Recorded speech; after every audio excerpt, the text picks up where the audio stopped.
Shen Wubing, let us break up. You are a weakling who will not even last 3 months. You are not worthy of me at all.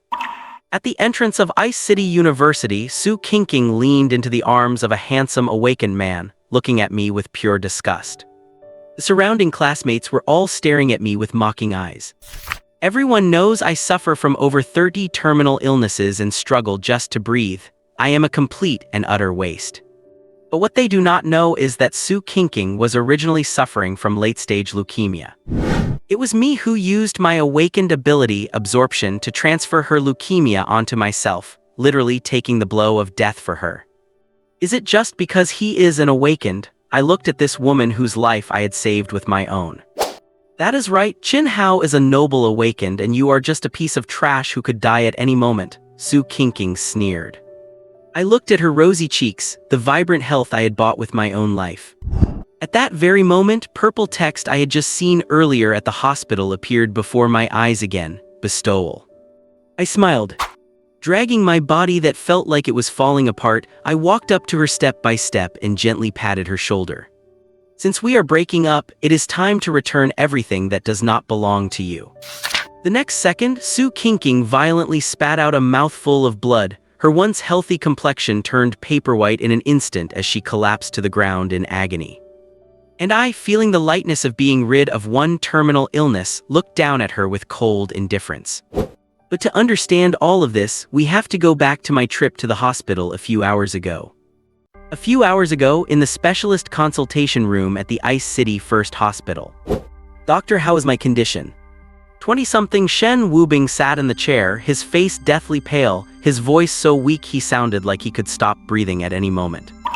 The specialist wearing thick-rimmed glasses frowned, his expression extremely complicated.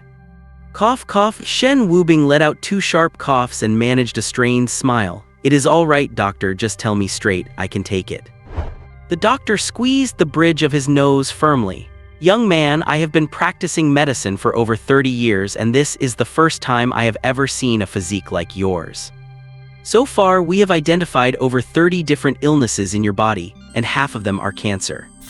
Doctor, I already know about those. Shen Wubing shook his head with a bitter smile.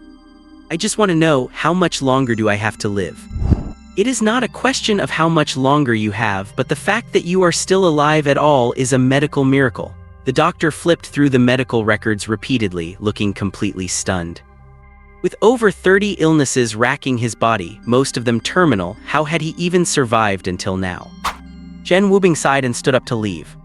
Young man, wait, the doctor quickly stood up to call him back. Doctor, there is no need to comfort me, I am fine, Shen Wubing waved him off.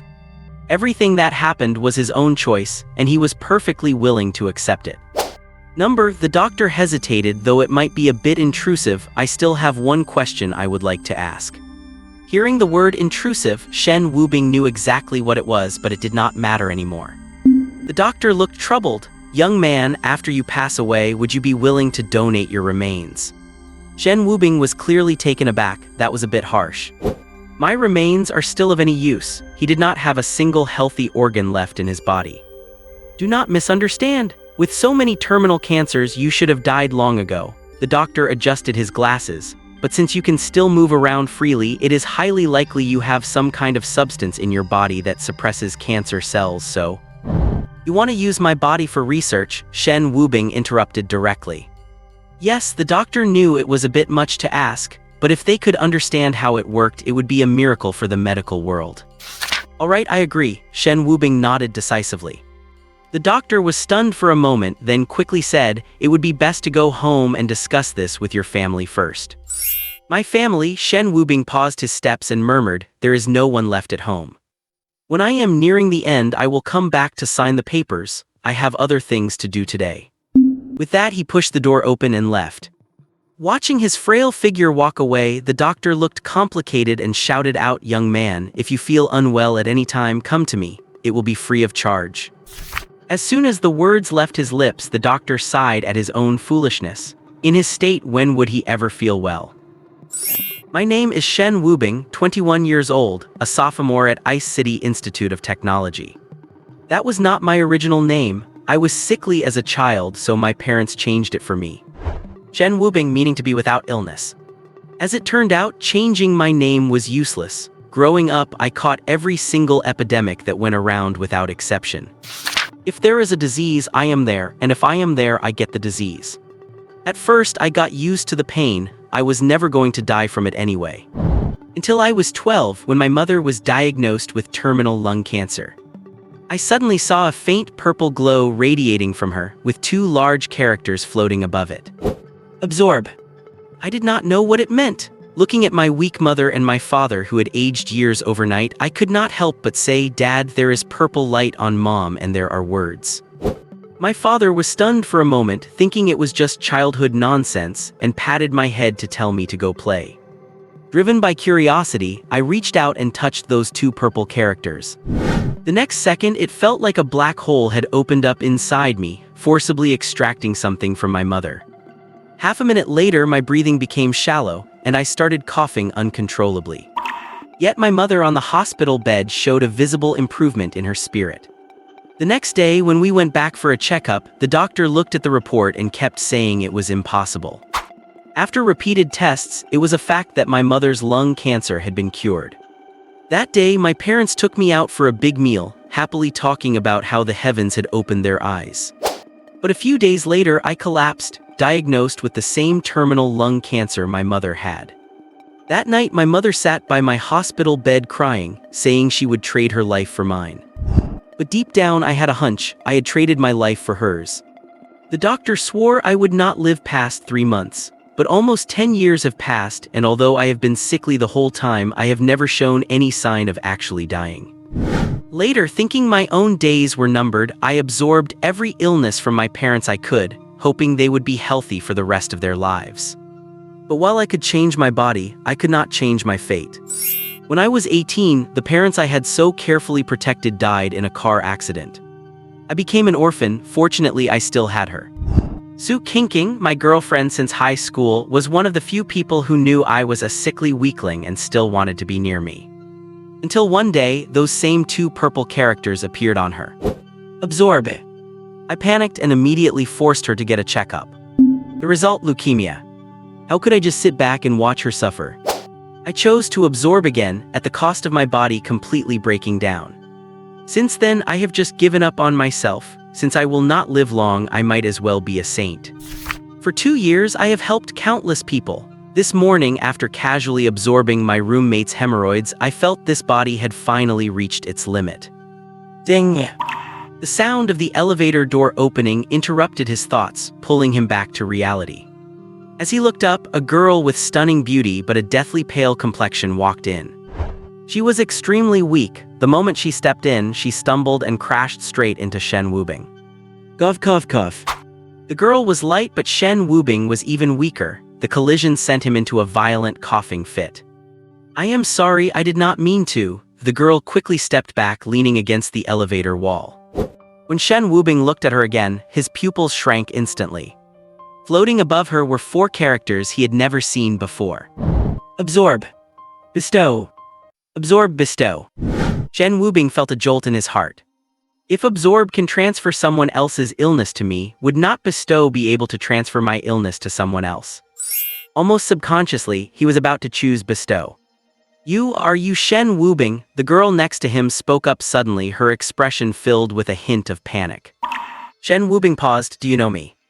Only then did he take a closer look at her. A white t-shirt, faded jeans, and old canvas shoes, her entire outfit could not be worth more than 200 yuan, yet her appearance was exceptionally striking.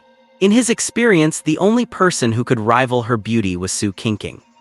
Such a beautiful girl, he would definitely remember if he had seen her before. He was certain he did not know her. I am in the same class as Su Qingqing, and I often see you bringing her breakfast. The girl leaned against the elevator wall, her voice weak. I see. Shen Wubing nodded, then suddenly broke out in a cold sweat. What was he thinking just now, transferring his illness to an innocent stranger? Why should someone else bear the consequences of the illness he had taken on out of misplaced sympathy? Even if he could not be a good person, he absolutely must not be a villain. Shen Wubing slapped himself in frustration. What are you doing? The girl looked at him in surprise, though she clearly looked relieved. It is nothing. Shen Wubing shook his head. The elevator reached the ground floor. The two stepped out one after the other, and Shen Wubing noticed that she kept clutching her lower right abdomen, walking with great difficulty. "Are you all right?" He wanted to help her but felt it was not appropriate, so he could only scratch his head. "I am fine." The girl turned to look at him, hesitated for a few seconds, and then tentatively asked, "Can you help me?" "Hi." Bingcheng University of Technology. The taxi came to a stop. Shen Wubing paid the fare and walked around to the back to help the girl out of the car. A sharp female voice suddenly came from behind. "Shen Wubing, what are you doing?" Shen Wubing turned around in a hurry and saw a girl dressed in a fiery red dress looking gorgeous, standing not far away. "Kinking, were not you going to a classmate's birthday party?" Shen Wubing blurted out. He had been feeling unwell this morning and wanted to go to the hospital, and Su Kinking had used that as an excuse to refuse to accompany him.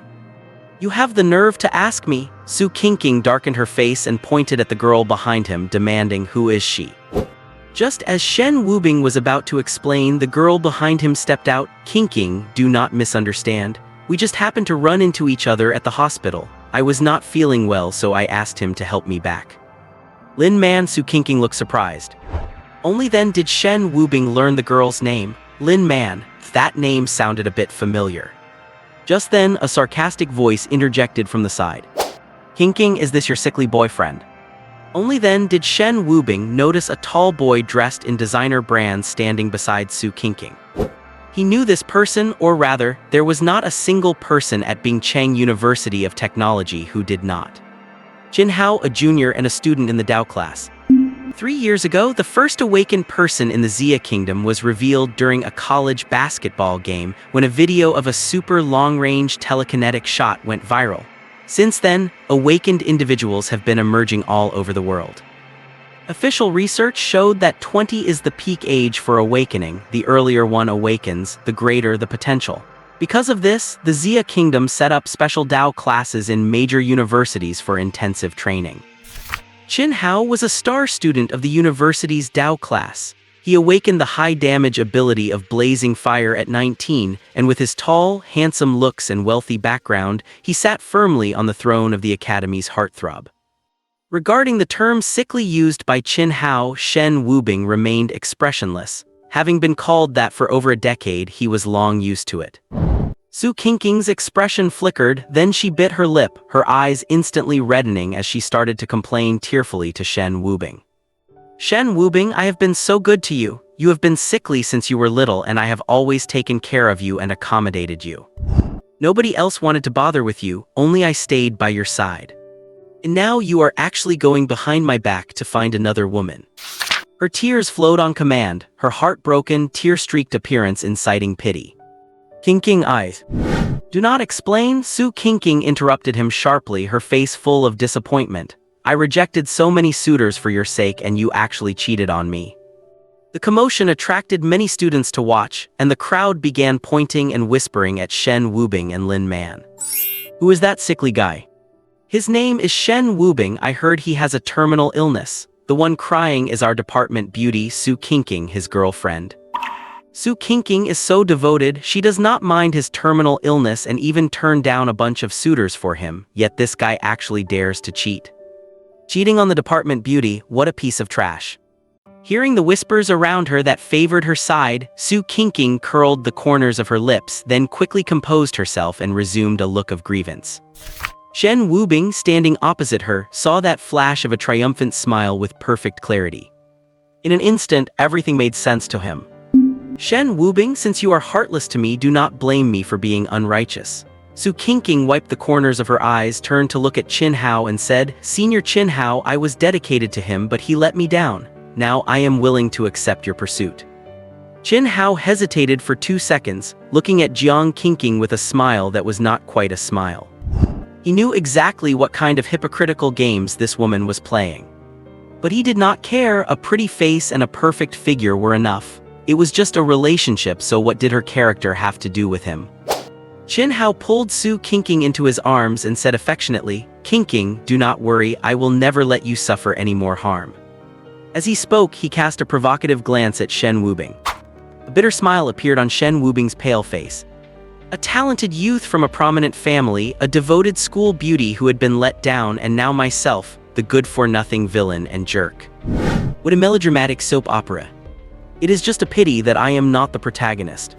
Just then, Lin Man, who had remained silent all along, stepped forward and stared fixedly at Su Qingqing. Su Qingqing, you have gone too far. What right do you have to judge me? Su Qingqing glared back viciously. You lowlife for stealing someone else's boyfriend, who do you think you are?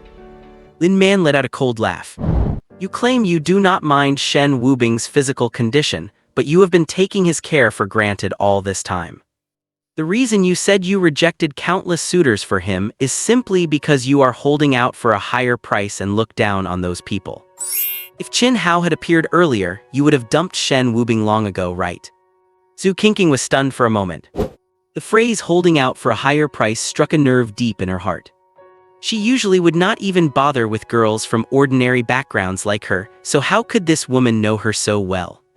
Could it be that she really has a thing with Shen Wubing and he told her everything? At that thought, Su Qingqing instantly felt justified. You still dare to say you are not involved? If you were not, how could you know everything so clearly? As soon as she said this, the onlookers all focused their eyes on Lin Man, thinking she had given herself away. Even Shen Wubing looked surprised, as he had only just learned the girl's name himself. Lin Man, however, did not care, a sneer flashing across her pale face. Because my ability is mind reading. Mind reading. The crowd was stunned, unable to process what they had heard. Qin Hao, who was a student in the Tao class, was the first to snap out of it, his pupils contracting as he looked Lin Man up and down. Are you an awakener? At these words, the whole scene was in an uproar. There was surprise, sudden realization, and above all, envy.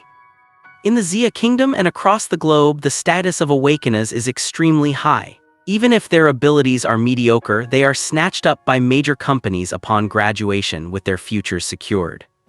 Those with powerful abilities are recruited by the authorities, holding a status far above ordinary people.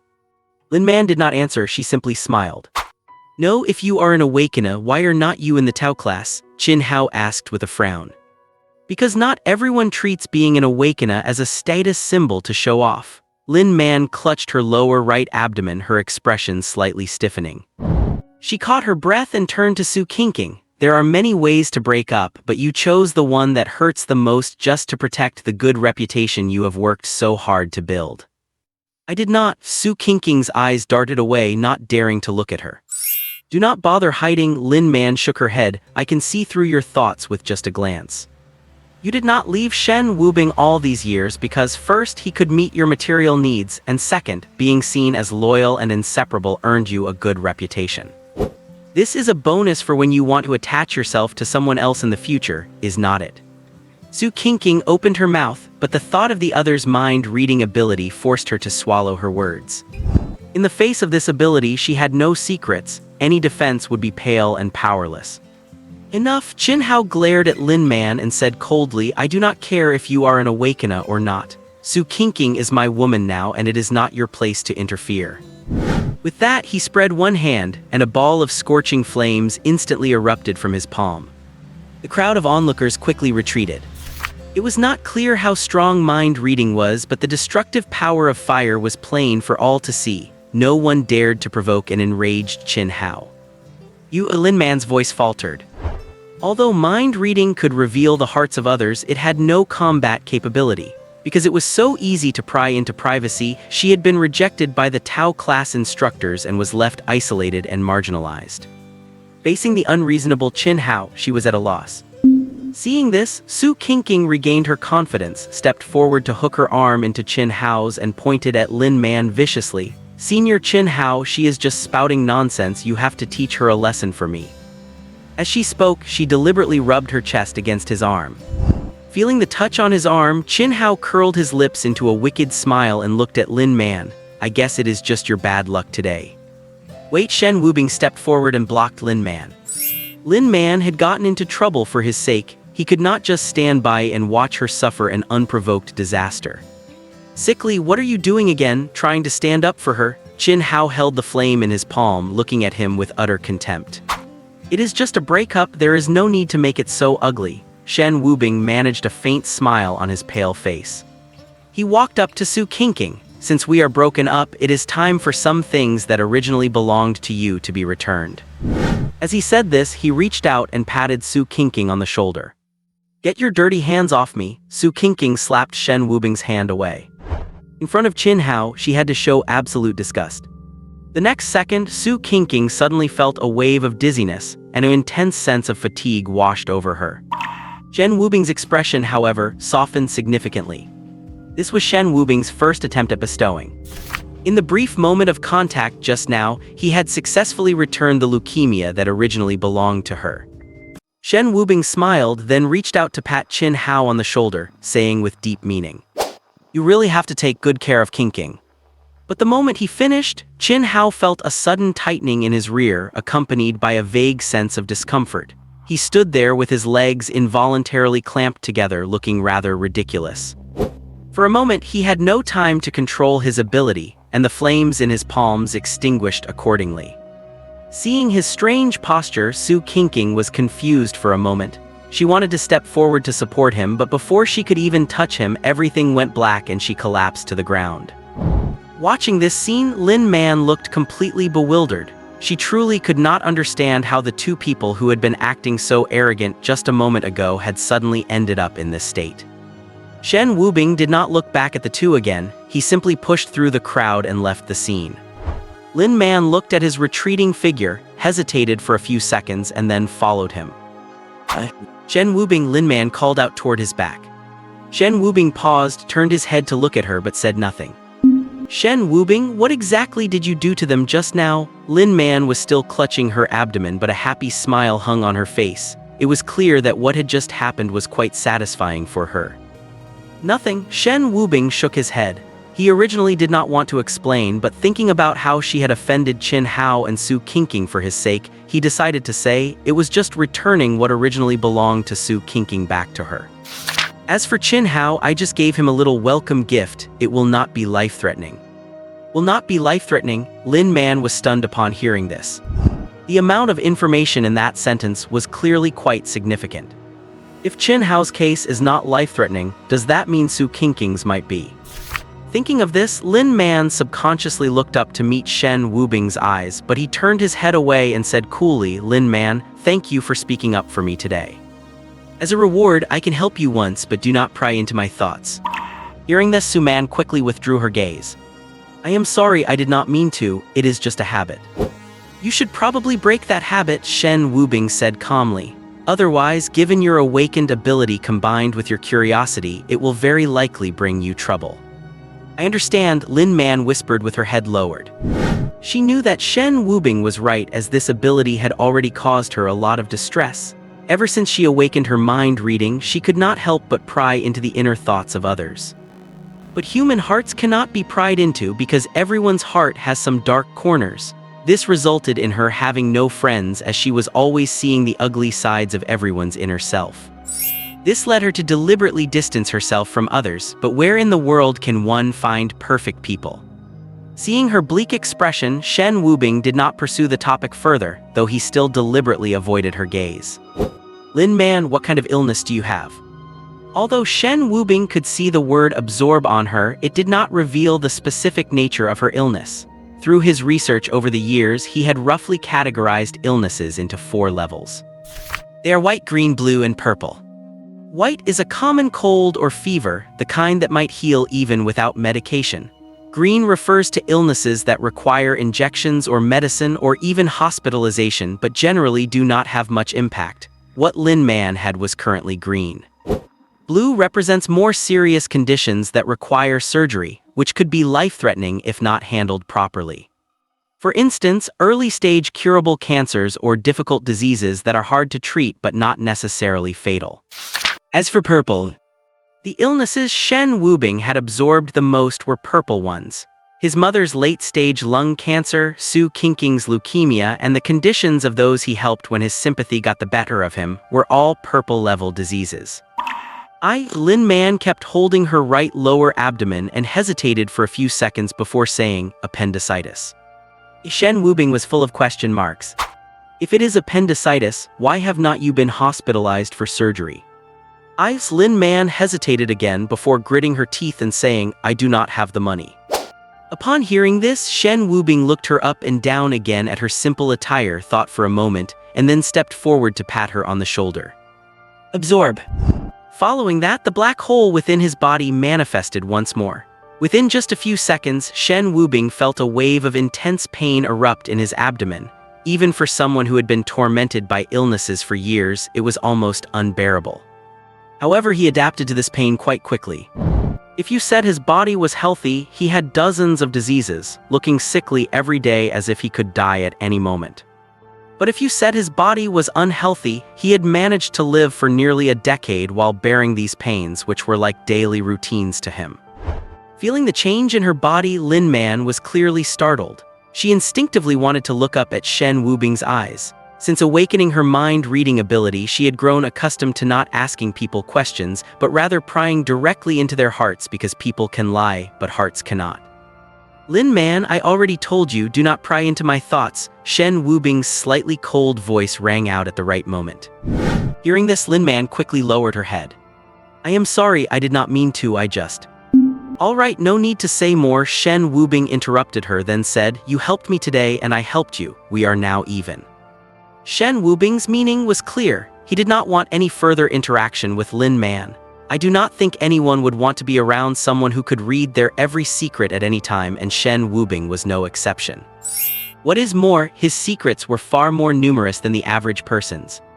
Just as he returned to the dormitory, Shen Wubing saw 3 boys huddled together, discussing something. As Shen Wubing pushed the door open, all 3 turned to look at him. One boy with dyed yellow hair hurriedly waved at him. Number 3, you are back. What did the doctor say? What else could he say? At least I will not be dying in the short term. Shen Wubing plopped onto his bed and a sharp pain flared up in his abdomen again. He rubbed his abdomen, thinking he should find a way to get rid of this appendix as soon as possible. Then Chin Hao's face involuntarily appeared in his mind. Since he had already taken the hemorrhoids, he probably would not mind adding an appendix, right? Thinking of this, the corner of his mouth curled into a mischievous smile. What are you laughing at? The yellow-haired boy waved a hand in front of Shen Wubing's face. The yellow-haired boy was named Zai Yu, the leader of their dorm. He was extremely wealthy. While Shen Wubing was also rich, he was low-key, whereas Zai Yu was the exact opposite. Zai Yu's high-profile nature was known to the entire school. Zai Yu's reputation in school is no less notorious than the one Shen Wubing sees in Chin Hao today. However, the other party's reputation is positive, while Zai Yu's is entirely negative. The most famous thing this guy did was last Valentine's Day, when he could not manage his schedule and broke up with 3 girlfriends simultaneously. As a result, that very night, all 3 girls tried to commit suicide, including a young female teacher. This incident caused quite a stir back then, and Zai Yu's reputation as a scumbag spread throughout the entire academy. But what Shen Wubing and the others find admirable is that even though those girls knew he was a scumbag, they still did not want to break up with him, a fact that puzzles everyone. To this, Zai Yu only gives one answer: handsome. Although Shen Wubing scoffs at this, he has to admit that the kid, Zai Yu, is indeed very handsome. However, Shen Wubing really cannot appreciate his style and dressing, it is just way too out there. As long as you do not die, it is fine. Zai Yu had long been used to Shen Wubing's daily sickly state and beckoned to him again. Third, come over and take a look. Researching another campus beauty, I am not interested. Shen Wubing waved his hand dismissively. In his view, aside from beautiful women, there was probably nothing else that could interest Zai Yu this much. No, Zai Yu explained, the Dao class is starting full-scale recruitment. What? Shen Wubing stood up from the bed instantly, no longer caring about the pain in his abdomen. The Dao class is opening for full recruitment. That is right. Zai Yu pulled Shen Wubing to his side and pointed to a tablet on the desk, saying, see for yourself. Sure enough, the content on the tablet was indeed the official notice issued by the academy with the title, The Dao class is open for full recruitment. The content consisted of only a few simple sentences. In response to the call from the military department, our academy will hold a selection event for the Dao class on the 18th of this month. All students currently enrolled may participate. Those who pass the selection will be admitted to the Dao class. The 18th of this month, Shen Wubing turned to Zai Yu and asked what date is today. The 16th, which is the day after tomorrow, Zai Yu said. Shen Wubing pondered for a few seconds and then looked at the three of them, asking, "Are you all going to participate?" "I am definitely participating," Zai Yu said first. "You guys do not know, but students in the Dao class get so much respect and it makes picking up girls twice as easy." Shen Wubing rolled his eyes and looked at the other two, second and fourth. "What about you?"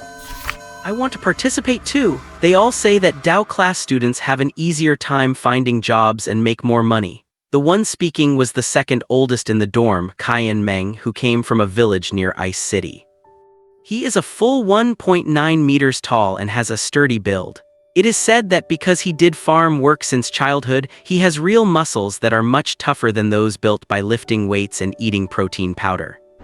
Shen Wubing nodded without saying much, then looked at the last boy who wore glasses. His name is Zhao Xiaodo, a fair and shy boy who always followed behind the three of them.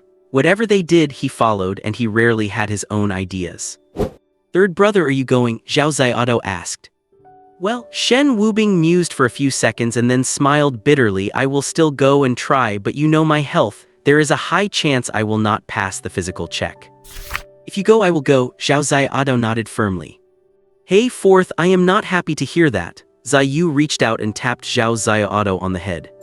"What do you mean by if third goes you will go, so if second and I go you will not?" I did not mean that, big brother." All right, I am just teasing you." Zai Yu quickly waved his hand to interrupt him. Zhao Xiaodo always had this problem. He stuttered whenever he got nervous.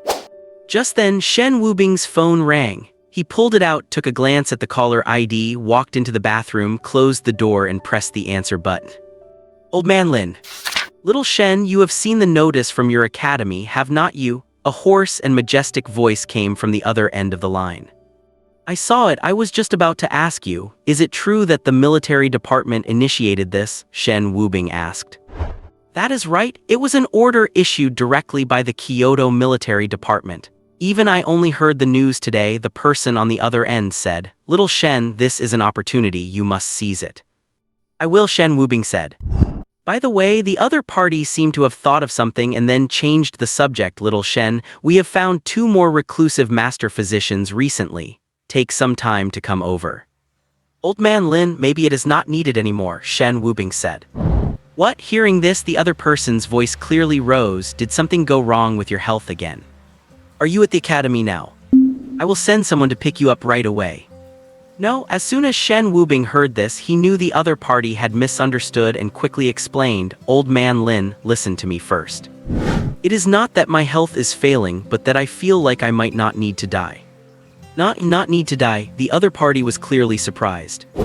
"Old man Lin, is there a possibility that my ability to absorb other people's illnesses is actually an awakened power?" Shen Wubing asked tentatively.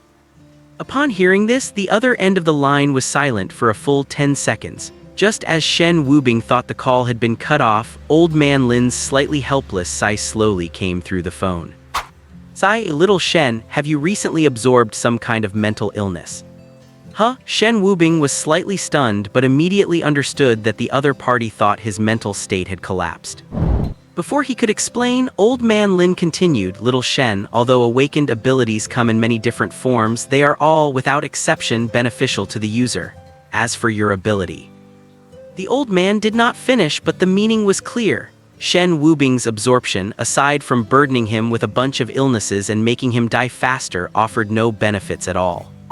Hearing this, Shen Wubing wanted to explain that he had also gained the ability to grant health, but before he could, Zai Yu's voice came from outside the bathroom. "Third, did you fall into the toilet? Do you need me to call a salvage team?" "Get lost," Shen Wubing snapped, then said to old man Lin on the phone, "Old man Lin, I have something to take care of here. I will explain it to you when I have time." "Little Shen, wait." Before Shen Wubing could hang up, he was stopped by old man Lin. "Old man Lin, do you have something else?" "It is like this, with the Dao class opening for full recruitment, should our 100 herb hall make some moves?" Old man Lin's voice dropped significantly. Hearing this, Shen Wubing felt a sense of helplessness. The so-called 100 herb hall was a civilian organization. Initially, most of its members were patients that Shen Wubing had helped, and it was spearheaded by old man Lin. Now, the 100 herb hall has been around for nearly 2 years, and it is said that there are over 100 members. These people do not know each other, they each have their own code names based on various Chinese herbal medicines. For example, Shen Wubing's code name in the 100 Herb Hall was given by Old Man Lin. It is called Wang Bulu Xing. The original intention behind the founding of Beiqiaoteng was to collect precious herbs and visit famous doctors everywhere, all for the purpose of curing Shen Wubing's illness. However, Shen Wubing never concerned himself with the affairs of Beiqiaoteng because he had long since given up. With nearly 30 different ailments, half of which were cancer, a body like his would probably make even Hua Chu turn away in despair if he were still alive. What is the point of searching for rare herbs or finding a miraculous doctor with superb medical skills? Yet Old Master Lin never gave up. He only had one motto: where there is a will, there is a way. Back then, when Old Master Lin was terminally ill, it was Shen Wubing who saved him. When he later learned that Shen Wubing's method of treatment involved transferring the illness to his own body, Old Master Lin felt he owed the man his life. That is why, for the past 2 years, he has not spent a single moment without searching for a way to help Shen Wubing cure his condition. And that led to the establishment of Beiqiaoteng. Shen Wubing gave a helpless smile and said, "Old Master Lin, please just handle Beiqiaoteng however you see fit." "Alright, I understand." After hanging up the phone, Shen Wubing opened the bathroom door, only to see Zai Yu looking at him with a strange smirk. "Why are you looking at your father like that?" Shen Wubing retorted irritably. "I am your father," Zai Yu shot back immediately. After they exchanged a few snarky remarks as usual, Zai Yu said with a smirk, "Calling your girlfriend the department beauty again." "What girlfriend?" Shen Wubing gave a bitter smile and said calmly, "We broke up." Upon hearing this, Zai Yu patted Shen Wubing on the shoulder nonchalantly. It is normal for a young couple to bicker. A little fighting can even strengthen the relationship. "I am an expert in this area, brother," Zai Yu added with a smug smile. "She is with Qin Hao now." Shen Wubing's tone remained calm, as if he were talking about a trivial matter. Hearing this, the smile on Zai Yu's face froze instantly. The other two in the dormitory, Kaiyan Meng and Zhao Xiaodo, also looked at Shen Wubing with complex expressions. Sensing the shift in the room's atmosphere, Shen Wubing looked at the three stunned men and smiled. "Why is everyone staring at me like that?" "It is just being dumped, nothing unusual about that." He pointed at Zai Yu and said, "Our leader Zai here gets dumped every day and he dumps others just as often. It is no big deal." "Stop looking so miserable, your father here is not dead yet," Shen Wubing said irritably. In the past, if he had spoken like that, even with his poor health, Zai Yu and Kaiyan Meng would have pinned him to the bed and pummeled him. But this time, even Zai Yu did not retort. After about half a minute, Zai Yu pulled a cigarette from his pocket and lit it. "When did this happen?" "Just now." Shen Wubing frowned at the smell of the smoke and could not help but cough uncontrollably. Seeing this, Zai Yu crushed the cigarette out, turned to Kaiyan Meng with chilling calmness and said, "Number 2, come with me." "Okay." Kaiyan Meng stood up immediately with a solemn expression, not even asking where they were going. I will go too." Zhao Xiaodo looked a bit timid but stood up as well. "Why are you going?" Zai Yu said sharply. "I am taking Kaiyan Meng to pick up girls. What are you doing?" "Oh, is that so?" Zhao Xiaodo sat back down looking embarrassed. Seeing Zhao Xiaodo's reaction, Zai Yu chuckled and turned to leave with Kaiyan Meng, but was stopped by Shen Wubing. "What are you doing?" Zai Yu looked back at Shen Wubing. "You want to come pick up girls with us too?" "Forget it." Shen Wubing shook his head. He knew exactly what Zai Yu was planning. That is just who he was. The four of them could mess around and banter all they wanted without ever getting truly angry, but if an outsider bullied anyone in their dorm, Zai Yu would turn into a completely different person. The guy would actually pull a knife on someone. "Forget what?" King Xiao Yu pretended to be confused and laughed. "I do not know what you are talking about." "It is not worth it for her." Shen Wubing shook his head again. Hearing this, Zai Yu stopped pretending. He removed Shen Wubing's hand from his arm and said, word for word, "She is not worth it, but I have to reclaim my brother's honor." With that, he smiled and shouted to Kaiyan Meng, "Number 2, let us go, let us kick his ass." "Zai Yu, that is fire." Zai Yu did not look back. He just tossed his blonde hair, raised his hand, and gave an okay sign. "I do not care if he is fire or ice. If I do not make him kneel and apologize to you today, I will call you father for the rest of my life." He walked off with Kaiyan Meng, disappearing into the dormitory hallway without looking back. Third brother, what do we do? Zhao Xiaodo finally realized that Zai Yu was not going to pick up girls at all. He was taking Qian Meng to fight Qin Hao. It is fine, Shen Wubing shook his head and pulled out his phone to make a call.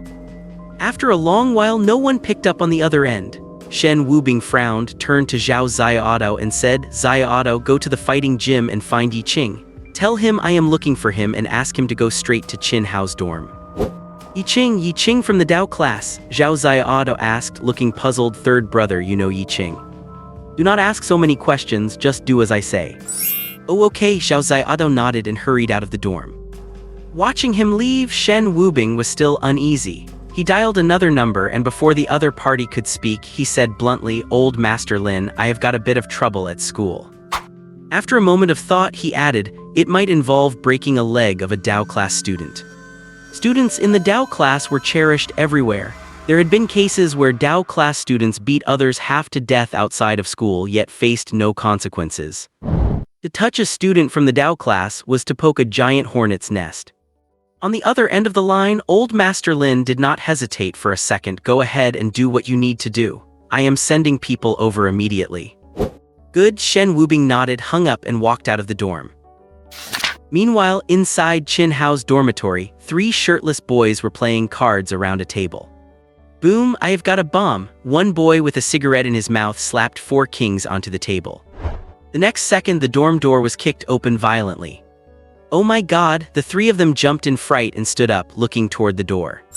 Standing there was a blonde youth, also with a cigarette in his mouth, squinting his eyes through the smoke as he looked over the 3 of them. Beside him stood a sturdy youth, nearly 2 meters tall. Having fun, boys? Zai Yu looked at them with a smirk, holding a baseball bat he had apparently picked up somewhere. Who the hell are you? One of the boys pointed at Zai Yu, his face twisted in anger. Watch your language. Did you bring your mom in your pocket when you went out? Zai Yimo laughed, then stepped forward. Tell me, where is that grandson Qin Hao? Screw you, you think you can insult brother Hao? The boy did not back down. He stepped up face to face with Zai Yu. Zai Yu's eyes narrowed slightly, and without warning, he swung the bat, smashing it heavily against the boy's head. Clang! The hollow steel bat hit the boy's head with a crisp, echoing sound. The boy stumbled back, knocked over the card table, and collapsed to the floor, a streak of crimson blood flowing down his forehead. Zai Yu did not give him a second to breathe and swung the bat against his head again. The other 2 boys were about to step in, but Qian Meng blocked their path, eyeing them coldly. Seeing Qian Meng, who was a full head taller than them, the 2 boys reflexively gulped and sensibly backed off. Although they shared a dorm with Qin Hao, they were neither students of the Dao class nor awakened ones. If a real fight broke out, the 2 of them would be no match for Qian Meng, to say nothing of having Zai Yu there, who never knew when to hold back his punches. Seeing that neither of the 2 made a move, a sneer curled on Zai Yu's lips. He slowly squatted down and reached out to pat the cheek of the boy he had just knocked to the ground. Can you talk to me properly now? The boy clutched his bleeding head, his voice trembling. He was clearly terrified by Zai Yu's 2 strikes. You speak. God, you really are a stubborn one, Zai Yu said, sounding a bit speechless. I am a civilized person and I hate fighting the most. But there is no help for it. Some people will not talk to you properly unless you show them a little color. I will ask you, where is Qin Hao? Brother Qian was not feeling well, so he went to the hospital, the boy said, trembling. Which hospital? Zai Yu asked. The first hospital. Good boy, would not it have been easier if you had just done that earlier? Zai Yu patted his cheek again, then stood up and said to Qian Meng, Old 2, let us go to the hospital. Yeah, Qian Meng nodded, his voice muffled.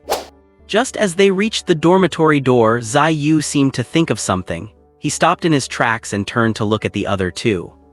Seeing Zai Yu stop again, the 2 who had intended to help the injured boy up immediately halted, looking at Zai Yu with fear. Zai Yu pondered for a few seconds, then dropped his cigarette butt on the ground and crushed it with his toe. He then pulled a stack of cash from his pocket, looking like 2,000 or 3,000 yuan. Zai Yu did not bother counting it, just placed it on a nearby bed and said to the 2, take him to the infirmary to get bandaged up. This money is for the medical expenses. After saying that, he ignored them and left Qin Hao's dorm with Qian Meng. Only after the two figures of Zai Yu and his companion completely disappeared did the two boys dare to step forward to help their injured friend.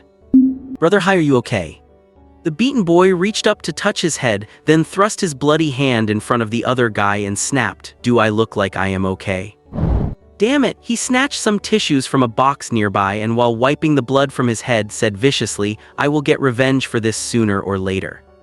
Hearing this, one of the boys hesitated for a few seconds before speaking up, "Brother Hai, maybe just let it go."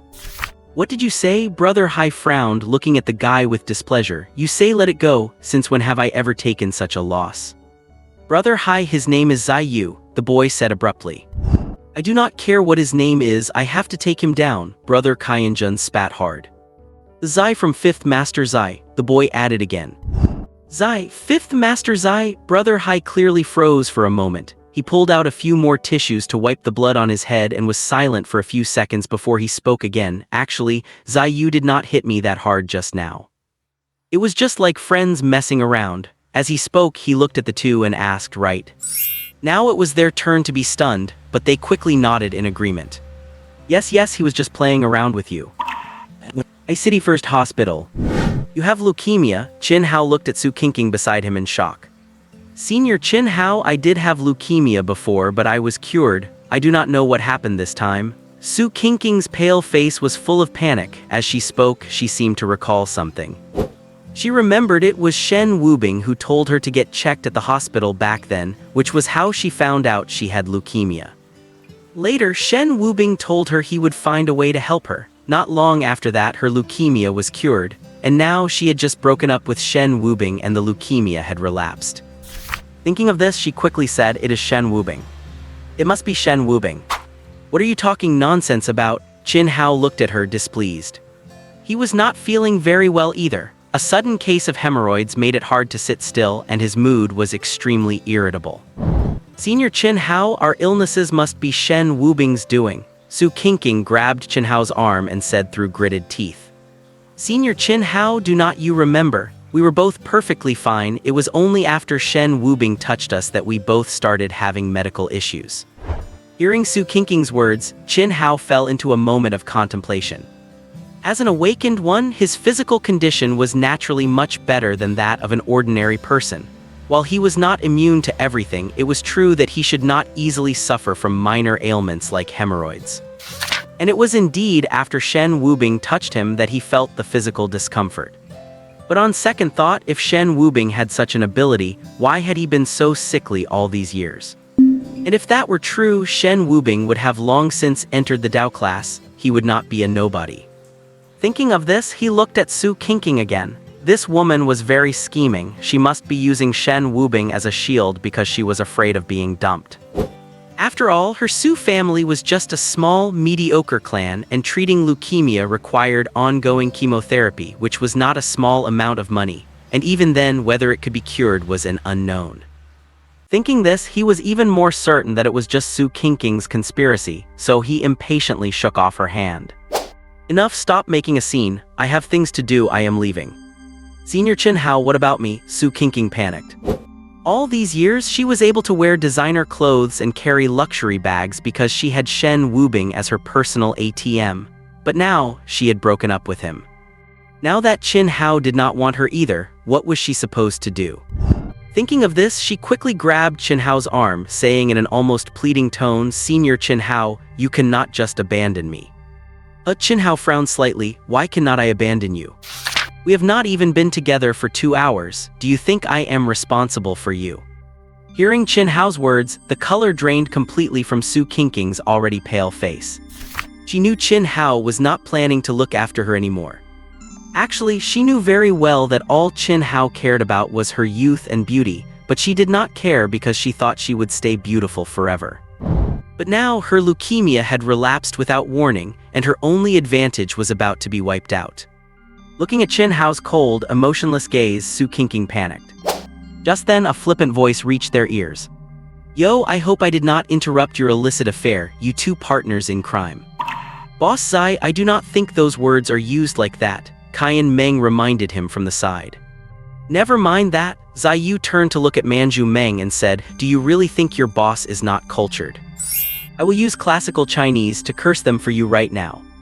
Boss Zai, you know classical Chinese? Qian Meng smiled and scratched his head, his tone clearly indicating he did not believe him. Yo, you do not believe me? Zai Yu was immediately annoyed. He took a step forward, pointed at Qin Hao and began. I have entered the Jade Gate. What kind of treacherous villain and lustful rogue are you? Stealing money, climbing into a harlot's arms, chasing shadows, and playing the fool. Is there any evil you have not committed? After hearing Zai Yu's words, the three of them were stunned for a long time. Eventually, Qian Meng was the first to react, giving Zai Yu a thumbs up. Boss Zai, you are amazing. Easy peasy, Zai Yu smiled with a smug look on his face. At this moment, Qin Hao finally reacted. He pointed a finger at Zai Yu and shouted angrily, Zai Yu, do you really think I do not dare to touch you? Hey, you guessed it right. Zai Yu stepped forward, walked right up to Qin Hao and said word by word, you really do not dare to touch me. You, looking at Zai Yu standing in front of him and provoking him, Qin Hao raised his hand but he hesitated and could not bring himself to strike. Just as Zai Yu had said, he truly did not dare to make a move against him. Although his Qin family had some status in Ice City, it was still far behind the Zai family. In Ice City, the Zai family were like local emperors. It is no exaggeration to say that if 5th Master Zai stomped his feet, the entire Ice City would tremble. And Zai Yu was 5th Master Zai's only grandson, the sole heir to the Zai family. Qin Hao, Zai Yu looked up at Qin Hao's raised hand and said viciously, if you do not slap me down today, you are my grandson. Zai Yu, Qin Hao's raised hand trembled slightly and the veins on his forehead popped out. He was clearly extremely infuriated. Ever since he awakened his fire ability and started studying in the Dao class, he had been praised everywhere he went. When had he ever suffered such humiliation? Seeing that he still would not make a move, Zai Yu curled his lip in disdain and mocked, grandson. Having said that, before Qin Hao could vent his anger, Zai Yu swung the baseball bat in his hand with force, slamming it heavily into Qin Hao's temple. Following Su Qinking's cry of alarm, Qin Hao fell straight to the ground. Zai Yu, holding his temple with one hand and pointing at Zai Yu with the other, Qin Hao's eyes burned with rage.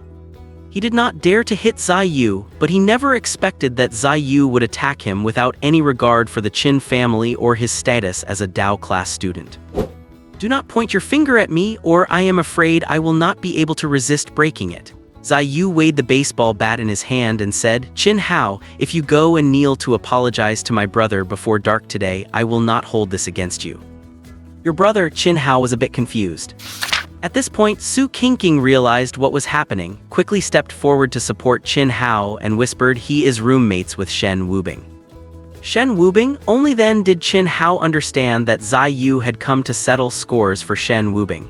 He turned to look at Su Qinking, thinking that it was all because of this cheap woman.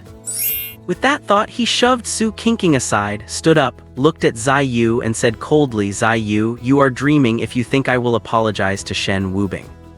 Good, you have guts. Zai Yu nodded in appreciation, then said nonchalantly, then I guess I will just break your legs here today. Then give it a try. Qin Hao's gaze turned sharp and a scorching flame appeared in his palm. Qin Hao was a prideful person by nature, and after his awakening, he became a prominent figure in the entire academy and even the whole of Ice City, a gifted youth. The only reason he had tolerated Zai Yu today was because of the towering presence of the Zai family and 5th Master Zai behind him. But if the other party kept pushing him, he would not mind giving him a small lesson. Even if the Zai family was protective, they surely would not do anything to him over such a minor matter. After all, Zai Yu had made the first move. Just then, a nurse in scrubs walked over and said impatiently, take your fighting outside. This is a hospital, do not disturb the other patients. As she spoke, her gaze landed on the flames in Qin Hao's palm. She paused for a second and added, even if you are students from the Dao class, you cannot cause trouble here. Otherwise, I will have to call the enforcement team. Zai Yu smiled and looked at the nurse apologetically. Sorry, nurse, we will go outside to sort this out. As he spoke, he gestured to Qin Hao. Grandson, come outside with your grandfather. Watching Zai Yu and Qian Meng walk away, Qin Hao hesitated for a few seconds, then took his phone out of his pocket, quickly composed a message and sent it before following them out. Senior Chin Hao, maybe we should just let it go, let us not lower ourselves to his level, Su Qingqing said timidly. Only then did Chin Hao remember Su Qingqing was there. He turned to look at her, pushed her to the ground, and said coldly, "It is all because of you, you cheap woman. Do not let me see you again." With that, he walked out of the hospital without looking back, leaving a pale-faced Su Qingqing sitting alone on the cold hospital floor. At that moment, the image of a thin figure involuntarily appeared in Su Qingqing's mind. He had never once abandoned her. When she was diagnosed with leukemia back then, Shen Wubing had stayed by her side day and night. Was I really wrong? No, Su Qingqing wiped the tears from her face and muttered to herself, "I was not wrong. I was just trying to improve my life. I was just pursuing my own happiness. What did I do wrong?" Having said that, she scrambled up from the ground and chased after Chin Hao. That is what so-called love is sometimes, ignoring the good ones and only craving the ones who treat you badly. Just as Chin Hao stepped out of the hospital, he saw Zai Yu and Qian Meng leaning against a Range Rover, followed by several burly men in black suits and sunglasses. Seeing this, Chin Hao's expression turned grim, but since he had already come out, it would be too embarrassing to go back now. In the end, he gritted his teeth and walked over. "Yo, Kairos," Yu sized up Chin Hao with a mocking smile and said, "I thought you did not have the guts to come out." Zai Yu, Chin Hao glanced at the burly men behind him before saying with a dark expression, "Are you going to gang up on me?" Hardly had he finished speaking when one of the men in sunglasses rushed over, grabbed Chin Hao by the collar and growled, "So you are the damn guy named Chin Hao." Chin Hao was 1.8 meters tall, but with one pull, the man almost lifted him completely off his feet. "Hey, Tiger, do not scare my grandson." Zai Yu handed the baseball bat to Qian Meng, patted the burly man on the shoulder and signaled for him to let Chin Hao go. "Young master, just say the word and I, Tiger, will finish him off today." The burly man turned to Zai Yu, his expression fierce. "Tiger, no need for that." Zai Yu smiled, stepped forward to straighten Chin Hao's collar and whispered, "I boasted to my brother before coming here that I would make you kneel and apologize to him. You would not want to make things difficult for me, would you?" "Zai Yu, you are dreaming," Chin Hao said through gritted teeth. "If you dare to touch me today, Master Su will not let you off. Even if your Zai family runs Ice City, the enforcement team is not something you can control." "Master Su, the enforcement team?" Zai Yu frowned and muttered to himself, "A homeroom teacher of the Dao class who is also the deputy captain of the enforcement team. That really is a problem." After a few seconds of thought, Zai Yu seemed to have an idea. His eyes lit up and he said, "Then how about I just kill you here and throw you into the Song River? If there is no body, surely the enforcement team will not be able to do anything to me, right?" Just then, a deep voice came from not far away. The speaker's voice was not loud, but it reached everyone clearly. "You really have a big mouth for a young master of the Zai family." Zai Yu looked in the direction of the voice and saw a middle-aged man in his 40s walking over, accompanied by a group of people in enforcement team uniforms.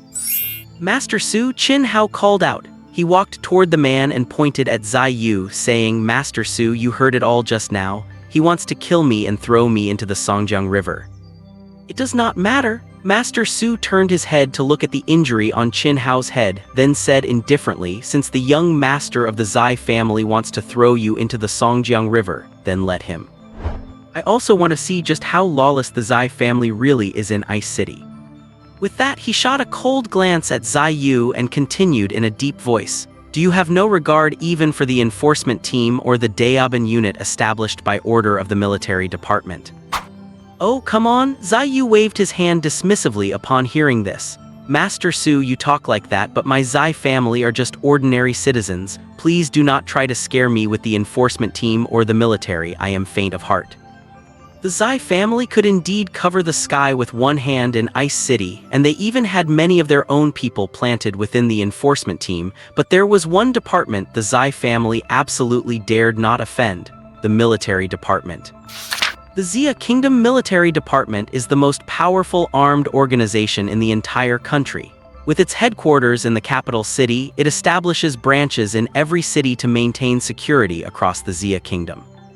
To this day, there is no word of any faction having the ability to plant their own people inside the military. The students of the Daeobin unit are highly regarded precisely because the unit was initiated and established by the military. It is said that students in the Daeobin unit who awaken powerful abilities have the opportunity to join the military after graduation, and those with excellent performance will be directly granted military rank. Master Su stepped forward to help Qin Hao despite the risk of offending the Zai family because Qin Hao was one of the top students in the Ice City Daeobin unit. If Qin Hao could truly be granted a military rank, his status as a teacher would naturally rise accordingly. While the Zai family is powerful in Ice City now, the fifth master of the Zai family is already old, and he has only one son and one grandson. Zai Shaolong, the fifth master's son and Zai Yu's father, is jokingly called the #1 romantic in Ice City. It is said that to cure his wife's illness, he studied medicine diligently and completely ignored the family business, whereas he sponsored 4 out of the 7 hospitals in Ice City. Zai Yu is already 22 years old and has yet to awaken. Even if he does in the future, his abilities will not be anything special. It seems the Zai family is destined to go downhill. That is why Master Su is more optimistic about the Qin family. Although the Qin family is not worth mentioning now, with Qin Hao, the family will surely rise. Su Changsheng, the Zai family is handling business here. Are you sure you want to intervene? The man Zai Yu called brother who stepped forward, eyes cold as he looked at Master Su. Master Su looked the man up and down, then smiled. Oh, if it is not Tiger, one of the 4 generals under 5th Master Zai. Is it really necessary to summon you just because some kids are fighting? I am asking you, are you sure you want to intervene in this matter? Tiger asked again, his tone filled with icy killing intent. I am definitely getting involved in this. Su Wang stood his ground, staring directly at him. With those words, both the burly men behind Tiger and the enforcement team members who had come with Su Changsheng stepped forward, and the tension instantly became explosive. Seeing this, Zai Yu patted Tiger on the shoulder and said, "Brother Hu, forget it. Do not worry, young master. If we really start fighting, I guarantee that kid surnamed Qin will die." Tiger turned his head and whispered. There is no need, Su Yu said in a low voice. Whether it is dealing with Qin Hao or Su Changsheng, the Zai family has plenty of ways. Clashing head-on is the stupidest choice. I was impulsive today. I did not expect Su Changsheng to be willing to offend our Zai family just to protect Qin Hao. It seems he really values that guy. Then what do you plan to do, young master? Tiger frowned, adding, if we just let it go like this, it would be too embarrassing. Let us see how that guy surnamed Su plans to resolve it first. With that, Su Yu walked up to Su Changsheng and smiled. So Master Su, how do you suggest we handle this today? Matters between children should naturally be resolved by the children themselves. Master Su smiled and set his gaze on Tiger. As for the enforcement team and the Zai family, there is no need to interfere. Making me fight a Daeobin Awakened one alone, Master Su really thinks highly of me. Zai Yu kept a slight smile on his lips, but in his heart he had already cursed this old fox's ancestors for 8 generations. Although the Xia Kingdom has yet to develop methods for awakened ones to cultivate, most awakened ones are no different from ordinary people, just with slightly better physiques. But Qin Hao is different. Even without cultivation, his blazing fire ability has great destructive power. If he were to be ruthless, let alone Zai Yu, even 10 or so ordinary people could not get near him. Why? Master Su narrowed his eyes slightly. Is the young master of the Zai family afraid? You were so arrogant just a moment ago. Can the heir of the Zai family only bully others by flaunting his connections? Ahem. Just then, the sound of coughing reached everyone's ears. Zai Yu reacted first and looked up. Immediately after, he saw Shen Wubing and Zhao Xiaoda walking toward them, accompanied by a firm-faced young man wearing a black tank top. Number 4, why are you here? Zai Yu frowned slightly. Master Su is right. Children's business should be resolved by the children themselves. Shen Wubing took a white handkerchief from his pocket and covered his mouth to cough violently a few more times. Who are you? Master Su looked Shen Wubing up and down, a flicker of confusion in his eyes. Master Su, his name is Shen Wubing. Qin Hao whispered a few words in his ear, briefly recounting the sequence of events. After hearing this, Master Su nodded slightly and looked at Shen Wubing. Since this started because of you and you agree with me, then you and Qin Hao should resolve it between yourselves. Su Changsheng, Zai Yu's gaze turned icy. Boss Zai? Shen Wubing reached out to stop Zai Yu, then looked at Master Su and said, Master Su might not know that my health has always been poor. I am no good at fighting, so I will have someone fight for me. Before Master Su could speak, Shen Wubing continued, rest assured, the person I have chosen is also a student at the academy, so it will not be a case of the strong bullying the weak. As soon as Shen Wubing finished speaking, the young man in the black tank top behind him stepped forward. At this moment, everyone focused their attention on him. When they saw the person's face clearly, both Master Su and Qin Hao went stiff. Yi Qing. Master Su? Yi Qing nodded slightly toward Master Su. He was also a Daoban student and Master Su was his homeroom teacher as well. Although he had come to help Shen Wubing, the basic formalities had to be observed. Yi Qing, why are you here? Master Su frowned, a flash of displeasure crossing his eyes. Brother Bing has done me favors and now that he has a situation I must come, Yi Qing explained calmly. So you are prepared to go against me? Master Su's tone carried a hint of threat. Yi Qing, a student of the Daoban unit, awakened 1 year ago with the ability Battle Instinct. While this ability is not as flashy as Qin Hao's blazing fire, it makes Yi Qing a natural-born warrior. Furthermore, Yi Qing was the president of the school's Sanda Club before he awakened. If Qin Hao were to face him, one could not say he had no chance of winning, but he could only pray he would not be beaten to death.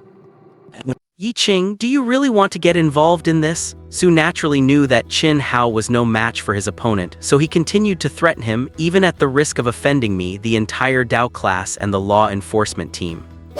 Hearing this, Yi Qing was slightly stunned. He had not expected that Su Changsheng, as the head teacher of the Dao class, would actually openly threaten a student like this, but he still nodded. Shen Wubing had been a great benefactor to him, a debt of gratitude beyond measure. Let alone being enemies with the Dao class and the law enforcement team, he would not even hesitate to stand against the entire Xia nation or the whole world. Seeing this, just as Su Changsheng was about to fly into a rage, he heard Shen Wubing walk up to him while covering his mouth, speaking in a weak, breathless voice. Su Changsheng, have I been giving you too much face? What? Su Changsheng was clearly stunned. He really had not expected the other party to dare to speak to him like that. Even Zai Yu would not dare to openly defy him. Who did this sickly, unknown weakling think he was? Shen Wubing, surname Shen. He quickly searched his mind for all the major families in Ice City, even the high-ranking officials in the military, but there was no one with the surname Shen. His face instantly turned as dark as water, and he looked at Shen Wubing coldly. Are you talking to me? Who else? Shen Wubing covered his mouth with a handkerchief, coughed lightly, and then said, when our boss Zai and Qin Hao were messing around, you came out to preach about logic and rules. Now that I am talking to you about logic and rules, you want to act like a thug with me. Shen Wubing's expression shifted slightly, and he said word by word, Su Changsheng, I am asking you, have I been giving you too much face? Third brother, impressive. At this moment, even Zai Yu could not help but give Shen Wubing a thumbs up. He had always felt he was arrogant enough, but he never expected that the usually sickly Shen Wubing would be even more arrogant than him. Standing beside Zai Yu, Tiger also cast an admiring glance at Shen Wubing, but his expression soon turned grave as he whispered to Zai Yu, young master, your friend has guts, but he is a bit impulsive. The Dao class is about to start full-scale admissions. Offending Su Changsheng at this time is not a wise move. What is there to be afraid of? Zai Yu said dismissively, I have offended him too. You are the young master of the Zai family, so naturally Su Changsheng would not dare make things difficult for you, but him. Tiger trailed off. Brother Tiger, you are wrong about one thing, Zai Yu said calmly. What is it? Tiger asked, puzzled. He is not my friend, he is my brother. Zai Yu's expression became serious. But Tiger wanted to say more, but he was interrupted by Zai Yu. There are no buts. If Su Changsheng dares to trouble my third brother, then someone else can take his place as the head teacher of the Dao class. A cold, murderous intent flashed in Zai Yu's eyes. Tiger opened his mouth, but in the end he said nothing more.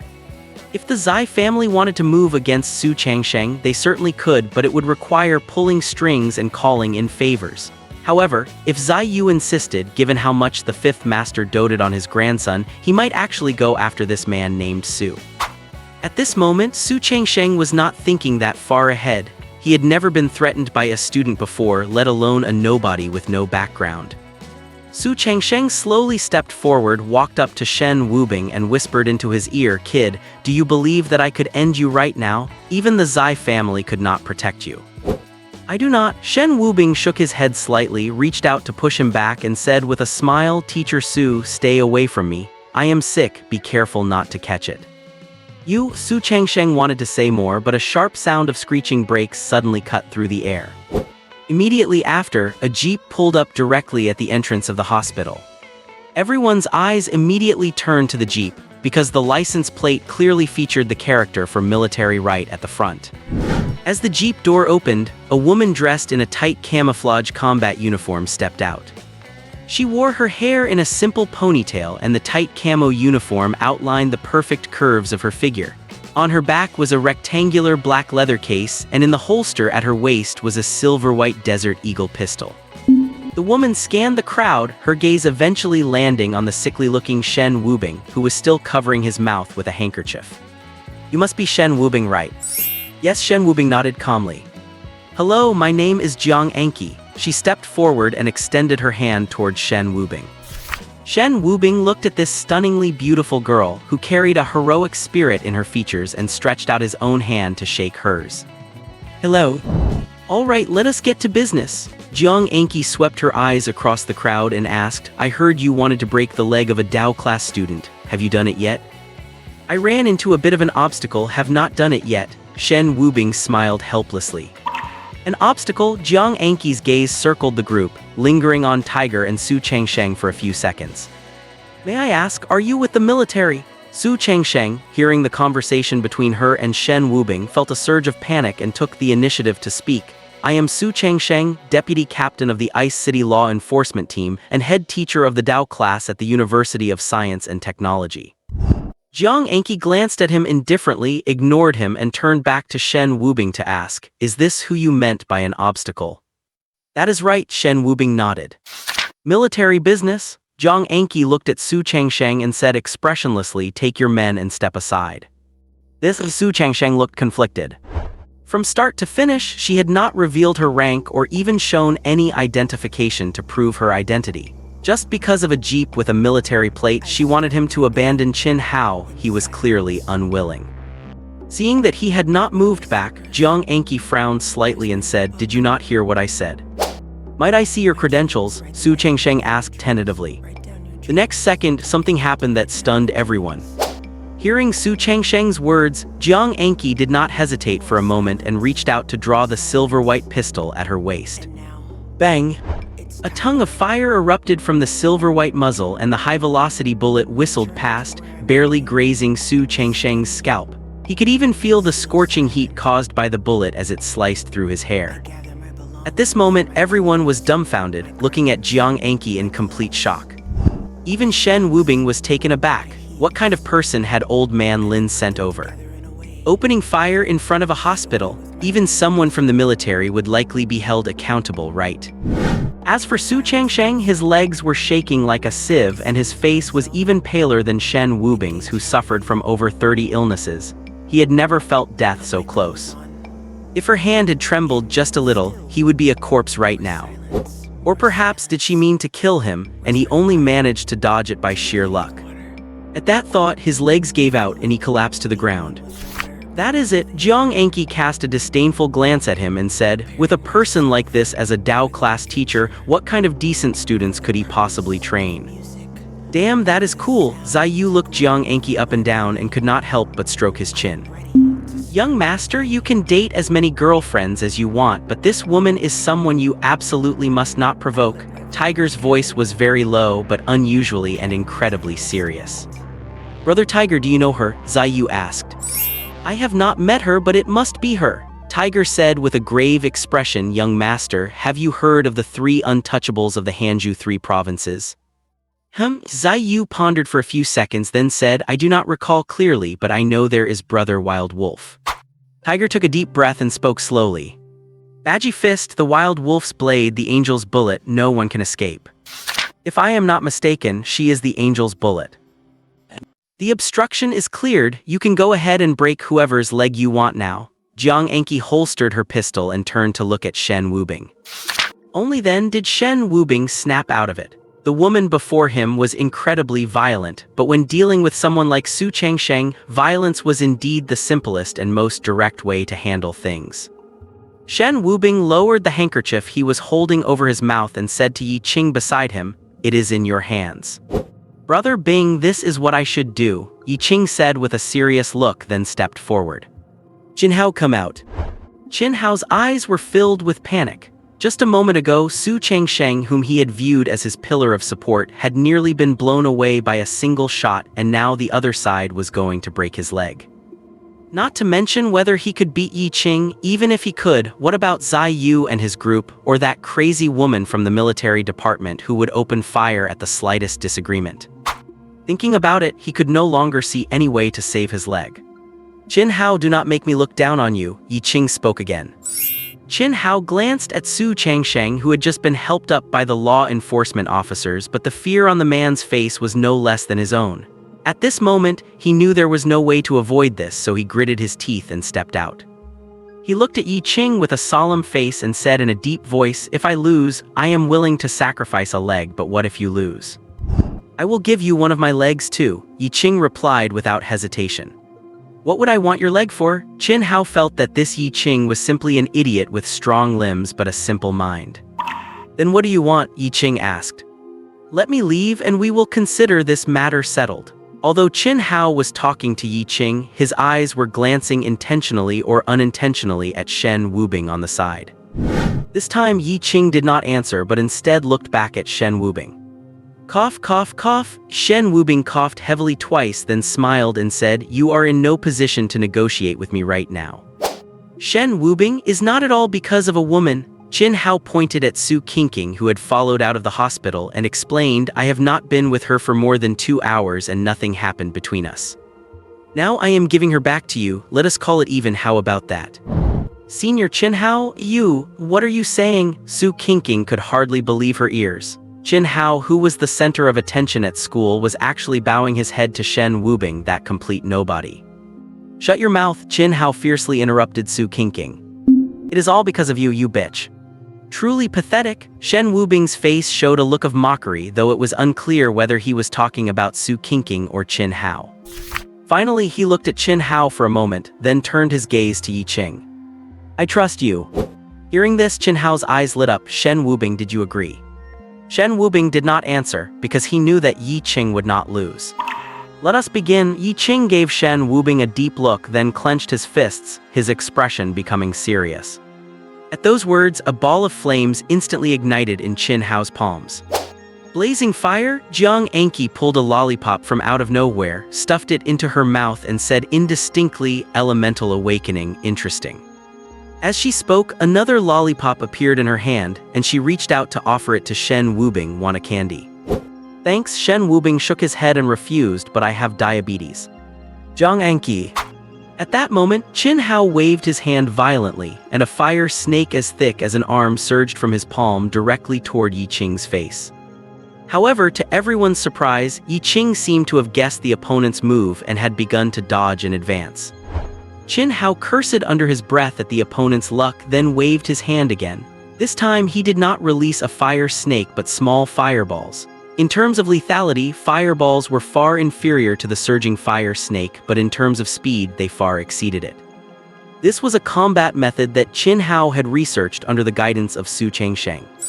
Use the high-speed fireballs to injure the opponent first, and once the opponent's speed dropped due to the injury, unleash the fire snake for the fatal blow.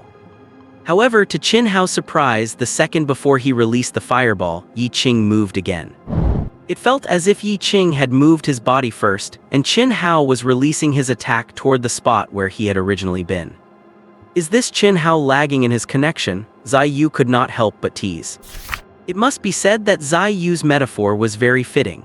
At this moment, Qin Hao was just like someone with a high ping in a video game. The opponent had already returned to base 2 seconds ago and was even shopping at the store, while he was firing his ultimate skill at the empty spot where they had just left.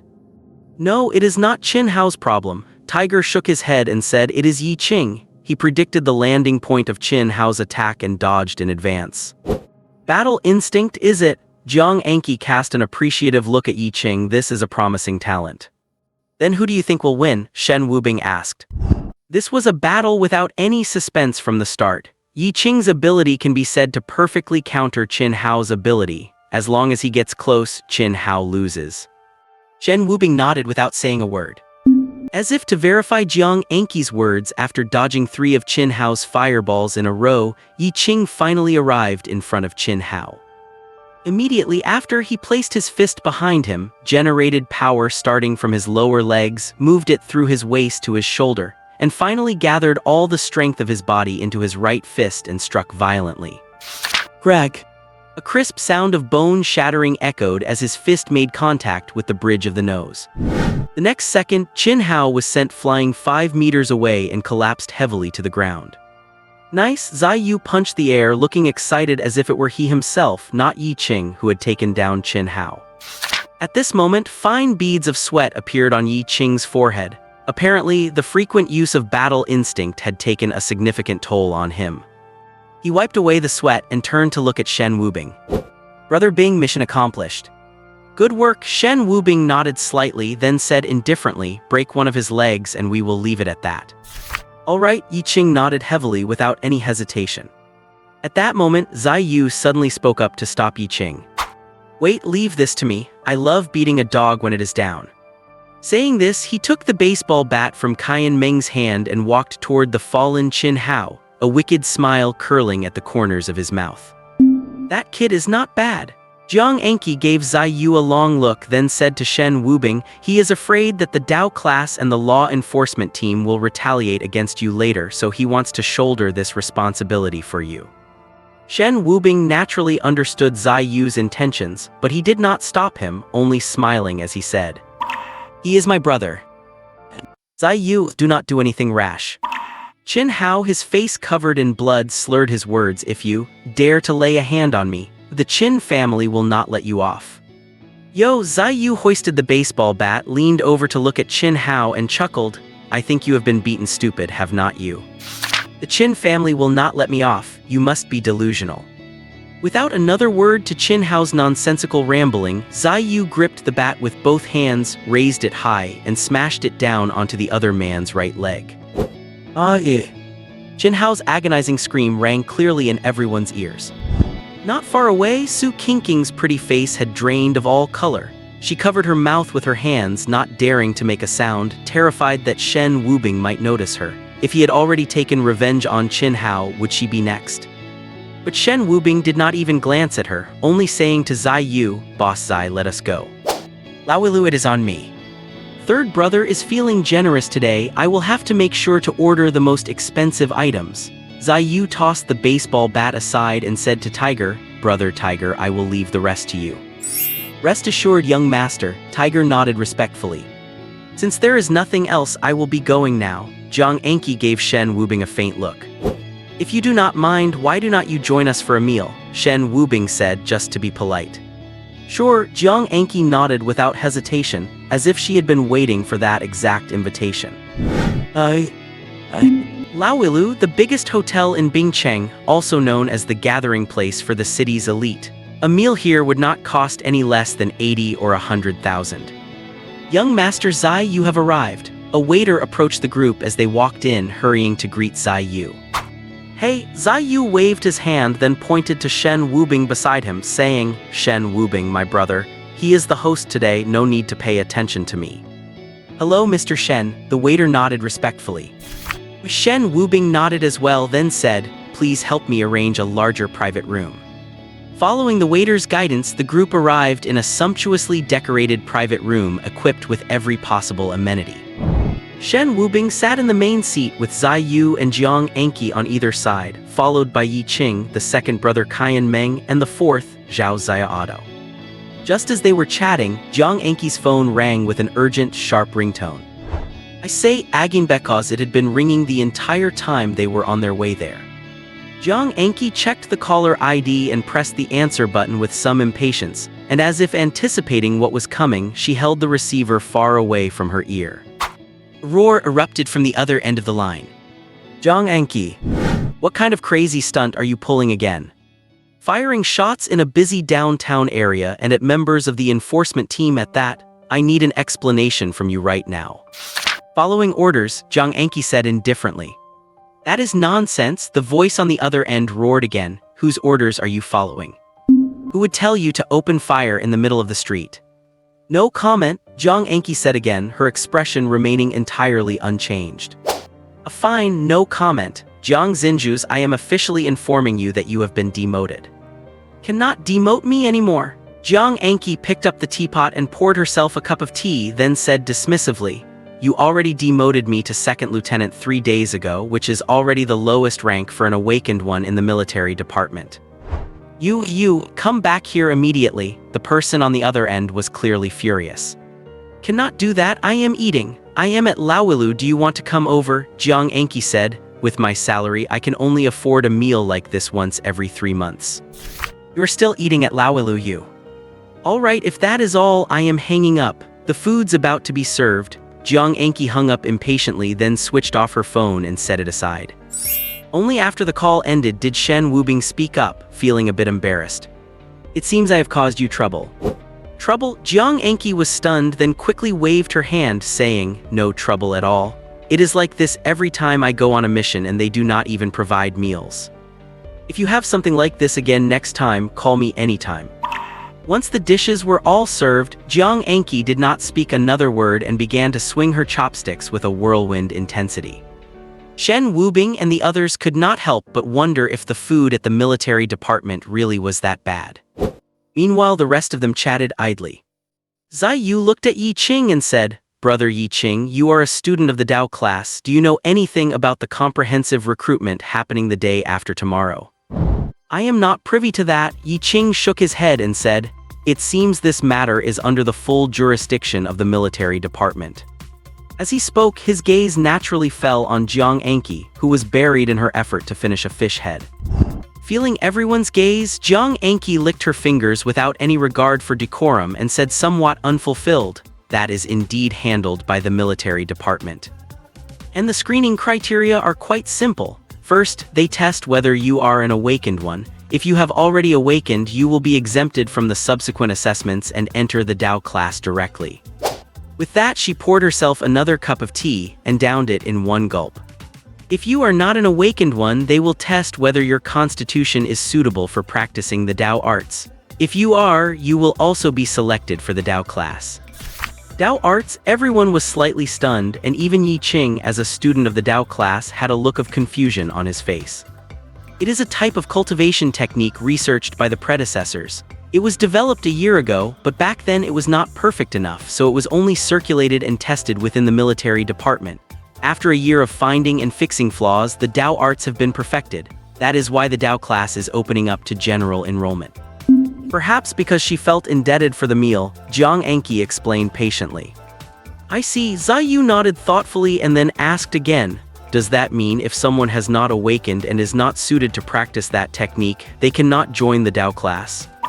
There is one more way, though it seems none of you would make the cut. Jiang Anki scanned the group, her eyes finally landing on Yi Qing. He could do it, but he should already be a student of the Dao class. Yeah, Yi Qing nodded and did not say much more. So what exactly is the method you are talking about? Zai Yu asked. Each academy will set up an arena and there will be several challengers. As long as you defeat them, you can join the Dao class. Saying this, Jiang Anki added, all the challengers are from the military department. Then it is still down to luck. Zai Yu instantly lost all heart. Others might not understand the people in the military department, but he had dealt with them. Ever since he turned 18, his grandfather had sent him to the military department for training every winter and summer vacation. That place was absolute hell. 2 days passed in the blink of an eye, and today was the day of the Dao class selection. Shen Wubing sat on his dormitory chair, face pale, continuously rubbing the space between his eyebrows. Old Third, are you okay? Zai Yu walked over and patted him on the shoulder. I am fine, I have long been used to it. Shen Wubing twitched the corner of his mouth, pulling out an ugly smile. Over the past 2 days, he felt that something was increasingly wrong with his body. Although he had been plagued by various illnesses before, that was merely physical pain. Recently, he always had the feeling that he was about to die.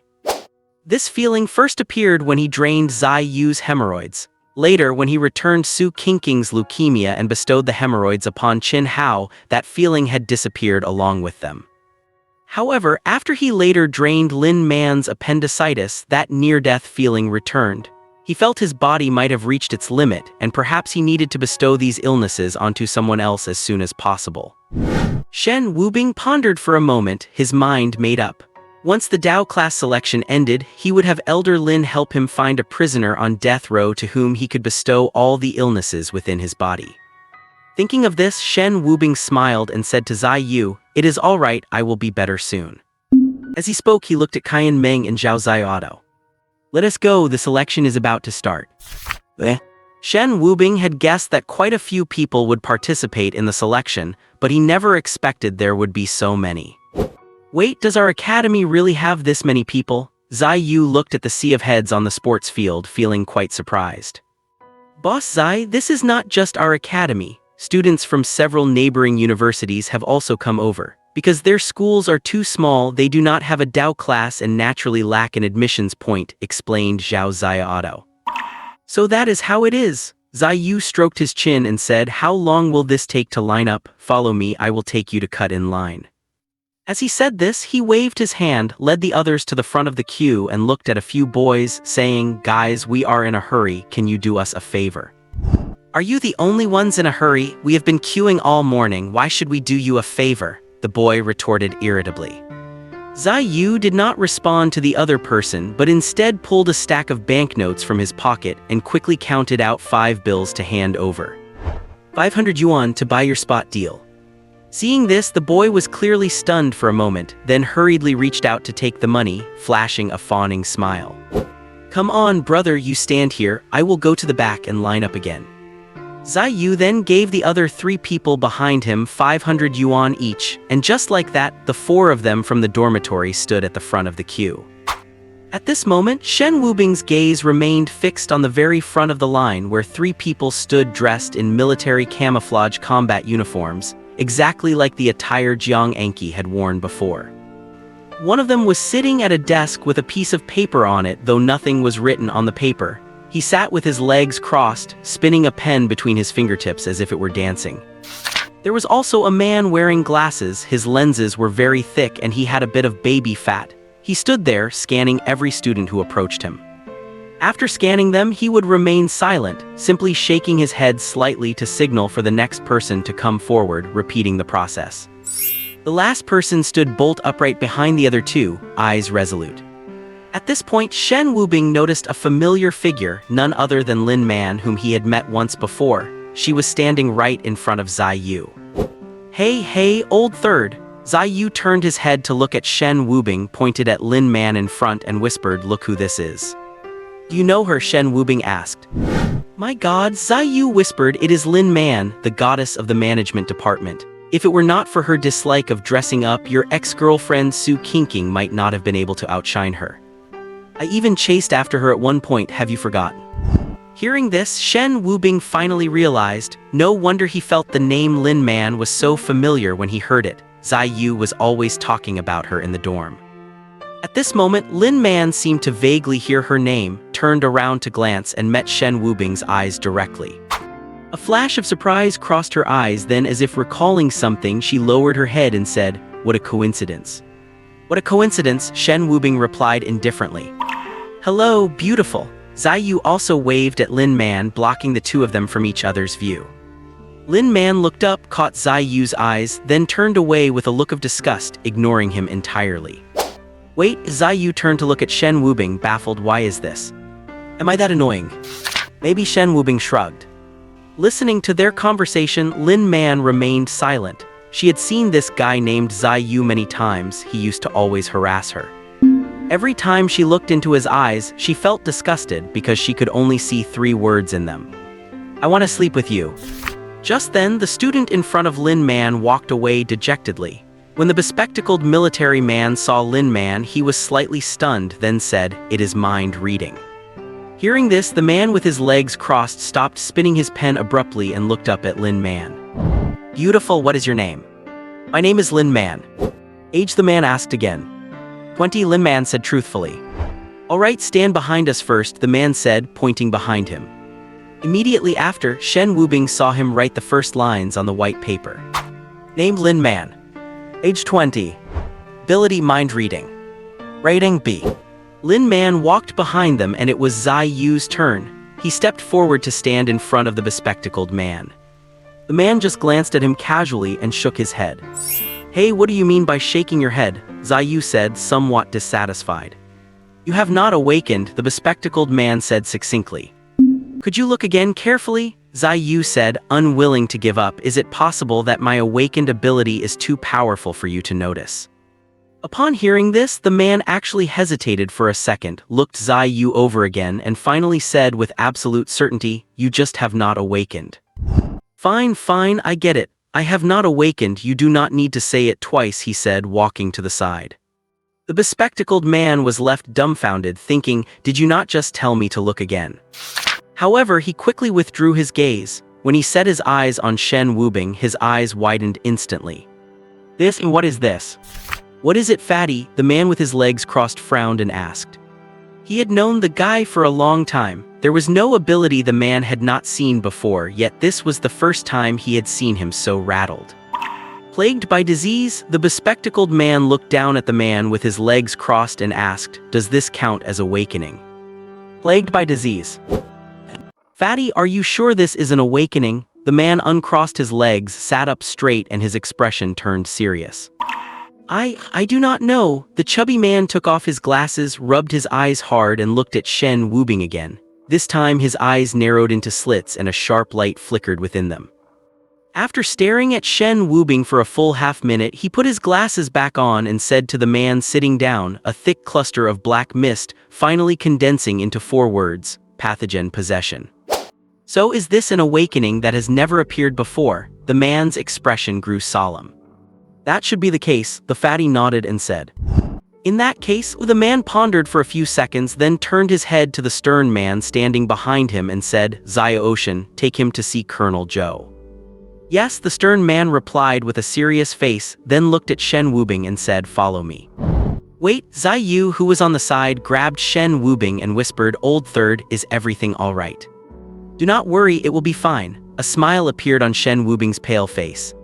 "All right then, call me if anything happens," Zai Yu still instructed with some concern. "Yeah," Shen Wubing nodded and followed the stern man away from the group. The two walked in silence until they reached the door of the dean's office in the administration building, where the stern man finally stopped. He very carefully straightened his already neat combat uniform, knocked on the door, and then shouted loudly, "Report." "Come in." Following a deep voice from inside, the stern man pushed open the office door. Shen Wubing followed him inside. As soon as he entered, he saw a familiar figure. It was Jiang Anqi, who had helped him solve his trouble 2 days ago. She looked extremely bored, sitting on the sofa nearby, idly spinning that silver-white pistol, while that black leather case she never left behind stood at her feet. Seeing Shen Wubing walk in, she was clearly stunned for a moment but did not say anything, just nodded with a smile to acknowledge him. At this time, there were 2 other people sitting in the main seats. Shen Wubing had seen one of them before. It was their college dean, a man in his 50s with slightly graying temples named Wang Wei. He was seeing the other person for the first time. He was a man of similar age to Wang Wei but with distinct facial features and a sharp, penetrating gaze. Even while sitting, his back was exceptionally straight, clearly someone from a military background. Presumably, he was the Colonel Zhou mentioned by the man earlier.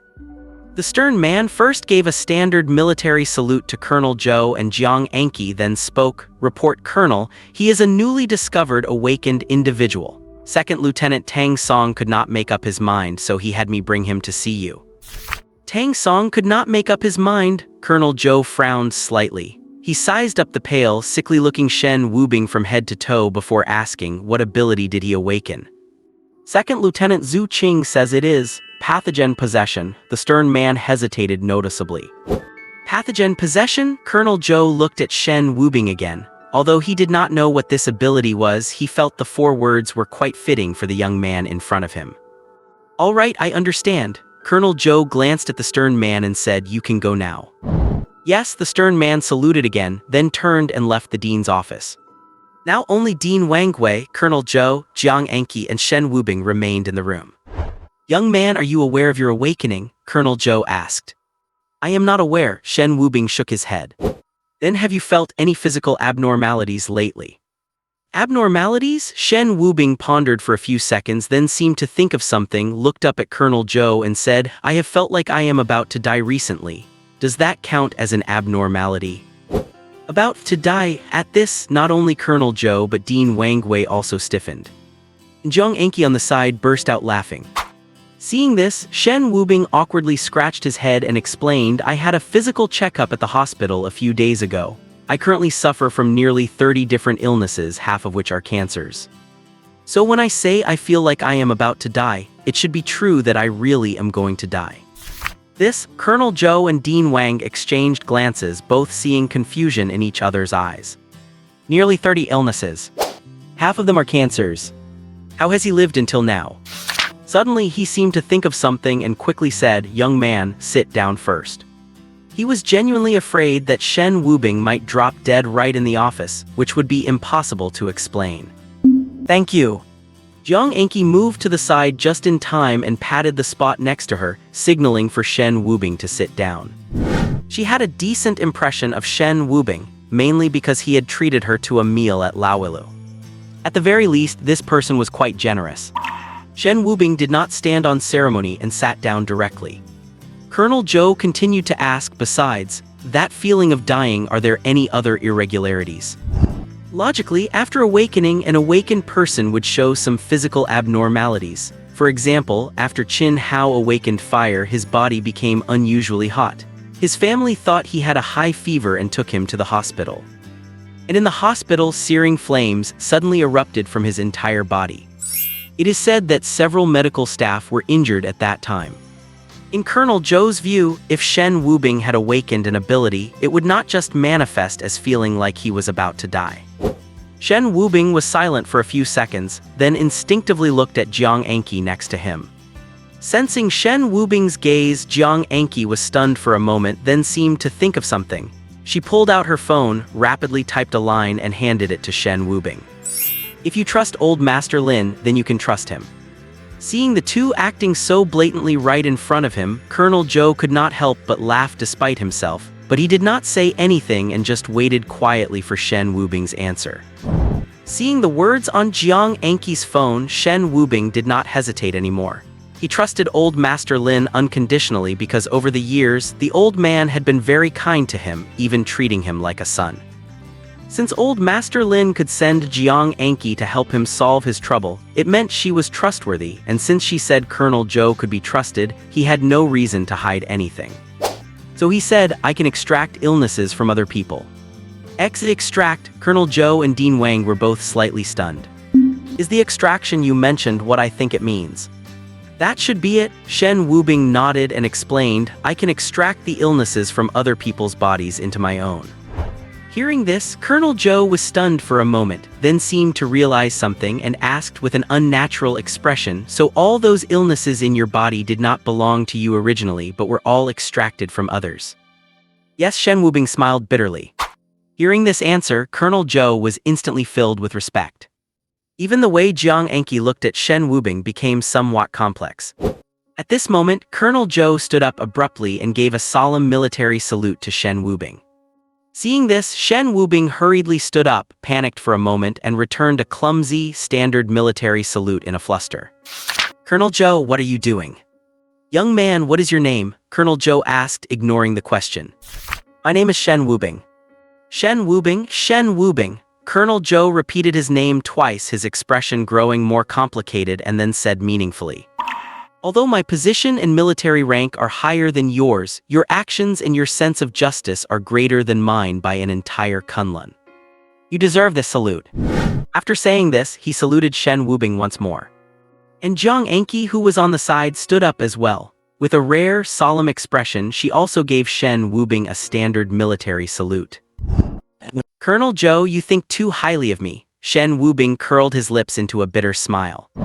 The first time I used absorb was when I was young and naive. I absorbed my mother's late-stage lung cancer. At that time, I did not know that so-called absorbing meant transferring someone else's illness to myself. Otherwise, I might not have done it. But you have nearly 30 types of illnesses on you, which means you have helped at least 20 people, Colonel Zhou said solemnly. That is equivalent to saving over 20 families. Colonel Zhou, you exaggerate. That was only because I knew I was dying soon, Shen Wubing said bluntly. He never considered himself a good person, because when he learned that he could not only absorb but also bestow, his first thought was to bestow all these diseases he carried onto others. But he did not consider himself a bad person either, because he never intended to harm anyone. In his heart, he had his own code of conduct. Su Qingqing betrayed him, so he returned the disease that originally belonged to her. As for whether she lived or died, that was up to her fate. As for Qin Hao, although he had joined Su Qingqing in insulting him, in Shen Wubing's view, the man did not deserve death. This is not some saintly behavior, just the normal logic of a normal person. So he first bestowed a hemorrhoid upon him as a minor punishment, and later, because Zai Yu stood up for him, he prepared to break one of his legs. No matter what, you have helped those people, Colonel Zhou nodded in appreciation and said, just by your humble nature of not claiming credit, you have already put many young people of your generation to shame. Shen Xinju shook his head with a bitter smile and said nothing more. The room fell into a brief silence until Colonel Zhou finally broke it. Your current physical state. He did not continue, but the meaning was clear. It seems now that I should not be dying after all. Since he trusted the other party, Shen Wubing did not intend to hide anything further. Although he had read many novel plots where protagonists hide their skills, letting others bully and insult them without ever revealing their true means. In his view, that was completely unnecessary. Since he had chosen to trust him, he would lay all his abilities on the table to secure the best possible treatment for himself. Because just a few days ago, I discovered that I can not only absorb other people's illnesses but also bestow my own onto others. Upon hearing this, all three people in the office were slightly shocked. Is this what it means to be plagued by disease? What a domineering ability! Shen Wubing's body can withstand 30 diseases without dying, but others certainly cannot. For instance, if someone were to fight Shen Wubing before they could even make a move, he could just throw cancer at them. Who could withstand that? In that case, Shen Wubing would become someone no one would dare to offend. That is correct, everyone. Because if you offend him and he decides to strike, you might not even notice it at all. Thinking of this, Colonel Zhou suddenly looked at Jiang Anki, who was standing to the side, and said, Anki, go notify Tang Song immediately. Shen Wubing's awakened ability must be kept confidential. You are not allowed to reveal it to anyone. Understood. Jiang Anki nodded, grabbed the briefcase beside her, put it on her back, and pushed the door open to leave the office. Then Colonel Zhou turned his gaze to Wang Wei. Dean Wang, please keep this matter confidential as well. Do not worry, I will not mention this to anyone, Wang Wei promised with a serious expression. Finally, Colonel Zhou's gaze fell back on Shen Wubing. You too, try to keep your awakening a secret. Shen Wubing nodded without saying anything else. Naturally, he would not tell others easily, but he had never wanted to hide too much from those he trusted, such as Zai Yu and the others. You said your physical condition has been feeling very poor lately, Colonel Zhou asked. Yes, a few days ago, I genuinely thought I was about to die. Colonel Zhou frowned and pondered for a few seconds before saying, I understand. I will arrange for experts from the Awakened Research Institute to meet with you soon so they can make the best assessment of your abilities, which will also allow you to better utilize and maximize your potential. Then I thank you, Colonel Zhou. After saying this, Shen Wubing began to cough violently. He hurriedly took a handkerchief from his pocket to cover his mouth. When he pulled it away, the pure white cloth was stained with specks of crimson like plum blossoms blooming in the snow. Seeing this, Colonel Zhou's face revealed a look of alarm. Shen Wubing waved his hand, forcing a smile. It is fine, I have long since grown used to it. I should not die in the short term. At these words, complex expressions appeared on the faces of Colonel Zhou and Dean Wang. Shen Wubing had been absorbing his mother's late-stage lung cancer since he was 12, meaning he had lived through nearly 10 years of torment. How on earth did he carry on? Wait, no. Colonel Zhou seemed to have suddenly realized something, his expression becoming incredibly vibrant. 12v12. He repeated it several times, then grabbed Shen Wubing's shoulder and asked excitedly, Shen Wubing, how old are you this year? Shen Wubing was a bit bewildered but still answered truthfully, I am 21. 21, 9 years ago. Colonel Zhou let go of Shen Wubing's shoulder and began to pace around the room. Colonel Zhou, what is wrong? Seeing the other man so agitated, Dean Wang asked in confusion. Dean Wang, Colonel Zhou turned to look at Wang Wei and asked, do you remember our country's first awakened individual? Of course I remember, it was the object control power 3 years ago. As he said this, Wang Wei also seemed to recall something and stopped, staring blankly at Shen Wubing, his eyes filled with shock. The first awakened individual appeared 3 years ago, yet Shen Wubing had already possessed the ability to absorb diseases 9 years ago. Does not that mean Shen Wubing was actually the first awakened person in the country?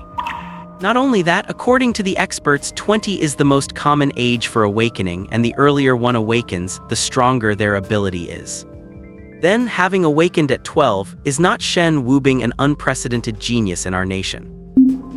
Colonel Zhou, Wang Wei grabbed the colonel's arm, his voice trembling as he said, you absolutely must keep this a secret. At this moment, Shen Wubing found the two of them somewhat comical. First it was Colonel Zhou asking Dean Wang to keep it secret, and now it was the other way around. It seems choosing to reveal his secret was the right move after all. Because in reality, people do not necessarily hate, frame, or even eliminate you just because you are exceptionally talented. Instead, there will be a group of people trying every possible way to protect you, even paving a path for you. You just need to follow it step by step and your future will be promising. Shen Wubing believed that if the incident with Qin Hao were to happen after today, he would not even need to call Old Master Lin. Colonel Zhou and Dean Wang would not let Qin Hao get away with it. As for that Su Changsheng, what was he worth in front of these two? As long as they said the word, there would be no place for Su Changsheng, whether in the Dao class or the law enforcement team. Wubing, since you are not feeling well, go back and get some rest. Unknowingly, Colonel Zhou's way of addressing Shen Wubing had become increasingly intimate. In 2 days, at this point, Colonel Zhou seemed to remember something and quickly corrected himself. No, tomorrow. Tomorrow I will have experts from the Awakened Research Institute come over to take a good look at your body. Thank you, Colonel Zhou. After expressing his gratitude, Shen Wubing left the dean's office.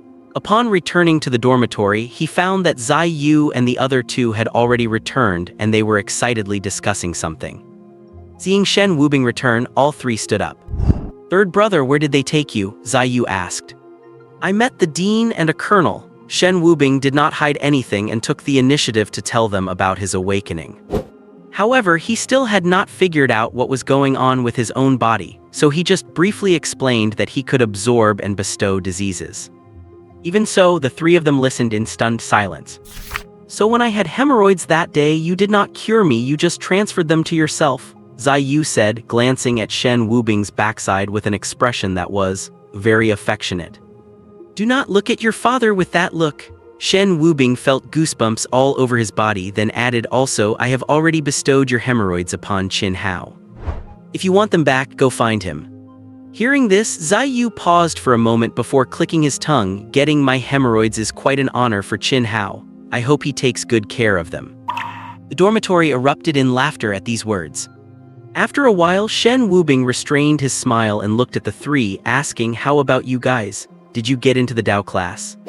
That goes without saying, Zai Yu said, looking smug. Even though none of us awakened, we are once-in-a-century cultivation geniuses. Shen Wubing did not believe a word of it, so he looked at Zhao Xiaodo beside him. Xiaodo, you tell me. Hey, what do you mean by that, third brother? You do not believe your big brother? Zai Yu was immediately unhappy. Shen Wubing ignored him and kept his eyes on Zhao Xiaodo. Among the four in the dorm, Zhao Xiaodo was the most honest. Although Kaiyan Meng was also a simple and honest person, he could not help but be influenced by Zai Yu dragging him out to play every day. Finally, Zhao Ziaodao spoke up. "Third brother, Boss Zai is not lying to you, we really were all selected for the Dao class." "Because you are once-in-a-century cultivation geniuses?" Shen Wubing asked skeptically. "Not exactly." Zhao Ziaodao scratched his head awkwardly and explained, "Actually, among the students who participated in the selection this time, at least 80% were selected for the Dao class." "So many?" Shen Wubing was slightly stunned. There were at least a few thousand people who participated in the selection this time, and that was just from their college and a few surrounding schools.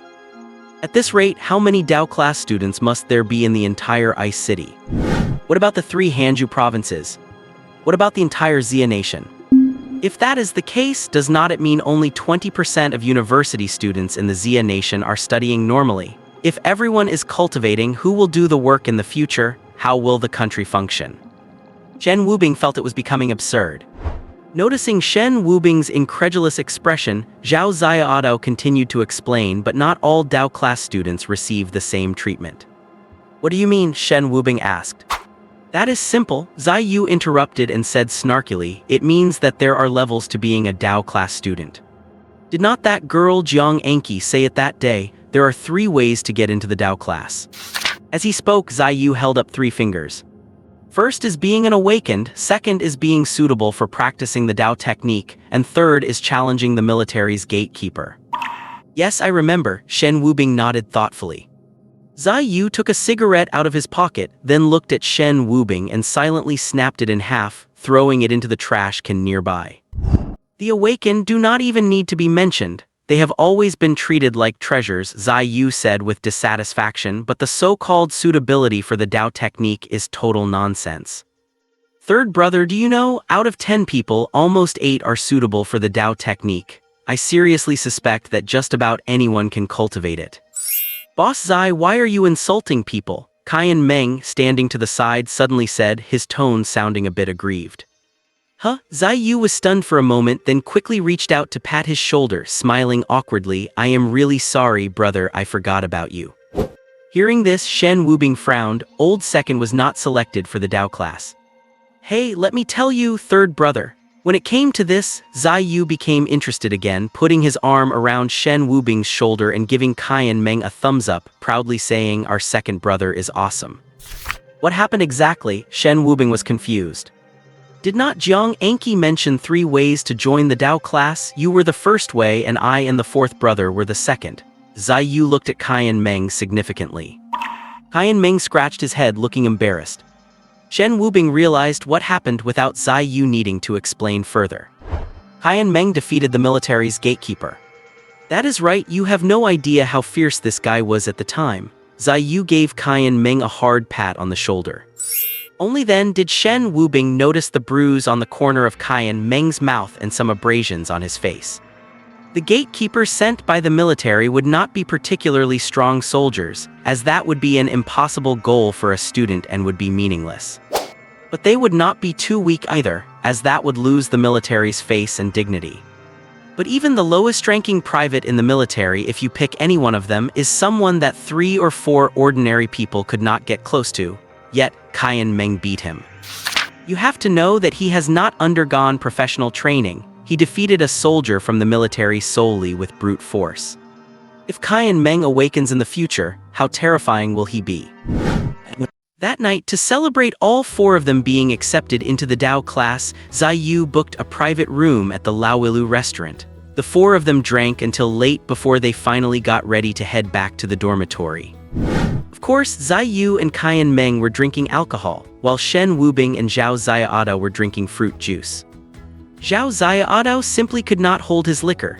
During their first group dinner as dorm mates, 1 sip of alcohol made him turn as red as Guan Yu, even his whole body flushed. As for Shen Wubing, given his current physical condition, a single glass of alcohol would likely finish him off, so no one dared to let him drink. Just as the 4 were about to leave, a commotion broke out outside, accompanied by faint sounds of cursing and a woman sobbing. "Our young master taking a liking to you is a blessing you have spent 8 lifetimes to earn. How dare you contact the enforcement team?" I am a student of the Dao class, you cannot do this. Shen Wubing and Zai Yu, who were just about to leave, stopped in their tracks at the same time, as both of them were very familiar with that voice. Lin Man, Shen Wubing asked tentatively. That is right, it is her. Zai Yu did not hesitate for a second and prepared to rush into the neighboring room. Just then a waiter grabbed Zai Yu's arm. Young Master Zai. Shen Wubing and the others had seen this waiter before. The last time they came, he had even greeted Zai Yu. What do you mean by this? Zai Yu smiled, then pointed toward the private room. Cannot you hear the noise coming from in there? So your Laowilu just ignores it when people are bullying a girl on your premises. Zai Yu's face turned dark and gloomy. Young Master Zai, it is not that we ignore it, it is that we cannot interfere. The waiter looked left and right, then whispered, there are important figures in there, people we cannot afford to offend. Hearing this, Zai Yu frowned, his expression turning serious. Is there anyone in this ice city that your Laowilu cannot afford to offend? Others might not know the background of the owner behind Laowilu, but the Zai family, as the local power in Ice City, knew it very well. Before Laowilu opened, that mysterious owner had come to the Zai family to pay his respects to 5th Master Zai. It was rumored that the man came from the capital and had some connections with the military. His businesses were spread across the country, with 7 Laowilu branches just in the 3 provinces of Hanju, and each one was the most luxurious hotel in the local area. If they could not afford to offend these people, in other words, the Zai family could not either. Young Master Zai, perhaps it is better to just let it go. It is not worth it, the waiter urged again. Zai Yu hung his head, pacing back and forth outside the room, while Shen Wubing remained silent, his expression heavy. He did not have much of a friendship with Lin Man. She had once spoken up for him and he had helped her remove her appendicitis, so they were even.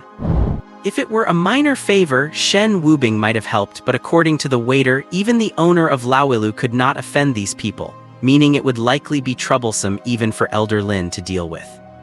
If he asked, Elder Lin would definitely help him unconditionally, but he did not want to bring unnecessary trouble to Elder Lin for Lin Man's sake. But if it were for Zai Yu, that would be a different story. Just then, the lewd laughter of men and the sound of Lin Man crying for help came from inside the room again. At that moment, Zai Yu could no longer suppress the rage in his heart.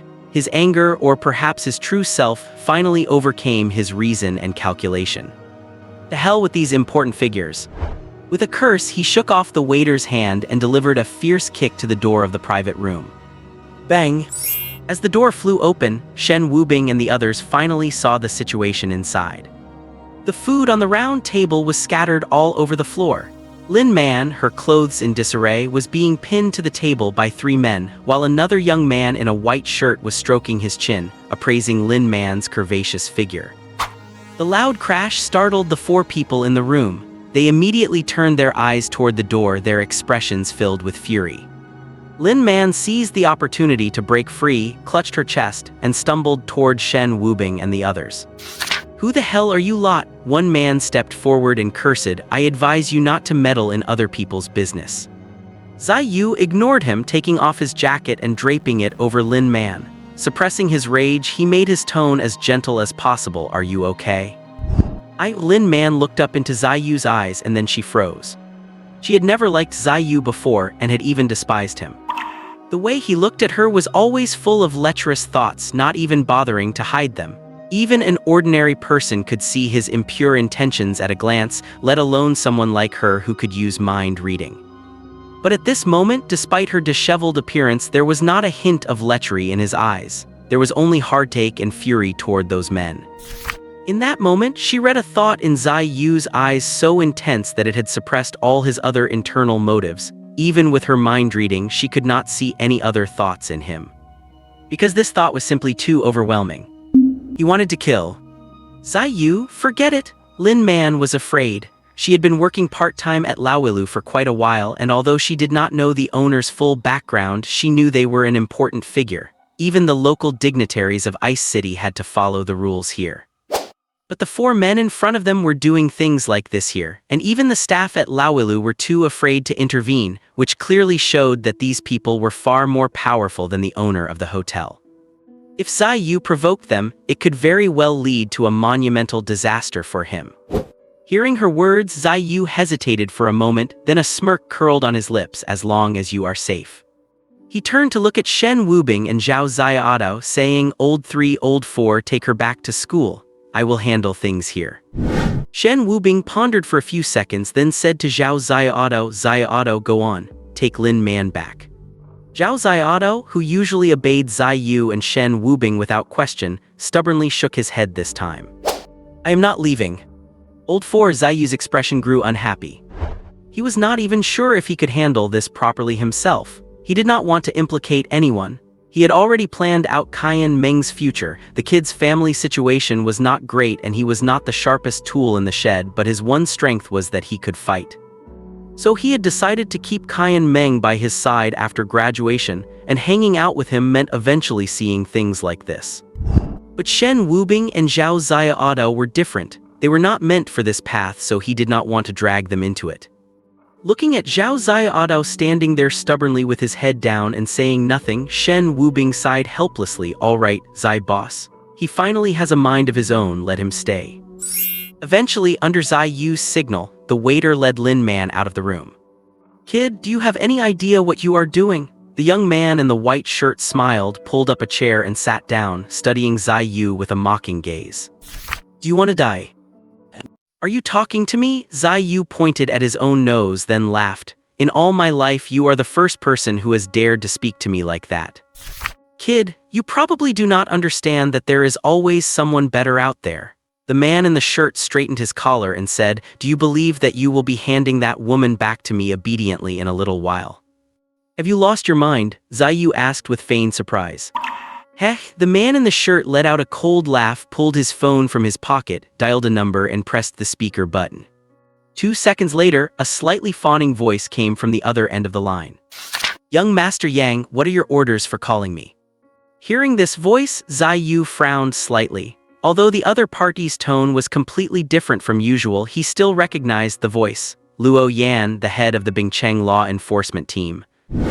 I am at the Laowilu restaurant now and have run into some trouble. Would you mind coming over yourself to take care of it? The man in the shirt appeared to be asking for an opinion, but his tone carried an undeniable air of authority. Wait a moment, young Master Yang, I will be there right away. After hanging up, the man in the shirt tossed his phone aside casually and looked at Zai Yu. Do you need to find some backup? Zai Yu did not answer. He remained silent for a few seconds in thought, then lifted his eyes to look at the man. Capital city surnamed Yang. What, you know me? A look of surprise appeared on the man's face. In a godforsaken place like the Han province, it is quite rare that someone actually knows who I am. Well, I do not know you personally, Zai Yu shook his head.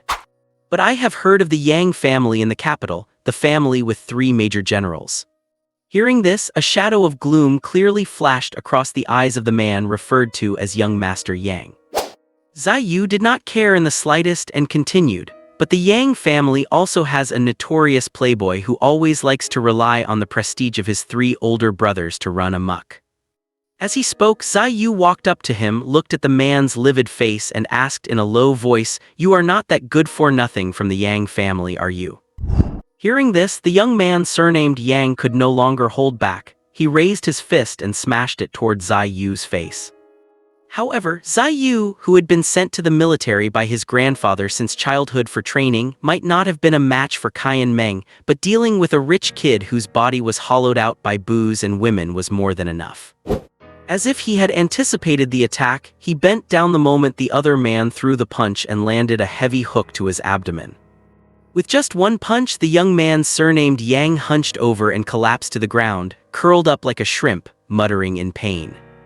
The other 3 people saw this and their expressions changed. 2 of them quickly stepped forward to help him up, while the third stood in front of him, staring straight at Zai Yu.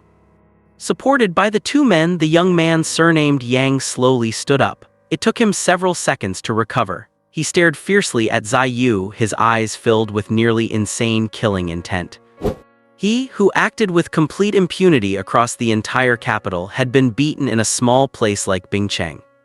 If this got out, people in the capital would laugh their heads off. Thinking of this, he spat out 3 vicious words, kill him. Hearing this, the burly man standing in front of Zai Yu did not hesitate at all and swung a punch directly at him. The punch was powerful and heavy. Zai Yu could even feel the wind generated by the strike blowing through his yellow hair. Seeing this, he quickly retreated, narrowly avoiding the blow. But the other man did not pause for a second, swinging a second punch. This time, Zai Yu had nowhere to hide. Just then, a tall figure stood in front of Zai Yu. Qian Meng also raised his fist and met the other man's strike. Clang! When their two fists collided, it actually made a sound like clashing metal. Immediately after, Qian Meng's massive body was forced backward, knocking down Zai Yu, who had been standing behind him. Seeing this, Shen Wubing's expression changed slightly. The other man looked sturdy, but he was smaller and thinner compared to Qian Meng. Yet such a body had actually unleashed such terrifying power. It was truly hard to believe. The man looked deeply at Qian Meng with a hint of surprise in his eyes, as if he could not believe that the other man's arm had not shattered after taking his punch. But it was only a slight surprise. His target was not Qian Meng but Zai Yu. He stepped over the fallen Qian Meng and arrived in front of Zai Yu. Zai Yu, having just been knocked over by Qian Meng's massive body, was a bit dizzy. He had barely stood up when he saw the burly man in front of him again. He took one look at Qian Meng, who was on the ground clutching his arm in pain, and then a bitter smile curled at the corners of his mouth. Impulsive after all. Although Zai Yu usually appeared playboy-like, arrogant, and extremely impulsive in his actions, in reality, he was a very cautious person. When he was young, the Zai family did not dominate Bingcheng alone. The city was full of all sorts of people and everyone acted like a king. As the largest organization at the time, the Zai family was inevitably targeted by many. Being the only son of the Zai family, Zai Yu had survived countless assassination attempts since he was a child. This fostered his cautious nature. For example, when he went to trouble Qinhao 2 days ago, he seemed impulsive, but he had contacted Tiger early on because he knew the other party was an awakened and was not confident he could defeat him alone. But this time, he was truly impulsive. Although Zai Yu was a womanizer, he never forced any woman. The thing he hated most in his life was men who forced themselves on women. Just as Zai Yu felt he could not escape death today, Shen Wubing covered his mouth with a handkerchief and walked to his side, smiled at him, and under Zai Yu's shocked gaze, stood in front of him. Old Third Yu, Zai Yu opened his mouth but his voice choked up. At this moment, he felt a bit of regret. Was it really worth it for the sake of Lin Man? Shen Wubing's pale face showed a carefree smile. He turned his head and said weakly, "It is not a big deal. We are brothers, we face it together." After finishing, he turned around, faced the burly man, and extended his hand. "My name is Shen Wubing." The burly man was slightly stunned, but seeing the sickly appearance of the man, he put away his fist and reached out to shake hands with Shen Wubing. "My name is Zhuang Lei." But the moment he finished speaking, he felt a sharp pain in his lower right abdomen. He quickly pulled his hand back and clutched his abdomen. "Zhuang Lei, what are you doing?" The young man surnamed Yang was annoyed by this and shouted, "Why are you not moving yet? Beat him to death for me. If anyone tries to stop you, kill them too, and I will take the consequences." "Young Master Yang, the man called Zhuang Lei clutched his abdomen, wanting to say something, but seeing the other man's grim expression, he eventually forced himself to stand straight and clenched his fists. Seeing this, Shen Wubing was somewhat surprised. What he had extracted from Lin Man was supposed to be acute appendicitis. Lin Man had struggled to even walk, and even Shen Wubing, accustomed to pain, had needed time to adapt after extracting it himself. Yet the man before him had not only suppressed the pain but was still capable of fighting. "It seems I have been too soft-hearted." Thinking of this, Shen Wubing's gaze turned cold. Shen Wubing quickly searched his mind for a disease that could incapacitate someone in a short time, and soon he selected one known as the immortal cancer. With that thought, Shen Wubing did not hesitate and stepped forward to throw a punch at him. To Zhuang Lei, this punch was full of openings and lacked any force. In that moment, over 100 ways to quickly take the other person down flashed through his mind. However, due to the pain in his abdomen, his reflexes were noticeably sluggish. Even so, he slightly dodged Shen Wubing's punch and delivered a blow to Shen Wubing's stomach. Just as his fist made contact with Shen Wubing endured the excruciating pain and unleashed his Bestow ability. The next second, Shen Wubing staggered back several steps, barely managing to stay upright with Zai Yu's support. Old third, are you okay? Zai Yu asked with a worried look. He knew Shen Wubing's physical condition all too well. Although he did not express much concern openly, he had frequently helped him contact hospitals in private. His father was obsessed with medical arts, and the Zai family owned hospitals all over Ice City. However, all the renowned doctors, after examining him, simply shook their heads in silence, stating they were powerless. Zhuang Lei's punch was something even Qian Meng could not withstand. Shen Wubing taking a hit like that would surely result in severe injury, if not death. Shen Wubing retched a few times, then shook his head. I am fine. Having said that, he looked up at Zhuang Lei opposite him. At the same time, Zhuang Lei felt an intense surge of pain on the right side of his face. It felt like being slashed by a blade, burned by fire, or struck by lightning. It was an unbearable pain, and in that moment, Zhuang Lei felt like death would be better than suffering. Cough, cough, cough. Shen Wubing coughed violently, his face turning even paler. Trigeminal neuralgia. This condition was one Shen Wubing had extracted from an old man about a year ago, when he saw him preparing to commit suicide by the river on his way to the hospital. After saving him, he learned the man suffered from trigeminal neuralgia, which the man described as a disease known as the immortal cancer. Every episode is accompanied by excruciating pain, recognized by the medical community as the world's #1 pain, exceeding even the pain of childbirth. Statistics show that 20 to 30% of those who commit suicide annually suffer from trigeminal neuralgia, which shows just how terrifying this disease is. Even Shen Wubing, who had been tormented by illness for a long time, took nearly half a month to adapt to this level of pain. That feeling was truly worse than death. Zhuang Lei bent over, clutching his face, the sudden, intense pain making him feel dizzy, and he no longer had any desire to continue the fight. Seeing this, a flash of confusion crossed Zai Yu's face. He turned to look at Shen Wubing, though he did not say anything. Meanwhile, the young Master Yang looked displeased. Zhuang Lei, what are you doing? Hurry up and finish him off. Because of the severe facial pain, Zhuang Lei could not even speak. Even opening his mouth slightly caused a strong tearing sensation. All he could do was clutch his face and wait for the pain to subside. Shen Wubing, also pale and weak, said, Boss Zai, do it now, do not drag this out. Although trigeminal neuralgia is unbearable, it does not usually last long. It can last from a few seconds to several minutes, but it can strike hundreds of times a day. So they had to completely incapacitate him before the pain faded. Hearing Shen Wubing, Zai Yu realized the situation and without hesitation rushed forward and landed a heavy blow on Zhuang Lei's temple. Zhuang Lei stumbled and fell. Zai Yu did not let up, grabbing a chair from the side and smashing it heavily against his head. By now, Zhuang Lei had no heart left to fight back. The pain Zai Yu inflicted was negligible compared to the pain in his face. He even wished the other man would just knock him unconscious.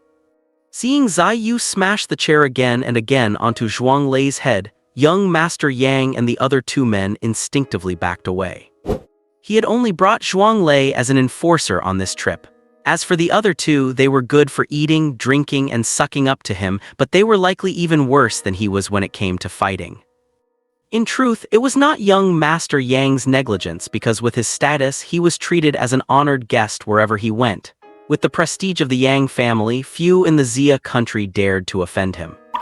And with Zhuang Lei around, few could ever hurt him, as Zhuang Lei was an awakened with the powerful Iron Fist ability.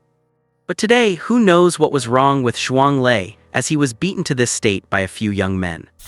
Half a minute later, Zai Yu threw the battered chair aside, panting. He looked down at the curled-up Zhuang Lei and laughed, damn, he is really tough. With that, Zai Yu wiped the blood from his hands and walked toward young Master Yang with a mocking smile. What are you doing? Young Master Yang pointed at Zai Yu, clearly having lost his earlier bravado. I am from the Kyoto Yang family. You dare touch me? Plus, the captain of your Ice City enforcement team will be here soon. You would better think carefully. The Kyoto Yang family, truly impressive. Zai Yu smiled and arched an eyebrow, but if I do not touch you now, will you let me off? Hearing this, before young Master Yang could speak, one of his men thought Zai Yu was backing down and scolded. Kneel down now and apologize to young Master Yang, then disable one of your own hands and young Master Yang will forgive you. Heh, Zai Yu laughed in anger, looking at the man as if he were a naive child. you really are looking for death." Having said that, he ignored the man and turned to young Master Yang. "Since I have offended you either way, I might as well offend you thoroughly, do not you think?" Young Master Yang wanted to say something but felt a searing, hot pain on his face. Snap! The sharp sound of the slap left the entire private room silent for several seconds. Even young Master Yang had not expected that the other party would actually dare to hit him, and with such a deeply insulting slap. Just then, a flurry of hurried footsteps echoed outside the private room. Before anyone could be seen, an anxious voice rang out from the doorway. "Young Master Yang, young Master Yang."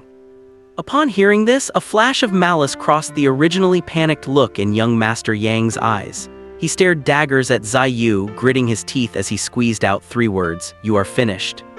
"Is that so?" Zai Yu chuckled unfazed. "Young Master Yang, are you all right?" At that moment, a slightly stout figure squeezed through the crowd. The sweat on his forehead showed he had rushed over in a hurry. "Captain Luo, I have long heard that the people of Ice City are tough and unruly, but I never expected them to be this lawless. I was just here for a meal and I actually ended up getting slapped," young Master Yang said sarcastically. Hearing this, Luo Yan's face drained of color. The young son of the Kyoto Yang family was actually slapped in Ice City. If they decided to pursue this, his position as the head of the enforcement team would likely be over. Thinking of this, he quickly spoke up, "Young Master Yang, who hit you? I will deal with this severely immediately." Young Master Yang tilted his chin toward where Zai Yu was standing, but said nothing. Zai Yu had been standing facing young Master Yang the whole time, and from Luo Yan's position he could only see Zai Yu's back. Without the slightest hesitation, he ordered, "Men, seize this audacious criminal and take him back. I want to interrogate him personally." Immediately after, he glanced up at young Master Yang. Seeing that the other party was not satisfied, he turned his head to look at Shen Wubing and the others, adding, "Take his accomplices along as well." Hearing this, young Master Yang finally nodded in satisfaction. He had witnessed Shen Wubing's actions just now. He knew exactly what kind of strength Zhuang Lei had. Both times Zhuang Lei had trouble, it was after touching Shen Wubing. The first time was after shaking hands with him. And the second time, although Shen Wubing did not touch Zhuang Lei had touched him.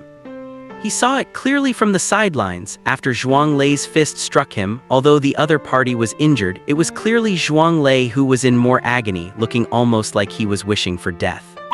He suspected that the guy might be an awakened. Though the ability was unknown, being able to defeat Zhuang Lei meant it certainly was not weak, and with such an unpredictable method, it might even be a B-rank ability. Just as the enforcement team was about to move in on Zai Yu and the others, he finally turned around slowly, looking at Luo Yan with a cold expression. "Captain Luo really has quite the official authority." Luo Yan paused slightly. When he saw that the person who had been standing with his back to him was Zai Yu, the fawning smile that had been on his face instantly froze.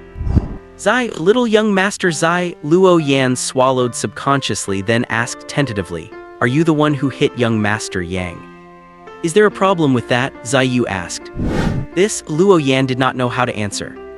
If he said there was a problem, it was obvious he would be opposing Zai Yu, and he could not afford to provoke the Zai family behind him. But if he said there was no problem, where would that leave young Master Yang's reputation?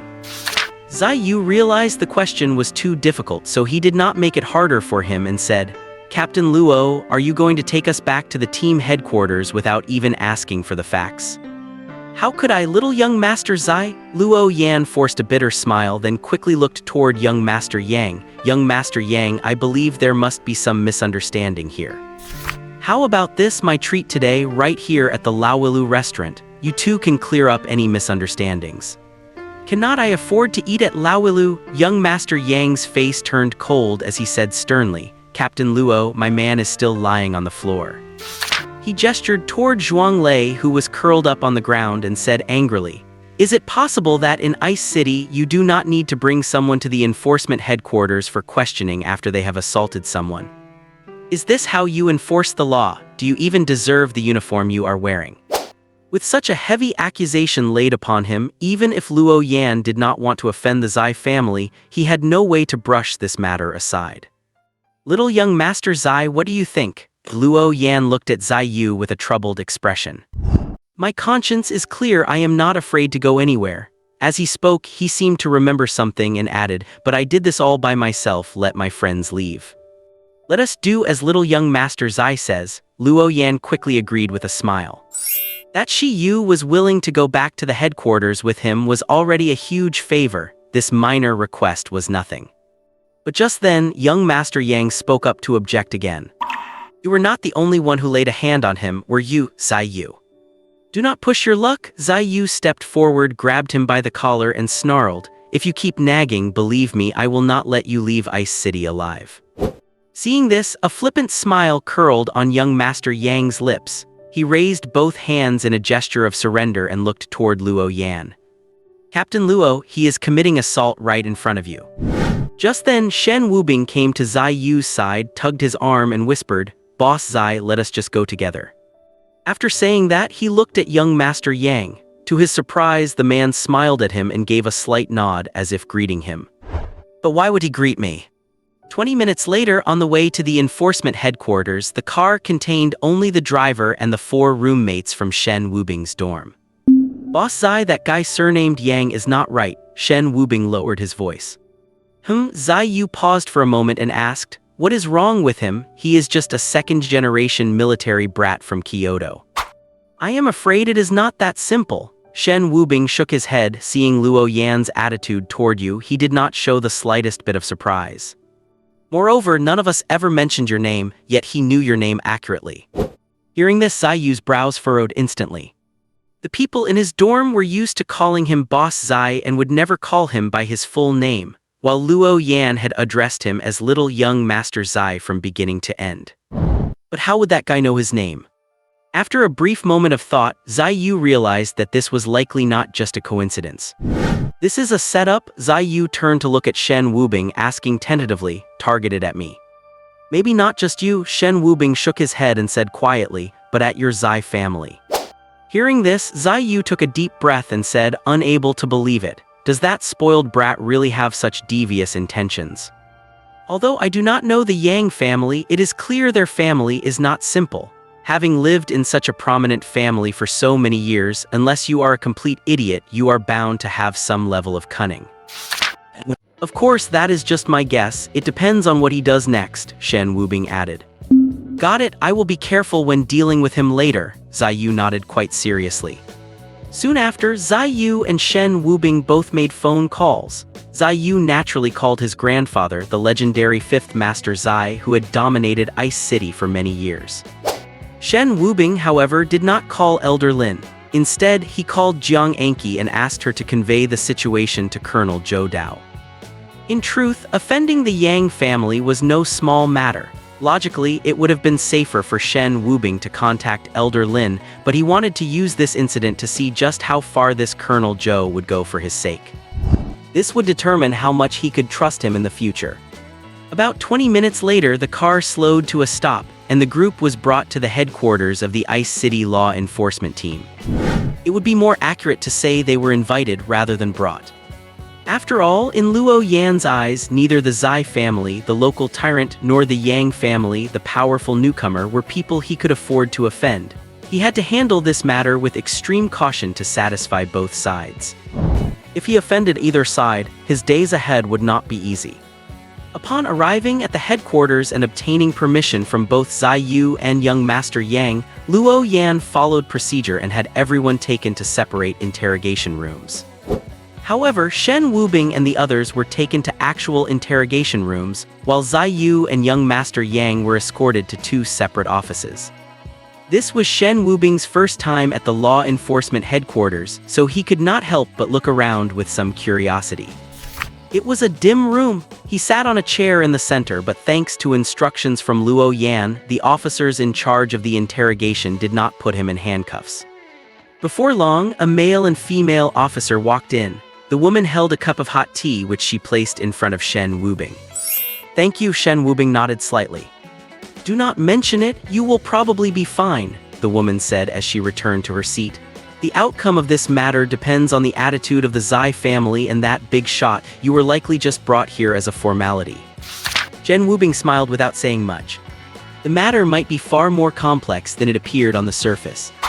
And for some reason, Shen Wubing felt that the young man named Yang was not just some spoiled brat, he might actually be deeply calculating. And so, the three of them sat in the interrogation room, staring at each other for nearly 10 minutes without any intention of starting the questioning. 10 minutes later, the door opened. Upon seeing who it was, Shen Wubing's gaze narrowed slightly. The person who entered was not Zhou Dao, nor was it someone from the Zai family. It was that young man surnamed Yang. "Your captain wants you two to step out for a moment," young Master Yang told the two officers. The two were clearly stunned, but they eventually walked out of the room. As she left, the woman cast a look of pity toward Shen Wubing. In her view, the power struggle above must have already been decided. The fact that the Yang person came instead of the Zai person said it all. Watching the interrogation room door close again, the young man named Yang curled his lips into a slight smile. He looked at Shen Wubing and said, "The matter is settled. As Zai Wu's only grandson, Zai Yu is someone I have to give face to, but as for you lot." He trailed off, staring meaningfully into Shen Wubing's eyes. "Young Master Yang, are you treating me like a 3-year-old? Shen Wubing smiled helplessly. Oh, Yang looked surprised. "What makes you say that?" "First of all, I know what kind of person Zai Yu is better than you do," Shen Wubing began. "Secondly, all of us have already passed the screening for the Dao class and will be reporting there tomorrow. Even if you want to touch us, it will not be as simple as just saying a few words." "Interesting," young Master Yang smiled, appearing even more interested in Shen Wubing. "Let me introduce myself, Yang Zio from the Kyoto Yang family." His expression turned more serious. Shen Wubing glanced at him. Not knowing what the other man was up to, he replied in a flat tone, "Shen Wubing." "Shen Wubing," Yang Zio repeated, then nodded with satisfaction. "A good name. If you have something to say, young Master Yang, please get to the point." Shen Wubing coughed twice and said weakly, "My health is not great, I cannot spend too long chatting with you here." "Fine," Yang Zio sat down on the opposite chair and said, "Then I will be brief. Do you know why the Dao class suddenly started a full-scale recruitment?" Shen Wubing was stunned by this abrupt question. He had thought the man was just staging this whole scene to deal with the Zai family, and that he only brought him in to get at Zai Yu. But now it seemed the man's goal was far from that simple. Seeing that Shen Wubing did not answer, Yang Zio was not annoyed. He continued, "A month ago, a city in the United States suffered a terrorist attack. According to reliable reports, the attackers numbered only 10, yet they caused hundreds of casualties. In a place like the United States, that is hardly news," Shen Wubing said weakly. "They attacked that city's law enforcement headquarters and they only had 3 guns. Yang Zio held up 3 fingers and waved them before Shen Wubing's eyes. Hearing this, Shen Wubing frowned. 10 people with 3 guns attacking a law enforcement headquarters and causing hundreds of casualties. That was simply impossible unless... Exactly, Yang Zio seemed to know what Shen Wubing was thinking and interrupted his train of thought, explaining, all 10 of them were awakeners. And they all possessed powerful awakened abilities. Seeing Shen Wubing fall silent again, Yang Zio continued on his own. Last week, in a small county in Yunnan province, there was a bank robbery. There was only one perpetrator. Last week, in a small county in Yunnan province, there was a bank robbery. There was only one perpetrator. Surveillance footage showed that the person did not carry any tools but managed to cut open an ATM and took off with over 70,000 yuan inside. And there is more. Yang Zio listed several cases in one breath, every one of them committed by an awakener. After listening, Shen Wubing was silent for a while before asking, "Why are you telling me all this?" "I am not done yet." Yang Zio held up a hand to interrupt Shen Wubing and continued. "According to reliable intelligence, there are now many awakener organizations both at home and abroad. According to reliable intelligence, there are now many awakener organizations both at home and abroad. Some countries with weaker military power have already seen their regimes become unstable. Let us put aside the foreign ones for now. Just within our borders, I know of 3 awakener organizations." He paused for a moment before continuing. "The first one is the poker organization. The first one is the poker organization. They are the largest drug trafficking group in the country. 70% of the narcotics in the country come from them. Since Awakeners appeared 3 years ago, their leader has been frantically recruiting them to work for them, with compensation more generous than you could imagine. The military has sent troops to surround and suppress them many times, but because they cannot find their headquarters, they only ever manage to wipe out small hideouts which soon spring back to life. They have also tried planting undercover agents, but every single one of them has been discovered. You know what happens to discovered moles, right? Do you know why none of those undercover agents have succeeded? Why? Shen Wubing felt a flicker of curiosity. Because the poker organization has someone with the ability to read minds. You do not need me to explain the ability to read minds, right? Yang Xiao took a pack of cigarettes out of his pocket, pulled one out and handed it to Shen Wubing. I have late-stage lung cancer, so I cannot smoke. Shen Wubing shook his head. Yang Xiao was visibly stunned for a moment. After a while, he pulled the cigarette back with a look of surprise, then took the one he already had in his mouth out without lighting it. Lung cancer, and it is late stage. Yang Xiao felt this was absurd. It is fine, I will not die from it. Shen Wubing shook his head. Not dying from late-stage lung cancer, Yang Xiao felt it was even more absurd. But once he thought about how the person in front of him was likely an awakened one with powerful abilities, he felt relieved. Keep talking. Shen Wubing also became a bit interested in what Yang Xiao was saying, as this was a field he had never been exposed to before. Yang Xiao stared at Shen Wubing with interest for a few seconds before continuing. Because of that mind-reading ability, the military has never been able to do anything about the poker organization. They have been getting more and more arrogant, and the amount of drugs confiscated in the market over the past 2 years is more than 30% higher than in previous years. Does not the military have mind readers too? Shen Wubing was a bit puzzled. He had not met many awakened ones, but he knew Lin Man, who was a mind reader. Surely mind reading is not such a rare ability. They certainly do have them. Yang Xiao smiled helplessly and explained, the military has tried to read the minds of the drug dealers they have captured, but they did not know anything and did not even know the poker organization existed. Have not they caught a single member from inside the poker organization all these years? Shen Wubing asked. They have, and more than one. Yang Xiao shook his head helplessly, but the first thing they do before being captured is to blind themselves. Upon hearing this, Shen Wubing nodded in realization. Mind reading requires eye contact to function, but what if the target is blind? After a few seconds of silence, Yang Xiao continued, the second organization is called the Wolf Alliance. Actually, it is just a criminal gang. The military and local law enforcement have already targeted them, but they have not gathered solid evidence yet. I believe it will not be long before they cease to exist. As for this third organization, Yang Xiao's expression became complicated, as if he did not know how to describe it. After struggling for a while, he spoke slowly. This organization is called Beiqiadeng. Hearing the name Beiqiadeng, Shen Wubing's pupils shrank, but he quickly returned to a normal expression. This organization is extremely mysterious, and their style of doing things is very strange. They do not have many members, but they are mysterious and powerful. Most importantly, they are just very weird. This time, Shen Wubing did not keep questioning him, appearing as if he did not care much about the Beiqiadeng organization. Seeing Shen Wubing's expression, Yang Xiao said, do not underestimate this organization. A big reason why I came to Ice City this time is for Beiqiadeng. Hearing this, Shen Wubing's heart skipped a beat, but he asked with feigned indifference, is Beiqiadeng so powerful that it could make young Master Yang travel all the way from the capital to Ice City? Their power exceeds our understanding. Yang Xiao shook his head as if recalling something. After a long while, he slowly began to speak. About a week ago, my mother contracted a strange illness. We went to many hospitals, but no one could cure it. Finally, after asking around, I heard there was an reclusive divine doctor who was very good at treating this kind of condition. But when I arrived, I heard that the person had been taken away by people from Beiqiadeng, so I sent people to pursue them.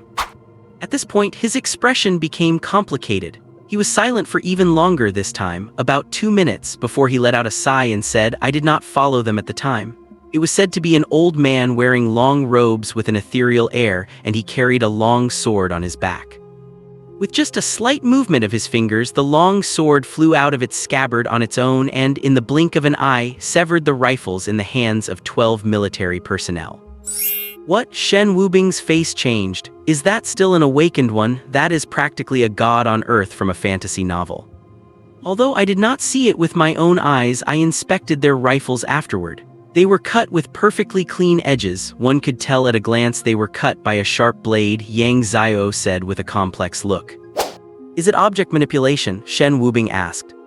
I do not know. Yang Xiao shook his head, but if it is object manipulation, their control over the ability is truly terrifying. After saying this, the interrogation room fell into silence again, both of them lost in their own thoughts. Yang Xiao was thinking about how he could meet that person again. Meanwhile, Shen Wubing was not as calm inside as he appeared on the surface. Originally, he thought the beiqiaoteng that old Master Lin created was just a group of patients or medical practitioners. Now why is there a divine old man who can control swords? That is not even the point. The point is this even allowed in the Xia Kingdom? Would not the military just wipe out beiqiaoteng while they are at it when they finish dealing with the Wolf Alliance and the poker organization? Would not I, their nominal leader, be an innocent victim in that case? Just then, Yang Xiao spoke again, interrupting Shen Wubing's thoughts. I have said so much, what do you think? Me? Shen Wubing was slightly stunned, then shook his head. I do not have any thoughts. These things do not seem to have anything to do with me. Then I will get straight to the point. Yang Xiao sat up straight and said quite seriously, I want to form an awakened organization. Are you interested in joining me? Form an awakened organization? Shen Wubing felt slightly surprised. Does the military allow the private formation of awakened organizations? This kind of thing cannot be stopped. The corners of Yang Xiao's mouth rose slightly as he said, returning to the initial question, do you know why the military is having Daoban recruit openly? Is not it because of the Dao technique? Shen Wubing asked in return. Upon hearing these words, Yang Xiao paused, then seemed to realize something and said, it seems the Zai family's status in Ice City is indeed not simple if they even know about the Dao technique. Shen Wubing did not explain further. Yang Xiao continued, the Dao technique is only one aspect. The most important reason is that from now on, both domestically and internationally, many awakened organizations will emerge, and the military needs to set up its own dedicated awakened organizations to respond. So that is how it is, Shen Wubing nodded thoughtfully. So will you consider it? Yang Xiao looked at Shen Wubing with a faint smile on his face. Why me? Shen Wubing asked. Because your ability is something I have never seen before. Yang Xiao's expression suddenly turned serious and he asked earnestly, can you tell me what the name of your awakened ability is? Shen Wubing looked at him with a complex expression, his brows furrowing instinctively. This Yang Xiao was indeed just as he had suspected. The reputation of him being a playboy was either a rumor or something he intentionally showed to others. Possessed by the plague demon. After hesitating for a few seconds, Shen Wubing revealed the name of his awakened ability. Possessed by the plague demon, Yang Xiao paused for a moment, looked Shen Wubing over again and nodded, it certainly fits your temperament. Shen Wubing did not explain his ability further but looked at him earnestly and said, compared to you, I would rather trust the military department, so I will not join you. Yang Xiao stared at Shen Wubing meaningfully for a long while before smiling and saying, all right, I understand.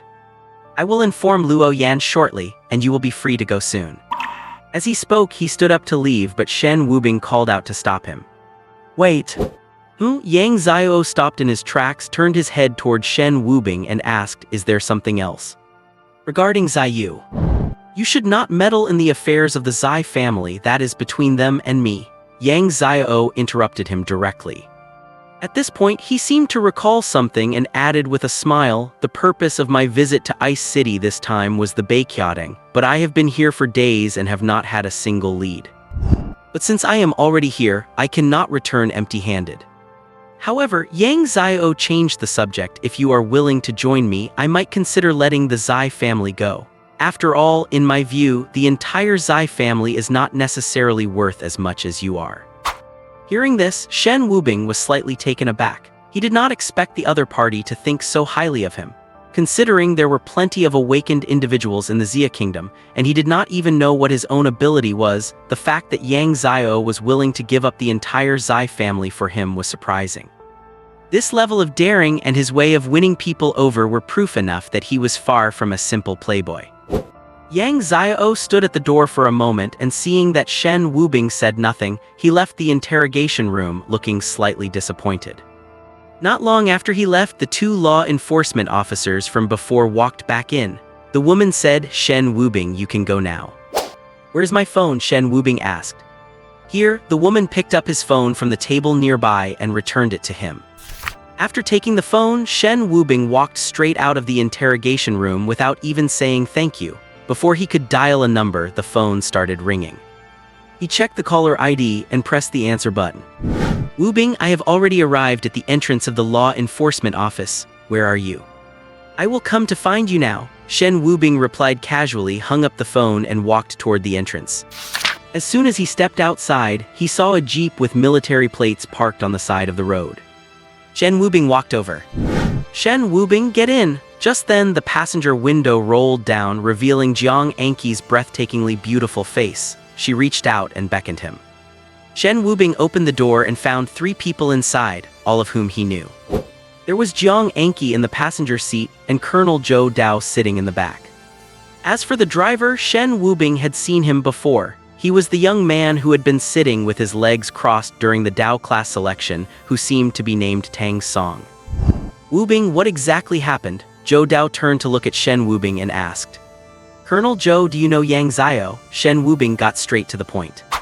"Yang Xiao?" Zhou Dao pondered for a few seconds and then shook his head. "No, does not ring a bell." As he spoke, he looked at Jiang Anqi, who was sitting in the passenger seat with a lollipop in her mouth, and asked, "Anqi, do you know this person?" "I know Yang Xiao, the left messenger of the brightness of the Ming cult," Jiang Anqi said indistinctly. Zhou Dao gave her a sharp look of annoyance and ignored her, turning back to Shen Wubing. "Wubing, do you have a conflict with this person?" "I suppose so." Shen Wubing deliberated for a few seconds and then recounted everything that had just happened to Zhou Dao without holding anything back. Since he wanted to ask for help, telling the truth was the basic form of respect for the other party. The Yang family of Kyoto. Zhou Dao was slightly startled. Sun Anqi, sitting in the front row, also sat up straight and turned to look at Shen Wubing, though her focus was clearly different from Zhou Dao's. "Are you saying that this guy named Yang is here for the Beikoting?" Seeing Jiang Anqi's reaction, Shen Wubing was slightly stunned and asked in surprise, "You know about the Beikoting?" Hearing this, Zhou Dao looked at her with a puzzled expression as well. Sensing their gazes, Jiang Anqi shifted back in her seat, looking a bit flustered, and waved her hand. "How would I know anything about the Beikoting? I am just curious, what kind of ability did that old immortal who could ride a sword actually awaken?" Both Shen Wubing and Zhou Dao could tell something was off, but neither pressed the issue. Shen Wubing said, "Colonel Zhou, Xiyu is like a brother to me. He took good care of me during my 2 years in the dorm, and I cannot leave him to his fate." Zhou Dao was visibly hesitant. The influence of the Kyoto Yang family was at its peak even within the entire military department. Not to mention the Zai family, who were mere local tyrants in Ice City. Even in the eyes of a colonel like him, they were nothing special. "What is so difficult about that?" Jiang Anqi turned back to the two of them. "You have a way?" Shen Wubing was surprised. If even a colonel like Zhou Dao found it tricky, what could Jiang Anqi possibly do? "Of course," Jiang Anqi said triumphantly, "if you treat me to 3 meals. She paused, feeling that was not enough, and corrected herself. "No, 5 times. Treat me to 5 meals at the Laowilu and I will help you solve it. If you can really resolve this matter, I will treat you to the Laowilu for a month." Shen Wubing had once helped a famous wealthy businessman who had given him a card. It was said to be a global limited edition black card with no spending limits. "It is a deal." Saying that, Jiang Anqi opened the car door, ready to step out. "Where are you going?" Shen Wubing and Zhou Dao asked in unison. "Leaving to go solve this for you," Jiang Anqi said as if it were the most natural thing in the world. "How do you intend to solve it?" Zhou Dao's expression darkened immediately. He had already vaguely guessed her method. And the reality was just as he had expected, as Jiang Anqi said confidently. "I will just walk in now and shoot him dead. Will not that solve it?" "Shut your mouth," Zhou Dao snapped at Jiang Anqi, looking irritated. Jiang Anqi just shrugged dismissively. "Wubing, this matter is a bit tricky," Zhou Dao mused for a few seconds before changing his tone, "but he is not his 3 major general brothers after all. Without a military rank of his own, he cannot represent the entire Yang family." Besides, this is Bing City, not Kyoto. A flash of ruthlessness crossed Zhou Dao's eyes. If the other party insisted on being unreasonable, he would not mind teaching him a lesson. His three brothers surely would not have anything to say about it. Shen Wubing, who now possessed the path of disease, was crucial to him and was absolutely the hope of the entire Bing City military. Over the years, due to geographical reasons, the development of the three Hanju provinces had not been great. With the arrival of the Awakening era, the number of awakened ones in the Hanju provinces was far behind some of the southern cities. This had been a huge headache for the Hanju military, and they had even suffered a crushing defeat in the last military exercise against Kingzhou. Now that he had finally found a promising talent, the Yang family from Kyoto actually wanted to poach him. It was no longer a matter of helping the Zai family, just the fact that Yang Xiao had designs on Shen Wubing meant he had to step in and have a serious talk with him. Even though Yang Xiao had connections, he, Zhou Dao, had not spent over 20 years in the military for nothing. Thinking of this, Zhou Dao stopped hesitating, opened the car door and said, "Wubing, let us go meet this ambitious young master of the Yang family." After the four of them got out of the car and walked to the entrance of the law enforcement team, Luo Yan, having been notified, led his men out to greet them. When he saw the rank on Zhou Dao's epaulets, he could not help but gasp. What kind of bad luck did he have today? The Yang and Zai families were already enough to give him a headache, and now a military man with the rank of colonel had arrived. "Colonel, what brings you here?" Luo Yan wiped the cold sweat from his forehead and asked, sounding somewhat dispirited. "My name is Zhou Dao, a colonel in the Hanju military, now fully in charge of all matters related to the path class in Bing City." Zhou Dao looked at Luo Yan with a stern expression and added, "I heard that there was a conflict today at the Laowilu between some people and the path class students, so I came to take a look." "Oh, Colonel Zhou, how could such a trivial matter trouble you to come in person?" A flattering smile appeared on Luo Yan's face again. Hearing this, Zhou Dao frowned. He immediately snapped, "When it involves the path class, how can it be a trivial matter?" Yes, of course, Colonel Zhou is right to lecture me." Luo Yan nodded hurriedly. The Xia Kingdom did indeed place immense importance on the path class and awakened ones, but this was just a minor conflict. It should not have been enough to alert a big shot like him to come personally. Thinking this, he subconsciously glanced at the sickly young man standing behind Zhou Dao. He wondered if this young man's identity was more than just a follower of Zai Yu, especially since Yang Xiao had spent a long time talking to him privately just moments ago. Soon, the four of them, led by Luo Yan, arrived at a private office. Inside, Zai Yu was sitting with his legs crossed, fiddling with his phone, looking very relaxed. Seeing Shen Wubing and the others walk in, he stood up hurriedly. "Third brother, why have not you left yet?" Then he glared at Luo Yan. "Captain Luo, I see you really do not hold me, Zai Yu, in any regard. Did not you tell me that my brother had already left?" Luo Yan looked bitter. Instead of answering Zai Yu, he kept signaling with his eyes for him to look toward where Zhou Dao was standing. Only then did Zai Yu notice Zhou Dao and Jiang Enki beside Shen Wubing. He took a look at Zhou Dao's epaulets, and then a smile appeared on his lips. "Ah, Colonel Zhou, I Zai Yu pay my respects to you." "You know who I am?" Zhou Dao felt surprised. He usually spent all his time at the military headquarters. It was only recently, after being appointed as the head of the Bing City Path class, that he had come to the city, and he had hardly interacted with anyone from the outside world during that time. There are only a few colonels in the Hanju military. To be so young and look so dashing, it must be you, Colonel Zhou. Zai Yu smiled and paid him a perfectly timed compliment. Zhou Dao was stunned for a moment, then burst into laughter. "Ha ha ha, you kid, no wonder you are Zai Deng's grandson." Zai Deng, also known as the formidable fifth master Zai of Bing City, was not a name many in the city knew, and even fewer dared to address him by name.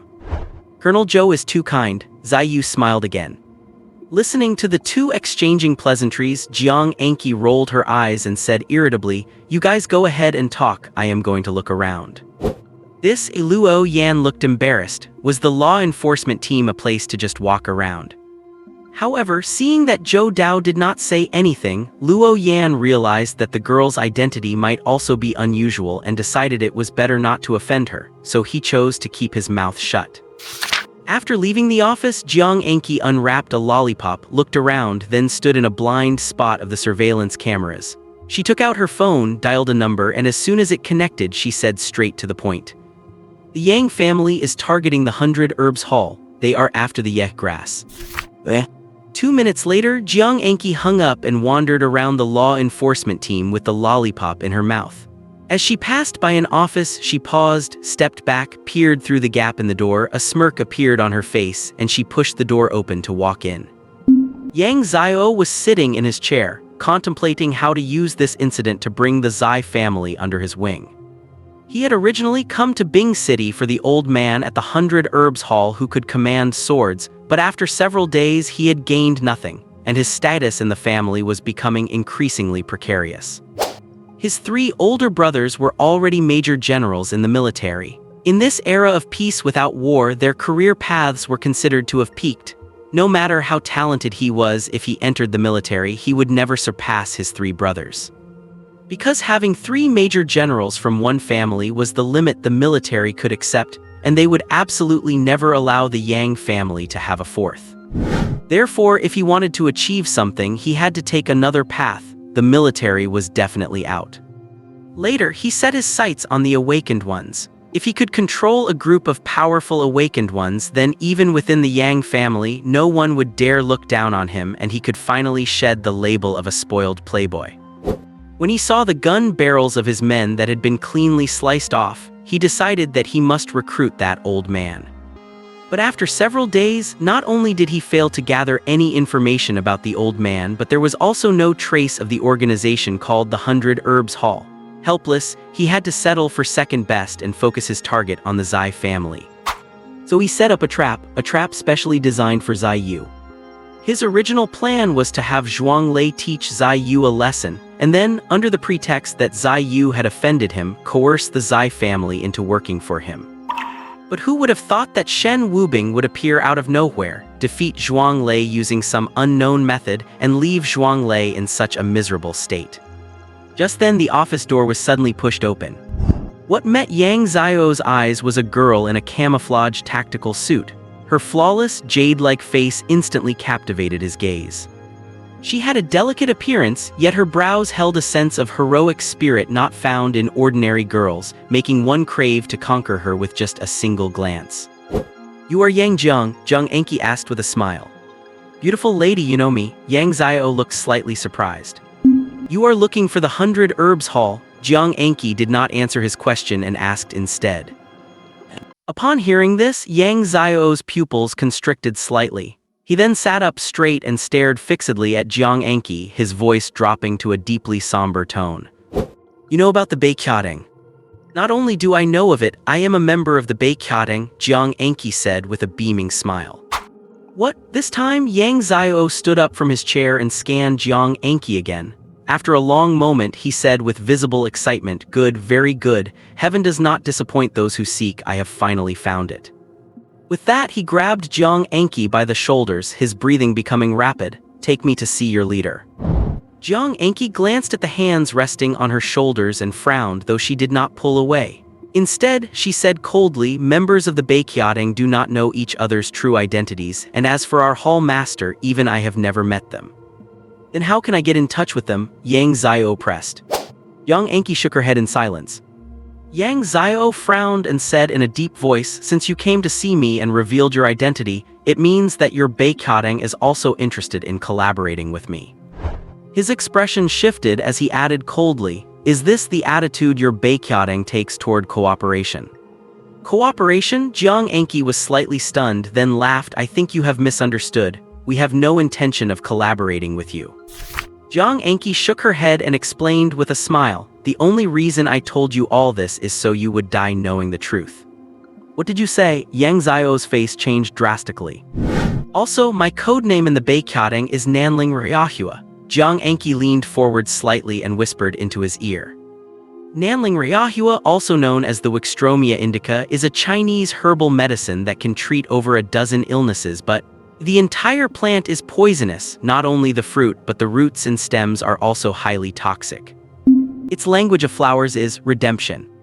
After saying this, Jiang Enki finally pulled the man's hands off her shoulders. Then, under Yang Zio's astonished gaze, she tore open her own clothing to reveal a snowy white shoulder.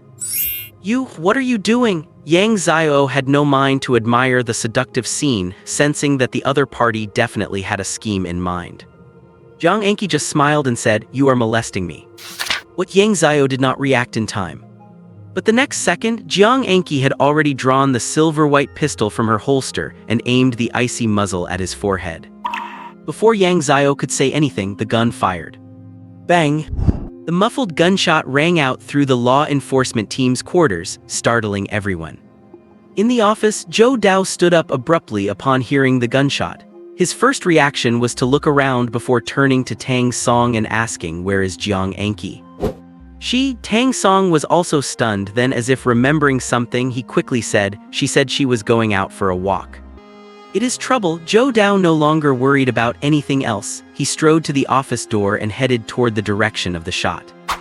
Luo Yan, following closely behind Zhou Dao, had already gone pale, as he realized the shot came from the office where Yang Zio was. At the thought, a cold sweat broke out on his back. When they reached the door of the office, they found many law enforcement team members gathered there, looking distressed. Seeing Luo Yan approach, one of them trotted over and whispered something in his ear. Luo Yan's complexion turned even worse, and he stumbled, nearly falling to the ground. At this moment, Jiang Anki slowly pushed through the crowd and walked out. Fiddling with her torn clothing, she muttered to herself, "What a waste." Jiang Anki, Zhou Dao tried to keep his voice steady as he asked tentatively, "Was that gunshot from you?" He stared intensely into her eyes, desperately hoping to hear her say no. But the facts eventually let him down. "It was me. He tried to molest me and I was acting in self-defense," Jiang Anki said, pulling her phone from her pocket and flipping through it for a few seconds before adding, "According to Article 21 of the new law of the Xia Kingdom, when an awakened person faces a lethal threat, they may use their abilities to protect themselves and it is considered innocent." "Do you have any idea who you just killed?" Zhou Dao could no longer suppress his fury, roaring, "That was someone from the Yang family, the Kyoto Yang family. How am I supposed to protect you now?" "I did not do anything wrong. I acted strictly according to the new law." Seeing that Zhou Dao was genuinely angry, Jiang Anki lost her confidence, her voice becoming as thin as a mosquito's hum. "So you can just go around killing people?" Zhou Dao continued to roar. "The new law states one can use their abilities for self-defense and my ability is infallible shot." Jiang Anki mumbled with her head lowered. Infallible shot? Once activated, her next shot is guaranteed to hit. Even with her current level of control, she could only use this ability 3 times a day, but that alone made her practically invincible as long as she had a gun. Hearing her defense, Zhou Dao paused for 2 seconds, then looked at her with a scrutinizing gaze, his brow locked in a deep frown. He knew Jiang Anki all too well. Though impulsive and prone to violence, she never did anything meaningless or without benefit. And Article 21 of the new law is that something Jiang Anki would actually know. Someone was pulling the strings behind her. But who could possibly direct this little firecracker? Jiang Anki was assigned to him by Elder Lin So. In just a few seconds, Zhou Dao saw the clue. Since this was likely orchestrated by Elder Lin, he had no choice but to cooperate. He pondered for a few seconds and said, "With the emergence of Awakened, our country did indeed pass a new law concerning them, and Article 21 is indeed as Jiang Anki described." But Zhou Dao shifted his tone, looked at her with a stern expression and stated sharply, "Whether Yang Zio actually attempted to molest you or not requires verification, so I must take you into custody until the truth is revealed." Understood, Jiang Anki lowered her head, looking aggrieved. Standing to the side, Luo Yan felt something was wrong. Someone from the military had shot and killed a member of the Yang family inside the law enforcement team's building. But now, Zhou Dao's intent was clearly to take the murderer away. How was he supposed to explain this to the Yang family? After all, he was the one who brought Yang Zio here, and yet the man died right under his nose. And now he was letting the killer walk free. When the Yang family found out, never mind his position as team captain, his very life might be on the line. At this thought, Luo Yan quickly spoke up, "Colonel Zhou, you cannot take her away." "What did you say?" Zhou Dao turned his head and shot a cold glare at Luo Yan. Meeting Zhou Dao's sharp gaze, Luo Yan subconsciously swallowed, but in the end, he could not muster the courage to stop him. Seeing this, Zhou Dao withdrew his gaze and looked at Tang Song beside him. Take Jiang Anqi back. No one is allowed to see her until the investigation is complete. Yes. Zhou Dao's words might have sounded like he was detaining Jiang Anqi, but in reality it was a disguised form of protection. Watching Jiang Anqi and Tang Song leave, Luo Yan opened his mouth yet failed to utter a word, his face filled with bitterness. Not until their figures had left the enforcement team's premises did Zhou Dao turn to Luo Yan and say, "Captain Luo, I will leave the rest to you." He added with a meaningful tone, "Make sure you report everything exactly as it happened." Zhou Dao placed special emphasis on the words "exactly as it happened." With a complex expression, Luo Yan wiped the cold sweat from his forehead and nodded. "Rest assured, Colonel Zhou, I will report it truthfully." "Good," Zhou Dao nodded with satisfaction and left the enforcement team with Shen Wubing and the others. Just as they reached the entrance, they saw an old man in a Tai Kai uniform stepping out of a business car. The old man paused for a moment upon seeing Zhou Dao, then walked over with a cheerful smile. "Colonel Zhou, long time no see." "Fifth Master Zai," Zhou Dao returned the greeting very politely. Zai Deng glanced at Zai Yu and Shen Wubing behind him, then looked back at Zhou Dao with a smile. "I heard that Zai Yu caused some trouble. Could it be that he offended you, Colonel Zhou?"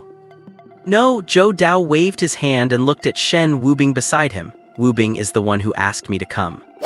Hearing this, Zai Deng was visibly stunned. He had hosted Shen Wubing at his home before and had met him, but he had no idea the young man was connected to Zhou Dao. He looked at Shen Wubing and asked, "Little Shen, how has your health been lately?" "Thank you for your concern, Fifth Master Zai. I am feeling much better," Shen Wubing replied with a nod. "All right, let us cut the pleasantries." Zai Deng started to say more, but Zhou Dao interrupted him with a wave of his hand. He then looked at Shen Wubing. "Wubing, you guys head back to school first. I will handle things with Fifth Master Zai from here." All right, Shen Wubing knew the situation had escalated, and now he could only leave it to Zhou Dao to resolve. By the time they returned to the dormitory, dawn was approaching. After a day of chaos, Shen Wubing's body was feeling the strain. After a quick wash, he collapsed onto his bed and fell asleep.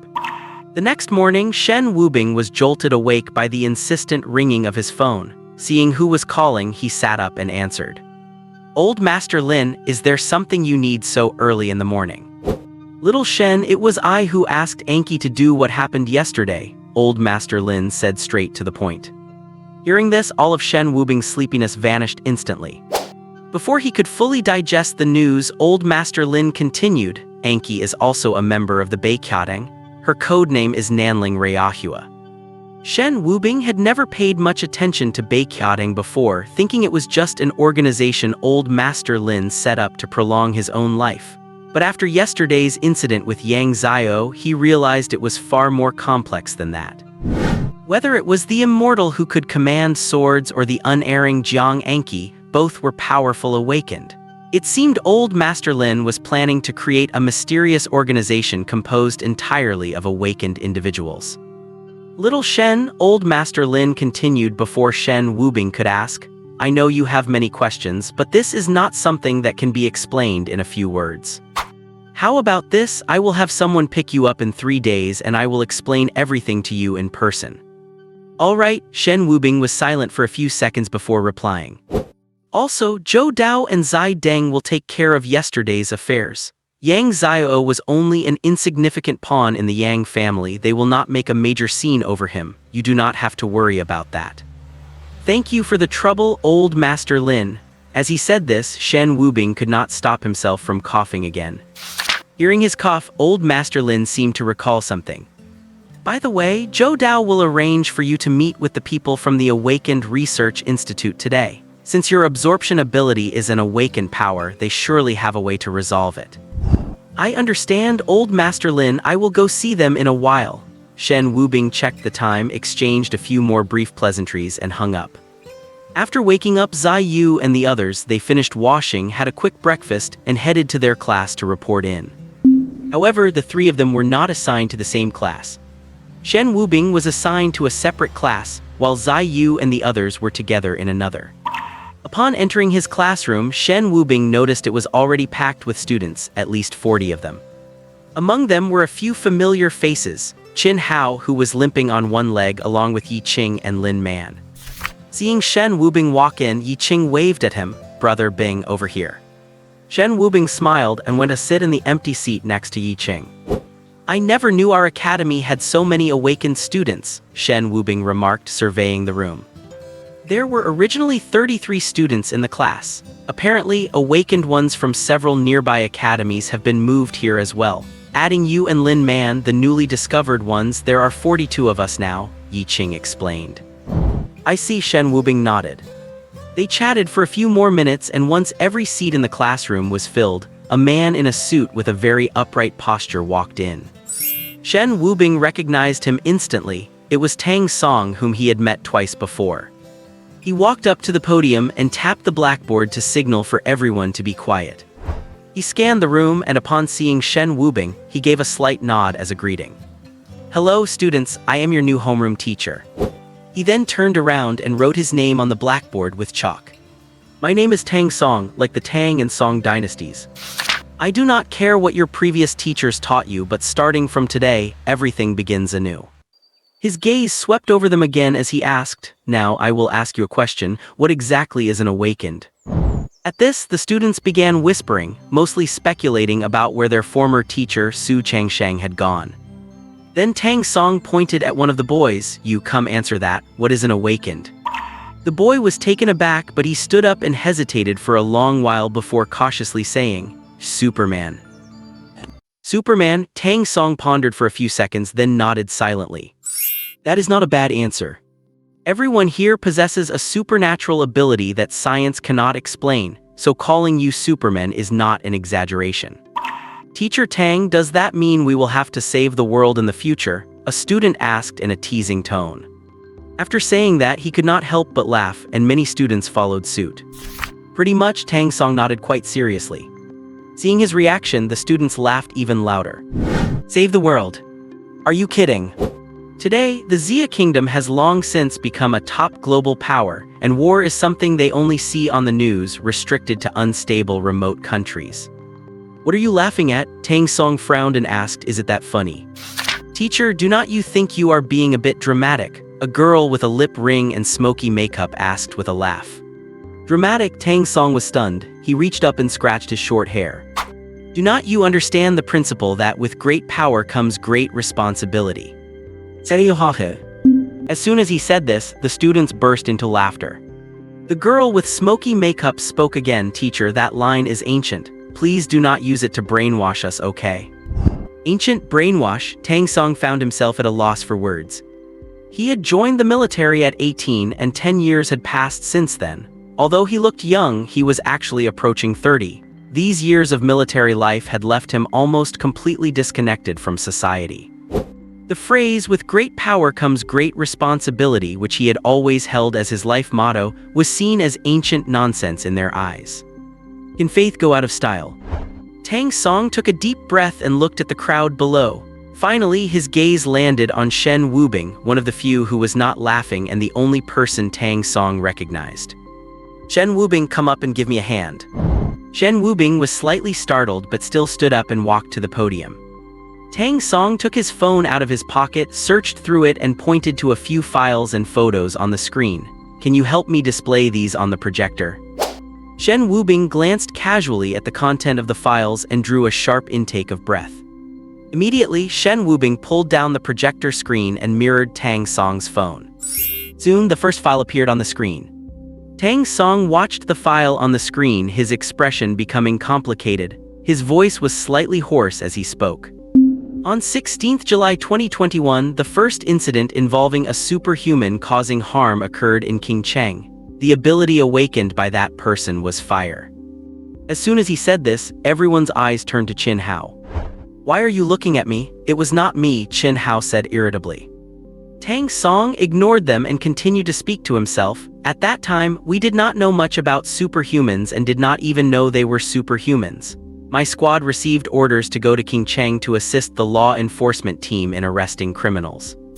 At this point, Tang Song's gaze dimmed slightly. He composed himself before continuing. "We had not yet witnessed the terror of a superhuman, a torrent of fire. The one at the very front was my old squad leader. Not long before the mission, he was still bragging to us about his baby learning to say daddy. Upon hearing this, Shen Wubing displayed a photo just at the right time. The photo showed a slightly plump woman holding a babbling child in her arms. Although the woman in the photo was not exceptionally beautiful, she was smiling very sweetly and happily.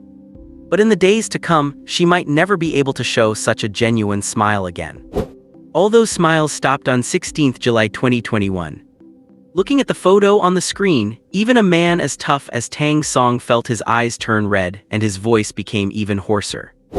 Actually, the casualties from that incident were far greater. The squad leader who charged in first was instantly engulfed by the torrent of fire. I was the first to react, but in my panic I made a mistake. Tang Song's face showed deep self-reproach because of my mistake in failing to secure a clean kill. The person with the fire ability launched a final counterattack. The entire building was instantly shrouded in flames.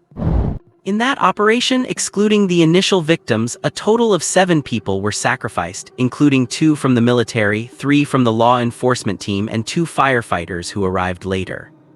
It is said that those 2 firefighters had just turned 18, even younger than you are now. At the same age, you are sitting here attending class, enjoying the pursuit and worship others have for superhumans, while they were buried in a sea of flames. All that returned home was a jar of ashes. After hearing this, everyone subconsciously lowered their heads. The girl with the smoky makeup struggled for a long time but eventually looked up, her voice tinged with self-reproach. "Teacher, I am sorry. I was just joking." "It is nothing," Tang Song said with a bitter smile, shaking his head. "I do not blame you. You were born in a peaceful era and you have not experienced these things, but the first lesson I am teaching you today is how to face the real world." The real world? Even Shen Wubing standing beside him seemed puzzled. "That is right." Tang Song turned to look at Shen Wubing, then back at the students and said, "For a long time, the military has chosen to conceal many dangerous events to avoid unnecessary panic. Even the incident I just told you about was declared to the public as an accidental fire. In the past, the military personnel and law enforcement officers had more power than you, and they understood the principle that with great power comes great responsibility, so they silently bore everything to provide you with a carefree and peaceful Xia kingdom."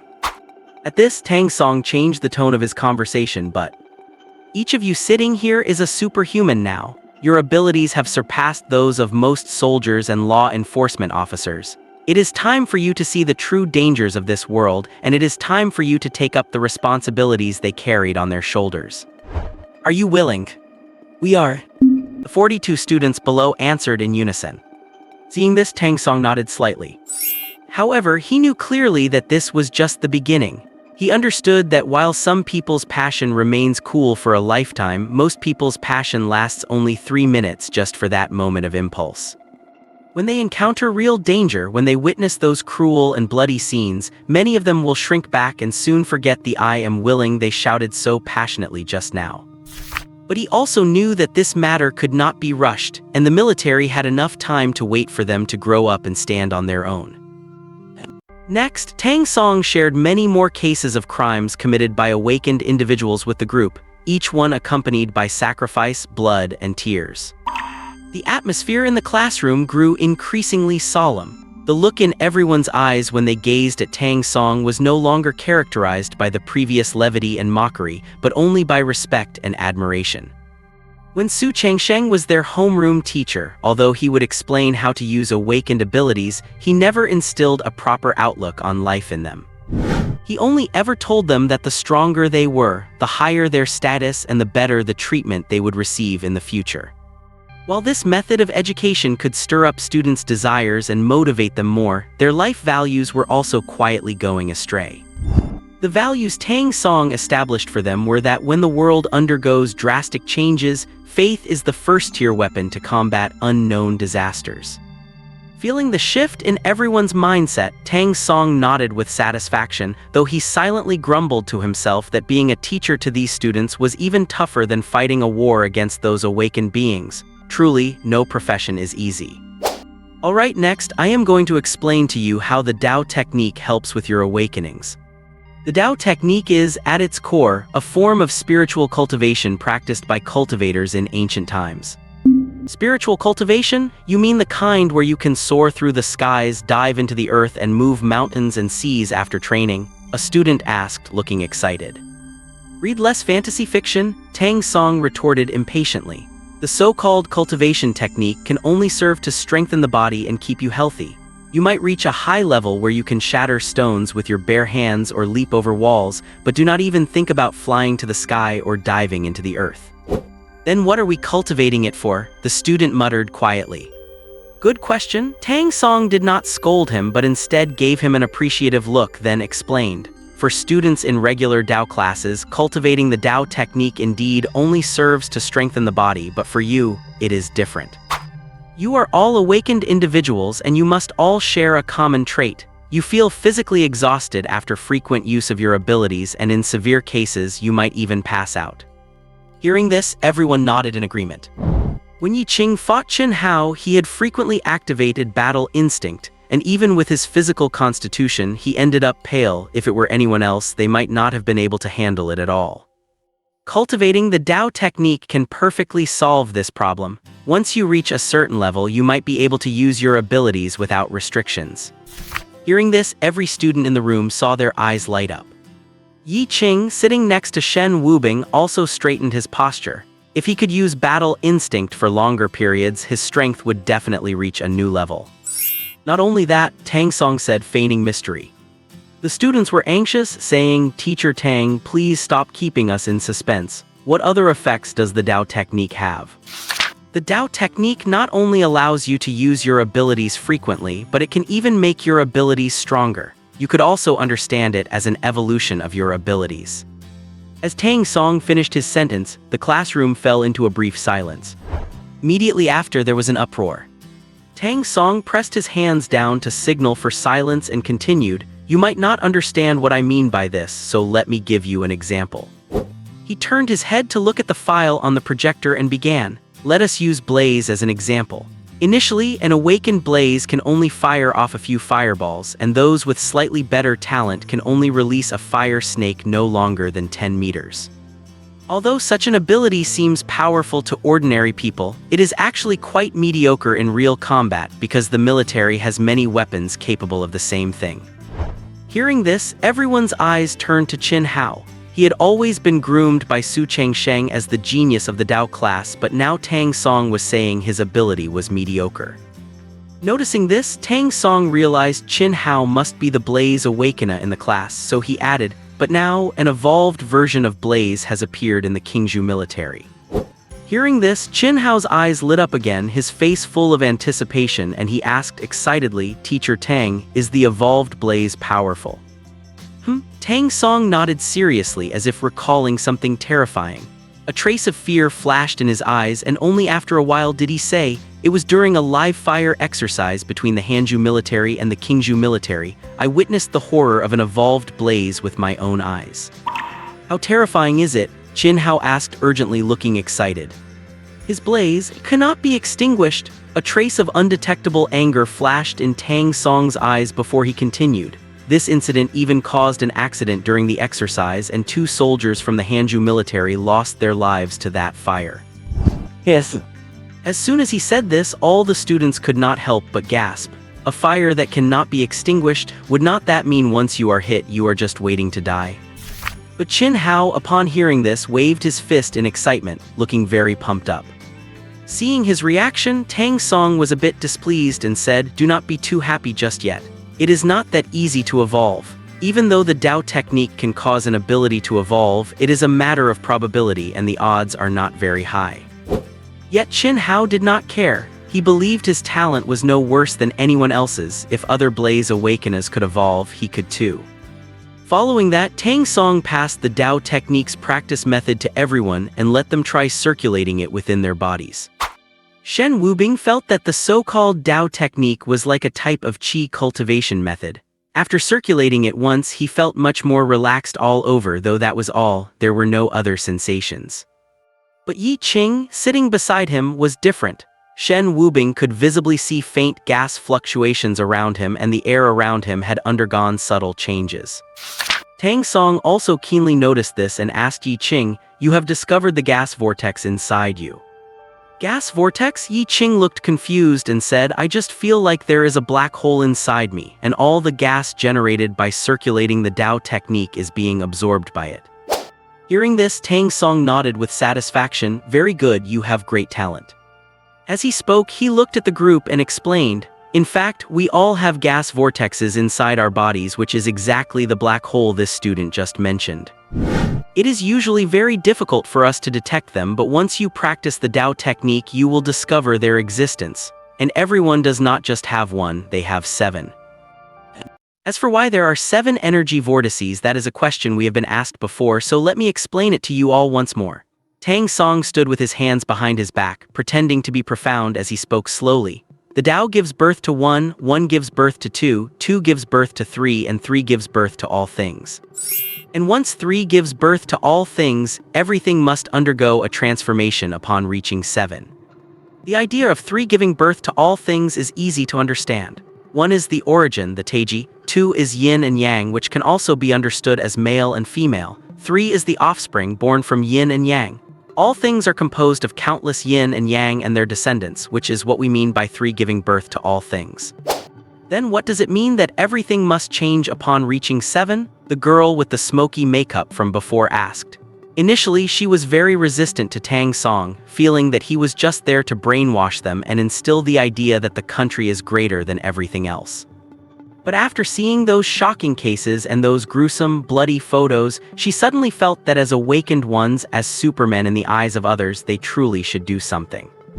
Good question. Tang Song gave her a look that suggested she was teachable, then explained, the development of things corresponds to the 6 lines in the I Ching. They symbolize the 6 stages of a thing's development. We often say everything goes smoothly, which means we hope all 6 steps go successfully. And once those 6 steps are finished, you enter a new situation, which is why everything must change upon reaching 7. Actually, there is another way to look at this change upon reaching 7. Tang Song seemed to have fully adapted to his role as a teacher, walking and speaking on the podium. Some say that this change upon reaching 7 is an eternal law. Take the history of our Huaxia, for example. The reigns of Emperor Wu of Han, the Kaiyuan era, and the Yongle era all reached their peak after 700 years. It has been over 600 years since the Yongle era, so the awakened have appeared, and the situation of change upon reaching 7 is about to begin. Teacher Tang Song, you are so knowledgeable. The smoky-eyed girl's eyes lit up, her face full of admiration. It is nothing, really. Tang Song waved his hand calmly, though his heart was blooming with joy. He joined the military right after high school. Although he performed well and was often praised, this was the first time someone had called him knowledgeable, so he could not help but feel a bit smug. Alright, let us get back to the point. Tang Song cleared his throat and continued. Cultivating the Tao art is essentially about circulating the technique, absorbing the spiritual energy between heaven and earth into your body, and using it to fill your internal vortices. Once you fill one vortex, you have made a breakthrough. After filling one vortex, your physical fitness will far exceed that of an ordinary person. Combined with some simple combat skills, dealing with 8 or 10 ordinary people will be a breeze.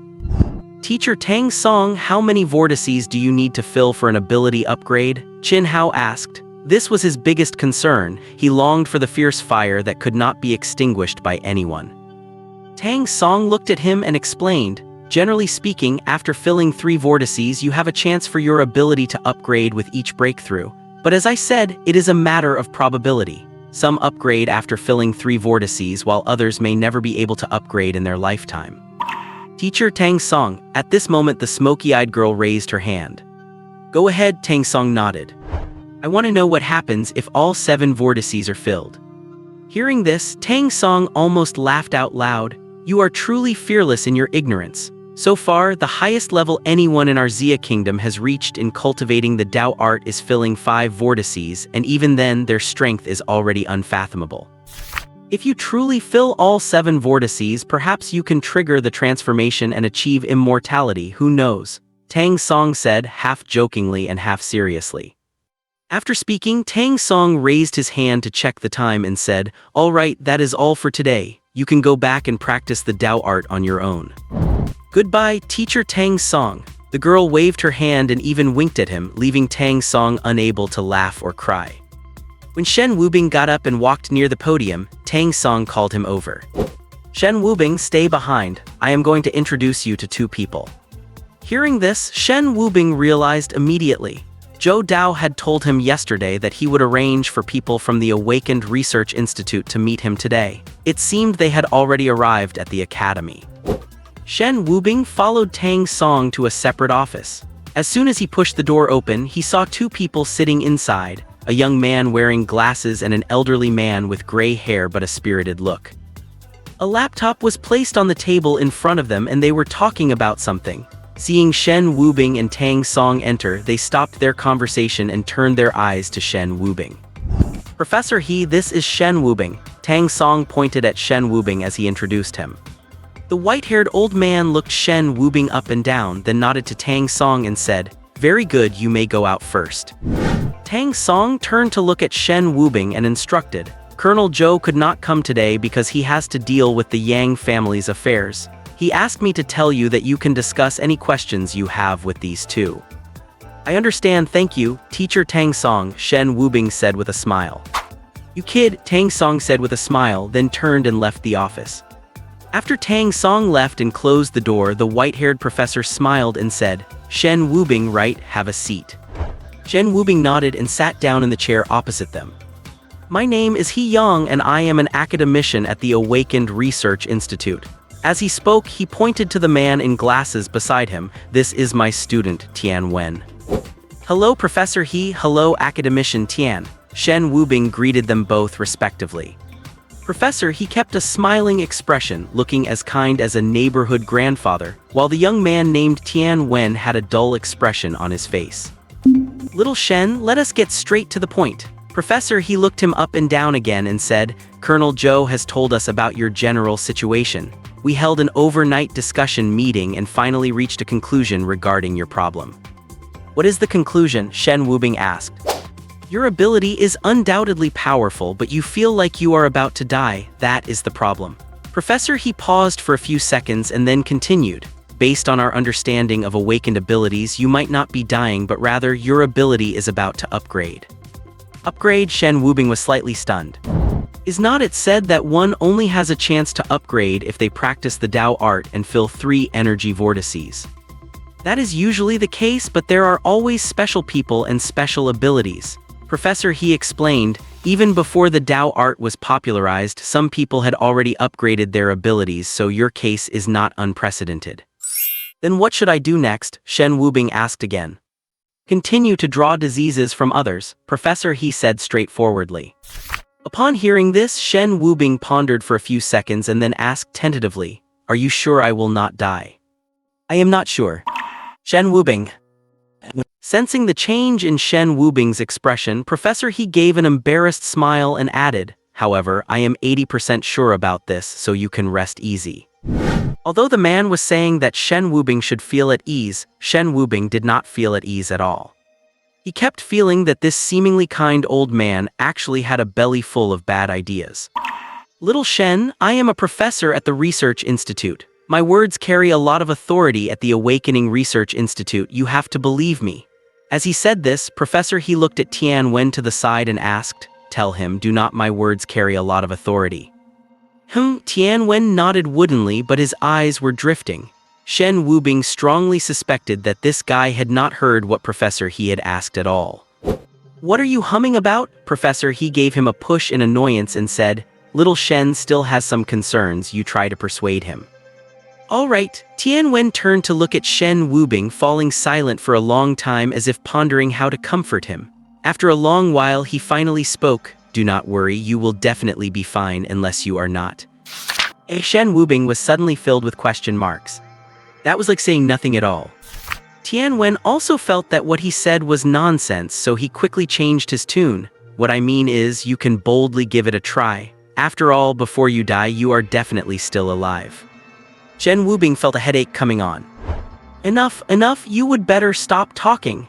Professor He quickly interrupted Tian Wen and looked at Shen Wubing. "Little Shen, do not listen to his nonsense. The situation is what it is and the specifics depend on the situation." After saying this, Professor He quickly tapped his own mouth. He felt that after being with this Tian Wen for too long, he had also been infected with the bad habit of talking nonsense. How about this? We have specifically formulated a combat style for your abilities. Professor, he quickly changed the subject. Tian Wen is the main researcher in this area, let him explain it to you. No nonsense allowed, Professor, he glared at Tian Wen in warning. Fine, Tian Wen nodded earnestly, then I will keep it short. Hearing this, Shen Wubing let out a sigh of relief. Keeping it short is good, he did not want to listen to any more nonsense. Immediately after, he heard Tian Wen slowly begin. This story is a long one. Shen Wubing felt like he was about to break down. However, fortunately, once they got into the professional field, Tian Wen finally stopped talking nonsense. Ever since I learned about your abilities, I have not closed my eyes. After summarizing and analyzing, I have developed a series of combat methods for you. As he said this, Tian Wen pulled a small notebook from his pocket and slowly began. First, you must possess one or more fatal, incurable diseases such as various types of cancer. I have that and quite a few, actually, Shen Wubing said. Very good, Tian Wen nodded with satisfaction and continued. Secondly, you must also prepare some diseases that can make people instantly lose their combat capability or lose consciousness. This, Shen Wubing had already discovered this when fighting Yang Xiao's bodyguard. Although he possessed over 20 types of diseases, he could not find one that could make the opponent instantly lose the ability to fight. Even when he bestowed acute appendicitis onto the opponent, they still had the strength to keep fighting. Although diseases like cancer are fatal, they are not instantaneous. After all, it is normal for some people to live for another 3 to 5 years after getting cancer. Do not worry, I have already thought it through for you. Seeing Shen Wubing's dilemma, Tian Wen spoke up. These kinds of diseases do not necessarily have to be fatal, they can also be some minor illnesses. For example, hypoglycemia. Hypoglycemia, Shen Wubing was slightly stunned, he really did not have that condition. Hypoglycemia does not count as a major illness, but low blood sugar can lead to insufficient energy supply to the brain cells, causing a brief loss of consciousness. At this point, Tian Wen smiled. Just imagine, in the middle of a fight between two people, one person suddenly faints from low blood sugar. Is there any suspense left in that fight? Of course, hypoglycemia is not the only disease that can cause someone to instantly lose consciousness. There are many others that can do the same, such as cerebral thrombosis, epilepsy, and many more. Before Shen Wubing could say anything, Tian Wen continued excitedly. Also, I suggest you absorb some mental illnesses. Imagine a normal person suddenly having a psychotic episode in the middle of a fight. That would definitely be interesting. Seeing the somewhat crazy look on the man's face, Shen Wubing could not help but gasp. Indeed, when an educated person goes crazy, it is a very terrifying thing. After half an hour of in-depth discussion, Shen Wubing also gained a lot from these two unreliable lunatics, Professor He and Tian Wen. At the very least, the combat styles they arranged for him were indeed very sharp. If he had had the hypoglycemia condition back when he was facing that person named Zhuang Lei, the guy probably would not even have had a chance to fight back. Thinking of this, he felt that he really needed to go to the hospital lately. Oh, and he also needed to go to a mental hospital.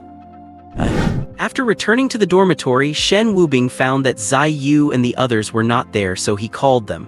Surprisingly, they did not pick up, which was rare. So he called Kaiyan Meng, but this guy actually hung up on him.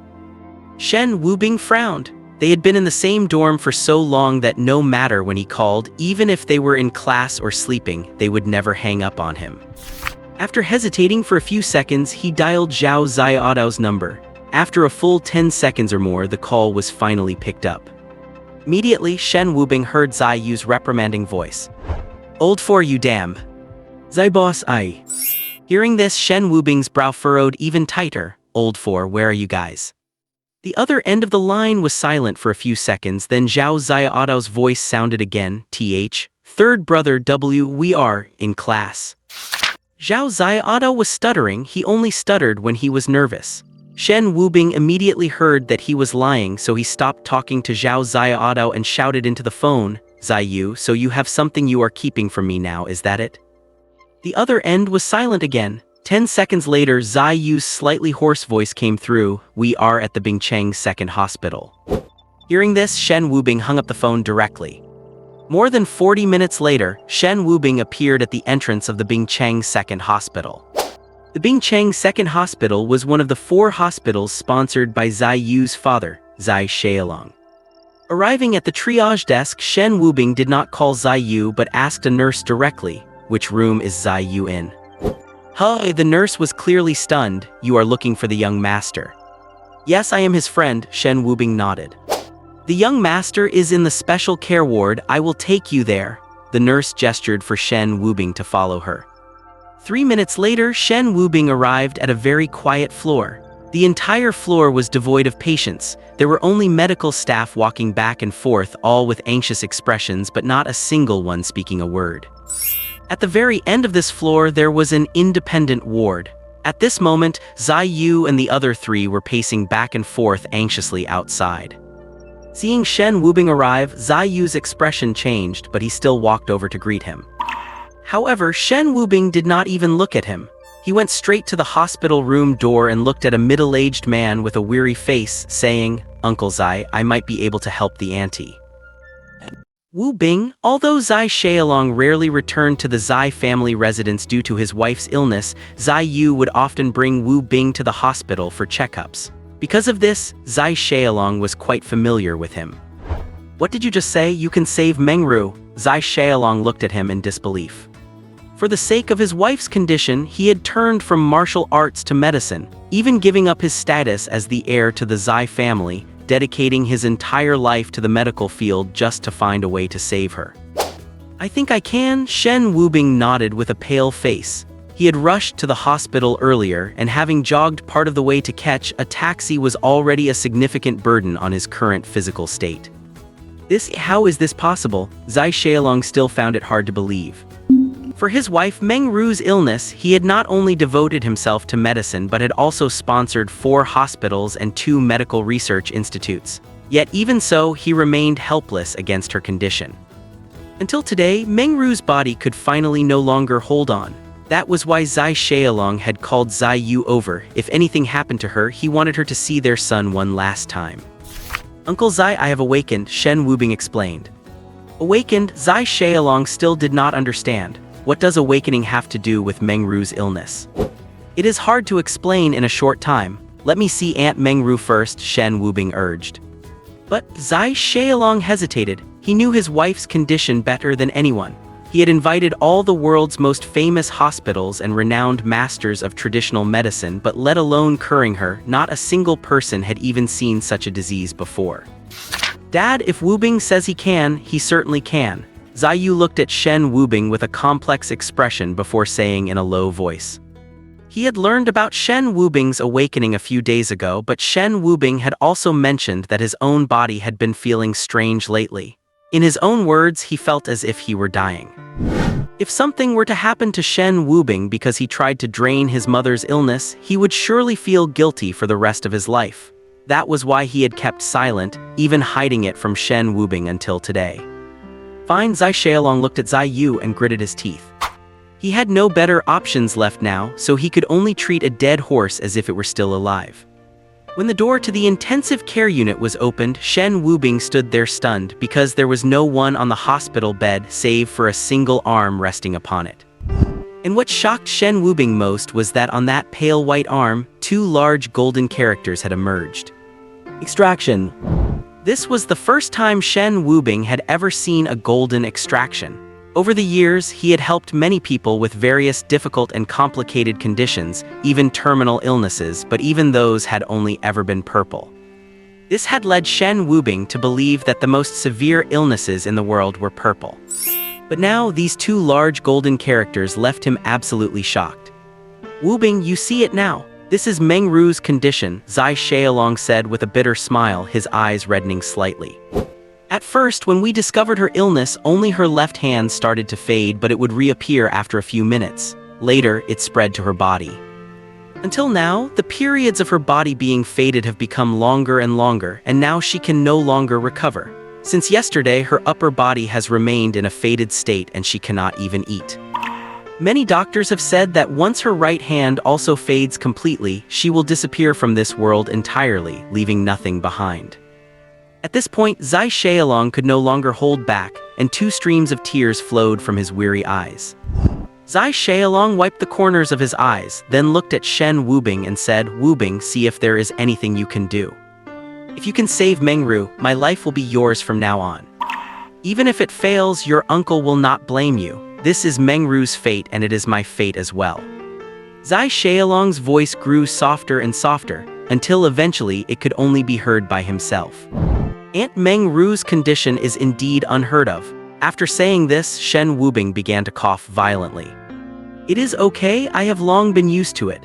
Over such a long time, Zai Shaolong had searched for so many famous doctors that he was long accustomed to disappointment. But after coughing a few times, Shen Wubing said slowly, "But I can cure it." "It is all right, you do not need to blame yourself, this is..." Zai Shaolong's words came to an abrupt halt and he suddenly turned his head to look at Shen Wubing. "What did you say?" For so long, what Zai Shaolong had seen the most were those so-called miracle doctors shaking their heads, sighing and furrowing their brows. He had grown accustomed to hearing phrases like "there is nothing we can do" or "we have tried our best." But these simple 3 words, "I can cure it," were such a luxury to him that he did not even react when Shen Wubing said them. "You said you can cure it?" Zai Shaolong grabbed Shen Wubing's shoulders, his grip so tight from nervous tension that his knuckles turned white. "Cough, cough, cough." Shen Wubing coughed again and said with a smile, "Uncle Zai, take it easy, my health is not very good." Zai Shaolong was momentarily stunned, then quickly let go and asked with an anxious look, "Wubing, you are not joking, right? You really can save Mengru?" Shen Wubing nodded seriously and walked over to the hospital bed. Just as he was about to touch the arm on the bed, a hand suddenly grabbed his arm. Shen Wubing turned to see Zai Yu looking at him solemnly, his eyes bloodshot and red. "Third brother, I know you can save my mother, but will you?" Zai Yu did not continue, but his meaning was clear. He was afraid that Shen Wubing would trade his own life for his mother's. Shen Wubing said nothing, just smiled and shook his head, then reached out to remove Zai Yu's hand. Following that, he reached out and touched the arm again. Mengru's arm was smooth but had no warmth at all, feeling icy to the touch, hardly the temperature of a living person. However, Shen Wubing could not afford to worry about that now. After a brief pause, he activated the extraction. The next second, the black hole within his body manifested again, pulling the golden light bit by bit out of Mengru's body. This time, the extraction took longer than ever before. 3 full minutes passed without any sign of it ending. Shen Wubing felt the black hole in his body reaching a point of saturation, and the speed at which it absorbed the golden light began to slow down. Zai Shaolong and Zai Yu, standing behind him, watched in amazement as Mengru's previously faded body gradually began to reappear, starting with her head, then her torso. 5 minutes later, Mengru finally appeared in front of them completely. Seeing Mengru slowly open her eyes, Zai Shaolong could no longer conceal the excitement on his face. "Mengru, you are awake." But just as he finished speaking, Zai Yu realized that Shen Wubing was slowly disappearing right before his eyes. Third brother, Zai Yu lunged at the spot where Shen Wubing had just been, but he felt nothing at all. Third brother, Kaiyan Meng and Zhao Xiaodo also rushed forward, their faces filled with panic. This, Zai Shaolong also snapped out of it, his face full of confusion. "Che, what is going on?"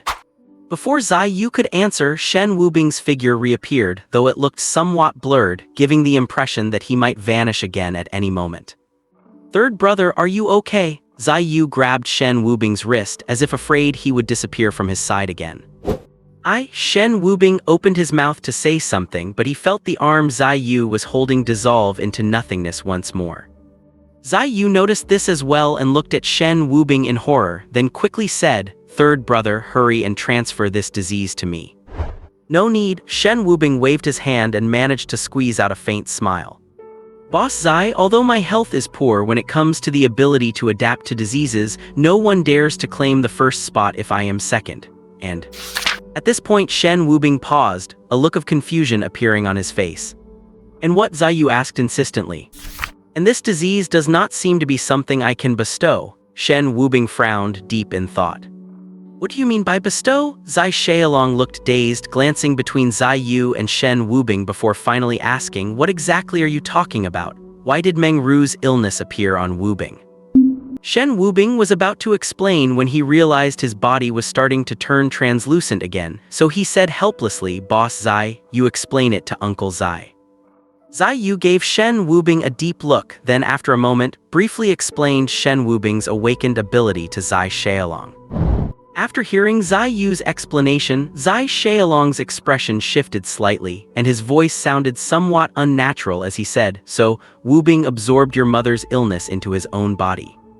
Yes, Zai Yu nodded with a complicated expression.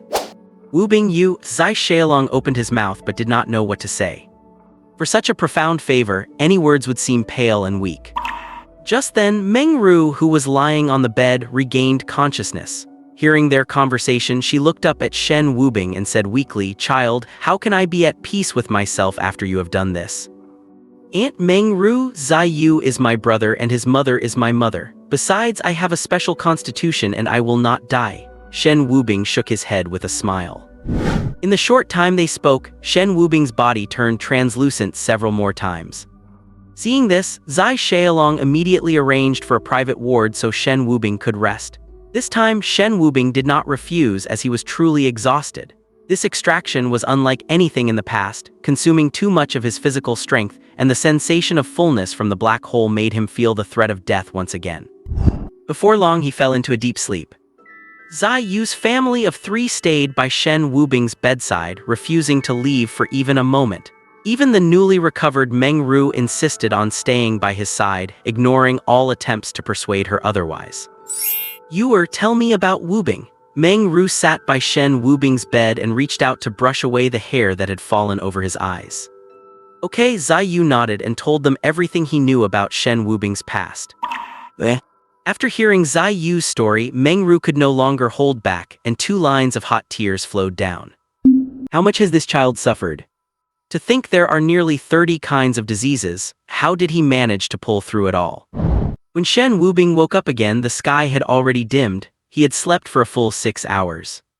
As soon as he opened his eyes, he saw Zai Yu's family chatting by his bed. He could not hear the specifics, but he vaguely caught the sound of his own name. "Third brother, you are awake." Zai Yu was the first to notice and immediately stood up, telling Qian Meng on the side, "Second brother, go get the chicken soup prepared for third brother." "All right." Qian Meng nodded and left the ward. "No need for the trouble," Shen Wubing said weakly, struggling to sit up. Seeing this, Zai Shaolong reached out and pressed down on his shoulder, saying, "Wubing, your body is still too weak, rest a little longer." "It is fine, Uncle Zai." Shen Wubing sat up anyway and forced a smile. "I have long been used to it. My body has been like this since I was 12. Even if I had not helped Aunt Meng Ru today, my condition would not be any better." Upon hearing this, Zai Shaolong's hand on Shen Wubing's shoulder stiffened. His expression became incredibly complex and he did not know what to say. Meng Ru, standing by, could not hold back her tears anymore and began to sob quietly. "Child, from now on, I will be your mother, and the Zai family will be your home." Shen Wubing was stunned. Home, what a foreign word. Ever since his parents passed away, all his relatives and friends had deliberately distanced themselves from him. At 12, he was severely ill and had no one to rely on. It was not until he happened to help Elder Lin that he found people who truly cared about him. And now, someone was actually telling him that he had a home. Shen Wubing, who had not shed a single tear while being tortured by various illnesses for nearly a decade, felt his eyes turn red at this moment. "Long, what do you think about me adopting Wubing as my foster son?" Meng Ru turned to look at Zai Shaolong, who was standing behind her. "I am absolutely willing, 10,000 times willing. I am only afraid Wubing might not agree," Zai Shaolong said as he looked at Shen Wubing. Feeling the expectant gazes of Zai Shaolong and Meng Ru, Shen Wubing felt caught in a dilemma. Although he had helped Meng Ru, it was entirely for Zai Yu's sake, and he was never one to trade favors for rewards. Otherwise, based on the people he had saved, his status in Bing City would likely not be lower than the Zai families. After all, even someone like Elder Lin was looked up to by the entire Zai family. "What are you hesitating for, kid?" Zai Yu reached out and tapped Shen Wubing on the head. "Do not you want to be my real brother?" Slap. No sooner had Zai Yu finished speaking than Zai Shaolong swatted the back of his head and said with displeasure, "Who are you hitting, you little brat?" Zai Yu was speechless. Meng Ru ignored the father and son, continuing to look at Shen Wubing expectantly, her voice extremely gentle. "Wubing, let us take care of you from now on, okay?" Looking at Meng Ru, who was pale and pleading, Shen Wubing could not bear to refuse her any longer, so he nodded slowly. Seeing Shen Wubing nod, Meng Ru's face instantly lit up with a joyful smile. She reached out to pat his head and said, "Wubing, from now on we are a family." Ha ha ha ha. Zai Shaolong also laughed happily and said in a hearty tone, "Today is a wonderful day. Not only has Meng Ru recovered, but we have also gained a wonderful son." As he spoke, he took his phone out of his pocket and added, "I am going to have the Laowilu restaurant prepare a banquet right now to invite all the prominent figures in Ice City. I want everyone to know that from today on, Wubing belongs to our Zai family." Yes, yes, yes. Meng Ru smiled helplessly but did not object. In her eyes, Shen Wubing had always been alone and helpless, inevitably bullied by others. Now it was time for them to stand up for him so that those short-sighted people would not dare to provoke him again. "Stop making calls. I will go and arrange it so I do not interrupt your heartwarming display of parental love," Zai Yu shrugged and teased. Zai Shaolong kicked Zai Yu in the butt upon hearing this. Watching the father and son bickering, a doting smile spread across Meng Ru's lips. She turned to Shen Wubing and said, "Wubing, do not pay attention to him. Those two are always acting like this." Shen Wubing nodded with a smile. Not long after Zai Yu left, Kaiyan Meng and Zhao Zaiada walked in carrying chicken soup. "Wubing, this is the soup I specially had someone brew for you. Give it a taste." Meng Ru took the chicken soup from Kaiyan Meng, filled a bowl, scooped a spoonful, blew on it, and handed it to Shen Wubing. This gesture made Shen Wubing feel at a loss. Even when he was hospitalized in the past, no one had ever taken care of him like this. While he felt warmth, he also felt a bit unaccustomed to it. Meng Ru also noticed Shen Wubing's resistance, so she smiled and said, "Then you take it and drink it yourself." Shen Wubing, who had not eaten all day, was genuinely hungry. Half an hour later, he had finished the entire large bowl of chicken soup. Seeing this, a look of heartache appeared on Meng Ru's face again. She silently made up her mind to treat Shen Wubing well from now on and strive to make up for the 10 years of motherly love he had missed. Just then, a middle-aged doctor in a white coat walked in and said to Zai Shaolong, "Mr. Zai, the checkup for your wife is ready." "All right, I understand." Zai Shaolong nodded, then looked at Shen Wubing and said, "Wubing, your mother has just recovered, so I had a full-body checkup arranged for her. I will go with her first." Huh? The term "your mother" caught Shen Wubing off guard. Although he had agreed to their request to adopt him as a godson, he was still not used to calling her mom. Meng Ru also saw Shen Wubing's embarrassment, so she shook her head with a smile. "No rush, take your time to get used to it. I will come back to see you after my checkup." After Meng Ru and Zai Shaolong left, only Shen Wubing, Kaiyan Meng, and Zhao Zaiada remained in the hospital room. Kaiyan Meng walked up to Shen Wubing's bed and asked, "Third brother, is your body feeling okay now?" I do not know," Shen she said with a frown, sounding uncertain. "You do not know?" Kaiyan Meng and Zhao Zaiada were both confused. At that moment, Shen Wubing slowly stretched out his hand. With a thought, his right hand suddenly disappeared, leaving only the empty sleeve fluttering there. Seeing this, Kaiyan Meng was startled and tentatively reached out to touch where Shen Wubing's right hand had just been, but he grabbed nothing. "Third brother, what exactly is going on?" Shen Wubing shook his head, and then his missing right hand reappeared out of thin air. After a few seconds of silence, Shen Wubing slowly said, "I do not think this is an illness." "Not an illness?" Kaiyan Meng was even more confused. "It is more like an awakening," Shen Wubing said uncertainly. I am not sure yet," Shen Wubing shook his head and added, "This is just my guess. I will ask the people at the Awakening Research Institute about the specifics once I get back." Although he said that, Shen Wubing was almost certain in his heart that this was an awakening ability, because he could now freely control his right hand to enter a virtualized state, though he could not yet do the same for other parts of his body. However, Shen Wubing had not yet figured out why Meng Ru could not do this. At 8:00 p.m., the Laowilu restaurant had been fully booked for the day, something that had almost never happened before. Because the prices at Laowilu were too high, and given its scale, any banquet could be held in a single banquet hall, so there was no need to book the entire venue. But today, the one who booked the entire restaurant was the Zai family of Ice City, and it was said that it was personally arranged by the eldest young master of the Zai family, Zai Shaolong, who never appeared in public. Almost every prominent person in Ice City had received an invitation from the Zai family, and no one in Ice City dared not to give the Zai family face. Therefore, almost all the distinguished figures of Ice City had gathered at Laowilu at this time. Young Master Song, why did the Zai family book the entire Laowilu? Su Qingqing asked with a smile, wearing a fiery red evening gown and holding onto a man's arm. The man looked at her and said, "It is said that Zai Shaolong, the eldest young master of the Zai family who never reveals himself, has adopted a godson. I have no idea who got so lucky." "It is just a godson. He is nothing compared to you, young Master Song," Su Qingqing said with a flattering smile. "I am the legitimate heir of the Song family. Do not compare me to someone of such low standing." The man pinched Su Qingqing's chin with a mischievous smile on his lips. The man's name was Song Qingfeng, the heir to the Song Group, a commercial giant in Ice City. He had run into Su Qingqing while handling business at the hospital yesterday and was captivated by her beauty at first sight. He later learned that she was suffering from severe leukemia and that her family could not afford the expensive medical costs. So he generously stepped in and paid for a portion of her treatment fees, and the two naturally developed a relationship of mutual need.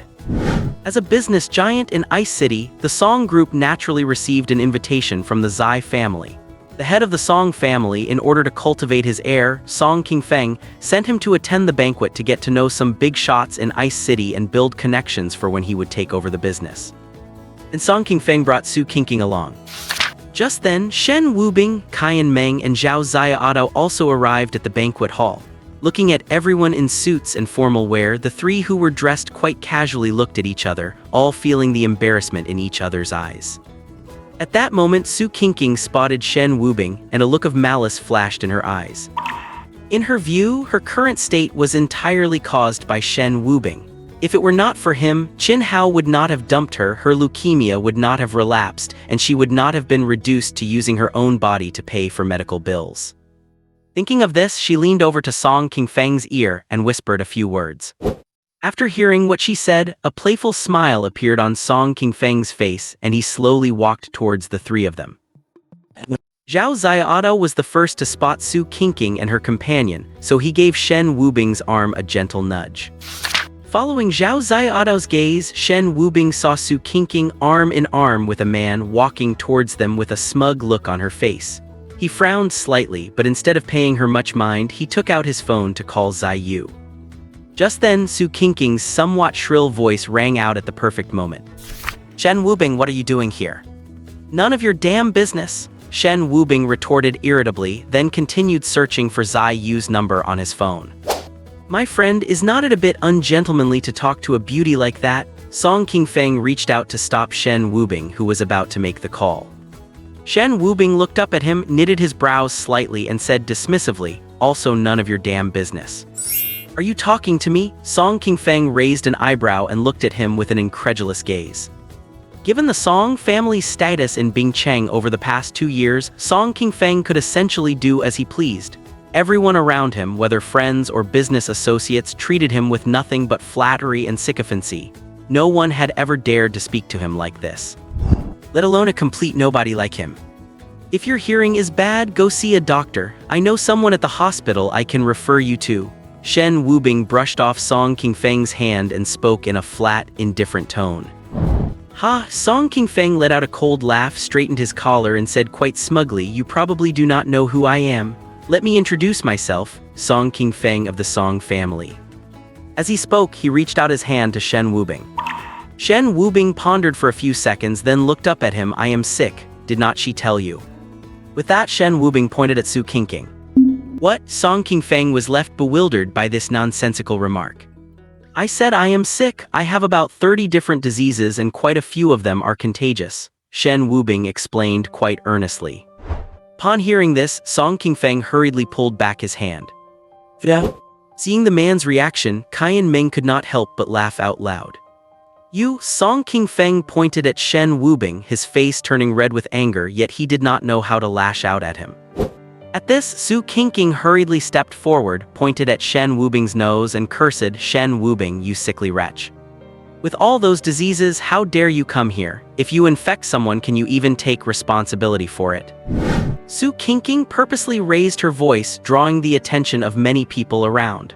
Most of them began pointing at Shen Wubing, and some even covered their noses and mouths, terrified that he might transmit his illnesses to them. Seeing this, a bitter smile tugged at the corner of Shen Wubing's mouth. Sure enough, the closer the relationship, the deeper and more lethal the knife when they turn on you. 5 years of living together meant that Su Qingqing understood Shen Wubing better than anyone else. No one knew his pain points better than her, and no one knew better how to rub salt into his wounds. Although Shen Wubing did not care about being called a sickly wretch, nor did he care about the strange looks others gave him, he was a man with great self-esteem who hated being a burden to anyone. By now, some people in the crowd began to join in the jeering. "Who is this guy? If he is sick, how does he dare to show up here? Does not he know everyone here is a heavyweight in Bingcheng? If something happens, forget about him. Even the host, the Zai family, would be held responsible. This punk does not look like an invited guest of the Zai family either. Could he have snuck in? And he actually dared to disrespect young Master Song. Truly, the ignorant are fearless." Listening to the surrounding chatter, Zhao Ziaodo could not help but say indignantly, We are not. Uncle Zai Shaolong invited us here. Look at you stuttering. You cannot even get a sentence out properly, and you claim Zai Shaolong invited you. Zai Shaolong has not made a public appearance in years. Would he personally invite a bunch of wet behind-the-ears punks like you? A man nearby mocked with utter disdain. Zhao Ziaodo wanted to explain further, but his habit of stuttering whenever he got nervous meant he could never win an argument against these people. Shen Wubing signaled Zhao Ziaodo to stop. He did not look at the hecklers, but instead turned to Su Qingqing and said coldly, "Su Qingqing, in all the years we were together, I treasured you like a gem. Even when you wronged me, I did not give you a hard time, but now you are still relentlessly attacking me." Shen Wubing's expression shifted slightly, and his tone suddenly turned icy. "Su Qingqing, do you really think I will keep indulging you?" Seeing Shen Chen's cold gaze, Su Qingqing suddenly felt as if she were being watched by a wild beast, one that might swallow her whole at any moment. She had known Shen Wubing for nearly 10 years and had never seen such a look in his eyes. Regardless of her past mistakes, he had always looked at her with doting affection. But now his eyes were nothing but cold, devoid of a single shred of emotion. Just then, Song Qingfeng pulled Su Qingqing into his arms and looked at Shen Wubing with a smirk. "Are you threatening my woman?" Su Qingqing snapped back to reality. She was now Song Qingfeng's woman in name, and while the Song family might not rank above the Zai family, they were certainly not someone Shen Wubing could afford to provoke. As for Jiang Anqi standing up for Shen Wubing at the hospital entrance earlier, she assumed that must have been due to Zai Yu's influence. But this banquet was hosted by Zai Yu's father, Zai Shaolong. He certainly would not be as impulsive as that hot-headed kid Zai Yu and offend the Song family over a mere Shen Wubing. No, a man of his standing would never do something so foolish. With this thought, Su Qingqing regained her confidence. She looked at Shen Wubing haughtily. "Shen Wubing, I was just speaking the truth. Are you going to try something against me right in front of young Master Song?" Shen Wubing just gave her a dismissive glance, ignoring the foolish woman, and turned his head to Song Qingfeng, the Song family. "The Song family, Song Qingfeng," Song Qingfeng repeated, his eyes filled with arrogance. "Never heard of it?" Shen Wubing shook his head and continued, "But you would better take this foolish woman and leave now. I have some friends arriving shortly and their tempers are not exactly great. If something happens, I am afraid I will not be able to stop them." Today's banquet was originally hosted by Zai Shaolong for Shen Wubing. Zai Shaolong had even given Shen Wubing several invitations, saying that if he had friends he wanted to invite, he could bring them along, and given the Zai family's influence in Bingcheng, they could provide support in the future out of respect for Shen Wubing. Shen Wubing had not stood on ceremony, though he only took 4 invitations because he did not really have many more friends in Bingcheng. He gave these 4 invitations to 4 people: his classmate from the training class, Yi Qing, Jiang Anqi, who had stepped up to help him in the past. As for the other 2, they were Zhou Dao and Elder Lin. Of these four, apart from the background-less Yi Qing, the other three were likely figures that the so-called Song family had no business provoking. Although Jiang Anqi's rank was not astronomically high, if Song Qingfeng provoked her, he would likely be looking at a bullet. What did you say? Song Qingfeng could not help but laugh, pointing at Shen Wubing and saying with exaggeration, "You said your friend has a bad temper." Are you trying to laugh me to death? Song Qingfeng pretended to be timid and looked at Shen Wubing. "I am so scared, go ahead and have them come scare me to death." "Wubing, why are you here?" At this moment, Meng Ru walked over in a seemingly simple but truly elegant evening gown. "I have been looking everywhere for you, it is time to go change your clothes." "I was held up by something here," Shen Wubing explained with a smile. Meng Ru turned her head to look at Song Qingfeng and Su Qingqing, then asked, "Are these two your friends?" "We certainly are not friends with someone like him," Su Qingqing said with clear disdain, and then she looked Meng Ru up and down. Although Meng Ru was in her early 40s because she took good care of herself and was naturally striking, she looked to be around 30. The unique charm of a mature woman combined with the aura cultivated from long-term high status made her no less impressive than the youthful Su Qingqing. "I was wondering why someone like Shen Wubing could attend such a high-class banquet. Turns out he is just sponging off a rich woman," Su Qingqing said with a look of disgust. "How truly shameless." Upon hearing this, Song Qingfeng quickly reached out to cover her mouth, then looked at Meng Ru with an apologetic smile. "Mrs. Zai, I am so sorry, this is her first time at such an event, she does not recognize you." Meng Ru frowned slightly. She looked at Su Qingqing and said in a calm tone, "Such a young girl, yet you have such a foul mouth. I think you might be better off without that tongue." Hearing this, Su Qingqing immediately became agitated and pointed at Meng Ru, ready to lash out, but was sharply interrupted by Song Qingfeng. "Just shut up." Having said that, Song Qingfeng flashed another ingratiating smile at Meng Ru. "Mrs. Zai, I am Song Qingfeng of the Song family. I visited you at the Zai residence with my father many years ago. Do you remember me?" "You are Song Cheng's son," Meng Ru thought for a few seconds before asking. "Exactly, the head of the Song family, Song Cheng, is my father," Song Qingfeng said with a smile, tentatively asking, "Could you perhaps spare her for the sake of my father?"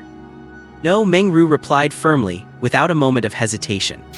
This, Song Qingfeng was slightly stunned. He had not expected Meng Ru to be so resolute, unwilling to give face even to his father. "I am old enough that I do not mind, but is my son someone she can just badmouth at will?" Meng Ru said coldly. "She offended young Master Zai," Song Qingfeng turned to look at Su Qingqing. By now, Su Qingqing realized that the woman before her was no ordinary person, so she quickly shook her head and waved her hands to indicate she had not offended Zai Yu. Meng Ru smiled and shook her head. "I know that brat Zai Yu. If a woman insults him, he must have done something to wrong her. As his mother, I would not take his side in that case."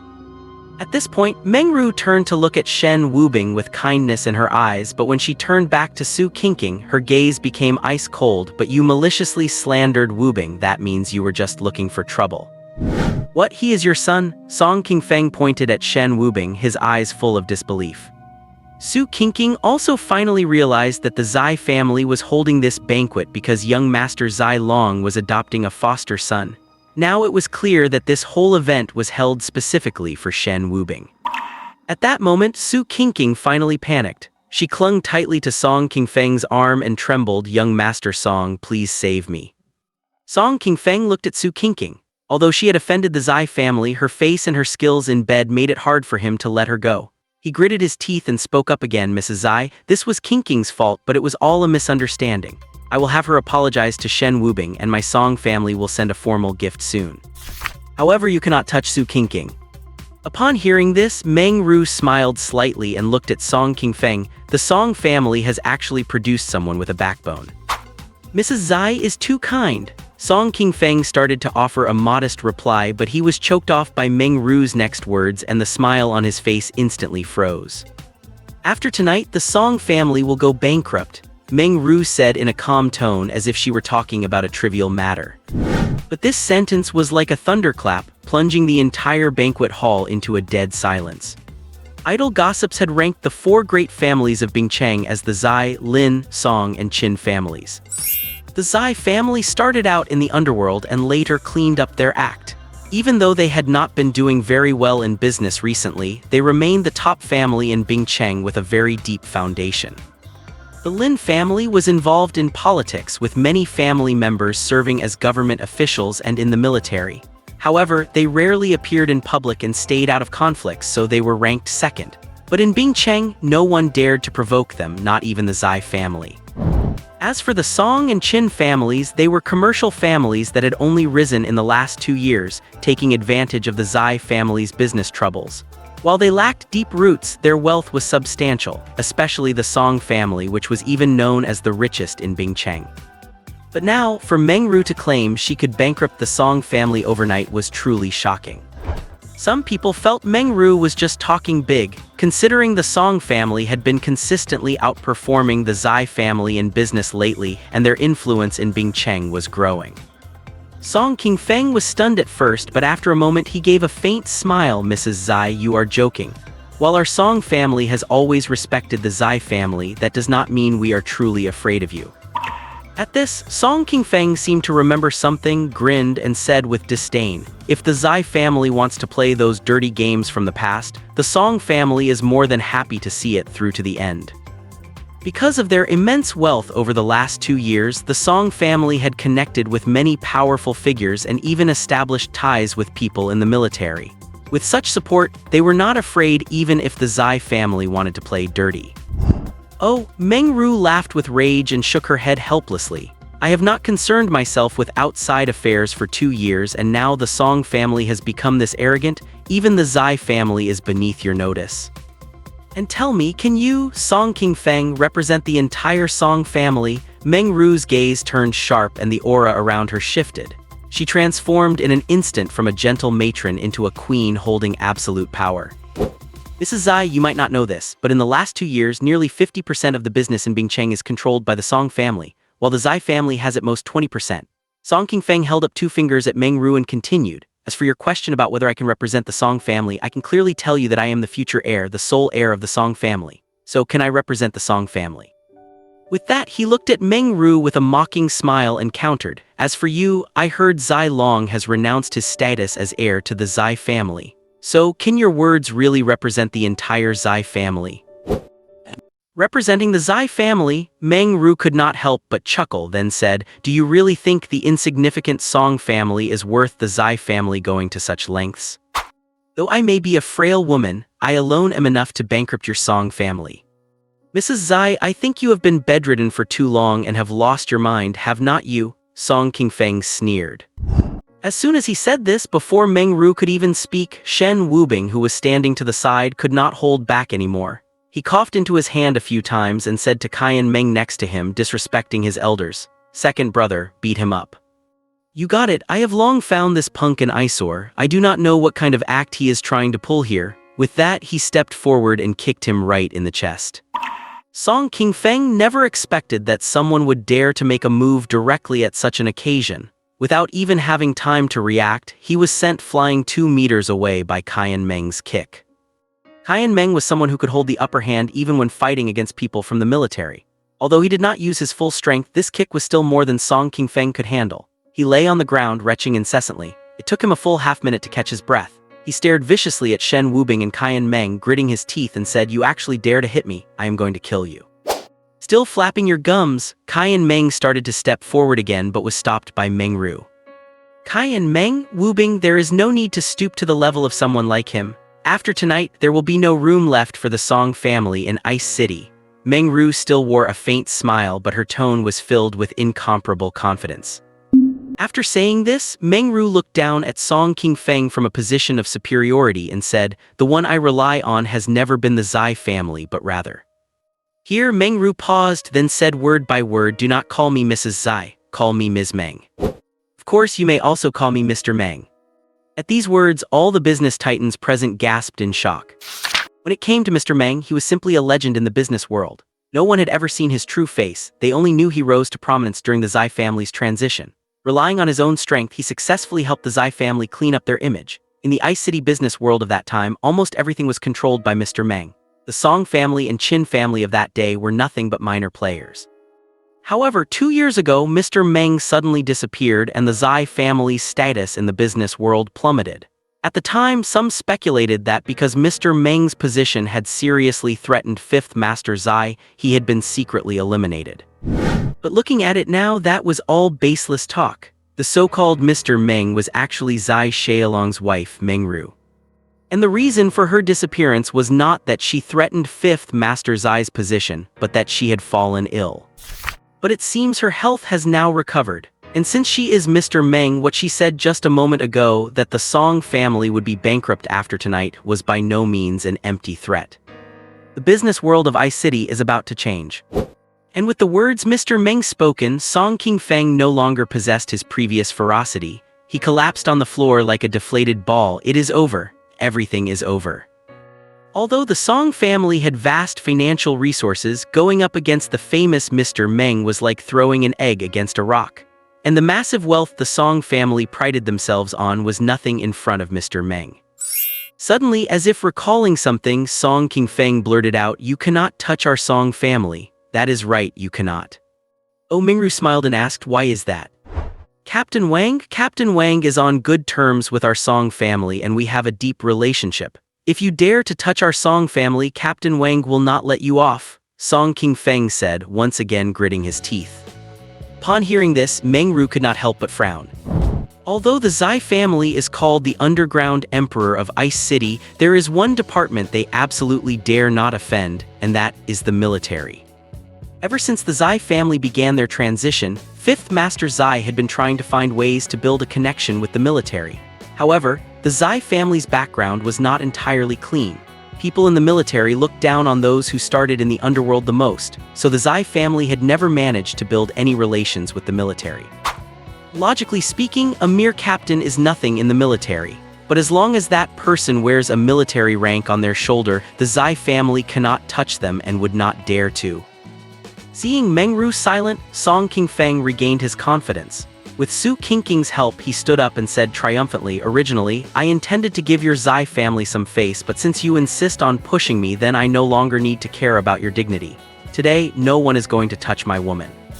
Having said that, he pointed at Shen Wubing and Qian Meng, adding coldly, "And I want one leg from each of them. Right now."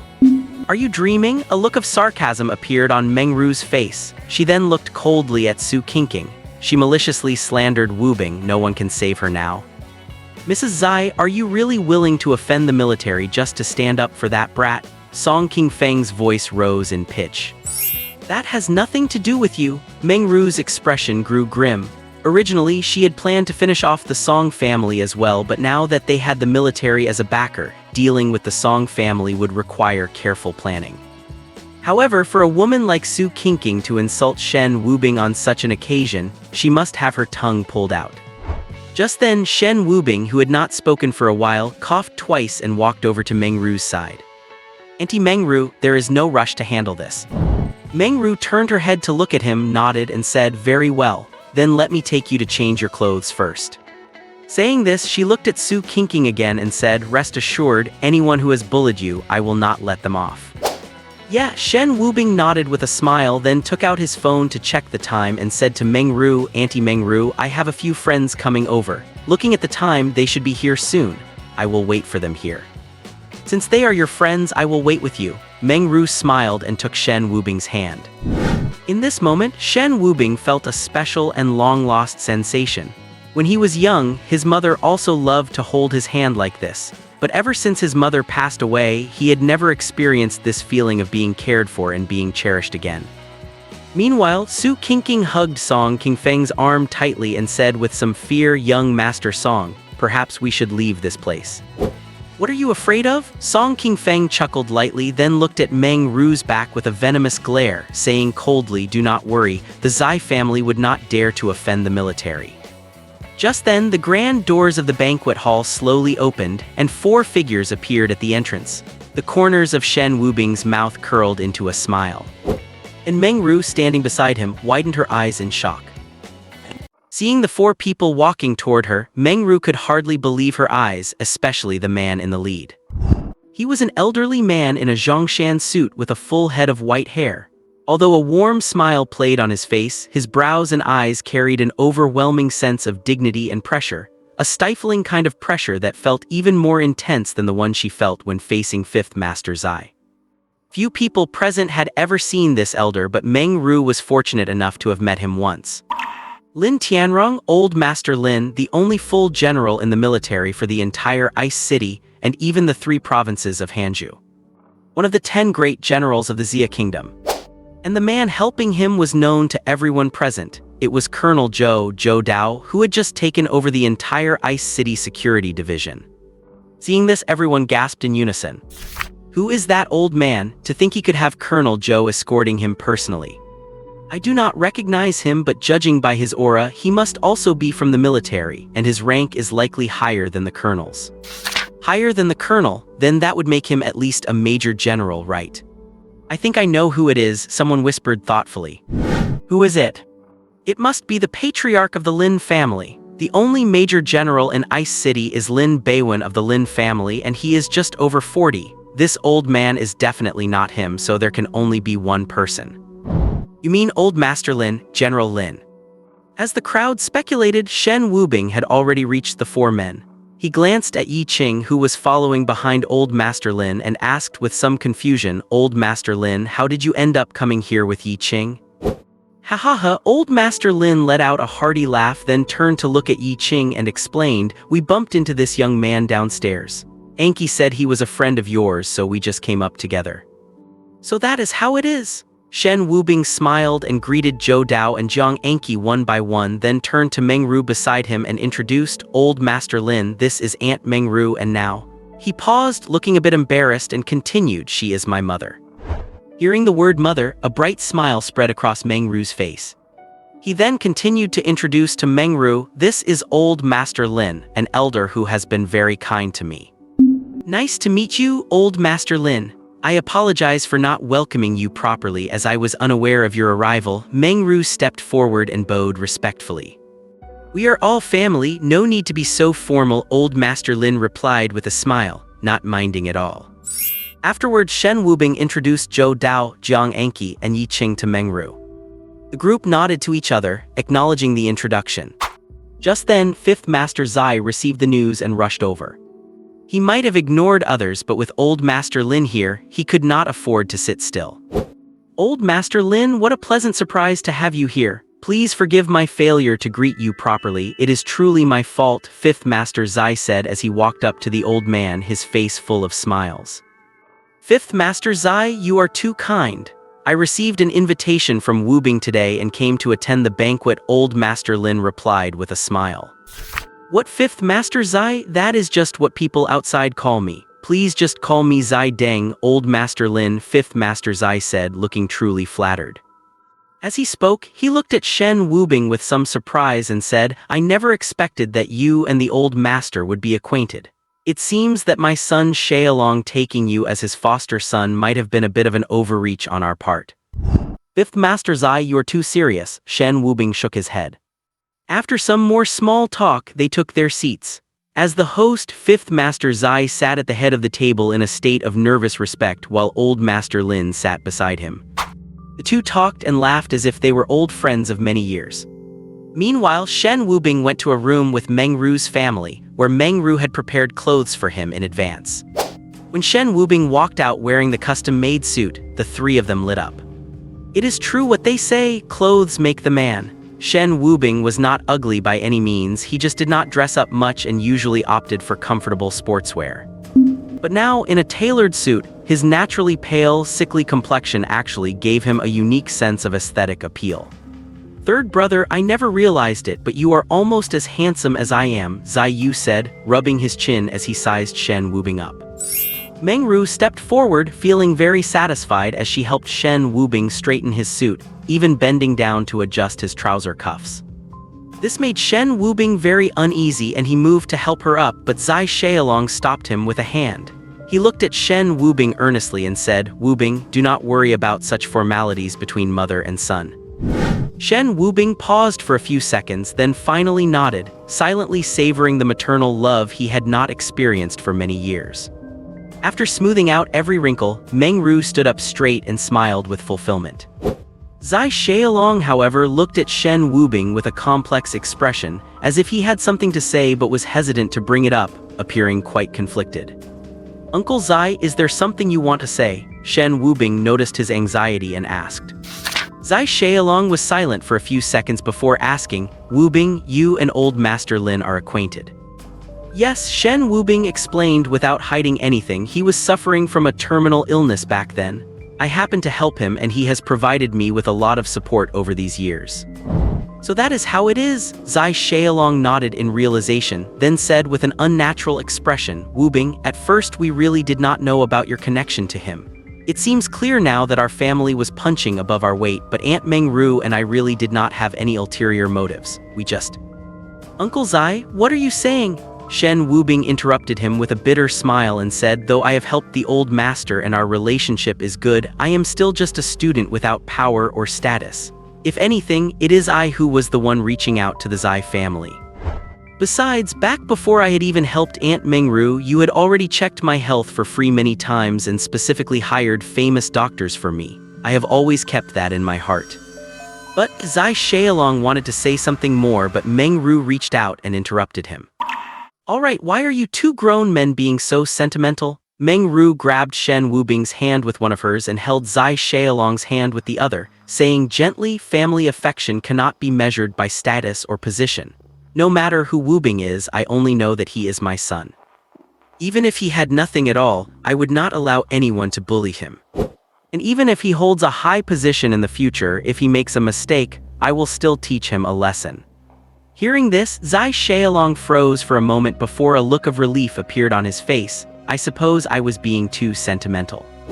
Having said that, he patted Shen Wubing's shoulder firmly and laughed. "Good, let us not worry about all that anymore. No matter what, you are my son, my own son." Cough cough, Shen Wubing could not help but cough after that firm pat. Seeing this, Mengru immediately raised her fist and pounded Zai Xiaolong's chest, her face filled with reproach. "Wubing's health is delicate, can you be a bit more gentle?" Zai Xiaolong looked thoroughly remorseful. Off to the side, Zai Yu patted his own forehead and said helplessly, "Forget it, I think I will just go outside and find the others. I feel like I am a bit extra here." The rest of the proceedings were largely formal. Zai Xiaolong and Mengru officially adopted Shen Wubing as their foster son, with 5th Master Zai and Elder Lin serving as witnesses. The presence of these two figures turned what should have been a simple adoption ceremony into a major event in Ice City. Not only did every elite family in the city attend, but even some people from the military showed up uninvited. Elder Lin had rarely been seen in public in recent years, appearing only for the most significant occasions. His appearance today immediately drew a large group of military personnel, including the Captain Wang that Song Qingfeng had mentioned. He was a man in his 40s with an upright posture and a stern face. The scar on his temple was a testament to his past exploits. "Captain Wang, welcome, welcome," 5th Master Zai said with a warm smile as he shook his hand. Ever since the Zai family went legitimate, 5th Master Zai had been looking for a way to build connections in the military. However, he had no way in, and the military elite looked down on him as a self-made warlord who started out in the underworld. As for today, he had not thought much of adopting Shen Wubing at first. He had met Shen Wubing before. He was a sensible kid, close with Zai Yu like a brother, and had recently cured Mengru's strange illness, which was a great thing. But what he did not expect was that an adoption banquet would actually bring a heavyweight like Lin Tianrong out in person. After today, I am afraid no one will ever dare to look down on the Zai family because of their past again.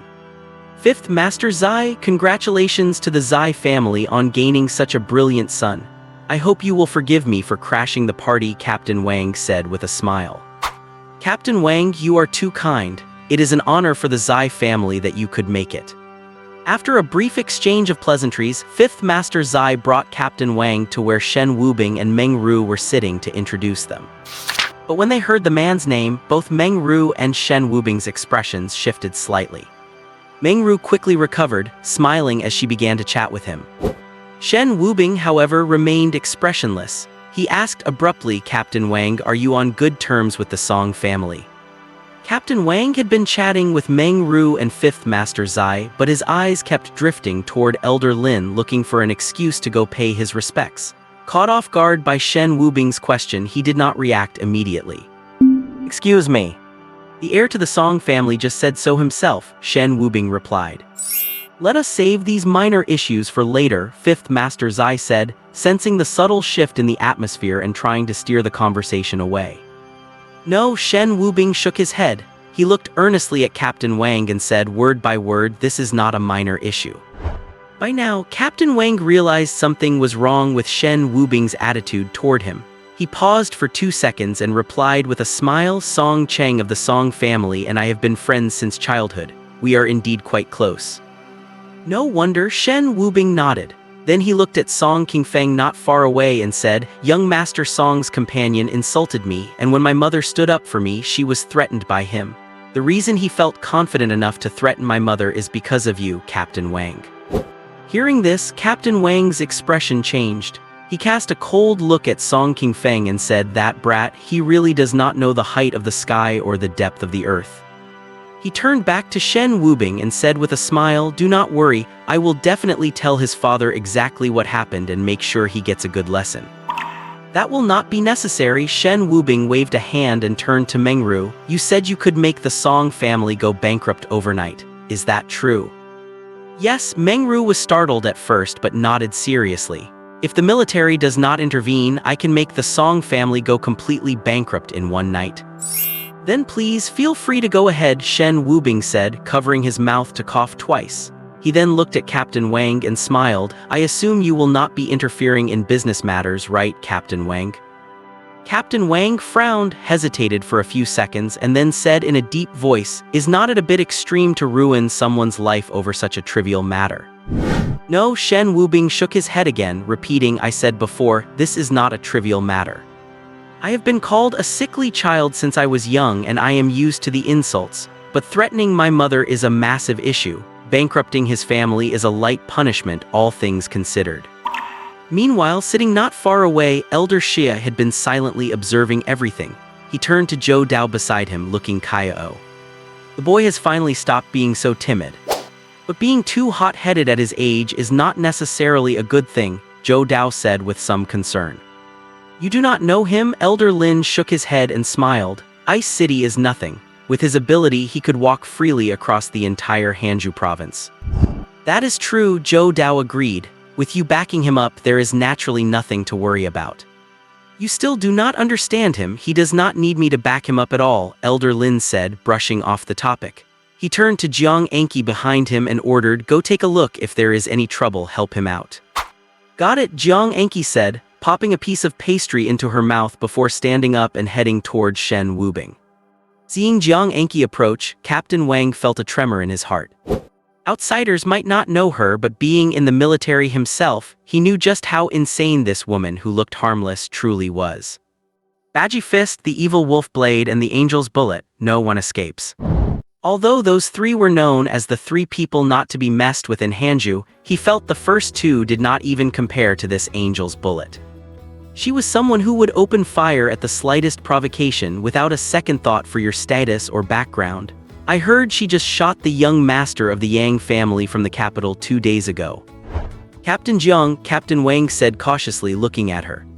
"I am not a captain anymore," she waved a hand and added, "I caused a bit of trouble recently, so I am down to first lieutenant now." She pointed to the rank on her shoulder as she spoke. "With your skills, rising back to captain is just a matter of time," Captain Wang said with a smile. Jiang Enki smiled and ignored him, turning to Shen Wubing to ask, "Is there anything you need help with?" Shen Wubing glanced at Captain Wang and said, "If Captain Wang does not interfere with this matter, I do not think I will need your help." Hearing this, Jiang Enki's eyes lit up instantly. Shen Wubing's meaning was clear: if Captain Wang interfered, then he would need her help. And as long as Shen Wubing needed her help, it meant she could treat herself to a few more meals at the Laoilu restaurant. Shen Wubing was always generous when it came to things like this. So Jiang Enki looked expectantly at Captain Wang, her right hand already resting reflexively on the handle of her gun. Captain Wang looked at her burning gaze and hurriedly waved his hands. "I never said I was going to interfere." Upon hearing Captain Wang's words, Song Qingfeng, standing not far away, felt his legs give way and he collapsed to the ground instantly. He knew it, the Song family was finished. In fact, ever since old Master Lin and Zhou Dao appeared and were chatting happily with Shen Wubing, he had a bad feeling. He had been hiding in the corner throughout the banquet, terrified of being noticed by them. But he never expected Captain Wang to show up.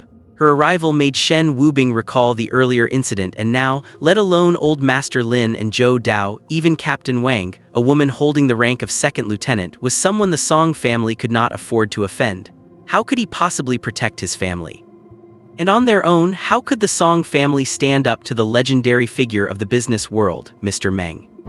The Song family had endured for 10 years, and by taking advantage of the opportunity during the 2 years Mr. Meng disappeared, they had managed to become one of the top families in Bingcheng in one go. But now, they were being destroyed by a woman. A woman! Yes, it is all that woman's fault. Thinking of this, Song Qingfeng glared viciously at Su Qingqing beside him. If it were not for her, he would not have offended Shen Wubing for no reason, and none of this would be happening. Young Master Song, please think of something. They are not really going to cut out my tongue, are they? Su Qingqing realized by now that Song Qingfeng might no longer have the power to save her, but she still clung desperately to this last straw. You bitch, you still expect me to save you? Song Qingfeng grabbed Su Qingqing by the neck, his voice rasping. I swear, I feel like choking you to death right now. Meng Ru had also learned from Zai Yu about what happened between Su Qingqing and Shen Wubing, so she turned to Shen Wubing and asked, Wubing, how do you intend to deal with this woman? Upon hearing this, Shen Wubing cast a deep look at Su Qingqing not far away, and just then Su Qingqing, held by the neck by Song Qingfeng, happened to look back at him. As their eyes met, Su Qingqing's were filled with regret. But Shen Wubing remained expressionless. Looking into her eyes, he could not help but recall everything from the moment they met to the time they were together. Yet, even though Shen Wubing tried his best to search his mind for any good memories of their time together, he ultimately shook his head with a bitter smile. In all those years, he could not find a single kind thing she had done for him. He had once treated her as his best friend, but where was the friendship between them? It was nothing more than him, at an age most hungry for affection, meeting her, who had an ordinary background but an urgent need to show off her sense of superiority. When they were together, she just got to flaunt that superiority to her heart's content. He had once treated her as his only family, but where was the family bond between them? It was merely a wishful delusion on his part, because he craved family affection so deeply. He had once treated her as the love of his life to grow old with, but where was the love between them? It was just that he happened to fulfill her double needs for both emotional and material satisfaction. Thinking of this, Shen Wubing gave another bitter smile and waved his hand casually.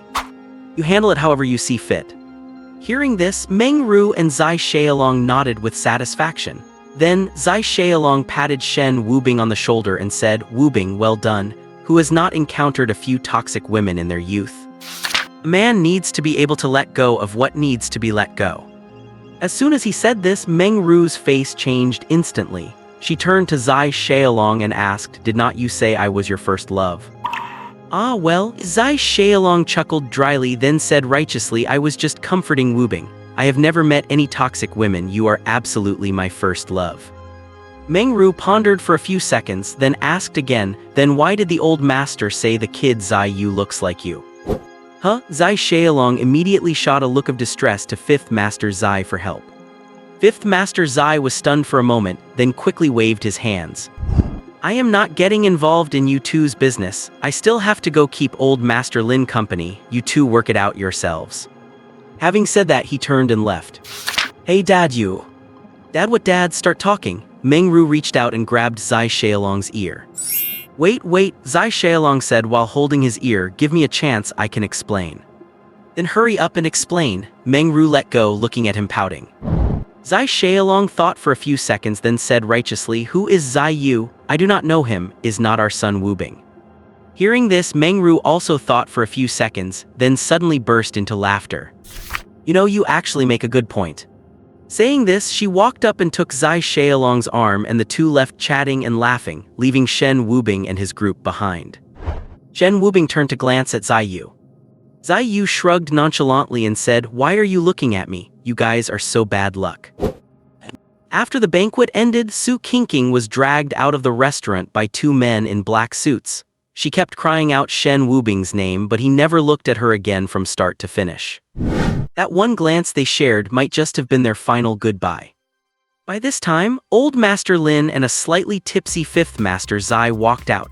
As for Zhou Dao, he had left mid-banquet because of military regulations prohibiting alcohol consumption, leaving only Jiang Anqi to keep watch beside Old Master Lin. "Old Master Lin, I honestly did not expect you to come today. Please forgive me for the lack of hospitality." Fifth Master Zai kept apologizing.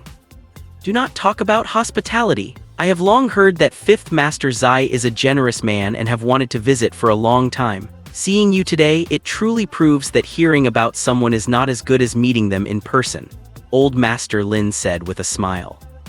After their pleasantries, Old Master Lin declined Fifth Master Zai's offer to send him home, choosing instead to let Shen Wubing take him.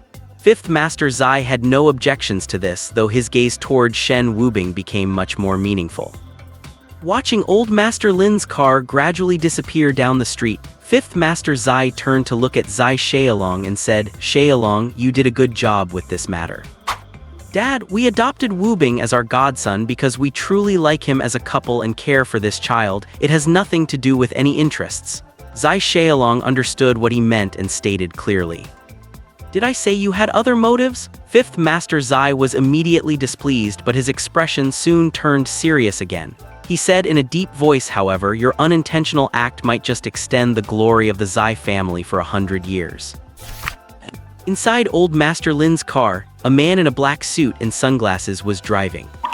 Jiang Anqi sat in the passenger seat, hugging some pastries packed from the restaurant, eating with gusto.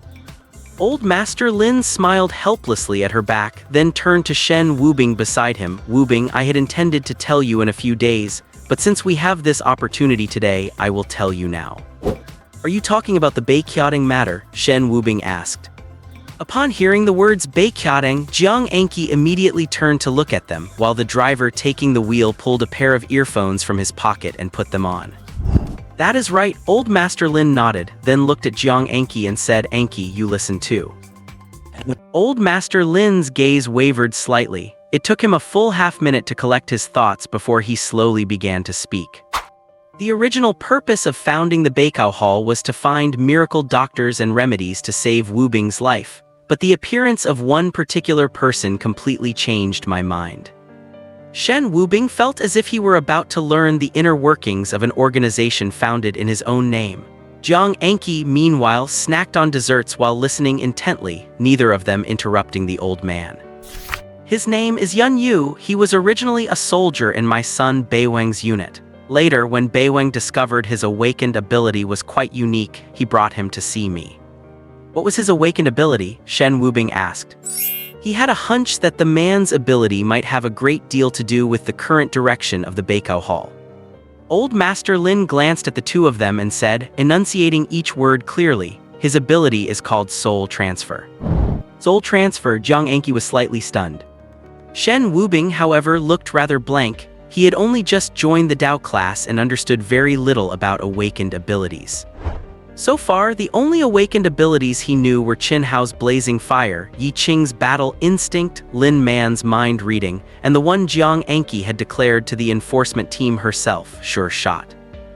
Among the 132 awakened abilities tracked by the military, there has never been any mention of a soul transfer ability, Jiang Anqi noted, sensing Shen Wubing's confusion. "That is correct," the old master added. "His awakened ability is one of a kind, and I chose not to report it." "Why?" Jiang Anqi asked. "Because of Wubing," the old man replied, turning his gaze toward him. "Because of me?" Shen Wubing was even more perplexed. He could not fathom what this soul transfer ability could possibly have to do with him. Old Master Lin did not beat around the bush and explained directly. Once soul transfer is activated, one can exchange souls with the person they are touching, provided that both parties consent. This, Shen Wubing and Jiang Anqi were both stunned, the shock in their eyes impossible to hide. The old man did not continue, giving them time to digest the information. After a while, Shen Wubing suddenly realized, You thought my body was failing at the time, so you wanted that man Yun Yu to swap souls with me. Yes and no, the old master explained again. While his ability is called soul transfer, it could essentially be understood as body swapping. Shen Wubing pondered for a few seconds, feeling that made sense. Swapping souls would effectively mean swapping bodies. I once had him try to use soul transfer on a sick person, but in the end, the person's illness remained with their original body, which was now Yun Yu's body. Hearing this, Jiang Enki still felt something was off and asked, "In that case, why did not you have him swap bodies with Shen Wubing?" Old Master Lin gave Shen Wubing a meaningful look before turning his eyes back to Jiang Enki and asking, "Surely you know Wubing's true identity by now, right?" His identity? Jiang Enki paused, a thought from the old master's previous words flashing in her mind. The Bestow Hall was originally founded to find medicine and doctors to save Shen Wubing. Every member of the Bestow Hall knew that everything they did was for the sake of their mysterious leader. Realizing this, Jiang Enki looked at Shen Wubing in utter shock and exclaimed, "He is Wang Buliuxing." Exactly, Wubing's code name in the Bestow Hall is Wang Buliuxing. The old man nodded solemnly, the true leader of the organization. "I gave you all your code names. Your code name Nanling Ryahua signifies salvation. And the meaning behind Wang Buliuxing is helping others with joy." Jiang Enki stared at Shen Wubing for a full minute before breaking into a smile. She should have guessed it sooner. When Shen Wubing and Qin Hao had that argument at the hospital entrance, old Master Lin had sent her to help him, even stressing that the matter was of the utmost importance. He said she could fire her gun or even kill if necessary. At first, she wondered why someone as insignificant as Shen Wubing would be so highly regarded by the old master, but now that she knew his identity, everything made perfect sense. So he was Wang Buliuxing, the true king of their Bestow Hall. After a brief silence, the old master continued, "All members of the Bestow Hall are awakened, to the point where even I, the organizer, have not formally joined. And as the leader, how could Wubing be an ordinary person? It is a pity, however, that awakened abilities are tied to the soul, not the body." Hearing this, Shen Wubing thought it quite logical. If abilities were tied to the physical body, would not he lose his own power the moment Yun Yu used soul transfer on him? In that case, the ability would be far too useless. The old master paused and continued, "That is why I kept searching for the perfect body. Even if he could not awaken, I was determined to forge a body for Wubing that could challenge awakened beings through physical strength alone. Only then would he be able to command the respect of the many awakened members in the Bestow Hall." At this, the old man smiled, but now that Wubing has awakened with the one-of-a-kind ability of bedeviling illness, this plan has had to be shelved for the time being. Now we only need to continue growing the Bestow Hall. "Old Master Lin, I do not quite understand," Shen Wubing said, scratching his head. "Since the purpose of the Bestow Hall was to save my health and I am fine now, is there still a need to keep it going?" Certainly, the old master sat up straight, eyes widening as he looked at Shen Wubing. "While I am here, I can naturally protect you, but I am already 72 years old. How many more years do I have left? Once I am gone, if the Bestow Hall is still here, I can rest easy." "But old Master Lin, you are not going to die," Shen Wubing said with a smile, shaking his head. "Wubing, I know that with you around, I will remain free of illness and disaster, but what happens after I pass on?" The old man sighed. "You will not die even after 100 years, Shen Wubing shook his head again. At this, not just the old man but even Jiang Enki looked at Shen Wubing in bewilderment. How can anyone be immortal?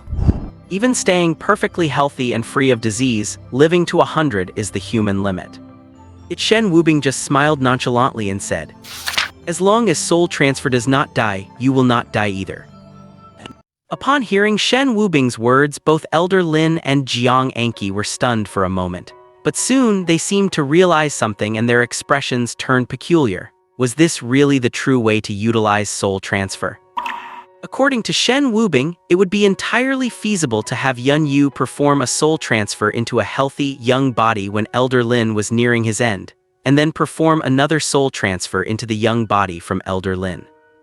In this way, Elder Lin would obtain a young body. Of course, this method requires someone willing to die for another. However, as a general in the military, Elder Lin has led countless soldiers, so finding someone willing to give their life for him would be a piece of cake.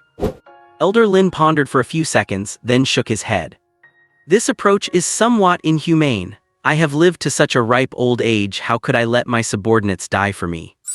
You do not need your subordinates to die for you at all. Shen Wubing smiled again.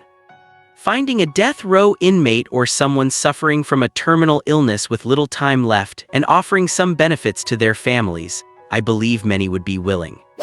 At this point, the way Elder Lin and Jiang Anqi looked at Shen Wubing became complex. This was essentially cheating the system. With soul transfer combined with the afflicted by illness ability, if the two of them did not want someone to die, that person would have a hard time dying even if they wanted to. Elder Lin could not help but gasp in shock, then said, "Let us not rush this matter. After all, my current body still has some time left. The most important thing right now is the development direction of Bestow Hall, which requires you, Wubing, to formulate." This, Shen Wubing hesitated for a moment, then looked at Elder Lin with a wry smile and said, "Elder Lin, it would be better for you to handle this matter." Elder Lin was silent for a few seconds before finally nodding. "That is fine too. The current situation is not yet clear, so we should choose to act low-key. When the world truly undergoes a major change, we can discuss what comes next." Having said that, Elder Lin seemed to recall something else and said to Shen Wubing, "By the way, Zhou Dao mentioned to me earlier that your Taoist class will be conducting group training tomorrow, 9 people per group." Group training, Shen Wubing was a bit puzzled. It is based on military rules, putting the Taoist class students through militarized training. The 9 of you will train and carry out missions together in the future. They will become your most trusted partners, comrades in arms to whom you can entrust your back. So that is how it is, Shen Wubing nodded thoughtfully. According to the rules, this grouping is done by your head teacher based on each individual's abilities. Elder Lin paused, then continued, "However, you can personally select people you trust, because many times, a trustworthy teammate is far more useful than a powerful one.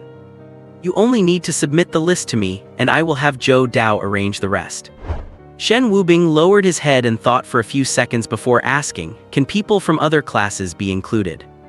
Hearing this, Elder Lin smiled. "You are referring to those 3 kids in your dorm, right?" Shen Wubing nodded with a smile. He did not have many friends to begin with, and when it came to people he trusted the most, Zai Yu and the others were the first to come to mind. "No problem. I have already had people investigate the backgrounds of those 3 kids. Needless to say, the grandson of Zai Deng, given your current relationship with the Zai family, he is undoubtedly the most trustworthy, and that kid Zai Yu is also loyal and sentimental. As for Qian Meng, although he is not an awakener, his physical fitness is solid enough that he will not hold you back." At this point, Elder Lin paused and then said with some hesitation, "As for that Zhao Xiaodo. Elder Lin, you said yourself that a trustworthy teammate is far more important than a powerful one. Xiaodo is that trustworthy teammate to me," Shen Wubing interrupted Elder Lin directly and said firmly. Seeing Shen Wubing's resolute attitude, Elder Lin did not say anything more and asked again, "Do you have any other candidates for the remaining spots?" "Yi Qing," Shen Wubing said without hesitation. Elder Lin nodded in satisfaction. "I have heard Anqi mention this Yi Qing. His combat instinct is indeed quite good. If used well, he could become the sharpest spear in your squad." "Anyone else?" Elder Lin asked. Shen Wubing pondered for a few seconds but finally shook his head. He did not have many acquaintances at school and only Yi Qing was in his Taoist class. He could not come up with 8 people he trusted. Elder Lin seemed to have expected this and took out a file from beside his seat and handed it to Shen Wubing. "These are the remaining 4 teammates I have selected for you. See if there is anyone you are dissatisfied with." Shen Wubing was slightly stunned. Although Elder Lin had said Zhao Xiaodo was not very useful, he clearly knew that Shen Wubing would definitely choose Zhao Xiaodo, otherwise he would not have prepared only 4 backup teammates. When Shen Wubing opened the file and saw the profile of the first person, he was stunned. He looked at Elder Lin in shock and then at Jiang Anqi, who was sitting in the front passenger seat. "Jiang Anqi. Why are you calling my name?" Jiang Anqi turned her head subconsciously. But when she saw the file in Shen Wubing's hand, she was also stunned, then snatched the file. It was none other than her own archive information. Name Jiang Anqi. Gender female. Age 23. Rank 2nd lieutenant. Awakened ability, guaranteed hit. Below were some biographical details about Jiang Enki, but before Shen Wubing could read them, Jiang Enki had already snatched them away. Then Jiang Enki looked at Elder Lin with a blank expression and asked, "You mean I have to go to school?" Yes, Elder Lin nodded and said, "You came to the military at 17 and did not really have a chance to get a proper education. Now is a good time to go to school and learn something. Stop thinking only about fighting and killing all day long." But Jiang Enki wanted to say something but was interrupted directly by Elder Lin. "No buts, that is an order." Looking at Elder Lin's serious expression, Jiang Enki knew there was no room for negotiation and could only respond reluctantly. "Yes." Shen Wubing smiled helplessly and continued to look at the second person's file. When he saw the name and photo on the file, he was stunned again. Name Lin Man. Gender female. Age 21. Awakened ability, mind reading. Old Master Lin, this woman. Shen Wubing shook his head, a bitter smile tugging at the corners of his mouth. "Why do you have a conflict with her?" A look of confusion flashed in Old Master Lin's eyes. "I clearly remember you and Zai Yu saved her at the Laowilu back then." "It is not because of that," Shen Wubing explained. "I just do not want to keep someone by my side who could peer into my innermost secrets at any time. It makes me feel very insecure." "So that is how it is?" Old Master Lin smiled, reached out to take Lin Man's file from Shen Wubing, and after looking it over for a moment, he said slowly, "Wubing, you cannot even manage to subdue such a little girl." Subdue? Shen Wubing was slightly stunned, not immediately understanding what the other meant. Old Master Lin smiled again and explained, "Since there are 9 people to a squad, there will naturally be a captain. In your squad, more than half of the members joined specifically because of you, so this captain position is yours by right." Hearing this, Shen Wubing nodded slowly. He seemed to understand what the other meant. Old Master Lin was telling him to cultivate his own power, starting with these 8 people. Seeing that Shen Wubing seemed to have realized this, Old Master Lin nodded with satisfaction and continued, "The mind-reading ability is treated as a treasure by all major organizations. Just yesterday, Bei Wang came looking for me to ask for that little girl Lin Man, and you actually do not want to use her. As for your concern about her potentially peeking at your secrets at any time, that depends on your own ability. The military has mind readers and even some criminal gangs have them. Are they worried about their secrets being pried into?" As he spoke, a ruthless look flashed in Old Master Lin's eyes and his voice turned cold. "What you need to do is make her completely loyal to you, to the point where even if you actively look her in the eye, she would not dare to read your mind. Of course, different methods are needed to subdue different people, and I believe you can do it." Shen Wubing lowered his head to ponder for a few seconds, then nodded silently. To truly win someone's heart does not happen in a day or two. Besides some necessary tactics, it requires shared experiences and long-term contact, so he set the matter of Lin Man aside for the moment and flipped to the information of the next teammate. Name Shen Ying. Gender male. Age 21. Military rank 2nd Lieutenant. Awakened ability none. This person is the perfect body I prepared for you that I just mentioned, though it is no longer needed now. However, he can become a sharp blade in your hands. He will be absolutely loyal to you. Even if you tell him to die, he will do so without hesitation, Old Master Lin explained. Moreover, his height and weight are similar to yours, and even his appearance bears a 30% resemblance. My initial thought was to use soul transfer to swap your bodies, and then with some simple adjustments you would still retain your own appearance, which would save a lot of unnecessary trouble. While marveling at how Old Master Lin left no stone unturned in his plans, Shen Wubing flipped to the file of the last person. Name Tang Xiaohua. Gender female. Age 22. Awakened ability flash. Shen Wubing looked at the photo of the woman in the upper right corner of the file. He had seen her before. She was also his classmate in the Dao class. Although he did not know her name, her iconic lip ring and heavy smoky makeup made him recognize her at a glance. With Yi Qing, Kaiyan Meng, and Shen Ying as 3 sharp blades in your squad, that is enough. Tang Xiaohua's special ability can provide unexpected results at critical moments. Having said this, Old Master Lin smiled. However, this little girl is a wild horse. Whether you can tame her or not depends on your own ability. The next day, Dao class. Tang Song walked in with a document and looking at the students below said, "From today on, you will undergo semi-military training." "Teacher Tang Song, what is semi-military training?" asked the girl with smoky makeup named Tang Ziohua. "Simply put, in the coming days you will need to conduct group training, and you may also be appropriately assigned some tasks that are not too dangerous," Tang Song explained. As he spoke, he took out the document and continued, "This is the squad assignment made by the military based on your awakened abilities, with 9 people to a squad." He handed the file to a girl sitting in the front row and said, "Pass it around for everyone to see." 10 minutes later, Tang Ziohua looked at the squad list in her hand. The more she read, the deeper she frowned. Finally, she could not help but say, "Teacher Tang Song, is there something wrong with my squad list?" "What is it?" Tang Song looked up at her. "Out of my 8 teammates except for Yi Qing, I have never even heard of the others. Are you sure they are all from the Dao class?" Tang Ziohua shook the list in her hand, speechless. "Everyone on the list is a student of the Dao class, but not necessarily all are awakeners. After all, the number of awakeners is relatively scarce, and we cannot yet form squads consisting entirely of them." Tang Song explained with a smile. "However, rest assured, all squad lists have been discussed and studied by academics at the Awakening Research Institute, and they are definitely the most suitable teammates for you." At this point, Tang Song paused and continued, "Of course, regarding the personalities and characters of your teammates, you will need to get to know them slowly. We have only assigned you based on your abilities." "Well, alright then." Although Tang Ziohua was still a bit puzzled, she chose to trust Tang Song's words. Immediately after, Tang Song led everyone to the school playground. By now, many Dao class students had gathered on the playground. Shen Wubing caught sight of Zai Yu and the other 2 in the crowd at a glance. Meanwhile, Jiang Anki and a young man who looked 30% like Shen Wubing were also standing with them, chatting about something. On the podium of the playground stood dozens of soldiers wearing military combat uniforms. They were all standing tall with firm gazes, hands behind their backs, standing there like javelins.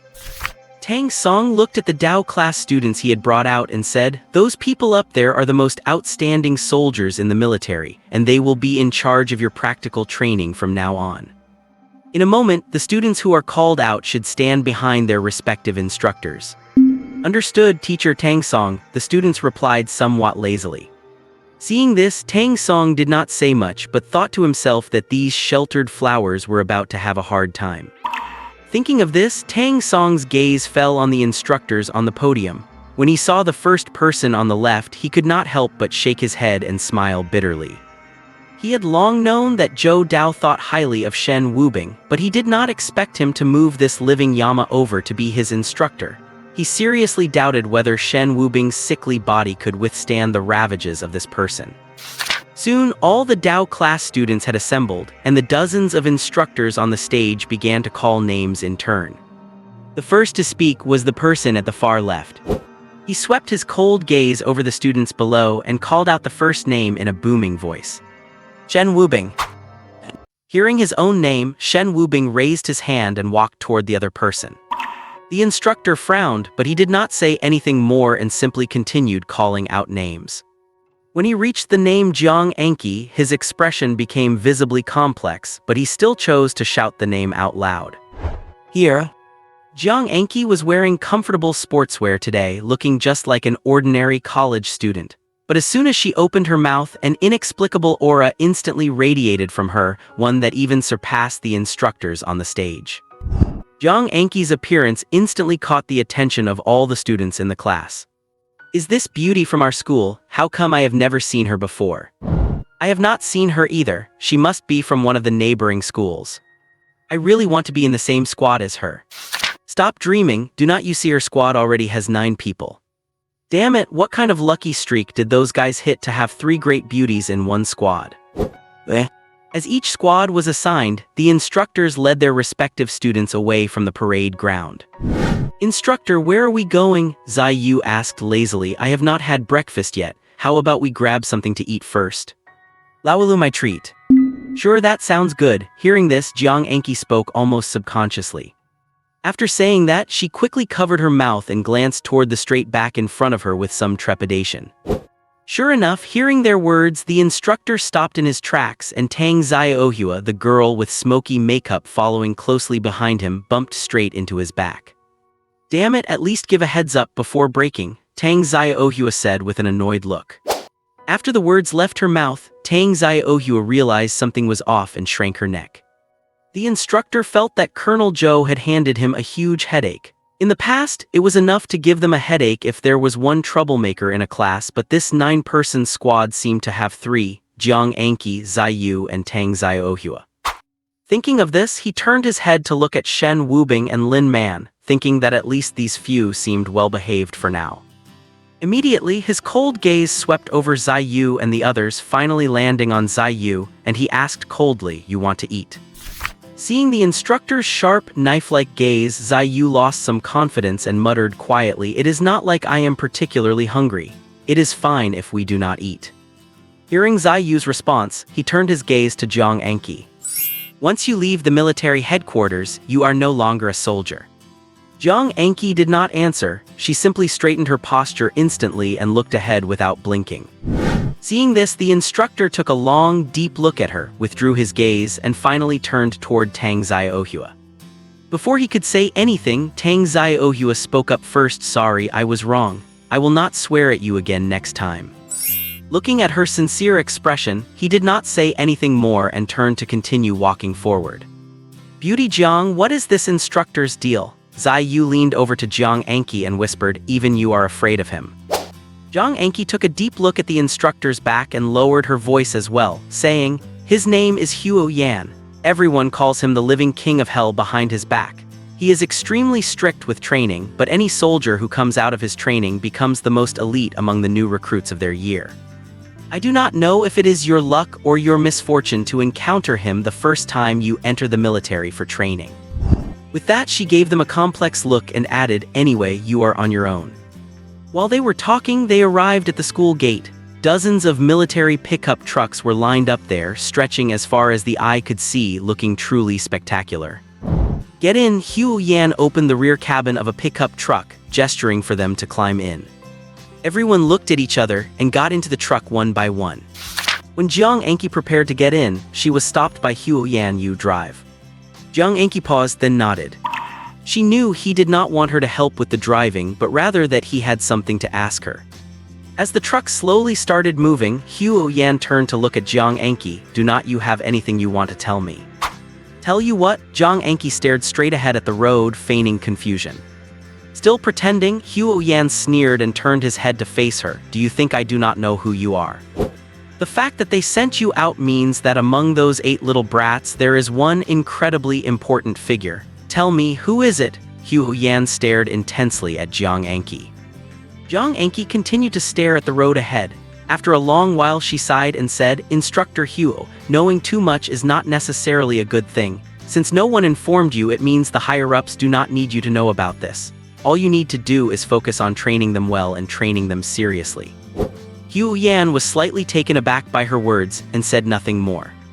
Meanwhile, in the back of the truck, Tang Xiaohua was sitting there grumbling, "Which bastard is driving? You are going to bump me to death." "Missy, you had better not say that in front of Beauty Jiang, otherwise I am afraid she will blow your head off with one shot," Ziyu teased. "Are you threatening me?" Tang Xiaohua rolled her eyes. "What era do we live in? Blowing someone's head off with a shot? Why not just hit me with a missile?" Just as the two were bickering, Lin Man sat there with her hands wrapped around her knees, her beautiful eyes darting around, scanning everyone.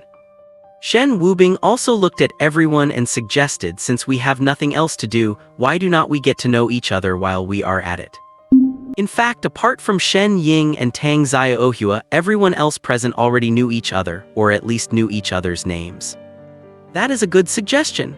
Tang Xiaohua was the first to agree. She did not know anyone in the truck except Yi Qing, and she wanted to take this opportunity to get to know everyone. After all, Tang Song said they would be comrades in the future.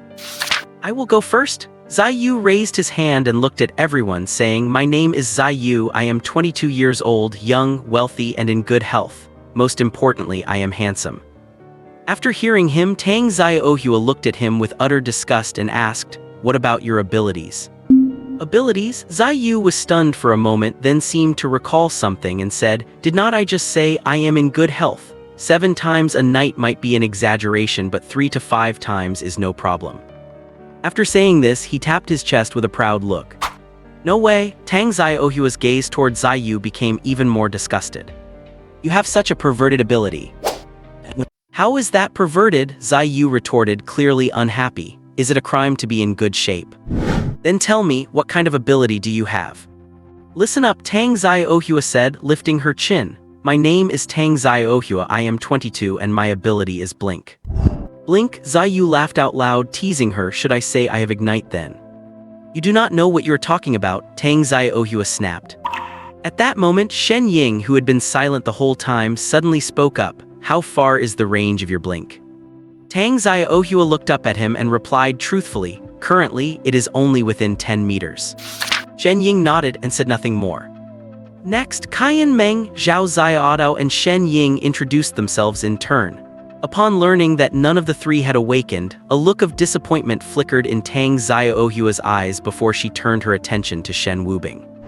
Seeing her look at him, Shen Wubing said, "Shen Wubing, 21 years old, ability is Disease Possession."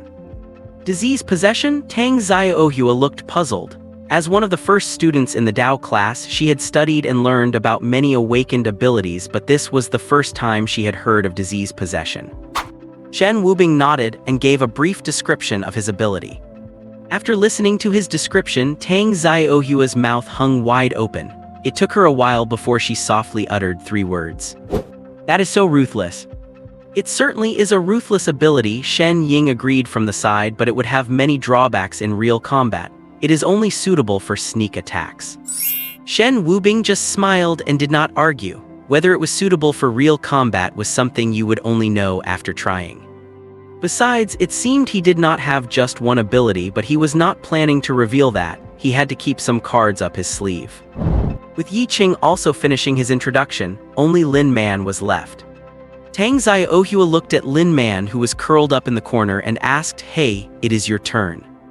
"Oh," Lin Man raised her head timidly and said slowly, "My name is Lin Man, I am 21, and my ability is mind reading." Upon hearing the words mind reading, Shen Ying immediately turned his head away to avoid eye contact with Lin Man. Tang Ziohua, however, did not seem to mind at all and asked, "So it is mind reading. I have heard that means you can see what we are thinking, right?" Yet Lin Man nodded. This ability had caused her a lot of trouble, and she was starting to reject it herself. "Then tell me what I am thinking right now." Tang Ziohua looked at Lin Man with curiosity, like a child. Lin Man was slightly taken aback. In all this time, this was the first person who had volunteered to let her read their mind.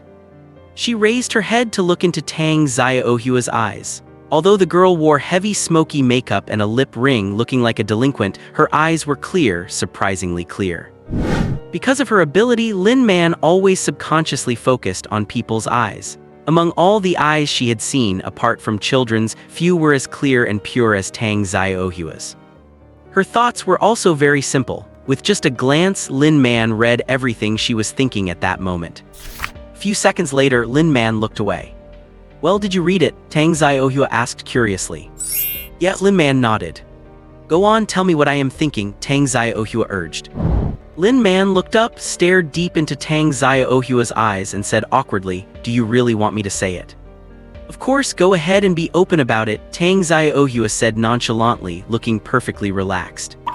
"All right," Lin Man hesitated before saying, "You think Ziyu is quite handsome, but his ability is just too sleazy."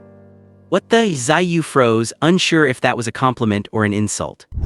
Lin Man then looked at Shen Wubing and continued, "You think Shen Wubing's ability is very powerful, but he looks so sickly it is not very appealing. Shen Ying is just an ice-cold face who likes to act deep. Qian Meng is just a big dummy. Zhao Ziaotao stammers when he talks and does not look very bright." As she spoke, Lin Man looked up at Tang Ziohua again, looking a bit embarrassed. "And you think I am very pretty, but my chest is not as big as yours." Hearing this, Tang Ziohua quickly covered Lin Man's mouth with her hand and gave an awkward smile. Okay, that is enough, do not say any more." Lin Man looked down at her own flat chest, then looked at Tang Ziohua's fullness and nodded to herself. As expected, she was right, hers really was bigger than her own. Through this, Shen Wubing felt he had a general understanding of Tang Xiaohua. This woman was just as she appeared. She had no hidden agenda and no bad intentions, otherwise she would not have dared to let Lin Man use mind reading on her in front of so many people. About half an hour later, the vehicle slowly came to a stop. With the sound of a door slamming, the back of the transport truck was opened. Everyone jumped out, and that was when Shen Wubing realized they were no longer in Bing City, but at a military base on its outskirts.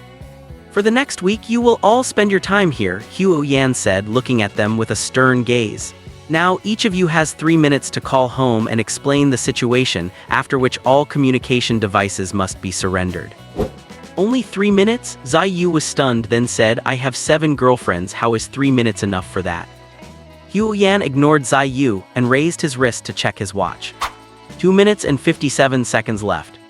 Seeing this, everyone pulled out their phones to call their families, while Shen Wubing simply turned his phone off and handed it to Huo Yan.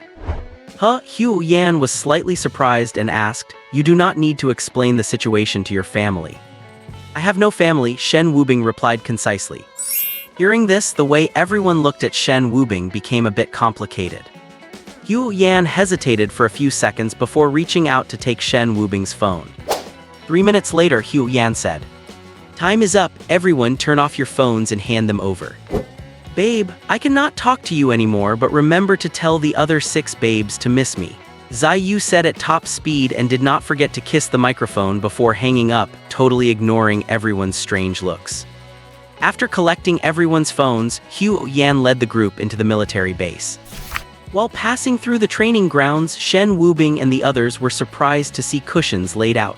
The soldiers in combat gear were not training hard as they had imagined, but were sitting cross-legged on the cushions, as if meditating. "Are they practicing the Dao art?" Tang Xiaohua asked. Huo Yan did not answer her, just continued walking forward. Along the way, the instructors responsible for supervising everyone's training gave him a standard military salute the moment they saw him.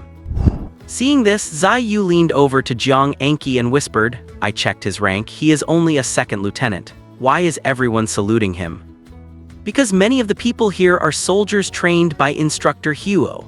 Jiang Anqi looked at Huo Yan's back with a complicated expression, then said in a low voice, "Under normal circumstances, instructor Huo should have already been a major by now if it were not for what happened back then." Before Jiang Anqi could finish, Huo Yan had led them to a makeshift tent, stopped, and turned to the group. "The military department does not have extra space to house you. You will be resting here from now on." Everyone looked up and saw dozens of identical, neatly pitched tents, and they did not look small at all. "Does not look too bad," Zai Yu said, eyeing the tents. "Ladies first, you guys pick first." As he spoke, he gestured toward the girls, acting quite like a gentleman. "At least you have got some sense," Tang Xiaohua said, lifting her chin proudly.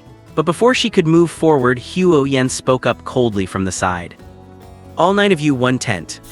He gestured toward the tent at the front, labeled with the number 1. "Are you serious, uncle?" Tang Xiaohua immediately protested. "You want the 9 of us to sleep in 1 tent, mixed gender. Even the military does not have a rule like that, right?" Huo Yan stared into Tang Xiaohua's eyes for a moment before saying, "If you cannot even handle a small matter like this, I suggest you leave now and apply to drop out of the Dao class." "You," Tang Xiaohua glared at him, ready to retort, but she saw Jiang Anqi already walking into the tent. Seeing this, Tang Xiaohua swallowed her words and followed suit, muttering to herself, "Fine, I will stay. Big deal." Once inside, they found that things were not as bad as they had imagined. Although it was just 1 tent, it was spacious enough, equipped with 3 bunk beds and 3 single beds.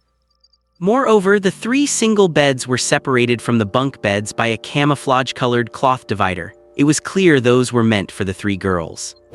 Seeing this, Zai Yu clicked his tongue and shook his head. Since when did the military start playing favorites? Huo Yan gave him that cold, unchanging stare and said flatly, "Your training uniforms are on your respective beds. You have 10 minutes to change and assemble outside." With that, he walked out of the tent without looking back. Watching Huo Yan leave, Tang Xiaohua pursed her lips, walked over to her bed to check the military-issued clothing and toiletries, and could not help but complain again. What is this? Can I go back and get my own cosmetics? Cosmetics? Zai Yu curled his lip, teasing, you should just pray you do not get your period during this time. Drop dead, Tang Xiaohua gave him a fierce glare. By then, Jiang Anqi had already found her clothes and pulled the curtain to start changing. Seeing this, Shen Wubing and the others also began changing into the combat gear provided by the military. 10 minutes later, all 9 of them were outside the tent in their uniforms. Hu Yan glanced at his watch and said, "You are 12 seconds late." Jiang Anqi and Shen Ying looked uneasy while Tang Xiaohua said carelessly, "It is just 10 seconds, does that really count as late?" "Shut up," Hu Yan snapped, cutting her off, his hawk-like gaze fixed intently on her. On the battlefield, being even 1 second late could cost you your life or the life of your comrade. Got it, Tang Xiaohua shrank back, muttering under her breath, why so fierce? Hu Yan ignored her and scanned the group, 10 push-ups for every second late, 10 push-ups for every second late. Everyone begin. 120 push-ups, Zai Yu looked miserable. While he was complaining, Jiang Anqi and Shen Ying had already dropped down and started. Seeing this, the others reluctantly followed suit. This was a real challenge for Shen Wubing. Given his condition, he could not even do 20 push-ups, let alone 120. But when he saw Lin Man and Tang Xiaohua start, he gritted his teeth and forced himself down. A minute later, Jiang Anqi and Shen Ying stood up almost simultaneously and said in unison, "Report, report." 120 push-ups completed. Hu Yan nodded and looked at the others. When his eyes landed on Shen Wubing, he frowned. As a grown man, Shen Wubing was slower than the girls, Tang Xiaohua and Lin Man, and his expression was agonizing. He was struggling so hard it looked like the push-ups were going to kill him. Hu Yan walked over, towered over him, and said coldly, "A real sheltered flower are not you, do you never exercise?" Before Shen Wubing could answer, Zai Yu could not help but say, "Instructor, brother 3 he." "Shut up," Hu Yan cut him off sharply, "I was not asking you." But Zai Yu tried again, but Shen Wubing shook his head at him. Then Shen Wubing said to Hu Yan, "Report, instructor, no I have not." After saying that, he fell into a violent coughing fit. Hu Yan frowned again. From the first moment he saw Shen Wubing, he noticed the boy's deathly pale complexion. He looked incredibly frail. And now, after only 10 push-ups, the boy was coughing, his arms trembling visibly. It did not look like he was faking it at all. Thinking of this, he glanced back at Jiang Anqi, who was standing nearby. Jiang Anqi immediately looked away, avoiding Hu Yan's eyes. Hu Yan realized she likely knew something but did not want to tell him. If his superiors did not want him to know, then he just needed to focus on his own job. With that, he cast aside any sympathy and commanded sharply, "I do not care whether you have exercised before or not. If you do not finish these 120 push-ups today, do not you dare stand up." Shen Wubing gritted his teeth but still said nothing. He simply endured the physical discomfort and continued with the grueling push-ups. Jiang Anqi saw this and a flash of sympathy crossed her eyes, but in the end, she simply turned her head away so she would not have to look at him. Meanwhile, inside the Lin family villa, Old Master Lin and Zhou Dao sat facing each other with a tablet placed between them, displaying the footage of Shen Wubing and the others training. Watching Shen Wubing tremble all over yet still grit his teeth to persevere, Zhou Dao could not help but feel a bit anxious. "Old Master Lin, is this really going to work? Are not you worried that Wubing's body will not be able to hold out?" Sigh. Old Master Lin let out a sigh and said, "Since the Awakening Research Institute said so, there must be a reason. Professor, he told me personally before that Wubing's ability was infinitely close to a breakthrough, and since then, he has absorbed the illness of the Zai family's daughter-in-law. Logically, he should have broken through by now. The fact that he has not is likely because his physical fitness is too poor. Therefore, his physical condition must be improved, and combined with the practice of the Dao technique, he should be able to break through before long. But I am afraid his body will not be able to handle it," Zhou Dao said, looking rather anxious. "Did not Professor he say he is 80% sure?" Old Master Lin replied. "But there is still a 20% chance he could die," Zhou Dao said, his tone growing more urgent. "Who among those who have achieved great things has not struggled on the edge of death?" Old Master Lin's face turned serious as he looked at Zhou Dao. Back when you were on the southern border battlefield, how many times did you escape death? Zhou Dao was stunned at the question. True, even a colonel like himself had been tempered on the brink of life and death so many times, and their expectations for Shen Wubing were far greater than just being a simple colonel. These were things he would have to face sooner or later. Thinking of this, Zhou Dao cast his gaze back toward the screen. At this moment, Kaiyan Meng and Yi Qing had finished their 120 push-ups. Although they were not as fast as Jiang Anqi and Shen Ying, it was clear that they were quite relaxed, with their chests only slightly heaving. Next was Zhao Xiaodo. The remaining few were having a harder time. Tang Xiaohua grumbled while struggling through her push-ups. I am not mad, I am just exercising, all for the sake of these oblines. Lin Man's forehead was covered in fine beads of sweat, and she kept taking deep breaths, looking much better than Tang Xiaohua and Shen Wubing. The one having the most difficulty was undoubtedly Shen Wubing. By now his camouflage combat uniform was soaked through with sweat, his arms were shaking uncontrollably, and he was even clenching his teeth so hard they were grinding. 10 minutes later, Lin Man slowly stood up, panting as she said, "Report." Hu Yan nodded without saying much. His gaze remained fixed on Shen Wubing. He kept feeling that there was something wrong with this young man. His body was far too weak, not at all like that of a 20-year-old. Under normal circumstances, even an average person should not be this feeble. What is more, the files indicated he was an awakened, and the physical fitness of an awakened should far exceed that of an ordinary person. 120 push-ups should not be this difficult, even if he lacked regular training. Before he could figure it out, Shen Wubing's arms finally gave out, and he collapsed heavily onto the ground. This sight made Tang Xiaohua, who was nearby, shudder and nearly fall to the ground herself. "Oh my god, instructor, he is exhausted to death." "Shut up," Hu Yan gave her a cold look, then raised a hand to stop Zai Yu and the others who were about to rush forward to help Shen Wubing. "I said do not get up until you finish." Hu Yan's voice was stern and devoid of any emotion. This filled the eyes of Zai Yu and Kaiyan Meng as they looked at him with resentment. If this were not the military department, Zai Yu might have attacked him directly. "I have a few more things to tell you all." Hu Yan scanned the group before resting his gaze on Shen Wubing, saying coldly, "You can listen while you continue. You do not get up until you are finished." Shen Wubing raised his head stubbornly to look at him, then crawled back into position. "Over the coming week you will undergo formal military training. Physical training in the morning, practical combat training in the afternoon, and Dao technique cultivation at night." After finishing, he looked at them again and added, "Furthermore, after 7 days, the military will issue you a task. These tasks will not be too difficult, but if not handled carefully, there is a risk of losing your lives. So what you need to do now is improve your strength as much as possible." Shen Wubing did not hear a word Hu Yan said. He felt that after this overloaded exercise his body was having problems again. Ever since he absorbed Meng Ru's illness that day, he felt something was off. The black hole within him seemed to be completely full, even on the verge of bursting. But as he gradually learned to control the etherealization of his arms, that feeling had disappeared. Yet now that feeling had returned, and it was even more intense. He felt like the black hole would be ripped apart at any second. His bent arms could not straighten anymore, and cold sweat streamed down his forehead. He truly felt like he was going to die. Am I really going to die? No, I survived with such difficulty. Over 30 diseases could not take my life. A mere 120 push-ups want to kill me. Keep dreaming. With that thought, Shen Wubing slowly straightened his bent arms. The next second, he felt the black hole within him like a balloon full of air, and with a pop, it exploded. Immediately, an indescribable pain swept through his entire body. Even Shen Wubing, who had been tormented by illness for years, let out a heart-wrenching scream. Ugh.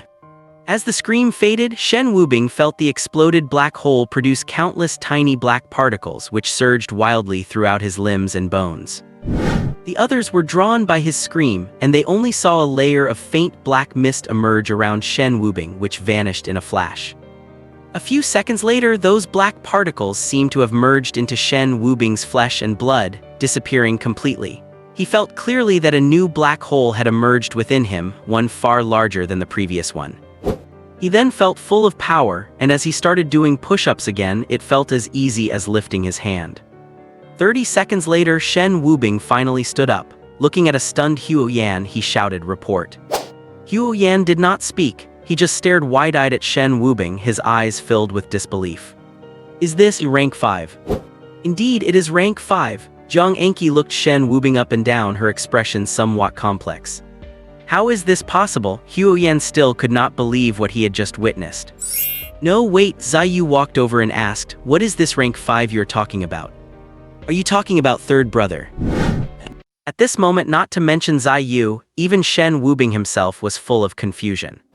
He just felt like he had endless strength in his body with no other changes. As for the Wu rank the other party mentioned, he had never even heard of it.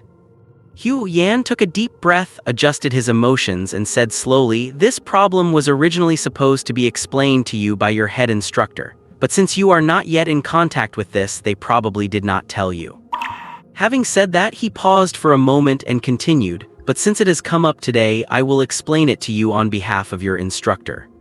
Hearing his words, the group became a bit more serious, because they felt as if they were about to truly understand what an awakened is. The abilities possessed by an awakened can be broken through. You should all know this by now, Huo Yan said, looking at the group. Everyone nodded. Tang Song had indeed mentioned this to them.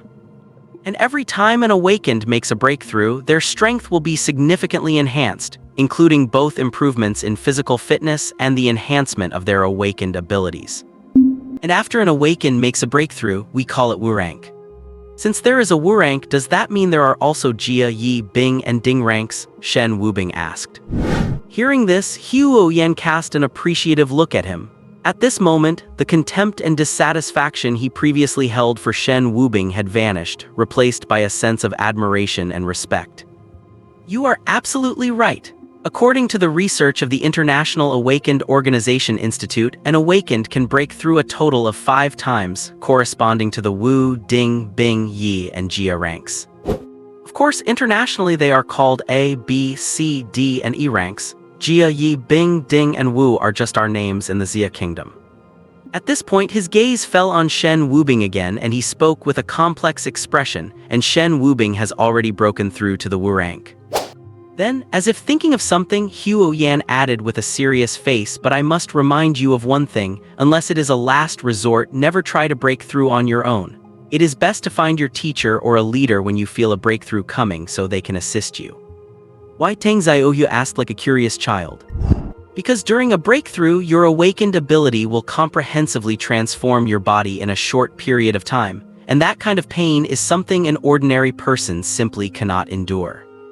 After saying this, he took a deep look at Shen Wubing. He should know this feeling all too well.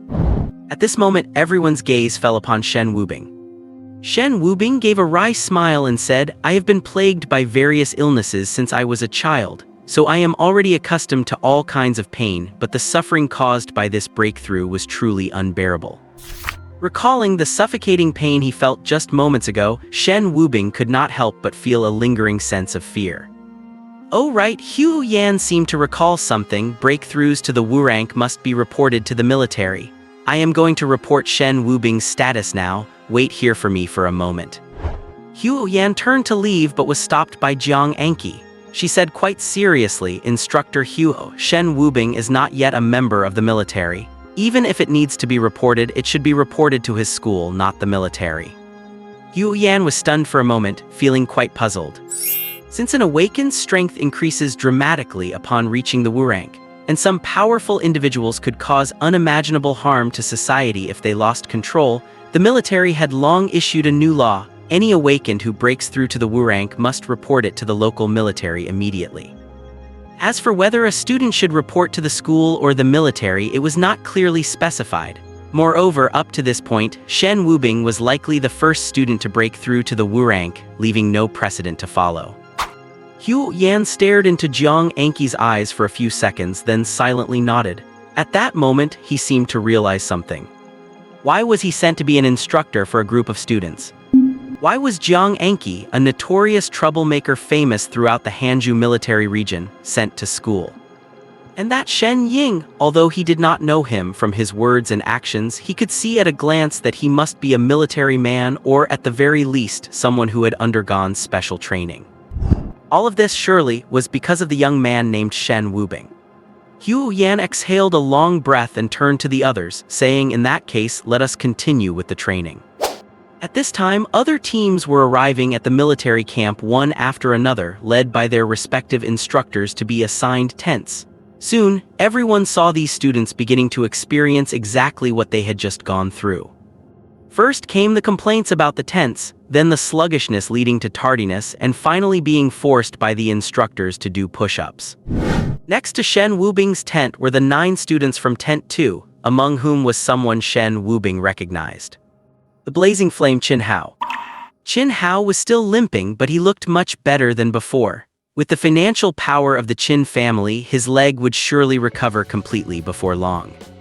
Seeing them looking listless, some even asking instructors for tissues while doing push-ups for fear of getting their hands dirty, and it was the boys asking, Zai Yu chuckled and looked at the scowling Huo Yan. "Instructor Huo, by comparison, we are not doing so badly, right? Are you proud of yourself?" Huo Yan reverted to his icy tone and said, "Now, everyone back to your tents. There are weights under everyone's bed, go get them." The group returned to their tents as ordered. Sure enough, there were many sandbags under their beds. They took them out, placed them at their feet, and imitating Jiang Anqi and Shen Ying, stood with their hands behind their backs, stiffening their bodies as much as possible. Seeing everyone except Jiang Anqi and the other students standing in such sloppy postures, Huo Yan felt a mix of irritation and amusement. However, he did not say much this time. After all, it was good that they were taking the initiative to learn. Still, Huo Yan kept a cold face and said, "You have 3 minutes to get the weights strapped on." Hearing this, the group hurriedly bent down to fumble with the sandbags. They did not want to do any more push-ups. 3 minutes later, everyone stood up, now with sandbags strapped to their arms and calves. "The sandbags you are wearing are 10 kilograms each." Huo Yan looked at them expressionlessly and said slowly, "I need you to keep them on for the next 7 days. You are not allowed to take them off even when eating or sleeping. Do you hear me?" Upon hearing this, everyone was slightly stunned. We are not even allowed to take them off while eating or sleeping. It was not just Shen Wubing and his group who found this outrageous. Even the instructor for Qin Hao and the others not far away cast a look of pity toward them after hearing this. Under normal circumstances, the weighted training for military special forces is around 13 kilograms, reaching up to 45 kilograms in special cases. However, their weighted gear consists of necessary combat supplies, weapons, or food, so they can absolutely take it off while eating or sleeping. But Huo Yan actually prepared sandbags specifically for them and forbade them from taking them off for 7 days. The instructor shook his head. The living Yama is truly worthy of his name, being this ruthless even to students. He felt lucky he was not one of the soldiers trained by that man. "What?" Huo Yan looked at them coldly and asked, "Do you have any objections?" No. Zai Yu waved his hands frantically, then muttered under his breath, "Who would dare to have objections? This is not just some living Yama, this is a total living nightmare." Huo Yan ignored him, checked the time on his wrist, and said, "Since today is your first day of training and it is almost lunchtime, let us start with a 5-kilometer cross-country run." Then he added in a cold tone, "You have 1 hour until lunch. If you are not back, none of you will eat." After saying that, he looked at Jiang Anqi. "You take them." Then, as if remembering something, he pointed to the drone hovering above them and said, "You are being monitored the whole time. Those little tricks of yours will not work anymore." "Do I look like that kind of person?" Jiang Anqi rolled her eyes dramatically. Meanwhile, at the Lin family villa. Seeing Shen Wubing break through, the old man of the Lin family wore a face crinkled with a satisfied smile. "See, what did I tell you? Young people need to be put under some pressure to grow." "You truly have great foresight, sir." Zhou Dao chimed in, then hesitated for a few seconds before adding, however, about the military exercises in a month. Upon hearing this, the smile on the old man's face vanished instantly. In the past 2 years of exercises, the Hanju military had always finished in last place, and he was ridiculed every time he sat down for tea with those other old fogies. He, Lin Tianrong, could lose face, but the Hanju military could not continue to be a disgrace. Seeing the old man's unhappy expression, Zhou Dao sighed. "Sigh, if it were not for the Nanjia War back then, our Hanju military would not be in this state." "All right, let us not dwell on the past. We still have a month left. The old man took a deep breath, looked at Shen Wubing and his group on the screen doing their weighted run, and muttered, "I just hope these young people from the Dao class can bring us some surprises." "I am asking you, beautiful Jiang, is this really just mountain climbing?" Zai Yu said, panting heavily with his hands on his knees. They were currently in a forested mountain area outside the military district. It was cordoned off by the military, off-limits to civilians, and used primarily for military training. "Something like that?" Jiang Enki nodded and said, "Once you pass through this woods, you will see a tiger flag of the Hanju military. Once you reach it and return, that will be 5 kilometers. "Oh my god!" Tang Xiaohua waved her hands, looking completely drained, and said, "You guys go ahead. I cannot run anymore, I need to take a break." With that, she plopped down on a fallen log, breathing heavily. "No." Jiang Enki shook her head and said in a calm tone, "If we return late, maybe we will just miss lunch, but if we leave you behind alone, I guarantee we will all be in deep trouble." "What do you mean?" Tang Xiaohua asked, confused. "Literally," Jiang Enki said coldly, "from the moment we were assigned to this squad, we became one unit. In the military, abandoning your comrades is the #1 taboo. Give it a rest." Tang Xiaohua waved her hand dismissively, laughing, "Who is your comrade? We will go our separate ways in 7 days anyway. I never even intended to join the military." "You do not intend to join the military?" Jiang Enki frowned slightly. "Yeah, why would I?" Tang Xiaohua retorted, "Look at me, I am beautiful, I have a great figure, and you do not even know that I have a special talent for acting. Plus, with my status as an awakened, I might become a top-tier movie star in the future." As she spoke, she curled her lip and said disdainfully, "Why would I join the military to suffer like this?" Jiang Enki fell silent for a few seconds, momentarily at a loss for words. Right, not everyone is like her with no other choice. Among those present, not just Tang Xiaohua but even Zai Yu had many other options. Even if they did nothing, they would be well fed for the rest of their lives. Just then Shen Wubing, who had been silent, suddenly spoke up. "Regardless of what you do later, right now you are a member of our squad, so please do not hold the group back." "Wait," Tang Xiaohua immediately retorted, not happy at all, "What do you mean by holding the group back? I just cannot run, is that a crime? I want to rest, is that not allowed?" "If you cannot run, that is fine." Shen Wubing nodded and said, "If you cannot run, then walk, we will walk with you. And if you cannot walk anymore, the guys will take turns carrying you." "You think you are so smart, but who is asking for you to carry me?" Tang Xiaohua said with a sneer. Upon hearing this, Shen Wubing's gaze narrowed slightly, then he said coldly, "Tang Xiaohua, we are your comrades, not your father." "What do you mean by that?" Tang Xiaohua frowned and looked at Shen Wubing. "It means no one here is going to coddle you," Shen Wubing said, his tone still cold. "According to instructor Huo, there is field training in the afternoon. If you do not eat lunch, nobody will be able to handle it." He paused, sized her up, and continued, "Also, besides Zai Yu, no one here is interested in you, so do not get too ahead of yourself." "Wait," Zai Yu said, speechless. He had not done anything, how did he get caught in the crossfire? "I am not interested in her either, okay? Who knows what kind of monster she looks like without makeup." You guys," Tang Xiaohua looked aggrieved. "All right, enough talk. Are you going to run on your own or are we carrying you?" Shen Wubing cut her off. "I will run on my own." Tang Xiaohua glared fiercely at Shen Wubing, and then, to the surprise of everyone, she suddenly vanished from where she stood. A second later, she appeared 10 meters away. Blink. Seeing this, everyone could not help but shake their heads with a wry smile. First of all, the military arranged this physical training to improve everyone's fitness, but Tang Xiaohua, using her awakening ability to travel, defeated the whole purpose of building physical strength. Not only that, but using awakened abilities is extremely energy draining. Frequent use puts a heavy burden on the body. Even someone as physically strong as Yi Qing could not handle it, let alone Tang Xiaohua. Even so, no one said much. As long as she could keep up, they did not care what method she used. Just like that, Tang Xiaohua had to use a blink every few steps. Finally, after the group had traveled over 100 meters, a wave of intense dizziness instantly surged to her head. The next second, she collapsed straight to the ground. Apart from Lin Man, who looked quite anxious, everyone else watched the scene with expressionless faces. All eyes shifted to Shen Wubing, as if waiting for him to decide what to do. Shen Wubing pondered for a few seconds and then spoke slowly. We will take turns carrying her. We cannot just leave her here alone.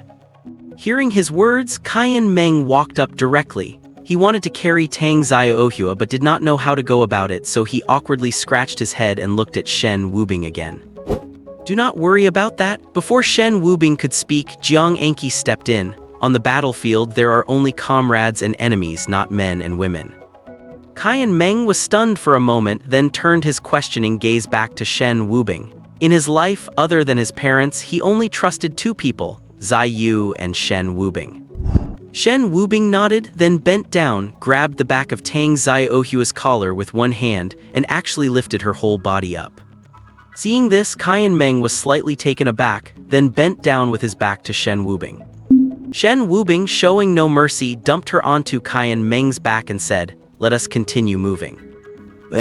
Without Tang Xiaohua dragging them down, the group's speed increased significantly. During this time, Lin Man struggled several times, but she refused the kindness of Shen Wubing and the others, insisting on finishing the run herself. Unlike Tang Xiaohua, Lin Man did not have a wealthy family background. She even earned her own college tuition by working part-time, to the point where she did not dare go to a hospital even when sick. Logically, having awakened mind reading, she should have been a target for various factions to recruit, but because her former head teacher Su Changsheng feared she would peek into his dirty thoughts, he rejected her from joining the class and denied the fact that she had awakened. This led Lin Man to believe for a time that her awakened ability was unrecognized, unwanted, and despised by others. Now that the class is recruiting widely and Su Changsheng has been removed from his post, she finally has another chance to join. This time, she would do everything in her power to stay in the class, and if possible, she would rather stay in the military. An hour and a half later, everyone finally dragged their exhausted bodies back to the military department. During this time, Tang Xiaohua also woke up. When she came to, it happened to be when Shen Wubing was carrying her. After she cursed Shen Wubing as a hooligan, he dumped her heavily onto the ground. However, what surprised everyone was that after Shen Wubing dropped her, she first rubbed her bottom with a pitiful look, but for the rest of the way, she was surprisingly well behaved. She did not ask anyone to carry her again and insisted on persisting until the end. Seeing the figures slowly emerging, Hu Yan looked down at his watch, and his face turned as gloomy as water. Seeing his expression, everyone knew their speed had fallen far short of his expectations. Not until all 9 stood in line did Hu Yan speak slowly, his voice as icy as ever, though his tone was calm. Do you know how long it usually takes for a standard military member to complete a 5-kilometer cross-country run with a load? Seeing everyone looking down in silence, Hu Yan looked at Jiang Anqi. You tell me. A good time for a 5-kilometer weighted cross-country run is about 19 minutes with a basic load of 13 kilograms. There is no set time for special circumstances, but it generally does not exceed half an hour, Jiang Anqi answered solemnly. To be precise, it is 27 minutes. Hu Yan frowned slightly and retorted, and how long did you take? This time Jiang Anqi did not speak. Instead, Shen Ying at the side said, 112 minutes. Hearing this, even Hu Yan was slightly stunned, because the time from when they left the military headquarters to when they stepped through the gate was exactly 112 minutes, not a second off. Damn, really? Zai Yu looked at Shen Ying suspiciously. You are not just making that up, are you? Shen Ying did not answer Zai Yu, but just looked up at Hu Yan. Hu Yan nodded slightly and said, correct, it is indeed 112 minutes. This is the worst performance I have ever seen. Actually, I am curious how you even managed to do that. Hu Yan's tone carried a hint of sarcasm. Did you know you were not going to get lunch, so you decided to hunt some game on the mountain and roast it instead? Such a sarcastic jerk, Tang Xiaohua muttered. Hu Yan gave her a cold look, but seeing how drenched in sweat she was, he decided not to argue with her, instead saying coldly, get back to your tents. Gather at the training ground in an hour. Having said that, he turned and left without looking back. Wait, Zai Yu called out to Hu Yan's retreating back. Are we really not getting lunch? I did not even have breakfast. Enough, stop shouting. Shen Wubing smiled helplessly. It is good enough that we were not punished further. As he spoke, he was the first to return to the tent. No sooner had he entered the tent than he froze, because on each of their beds sat a meal box, each wrapped in a plastic bag. Judging by the steam inside, it was still hot. Oh, Tang Xiaohua, who had followed into the tent, clicked her tongue at the sight. You would not think it, but this old man is actually a cold on the outside, warm on the inside kind of person. Guess he has a bit of conscience, Xiaoyu also muttered. An hour later at the training ground. To avoid having to do push-ups, Shen Wubing and his group arrived at the training ground early, but by the time they got there, Hu Yan was already standing there waiting for them. Besides Hu Yan, dozens of other instructors stood like javelins. However, only a few scattered students were present on the field, the others had not arrived yet. After Shen Wubing's group arrived, they came before Hu Yan and stood in line. Seeing this, Instructor 2 said with a hint of envy, Instructor Huo, the group of students you are leading is much better than the ones I have. Hu Yan gave Shen Wubing and the others a cold glance before saying, they are the worst soldiers I have ever trained. Although he said that, Shen Wubing and the others could clearly feel a subtle, imperceptible look of pride on his face. They are just a bunch of students here for some basic training. The instructor smiled, then looked at Instructor Huo and said, you are just being too uptight, Instructor Huo. Hearing this, Huo Yan's expression changed, and he said sternly, once you step through the gates of the military department, you are a soldier.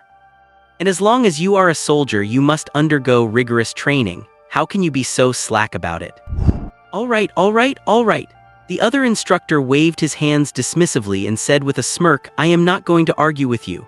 In a while, our two squads will have a live combat exercise, and we will see whether your strictly trained soldiers are better or if my slackers have the upper hand. Then let us wait and see, Huo Yan replied coldly, then turned his head away and stopped looking at him. Instructor Huo, do not worry, we promise to knock all their teeth out, Tang Xiaohua said, waving her fist. Do not speak when you have not been asked to, Huo Yan glared at her. About 5 or 6 minutes passed before the other squad members arrived one after another, all of them looking like they had not woken up yet, appearing exceptionally lazy. Seeing that all members were present, Huo Yan spoke up again, this live combat training will be a drill between you and Squad 2. It will be divided into 2 modes, single combat and team combat. During this time, I will not give you any tactics. You can choose a squad leader among yourselves to coordinate them. He paused for a moment, then added, I only have one requirement for you, win. Do you understand? Understood, the group replied in unison. Meanwhile, in Squad 2, Qin Hao's mouth curved slightly as he looked at Shen Wubing and his group, saying with a smile, real combat is not about who has the loudest voice. Do you want your legs to start hurting again, kid? Xiaoyu glanced at the other's legs and said, do not worry, today I will help you recall that feeling. HMPH, we will see, Qin Hao snorted coldly. Oh, Xiaoyu chuckled and said, you are quite fierce for a little thing, are not you? Let us see if I do not knock your baby bottle out later. When it came to sharp tongues, even 10 Qin Haos tied together were no match for Xiaoyu, so he could only glare at him viciously in the end. Alright, Huo Yan cut off Xiaoyu's words and said with a serious expression, the individual combat is divided into 4 matches. Each win earns 1 point and a team combat win earns 3 points. He scanned everyone, then said, you have 10 minutes to plan your tactics. During this time, neither I nor the opposing instructor will interfere. How are we going to fight? Tang Xiaohua said with some lack of confidence, let us get this straight. Even though I have awakened, I really do not know how to fight.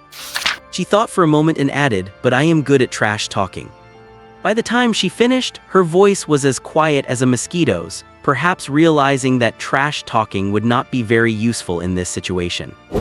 Instructor Huo said we should choose a team leader to coordinate the tactics. Shen Ying, who had been silent the whole time, suddenly spoke up. Hearing him, Tang Xiaohua quickly agreed, yes, let us pick a leader, let the leader plan. Shen Ying ignored Tang Xiaohua and turned to Shen Wubing, saying, Shen Wubing is the only tier 5 among us, so I suggest he takes the position of team leader. Shen Ying's original purpose in coming was to assist Shen Wubing. Before he left, Master Lin told him that once he stepped through that door, he was no longer a soldier of the military department, nor a private soldier of the Lin family, but a death soldier dedicated solely to Shen Wubing. Jiang Anqi glanced at Shen Ying and thought to herself, are they not even trying to pretend anymore? However, she said straightforwardly, I agree. The three of us definitely support old 3, Zai Yu said with a smile. Qian Meng and Zhao Xiaodo on the side did not speak, just nodded continuously. I also support Brother Bing as the team leader, Yi Qing said. Now in the team of 9, only Lin Man and Tang Xiaohua remained to express their opinions. Lin Man, who rarely had a strong opinion, saw this and nodded, I agree too.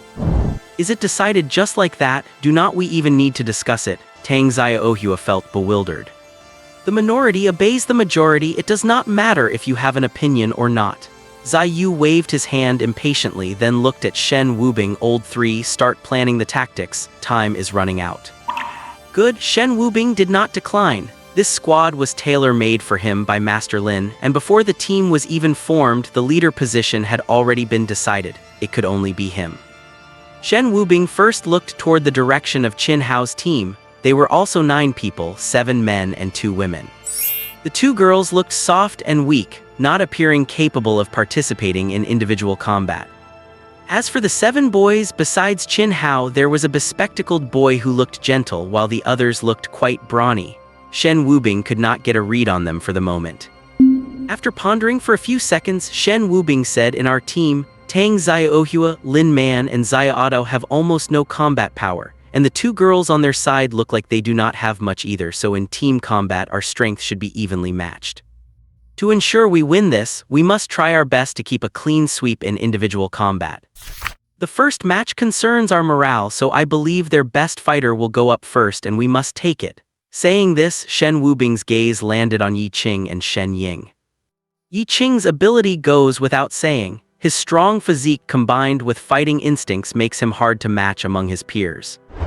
As for Shen Ying's strength, Shen Wubing did not fully know it, but Master Lin had said his original purpose was to create a body capable of suppressing awakened individuals, so his strength should be on par with Yi Qing's. I will go, Shen Ying stepped forward and said quite earnestly. Are you confident? Shen Wubing asked.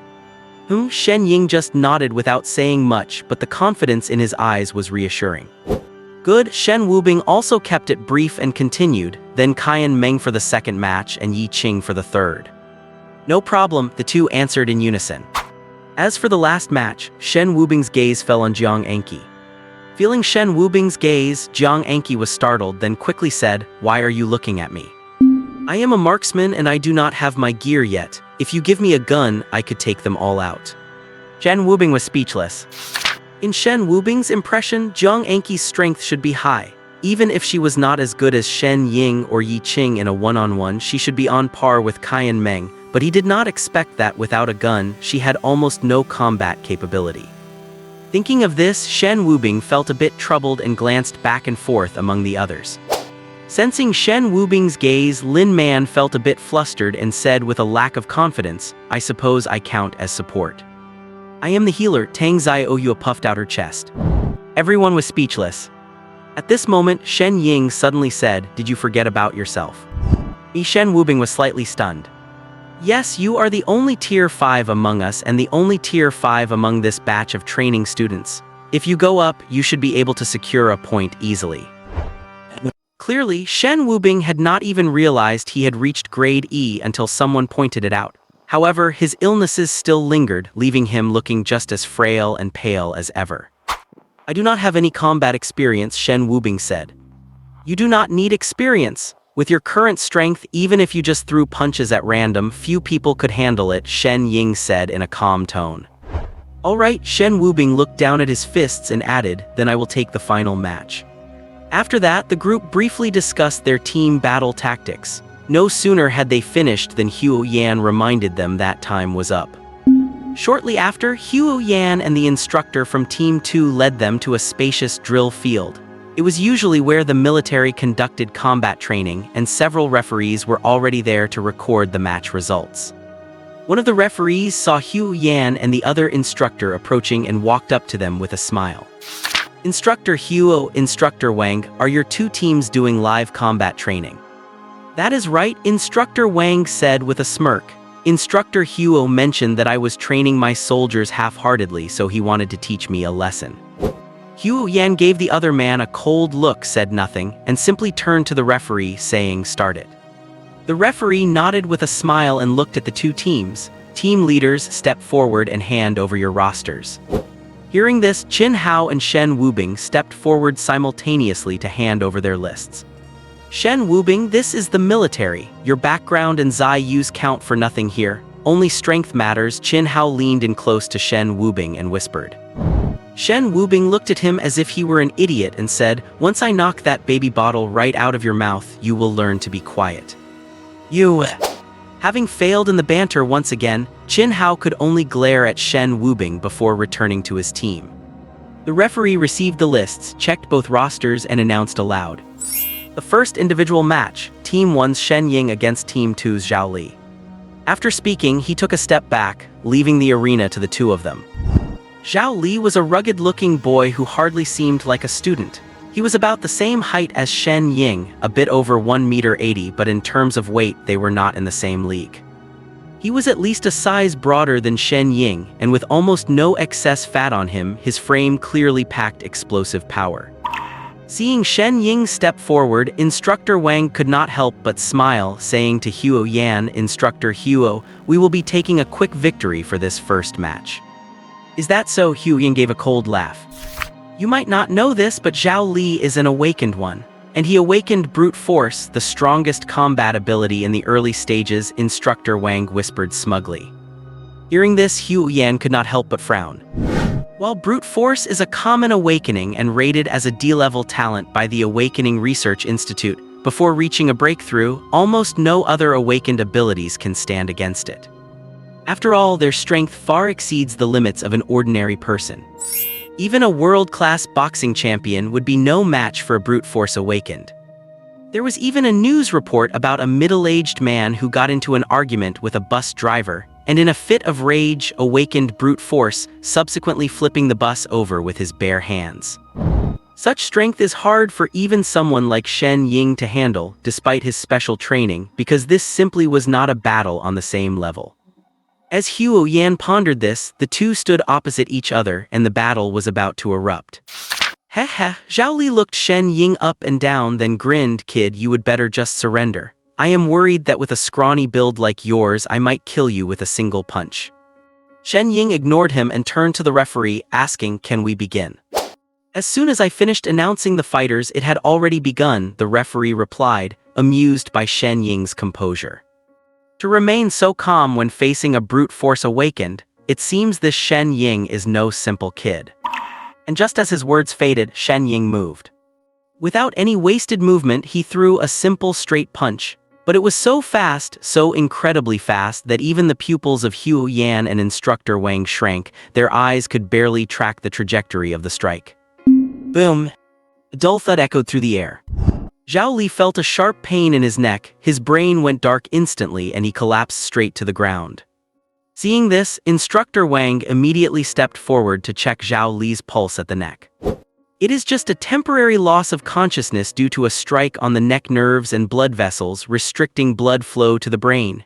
He will not die," Shen Ying said in a flat tone. Instructor Wang gave Shen Ying a long, deep look, then ordered someone to take Zhao Li to the medical department. Shen Ying's move was fast, precise, and ruthless. He himself could achieve the speed, but to face a brute force awakened and manage to knock them unconscious without taking a life, that was no small feat. "Nice one, little shadow," Zai Yu gave Shen Ying a thumbs up. Hearing that nickname, the corner of Shen Ying's mouth twitched. If you are no good at coming up with nicknames, why bother? Qian Meng looked at Shen Ying with an expression of intense gravity. If that punch had been aimed at him, he would not have been able to dodge it either.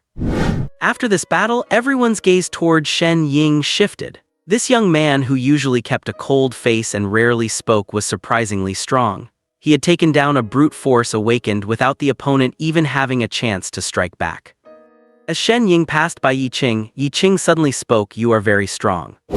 Shen Ying paused for a moment before replying in a calm tone, "It is just brute force, not hardening. You could do it too."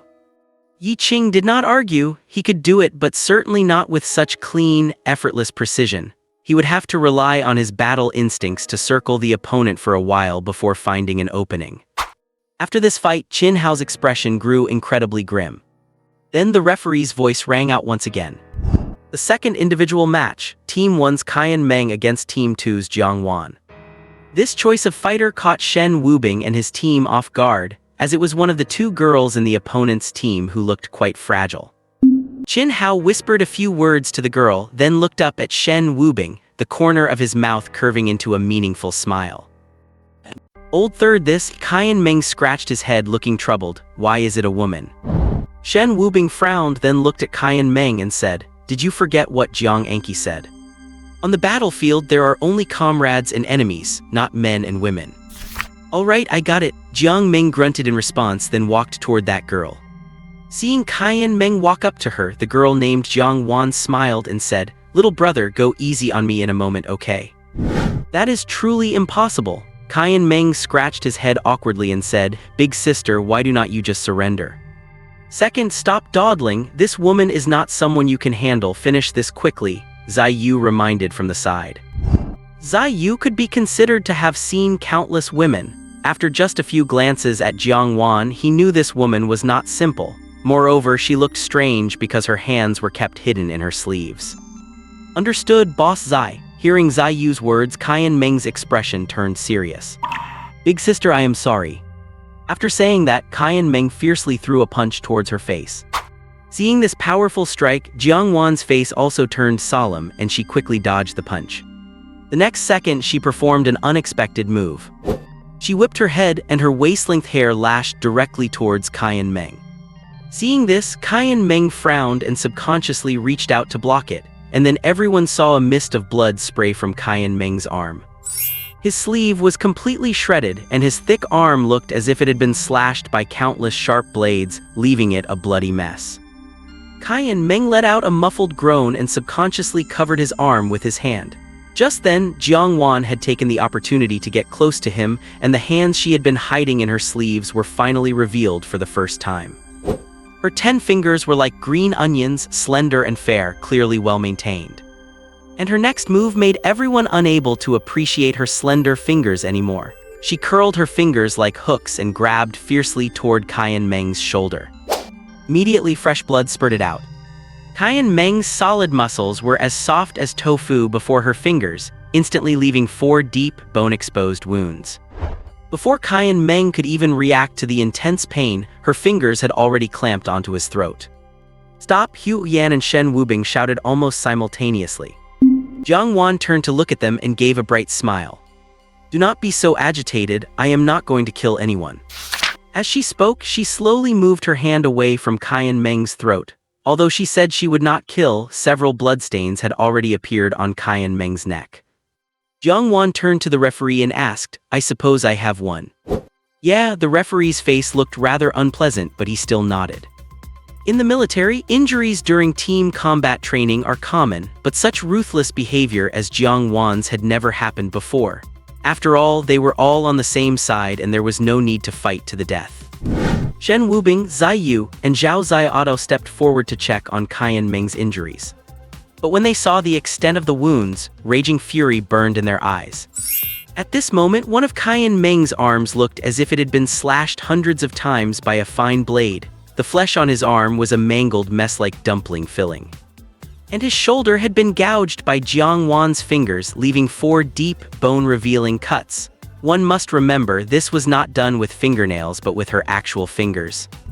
Even if her fingers were slender, they were still fingers, which resulted in large chunks of flesh on Qian Meng's shoulder being torn away, leaving only 4 deep bloody grooves.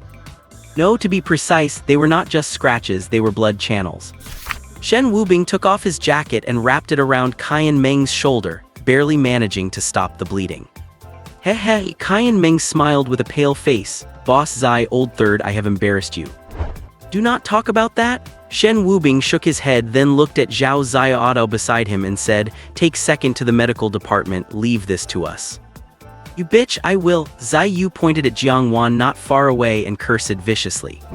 But Shen Wubing reached out to pull Zai Yu back and shook his head. Do not worry, there is still the team battle later.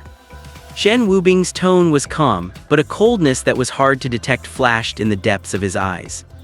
Ever since his parents passed away unexpectedly, Shen Wubing had almost no relatives or friends left. It was not until he went to college and met Zai Yu and the others that he felt the warmth of friendship again. For someone who had hovered on the edge of death for nearly a decade, almost nothing felt like a big deal, but this incident was an exception. Fists and kicks have no eyes, so getting injured is inevitable, is not it? Qin Hao curled his lips into a mocking smile and added, "Young Master Zai, are you going home to find your parents again?" Having said that, he gave a contemptuous laugh and continued, "But this time, finding your parents will not seem to help much because this is the military." This time, Zai Yu did not argue with Qin Hao, but instead returned to their team's position with Shen Wubing. Jade cutting, seeing Shen Wubing walk back, Jiang Anqi abruptly uttered two words. What? Shen Wubing did not react for a moment. I said that the girl named Jiang Wan has awakened the jade cutting ability. Jiang Anqi glanced from afar at Jiang Wan, who was chatting and laughing with Qin Hao, and explained, "The jade cutting ability allows her to make every part of her body as sharp as a blade, including the hair she just used, as well as her fingers." Jade cutting, Shen Wubing repeated. He had heard this term before, originating from the lazy used to describe the sharpness of swords. And Jiang Wan's hair and fingers were indeed as sharp as blades, perhaps even sharper. In the team battle later, we must be extremely cautious because no one is allowed to use weapons in combat training, but she is effectively carrying countless sharp blades at all times. Good God, the previously serious Zai Yu suddenly cursed upon hearing Jiang Anqi's words. What has gotten into you? Tang Xiaohua, who was beside him, was clearly startled. That woman must be single, Zai Yu said with a serious face. Why? Tang Xiaohua asked, sounding gossipy. Just think about it, her hair can be as sharp as a blade then. Zai Yu looked at Tang Xiaohua while speaking, his gaze gradually shifting downward. You pervert, where are you looking? Tang Xiaohua shot Zai Yu a fierce glare. Zai Yu did not care at all and continued, whoever sleeps with her is basically screwing an electric fan, do not you think? Can she even find a boyfriend? Jiang Anqi paused for a few seconds, then said with some uncertainty, she should be able to control a certain part of her body to enter the jade cutting state through her willpower.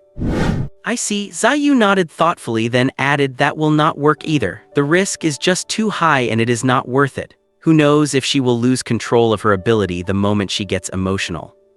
No, you total creep, should not we be discussing how to deal with her in the team battle right now? Tang Xiaohua looked at Zai Yu with a disgusted expression.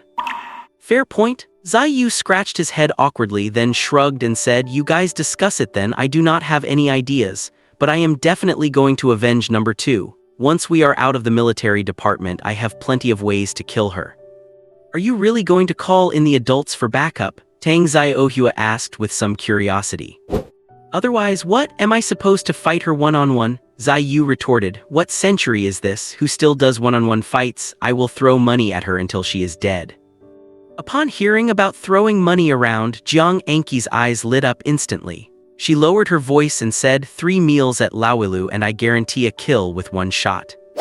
As long as you can kill her, you can eat at Laowilu 3 times a day for the rest of your life, just put it on my tab. Zai Yu said dismissively, money was just a number to him. Hearing their conversation, Tang Xiaohua and Lin Man both shuddered. They felt like the people in their little squad were a bit dangerous. Human life is only worth 3 meals. Alright, this is the military department after all, it is not really appropriate to discuss murder here. Shen Wubing interrupted their conversation. This made Tang Xiaohua and Lin Man sigh with relief. At least their newly appointed captain seemed relatively rational. However, before they could catch their breath, they heard Shen Wubing continue, plus, it will take 7 days for her to leave the military department. That is too long, let us try to get our revenge during the team battle in a little while. At this moment, the referee's voice rang out again. Third match of the individual battle, Team 1's Yi Qing versus Team 2's Hua Yue. After the previous fight, sparks had already flown between the two teams. It was no longer a simple friendly spar, they were both looking to inflict as much damage on each other as the rules allowed. Yi Qing's individual combat ability was top tier in Shen Wubing's team, while the boy named Hua Yue was not an awakener, just someone with good physical fitness. Facing Yi Qing, his odds of winning were infinitely close to 0. However, surrendering at this point would be too embarrassing, so Hua Yue had no choice but to brace himself and walk up. Having learned from Qian Meng's experience earlier, Yi Qing did not waste any words. He rushed straight at his opponent and swung a hook punch toward his temple. Hua Yue had some training as well, and hurriedly raised his arm to block the punch. But with just that collision, he felt as if his arm had instantly lost all feeling. The intense pain made the corner of his mouth twitch uncontrollably. Before he could react, Yi Qing's other fist was already heading for his abdomen. This time, Hua Yue took the punch head-on. He had long heard of Yi Qing's reputation. Before awakening, he was the head of the Academy's Sanda Club and had even won the runner-up in a provincial college tournament. But only after experiencing it firsthand did he realize just how heavy Yi Qing's punches really were.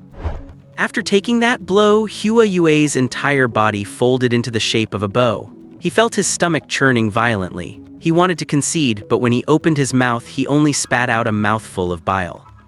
Following that, Yi Qing grabbed his head with both hands and slammed his knee upward. Greg. Accompanied by a sharp sound of bone fracturing, Hua Yue's large frame was sent flying back 2 meters, crashing heavily onto the ground before losing consciousness entirely. This series of actions sounded slow when described, but in reality it took less than 3 seconds. Such clean and decisive movements made even a strict person like Hua Yan nod slightly, showing satisfaction. Watching this from the side, Qin Hao was dismissive. This was the best possible outcome. Using a Hua Yue to exhaust Yi Qing's chance to act meant no one else on their team could deal with his blazing fire. The next match they were sure to win. Thinking of this, his gaze fell on Jiang Anqi. Tang Xiaohua, like him, was a student from the Dao class and he knew her ability well. It was blink. If combined with the physique of someone like Yi Qing or Qian Meng, that would be a god-tier skill. But Tang Xiaohua was just a weak girl without the strength to truss a chicken. If she used blink to get close, it would not be a sneak attack, it would just be handing them a free kill.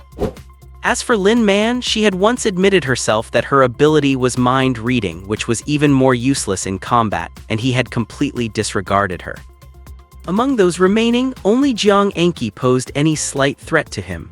After all, that unreasonable shot of hers at the hospital entrance not only intimidated Su Changsheng but also made Qin Hao feel a chill down his spine. He did not know why a member of the military department was here, but since she was here, it meant her ability was not so powerful that she did not need training. In that case, he had the confidence to defeat her. After all, he was Blazing Fire. Ever since he awakened Blazing Fire, Qin Hao felt like the protagonist of this era. After all, in many novels, the protagonist either controls fire or manipulates lightning. And in his view, things like lightning had already surpassed the scope of awakened abilities. That was not an awakening, that was magic. Seen this way, fire was the most powerful awakened ability, and he, as a wielder of blazing fire, was destined to become the most powerful existence of this era. As for being defeated by Yi Qing before and having his leg broken by Zai Yu, these were just the setbacks that a protagonist had to go through in the early stages. A spoiled second-generation rich kid like Zai Yu was the perfect whetstone for the protagonist. The early depression was just to pave the way for a later high. In literature, this was called suppression before sublimation. And today was the day he would slap the villain in the face, the moment for that satisfying climax. Not only that, after securing this victory, he would find an opportunity to eliminate Zai Yu and Shen Wubing, and then, through careful planning, take down the massive Zai family. As for the others, he could consider recruiting them, but Zai Yu and Shen Wubing had to die. Because if he did not kill them, he would be labeled a softie, which was unacceptable. A protagonist must be decisive and ruthless. Thinking of this, Qin Hao's face flushed with excitement. He could not wait any longer. Without waiting for the referee to speak, he walked up onto the stage. And the match list announced by the referee next made him pause slightly. Fourth match of the individual battle, Team 1's Shen Wubing versus Team 2's Qin Hao. Upon hearing the match list announced by the tribunal, Qin Hao was clearly stunned. Shen Wubing. The one he had to fight was actually that sickly weakling Shen Wubing. Is he even worthy? Just as he was struck by astonishment, Shen Wubing had already stepped out from the formation, his gaze fixed coldly on him. Qin Hao, come up here, Shen Wubing said indifferently. Ha ha ha ha. Qin Hao could not help but burst into laughter, thinking to himself, is this the power of my protagonist halo? The two of them were never supposed to cross paths. He had previously guessed that the opponent might be Qian Meng or Jiang Enki coming out as the closer, but he never expected the final opponent to be this sickly weakling Shen Wubing. Although this guy somehow got lucky and awakened, he still looked like he was suffering from a terminal illness. Even if he did awaken, it could not be any particularly powerful ability. So he stepped forward with a smile, looking at Shen Wubing. Shen Wubing, your luck really is not on your side. But as soon as his words fell, before he could utter a second sentence, Shen Wubing had already charged in front of him and swung his fist at him. Shen Wubing did not know much about the Wu rank. He only felt that his whole body was filled with explosive power, yet he felt extremely weak due to his various illnesses. Not knowing exactly what was going on with him, he had no choice but to throw his full force into that one strike. Qin Hao never imagined that Shen Wubing would attack directly without even speaking. This made no sense at all. Although Yi Qing and Shen Ying had attacked without wasting words before, they were just side characters. But he was the protagonist. How could he not be given a chance to show off before the audience? However, neither Shen Wubing nor his fist cared about what was going on in his head. Before Qin Hao could even react, Shen Wubing's fist landed squarely on his face. Boom! Qin Hao felt as if he had been struck by a speeding truck. He felt his entire body lift off the ground, and in his eyes, Shen Wubing's figure drifted further and further away until everything went black and he completely lost consciousness. This punch from Shen Wubing sent Qin Hao flying a full 5 meters away. Had he not crashed into his own teammate, he would have likely flown several meters further. Seeing this, the members of Qin Hao's team were filled with shock. None of them expected that the sickly-looking young man would possess such tremendous power. Is this brute force? Jiang Wan turned to ask the young man with glasses standing beside her.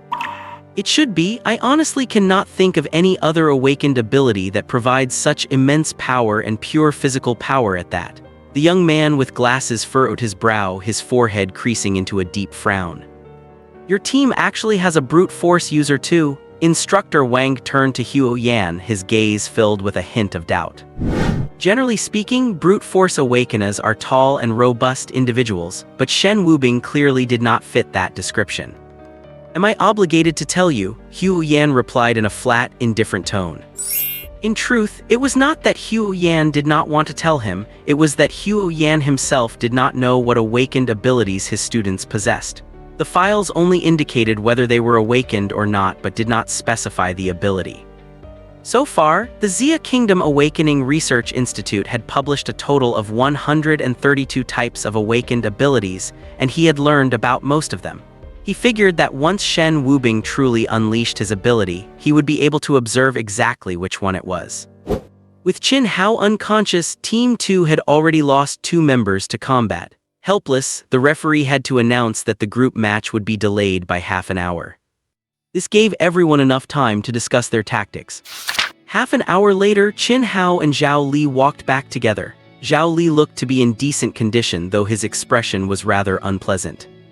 As for Qin Hao, his state was quite exaggerated. His entire face was wrapped in bandages with only his eyes peeking out, looking rather ridiculous.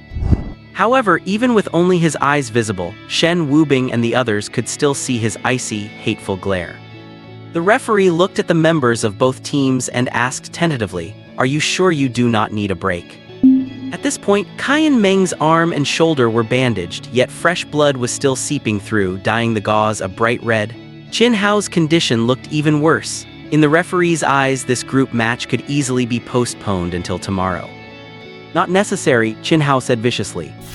The bespectacled man standing behind him wanted to say something, but seeing Qin Hao's determined attitude, he could only exchange a glance with Jiang Wan, his eyes filled with helplessness and a touch of dissatisfaction toward Qin Hao. Shen Wubing and his team, however, did not care at all. Although Qian Meng was badly injured, even if he did not participate, Shen Wubing, Yi Qing, and Shen Ying alone were more than enough to handle them. Since that is the case, let us begin. The referee shook his head helplessly and specifically added, "Remember, do not take each other's lives and do not continue to strike those who have already lost the ability to fight." The referee's voice turned more serious. In his view, this was just an inconsequential practical training exercise. While it should be taken seriously, it certainly did not call for life-or-death confrontation. If any accidents happened to these students of the Dao class within the military, neither the two instructors nor he as the referee would be able to escape responsibility. As the referee finished speaking, both sides offered no response, instead instantly forming their formations and preparing for battle. The tactic for Shen Wubing's side was simple. Except for Shen Wubing, Yi Qing, and Shen Ying, everyone else retreated the moment the fight began, with Jiang Anqi, the injured Qian Meng, Zai Yu, and Zhao Ziaotto encircling Lin Man and Tang Xiaohua. Qin Hao's team had a similar strategy, except they placed 3 people in the back and 6 in the front. Standing at the back were Qin Hao, the bespectacled man, and another girl from their team besides Jiang Wan. The remaining 6, led by Zhao Li and Jiang Wan as the vanguard, formed an arrowhead formation. Leading the charge was Zhao Li, who had awakened brute force. In the individual match, he had not displayed any of his real strength before being taken down by Shen Ying in one move. Now, with preparation, he would become the most terrifying charging machine. Even Shen Wubing and his team were not confident they could take his full-force strike, and if he broke through to the back line, it would be catastrophic for Jiang Anqi and the others. Therefore, the 3 of them had to intercept him. "He is mine," Shen Wubing's gaze tightened. Whether it was Yi Qing or Shen Ying, their way of dealing with Zhao Li was to maneuver around him and wait for an opening to take him down. But this time, the opponent's goal was clear: to charge their back line. And in this moment, someone had to stop him with brute force. That person could only be Shen Wubing, who had broken through to the Wu rank. Immediately, Shen Wubing stepped in front of Zhao Li and threw a fierce punch. Zhao Li did not show weakness either. He had just heard from Qin Hao that the opponent might also be a brute force awakener, and a fight between 2 such users was undoubtedly a test of pure strength. Thinking of this, Zhao Li raised his own fist and threw it toward Shen Wubing. Boom! A dull, muffled sound of colliding fists echoed throughout the vast training ground, like a low roll of thunder, making everyone's heart tremble. The next second, Shen Wubing felt his arm go numb, his entire body trembling slightly as he involuntarily took half a step back.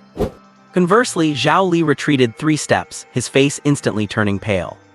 At that moment, both of them were stunned. Shen Wubing felt that this brute force awakener was truly terrifying.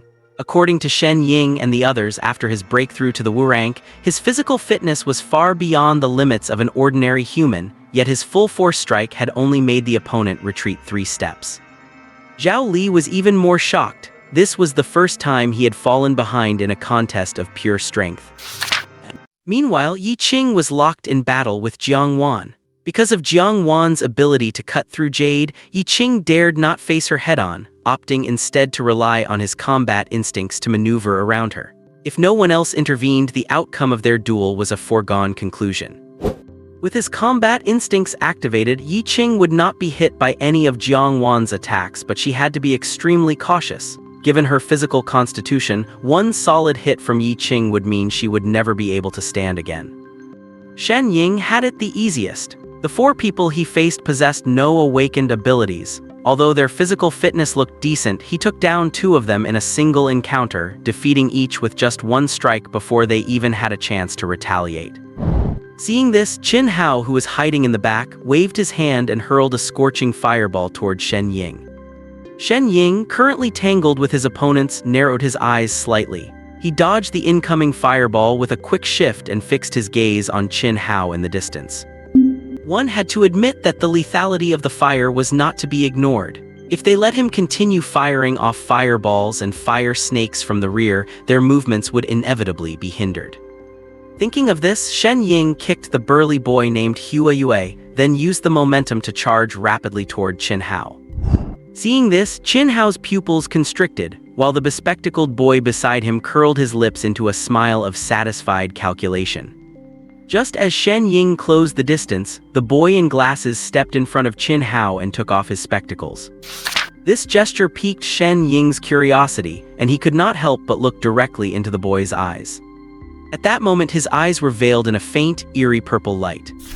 Immediately after, Shen Ying felt a sharp, violent pain in his brain, as if a nerve had been plucked by a finger. Although the pain was brief, it caused his movements to falter. Seeing this, the boy in glasses shouted, "Qin Hao." Hearing this, Qin Hao reacted instantly. firing a scorching fireball from his palm that hit Shen Ying squarely in the chest. In an instant, the chest of Shen Ying's shirt turned charred black, and a faint scent of singed flesh wafted out. "It is the mind's eye," Jiang Anqi said from afar, watching the scene. "What mind's eye?" Ziyu asked. Jiang Anqi did not have time to explain. She looked around, finding not even a single pebble on the training ground before her gaze settled on Tang Xiaohua's lip piercing. Feeling Su Chen's gaze, Tang Xiaohua had an immediate ominous feeling. "What are you doing? Oh my god." Before Tang Xiaohua could finish her sentence, Jiang Anqi reached out, grabbed the lip piercing and yanked it off with a sharp tug. The intense pain caused tears to stream down Tang Xiaohua's face instantly. "Are you fucking crazy?" Jiang Anqi did not even glance at her. She pinched the lip piercing between two fingers and flicked it out. The boy in glasses, about to use his mind's eye on Shen Ying again, felt something flying toward him. He instinctively closed his eyes and immediately felt a cold sting on his eyelid. Tang Xiaohua's cross-shaped piercing, though small, was sharp at all four corners and instantly left a bloody scratch on his eyelid. If he had not closed his eyes just in time, that would have blinded him. Meanwhile, the fight between Shen Wubing and Zhao Li had reached a fever pitch. Although they were matched in strength, Zhao Li clearly felt that the other guy's sickly-looking body was far more resilient than his own. Every time they clashed, Zhao Li felt his internal energy churning, while his opponent, despite a face pale as paper, seemed completely unaffected. He had looked half dead since the first hit, and even after a dozen exchanges, he still looked exactly the same. With no other options, Zhao Li gritted his teeth and launched a punch toward the other man's head. But this time Shen Wubing did not dodge at all. Seeing this, the suspense in Zhao Li's heart finally lifted. It was finally over. But the next second, a shocking scene unfolded. Shen Wubing's head was gone. That is right, gone. His head had vanished into thin air. Zhao Li's full-force punch hit nothing but air, and before he could recover from the shock, Shen Wubing's fist was already slamming into him. Boom! Zhao Li was sent flying by the force of the punch, crashing to the ground and falling unconscious before he could even let out a grunt. Even in his final moment of consciousness, he could not figure out why the guy's head had suddenly disappeared. Shen Wubing's head had already grown back. He took one glance at Jiang Wan, who was still locked in combat with Yi Qing, then dragged his heavy feet toward Qin Hao. The fight between Shen Wubing and Zhao Li had been a stalemate, and everyone expected it to drag on, so they had focused on Shen Ying, believing him to be the key to the entire battle. If he could knock out Qin Hao, he could handle the others without concern. Without the firepower to pin them down, the rest were no match for Shen Ying. Once Shen Ying was free to act, the battle would effectively be over. But nobody expected that Qin Hao's team was hiding someone with a mind's eye ability. Its appearance shattered Shen Ying's plan for a sneak attack. If Shen Ying were to fall first, the battle would be decided only in favor of the opposing side. But in the split second that followed, everything changed. First, Jiang Anqi used Tang Xiaohua's lip piercing as a projectile, nearly blinding the boy with her unerring aim, followed immediately by Shen Wubing defeating Zhao Li. Because these events occurred almost simultaneously, no one noticed how exactly Shen Wubing managed to defeat Zhao Li. By the time they shifted their gaze toward Shen Wubing, Zhao Li was already lying unconscious 5 meters away. At this point, the group battle could essentially be declared over. However, Shen Wubing did not think so. This battle was far from over. It was time for some people to pay the price. Watching Shen Wubing approach step by step, Shen Ying glanced down at the scorched patch on his own chest, then silently stepped aside. Since Shen Wubing had already taken care of that brute force user, he was no longer needed here. You actually defeated Zhao Li. Qin Hao looked at Shen Wubing in disbelief. He knew very well how formidable Zhao Li's individual combat skills were. If it had not been for Shen Ying's successful ambush earlier, it would have been impossible to defeat him so easily. But now, Zhao Li had actually been beaten by Shen Wubing. Even if he had awakened brute force, someone as sickly and unexercised as him should not have been a match for Zhao Li at all. Shen Wubing did not answer. Instead, he walked up to them and without a word punched the bespectacled man straight in the chest, sending his thin frame flying instantly. Shen Wubing had held back his strength, otherwise that punch might have killed him on the spot. Immediately after, Shen Wubing cast a cold gaze toward Qin Hao. What are you doing? Qin Hao was clearly intimidated. He swallowed hard and stepped back twice, trying to put some distance between himself and Shen Wubing. However, Shen Wubing would not give him that chance, reaching out to grab him by the collar and hoisting his entire body into the air. Qin Hao, you and I had no grudges, but because of some stupid woman you insisted on crossing me. Shen Wubing's voice was very low and he continued in a tone only the two of them could hear. I originally intended to just teach you a lesson, but you were relentless, inciting that jade cutter to seriously injure Cayenne Meng. Shen Wubing, put me down. What exactly are you trying to do? Qin Hao shouted while casting a look of help toward Instructor Wang. Seeing this, Shen Wubing let out a cold laugh. Now you are starting to look for your parents. Qin Hao's face turned beet red. This was the exact line he had used to mock Zai Yu earlier, but now Shen Wubing was using it to counter him, leaving him speechless. Forget it, I do not feel like talking to you anymore, just wait for your death. With that, Shen Wubing tossed him aside. Just a moment ago, Shen Wubing had triggered his Bestow ability on Qin Hao once more. Only this time it was not something as simple as hemorrhoids, it was pancreatic cancer. Pancreatic cancer, because it is so hidden, is usually detected at a mid to late stage. It progresses extremely fast with a life expectancy usually not exceeding 5 months. Given its high mortality rate, it is also known as the king of cancers. Qin Hao, having been bestowed with pancreatic cancer, was practically a dead man walking. Immediately, Shen Wubing approached the girl who had not taken any action yet and asked flatly, "What is your awakened ability?" The girl was clearly frightened, her voice trembling as she replied, "I am healing."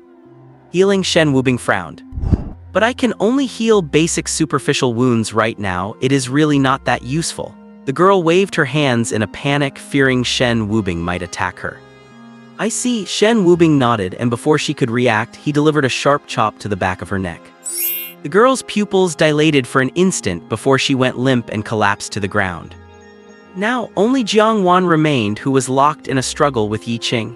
It had to be said that this woman was truly difficult to deal with. Yi Qing had found many openings to strike her, but each time ended up with his own hands covered in wounds. Jade Cutter was already powerful, and Jiang Wan's mastery of her ability was far beyond the average awakened person. Every time Yi Qing attacked, she would make the point of impact razor sharp. Though she would get hurt, Yi Qing would inevitably be sliced by the Jade Cutter ability as well. Jiang Wan panted as she looked at the trio of Shen Wubing, then turned to look at her teammates who had all fallen to the ground. She smiled helplessly. You are indeed strong, but I only lost because of my teammates. Is that so? Shen Wubing slowly took a step forward. Seeing Shen Wubing's movement, the group was slightly taken aback. Under the current circumstances, they had no way to handle her unless they kept dragging out the fight until she exhausted her stamina and could no longer activate Jade Cutter. But if it came to that, she would probably just forfeit, and it would be completely meaningless. Zai Yu, watching from afar, turned to Jiang Anqi and asked, "Hey beauty, is this Jade Cutter ability a bit too broken? Is there really no way to counter her?" Of course there is. Jiang Anqi curled her lip in disdain. Jade Cutter is decent, but it is only rated as B rank, the same level as Tang Xiaohua's Flash and Lin Man's Mind Reading. Do not bring me into this, you annoy me. Tang Xiaohua gave Jiang Anqi a sharp look. The corner of her mouth was still bleeding. Jiang Anqi felt a bit embarrassed by this. She had not known that lip piercings could be removed, and since the incident happened so suddenly, she had not thought it through and just grabbed it. Jiang Anqi shot an apologetic look at Tang Xiaohua, then continued, "If this were a life-or-death struggle, Yi Qing would have hacked her to pieces if he were holding a blade." "But this is training, what if we cannot use weapons?" Zai Yu asked again. "Then there is one other way." Jiang Anqi's gaze sharpened, that is to trade injury for injury. Before Zai Yu could ask anything else, Shen Wubing had already begun to walk slowly toward Jiang Wan, signaling for Shen Ying and Yi Qing to step back. He was going to face Jiang Wan one-on-one and avenge Cayenne Meng with his own hands. "You still want to fight me?" Jiang Wan was confused. Even without weapons, not even brute force could do anything to her. She did not see the point in continuing this struggle. However, Shen Wubing said nothing, and with all his might, he threw a punch at her. Seeing this, Jiang Wan's expression changed instantly. She crossed her arms in front of her chest and activated Jade Cutter simultaneously. A A second later, Shen Wubing's fist crashed heavily into Jiang Wan's arms, emitting two distinctly different sounds. One was the sound of a blade slicing into flesh and grinding against bone, which made everyone's skin crawl. And the other was the crisp sound of bones shattering.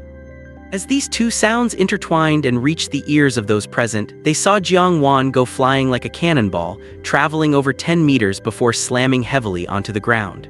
Immediately after, a mouthful of blood sprayed from her lips, instantly staining the clothes on her chest bright red. Meanwhile, Shen Wubing's fist was still clenched tightly, though his knuckles were now a bloody mess with white bone visible, a truly gruesome sight. Crimson blood dripped from his fist onto the ground, tap by tap. There are only two ways to break Jade Cutter. One is to use weapons. The other is to trade injury for injury, using pure force to overcome all techniques. This field training session finally came to an end with the fall of Jiang Wan, the last member of Team 2. Surprisingly, once the combat session ended, Hu Yan did not make them continue training, but instead let them return to their tents to rest. As for Shen Wubing, he was taken by Hu Yan to the medical department. When a military doctor in a white coat saw the wounds on Shen Wubing's knuckles, he could not help but click his tongue. "Instructor Huo, they are still just kids. Do not you think this training intensity is a bit too much?" Hu Yan just gave a helpless smile without offering any explanation. At nightfall, after everyone had enjoyed 3 or 4 hours of restful sleep, Hu Yan's familiar and cold voice rang out outside the tents. "Everyone assemble." 30 seconds later, all 9 members including Shen Wubing were standing neatly in front of the tents. Hu Yan nodded with satisfaction and said, "The time has come for Dao cultivation." Cultivating Dao techniques is even more tedious and monotonous compared to physical and field training, but it is an indispensable part of improving your strength. He scanned them slowly before speaking with great seriousness, "You will leave here in 7 days. I do not know if you will ever be sent back here for further training, but I hope that even after you return to school, you will not neglect your Dao cultivation because it is truly important." While saying this, a flash of complex emotion was clearly visible in Hu Yan's eyes.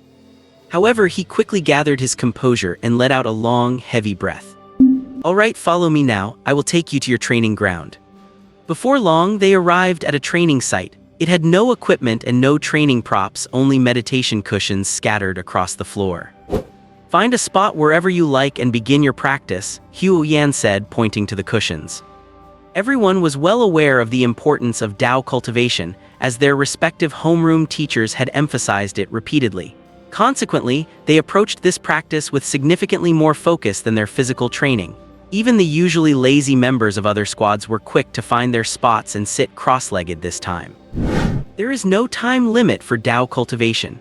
Instructors always tell their students to proceed according to their own limits, as excessive practice is not only unhelpful but can cause subtle, lasting damage to the body, a lesson learned by the military through long-term trials.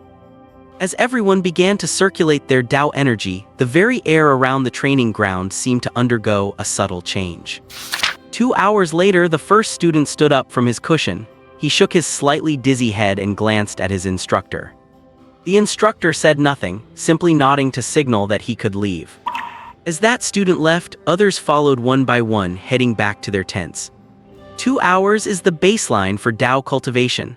Anyone with a constitution suitable for it can achieve this, and the longer one can sustain it, the greater their talent. This was their first collective cultivation session and also a test of everyone's innate potential by the military.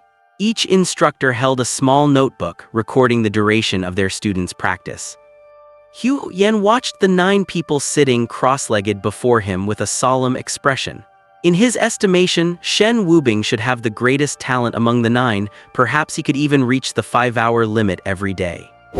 A 5-hour daily limit is the maximum duration calculated by the Awakening Research Institute based on the current capabilities of Dao practitioners. To this day, the number of people in the Xia Kingdom who can reach this limit is few and far between. Those who do reach it are all either influential figures in the country or young prodigies heavily cultivated by the military. Another hour passed. Fewer than half the students remained on the training ground, but to Hu Yan's relief, all 9 members of Shen Wubing's squad were still there. Just then Zai Yu stretched his arms and slowly stood up. Seeing this, Hu Yan sighed inwardly. Is there finally someone who cannot hold on anymore? Still, 3 hours is not a bad result. But at that moment, Zai Yu looked at Hu Yan and said, Instructor Hu, I drank a bottle of cola at noon and now I really need to pee. Hu Yan was stunned for a moment, then asked, You are not stopping because you cannot hold on any longer. What is hard about holding on? Is not it just circulating energy and filling the gas vortex in the body? Zai Yu said with a grin, Actually this stuff is pretty fun. It is way more comfortable than physical training. Comfortable? Hu Yan was left speechless. In reality, Tao cultivation is no simple task. It requires constantly drawing spiritual energy from the world into the body to fill the internal gas vortex. During this process, the energy flows continuously through the body before converging into the vortex.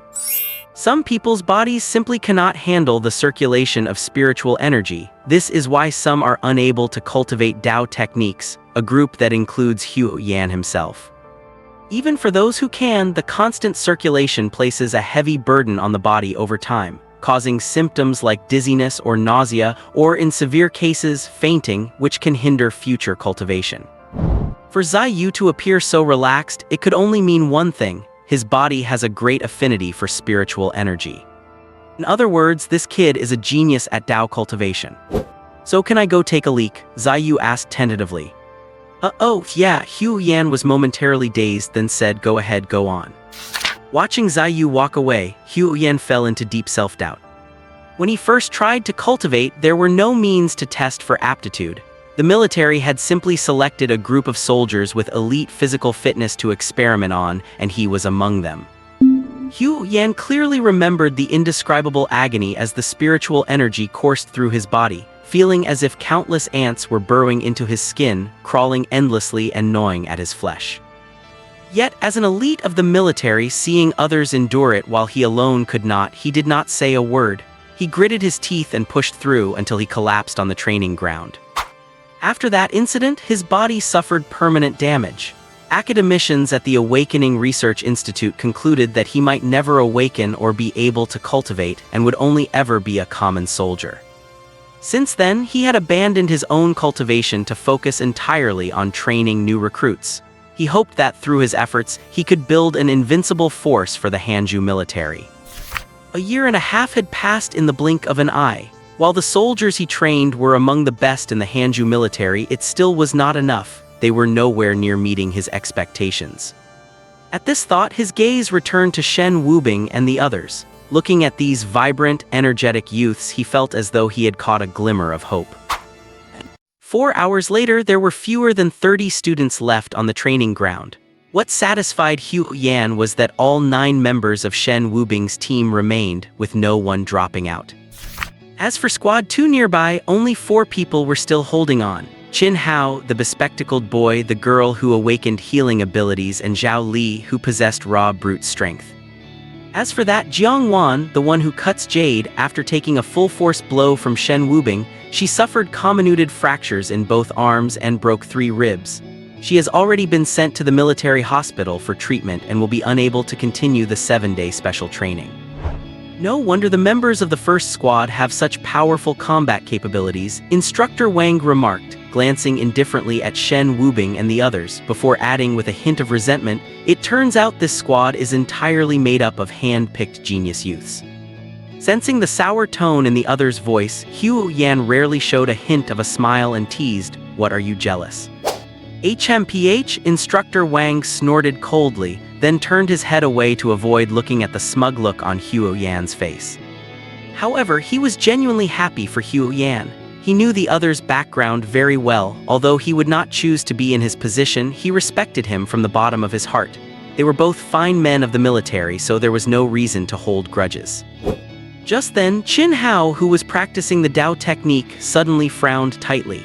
He hurriedly reached out to cover his abdomen, and his body, which had been sitting cross-legged, instantly hunched over as cold sweat continuously broke out on his forehead. Qin Hao, what is wrong with you? Instructor Wang rushed over immediately. My stomach hurts, Qin Hao replied with difficulty. Hearing this, Instructor Wang frowned slightly. While overloading the Tao technique practice does have side effects, abdominal pain is not one of the symptoms. But he had no time to think further. He quickly helped him up and said to Huo Yan, "Instructor Huo, I am taking him to the medical department. Please keep an eye on my students for me."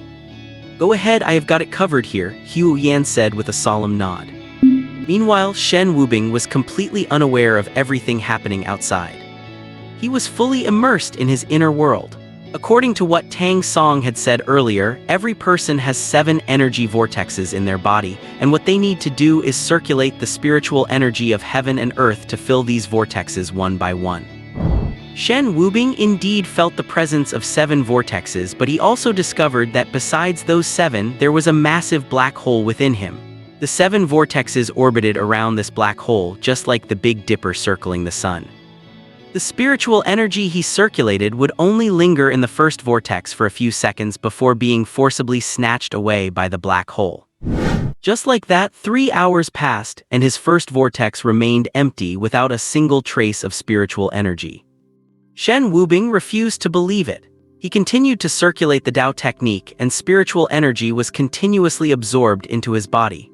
But the result remained exactly the same. That massive black hole acted like a bandit, forcibly draining all the spiritual energy from the vortex until nothing was left. He did not know how much time had passed when Shen Wubing finally gave up in frustration and slowly opened his eyes. But the moment he opened them, he got a huge shock. Because at that moment, all 9 people, including Huo Yan, were staring at him, each with a more bizarre expression than the last. "God, third brother, you are finally awake." Zai Yu looked at Shen Wubing with surprise. "Tell your brother the truth, did you fall asleep?" Shen Wubing scratched his head and said uncertainly, "I do not think so." "Shen Wubing, did not you feel any discomfort at all?" Huo Yan pushed Zai Yu aside and asked with excitement in his tone. "Discomfort?" Shen Wubing pondered for a few seconds, then shook his head in confusion. He did not feel any discomfort, but despite practicing for so long, there was not a single bit of spiritual energy in his vortex. It had all been devoured by that black hole. "A genius, what a genius!" Huo Yan looked excited and paced back and forth on the spot as if he were the one with the talent, not Shen Wubing. "What is wrong, Instructor Huo?" Shen Wubing asked, feeling a bit confused. "He is probably happy for you," Jiang Enki said. "Happy for me?" Shen Wubing was still baffled. "Let me explain." Shen Ying paused, then continued. "According to research by our National Academy scholars, the longer one practices the Tao technique in a single day, the greater their talent. And to date, the limit has been 5 hours a day." Saying this, Shen Ying paused again, then added with a complex expression, "And your daily practice time was 7 hours and 32 minutes. "So that means my talent is very good?" Shen Wubing asked tentatively. "You should not call it just very good." Shen Ying shook her head and continued, "To be precise, you are a bit of a monster." "Really?" Shen Wubing scratched his head awkwardly, wondering what their reaction would be if they knew there was not a trace of spiritual energy in his vortex. However, Shen Wubing did not intend to tell them about it yet. He would rather wait until he understood his own body better. The days that followed were almost formulaic. Every morning, everyone would start with weighted cross-country running, and Huo Yan's demands grew higher and higher, starting from 5 kilometers, then slowly increasing to 10, 20. The afternoons were spent in combat training against other squads, but they no longer faced the second squad where Qin Hao was, because Qin Hao had been diagnosed with pancreatic cancer at the medical department and was sent back to the Qin family. As for what happened afterward, Shen Wubing and the others did not know. As for the nights, that was their time to practice the Tao technique. 6 days passed in a flash, but there was still not a single bit of spiritual energy in Shen Wubing's first vortex, which left him feeling completely helpless. However, fortunately, he felt that his physical strength had been greatly enhanced through the practice of the Tao technique. Now, if he were to face Zhao Li again, he was confident he could take him down within 3 moves. Following the conclusion of the morning's weighted training, after everyone had eaten lunch, they arrived punctually at the combat training ground, and Huo Yan was already there waiting for them, as usual. "Instructor Huo, who are we fighting today?" Zai Yu asked with a grin. Over the past few days, they had participated in combat training with 2 squads almost every day, and so far they had not suffered a single defeat. In later bouts, Shen Wubing, Yi Qing, and Shen Ying even tried their best not to step in, leaving the opportunities to the others, because once they acted, the outcome would be a foregone conclusion. Seeing Zai Yu's relaxed demeanor, Hu Yan actually gave a rare smile, though everyone felt there was a hint of craftiness in it, as if the person in front of them was not Hu Yan but an old fox. Instructor Hu, you would better stop smiling. I have a really bad feeling about this. Tang Xiaohua shivered involuntarily beside him. Today's field training will not include individual combat. There will only be one team battle, and once it is over you may all go and rest, Hu Yan said with a cheerful smile. But the more he acted like that, the more uneasy everyone felt. After all, over these past 6 days they had never once seen this living devil smile. Sure enough, Hu Yan's next words made everyone gasp. Today, your opponents will no longer be students from other teams, but soldiers from the regular military. Upon hearing this, the ones who reacted most strongly were not the usually loud Zai Yu and Tang Xiaohua, but the relatively reticent Shen Ying and Jiang Anqi. Because only they truly understood the gap between the regular military and students like them. About 10 minutes later, a group of 10 people appeared before Shen Wubing and his team. These people wore clothes no different from what Shen Wubing and the others were wearing, with the only exception being a shoulder patch featuring a fierce tiger emblem. Seeing this, Jiang Anqi blurted out subconsciously, "The Tiger Special Forces." "The Tiger Special Forces?" Zai Yu turned to look at Jiang Anqi and asked, "Beautiful, I have spent some time in the military myself, how come I have never heard of them?" Jiang Anqi's expression turned unusually serious as she explained, "The Tiger Special Forces were established a year ago specifically to deal with various awakened organizations. They use the same team-based combat mode as us, with 9 members per team and at least 2 awakened in each unit." Hearing Jiang Anqi's words, everyone frowned slightly. The comprehensive strength of regular military members is already formidable, not to mention the military's own awakened.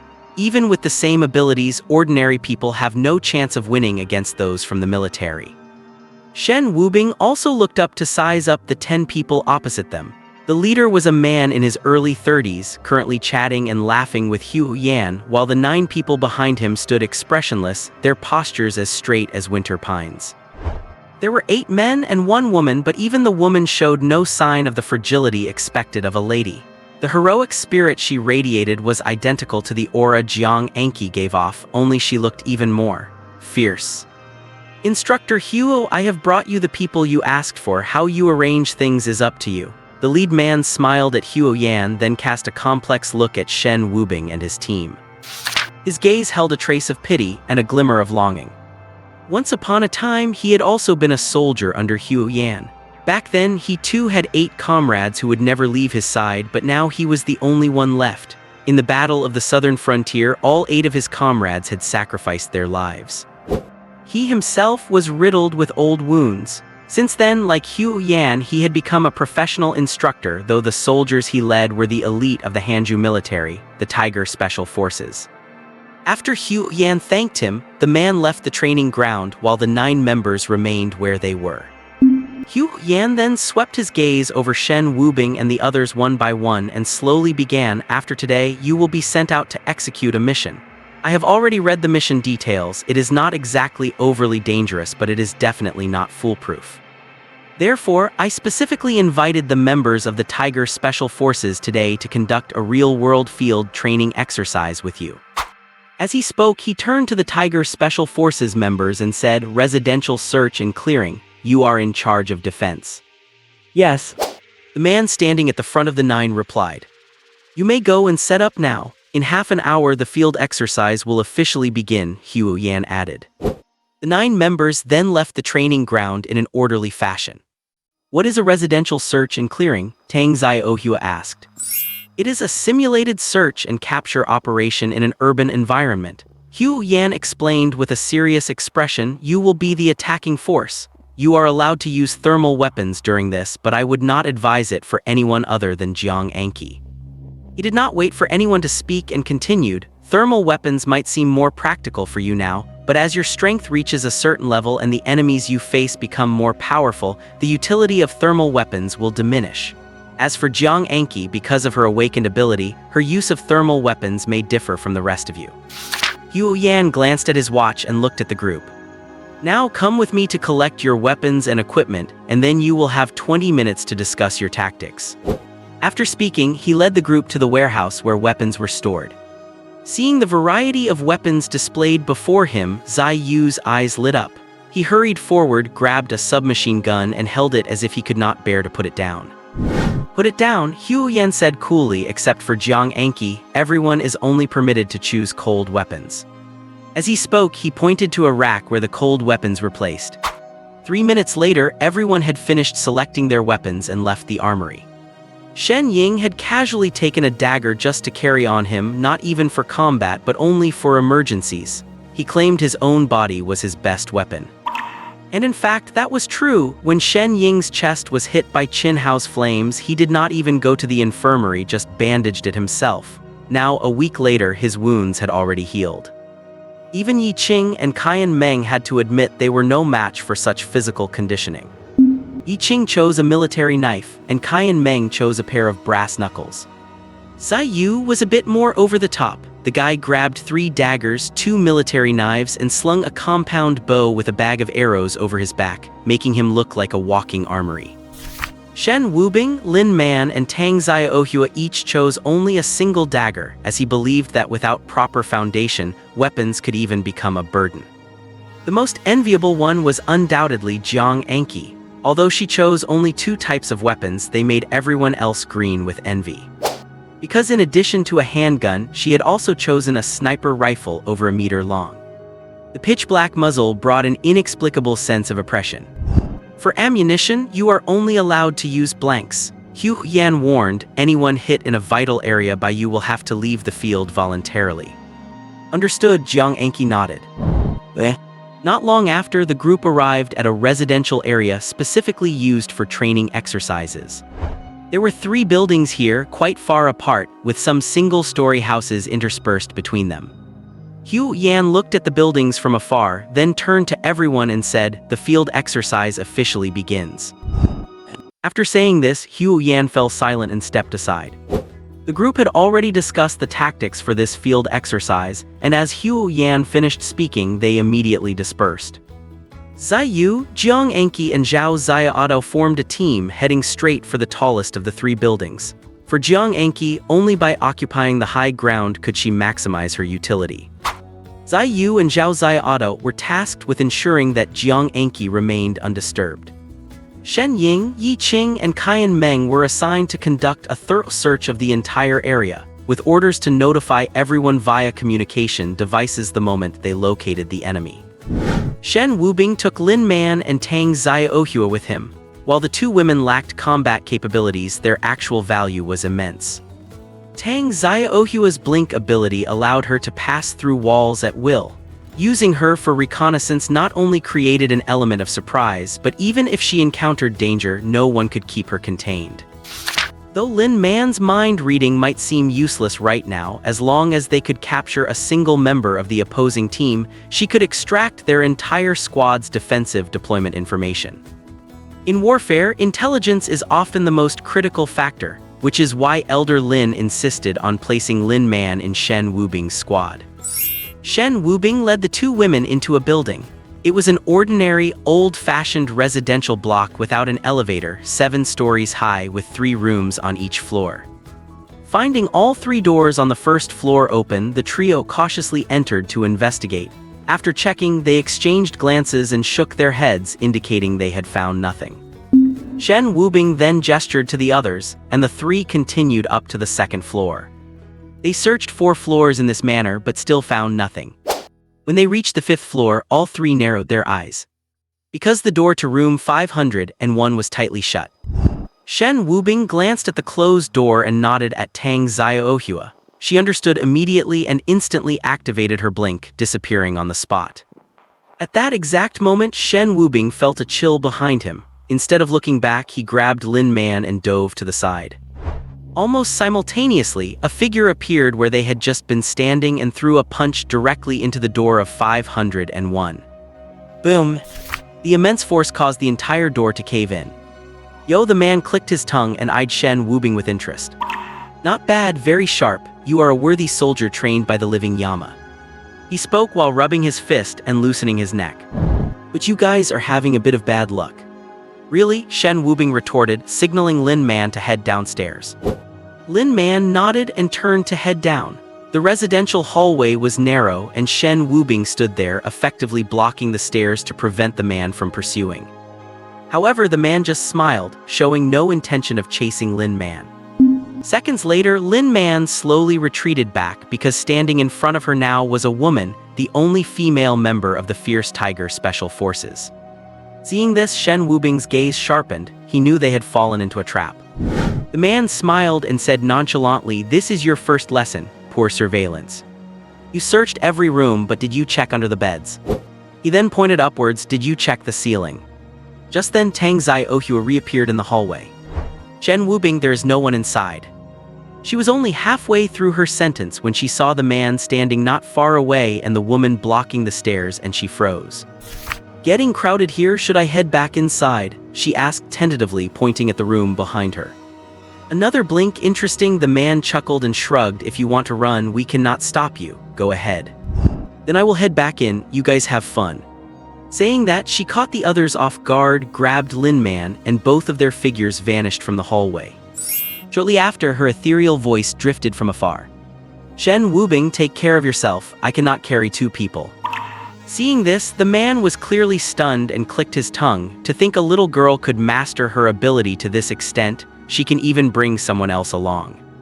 He shook his head and looked at Shen Wubing, but it is a pity she could only take one, otherwise our work today would have been for nothing. With that, he lunged forward to grab Shen Wubing. The man was extremely fast. Shen Wubing did not have time to react before the man grabbed his shoulder, his fingers hooking in like claws as he exerted force, attempting to subdue Shen Wubing instantly. As elite special forces soldiers, they would never underestimate any opponent, even a student soldier. However, to his surprise, Shen Wubing just gave his shoulder a slight shake, breaking free from his grip, and immediately countered with a punch toward the man's chest. Although the man was surprised, his reaction was swift. He pulled his hand back to block his chest, simultaneously channeling the spiritual energy in his internal vortex to counter the strike. He realized the moment they engaged that Shen Wubing was no ordinary opponent. He was an awakened and one with powerful physical abilities. If he did not use spiritual energy, he would not be able to stop the attack. But the moment his hand made contact with Shen Wubing's fist, he felt his spiritual energy vanish into the other man like a stone dropped into the ocean, causing no damage to his opponent and providing no boost to himself. Shen Wubing's punch, however, was solid. A huge force hit him, sending the man stumbling back several steps until he crashed into the wall, causing flakes of old plaster to rain down. Seeing this, the woman at the stairs became serious and quickly moved up to the fifth-floor hallway. The hallway was already cramped. It was hard for all three to maneuver in such a small space. Shen Wubing focused most of his attention on the woman, knowing well that due to physiological differences, most women generally lack the raw physical power of men. For her to be a special forces soldier, she must have a unique edge, and that most likely lay in her awakened ability. And the truth was indeed exactly as Shen Wubing had expected. He saw the woman open her palms slightly, and the door to room 503 detached from its frame in an instant. Then, as if controlled by someone, it smashed directly toward Shen Wubing. Although Shen Wubing had been on guard, his focus had been entirely on the woman. He had not expected her to be able to control objects from a distance to attack him. In his panic, he could only raise his arms to protect his head. Bang! The heavy iron door slammed into Shen Wubing's arms, and as a wave of sharp pain surged through him, he stumbled back half a step. But soon, he exerted a sudden burst of strength and punched the iron door. While leaving a deep fist mark on it, he sent the door flying straight toward the man who had been standing there. The man dodged the door in a flash. Looking at the iron door that had smashed deeply into the wall, he cursed, "This kid really plays dirty." Shen Wubing ignored him because the man had not gone easy on them either. If anyone else had been on the receiving end of the woman's attack just now, even Qian Meng would probably have been bedridden for days. Thinking of this, Shen Wubing did not dare to be the least bit complacent. They had only encountered 2 of their opponents, and 7 more were still unaccounted for. If the others were as terrifying as this woman, he did not know if they could hold out. He had to end this fight quickly so he could go support the others. After forcing the man back with the iron door, Shen Wubing ignored him and charged straight at the woman. She was a much greater threat than the man. Just as Shen Wubing reached her, a chair flew out from the room, smashing toward his back. Shen Wubing felt something, but instead of dodging, he continued to throw a punch at the woman. Greg. The solid wood chair slammed into Shen Wubing's back and shattered instantly, sending splinters flying everywhere. The woman, being a special operations soldier, was incredibly agile. She leaned back, dodging Shen Wubing's punch, which ended up crashing directly into the wall. Huge chunks of plaster fell away immediately, exposing the sand and mortar mixture inside as it scattered everywhere. Seeing the power behind his punch, the woman's expression changed slightly. Subconsciously, she pegged Shen Wubing as a brute force awakened one, and for a moment she did not dare to clash head-on, constantly looking for an opening instead. But the corridor was far too narrow. No matter how agile she was, she could not avoid all of Shen Wubing's attacks, and she found herself falling into a disadvantage. At that moment, the man pulled a dagger from his waist, looking for an opportunity to strike. However, the blade of his dagger was wrapped in gauze, presumably because he was afraid of accidentally hurting Shen Wubing. After all, no matter how strong the kids were, in their eyes they were just kids. Just as he found his chance and prepared to ambush Shen Wubing, he felt a strange ripple in the air behind him. Before he could even turn his head, a cold, gleaming dagger was already pressed against his throat. Then Tang Xiaohua's playful voice rang out right on cue. "Uncle, you have been captured." The man was stunned for a moment, then gave a bitter smile and slowly dropped the dagger in his hand to the ground. "All my attention was on that kid. I forgot about your blink ability." "Then let us just watch the show, Uncle." Tang Xiaohua sheathed her dagger, crossed her arms, and walked into room 503, leaving the corridor to Shen Wubing and the woman. Seeing Tang Xiaohua put away her dagger, the man was slightly taken aback and asked, "Are not you going to help him?" "No need." Tang Xiaohua waved a hand dismissively and added, "Do not let that sickly appearance of his fool you. If this were not an exercise, you would probably already be left waiting to die." "What do you mean?" the man asked, looking confused. But Tang Xiaohua did not offer any further explanation, because by then, the fight between Shen Wubing and the woman had already been decided. Shen Wubing's fist, which had a few slight scrapes on it, was held steadily right in front of the woman's face. She smiled helplessly and slowly raised her hands, signaling her defeat. Young people these days are truly remarkable. Shen Wubing did not say much and slowly pulled back his fist. He did not turn around, simply saying in a calm tone, "Lin Man." Lin Man reacted immediately, walked up to the man and looked him straight in the eyes. Feeling Lin Man's gaze, the man was slightly startled, then he seemed to realize something and quickly turned his head to avoid her eyes. But his reaction was a bit too slow. If Lin Man wanted to peek into every secret in his heart, it might take some time, but she was reading specifically for information related to this exercise. It did not take long at all. A moment of eye contact was more than enough. After using mind reading, Lin Man paused for a second, then quickly turned to Shen Wubing and said, "The remaining 7 are all in the building where Shen Ying and the others are." Upon hearing this, Shen Wubing's expression became grave. Shen Ying and his 2 companions could be considered their team's strongest combat force, but 3 against 7 was a very low chance of winning. If the 3 of them lost, the odds of winning this exercise would plummet. Mind reading, the man shook his head helplessly. "No wonder the living Yama wanted us to come and spar with you. Most teams would not stand a chance against you." "How many awakened ones are in your team and what are their abilities?" Shen Wubing asked. The man shook his head and replied, "Now that I know the little girl has mind reading, if this were a real fight, I would commit suicide immediately." Shen Wubing looked at his resolute gaze and did not ask anything more, knowing the man was not joking. In a real battle, if they knew the opponent had a mind reader, they would surely blind themselves if they had to. "Let us go," Shen Wubing said, pulling out his comms device. He whispered, "We have taken care of the 2 people here. One was an awakened one. The other 7 are in the building with Shen Ying." As soon as he finished speaking, Zai Yu's voice came through the comms, "Old 3, impressive." Shen Wubing did not respond to Zai Yu, waiting over 10 seconds but still received no reply from Shen Ying's group. His expression grew even more serious. He continued into the comms, "Boss Zai, you and Zaya Otto come meet us. We will go support Shen Ying and the others together. Tell Jiang Anki to focus all her attention on the building where Shen Ying's group is." "Understood," Zai Yu replied directly. A few minutes later, the three of them met up with Zai Yu and Zhao Zaya Adao beneath the building where Shen Ying and his team were located. As soon as they arrived at the building, they heard the sounds of an intense battle coming from inside. "Old San, what is the plan?" Zai Yu turned his head to look at Shen Wubing. Shen Wubing pondered for a few seconds, then gritted his teeth and said fiercely, "Just take them down." With that, he was the first to charge into the building. On the third floor, as soon as Shen Wubing came up, he was shocked by the scene before him. The doors to 301 and 303 were wide open.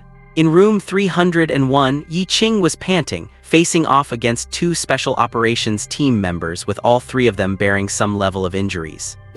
But what shocked Shen Wubing the most was room 303. The room was in complete disarray. Shen Ying was fighting four special operations members by himself. A trickle of blood hung from the corner of his mouth, his face was bruised in several places, and his sleeve had been torn, revealing his sturdy forearm and a deep bloody gash. The other four special operations members were no better off. Each of them was wounded, and the looks they directed at Shen Ying were full of apprehension. As for Qian Meng, he was chatting idly with a man in room 302. Seeing Shen Wubing arrive, Qian Meng scratched his head awkwardly. "Old San, I am dead." Hearing this, Shen Wubing was stunned for a moment, but he quickly realized that the other party must have been ambushed by Tang Xiaohua, just like the man in their own building. The man standing next to Qian Meng was even more surprised when he saw Shen Wubing and his group. He looked them up and down, only to find that except for some signs of fighting on Shen Wubing, everyone else was completely unscathed. Did Earthwolf and Falcon fail?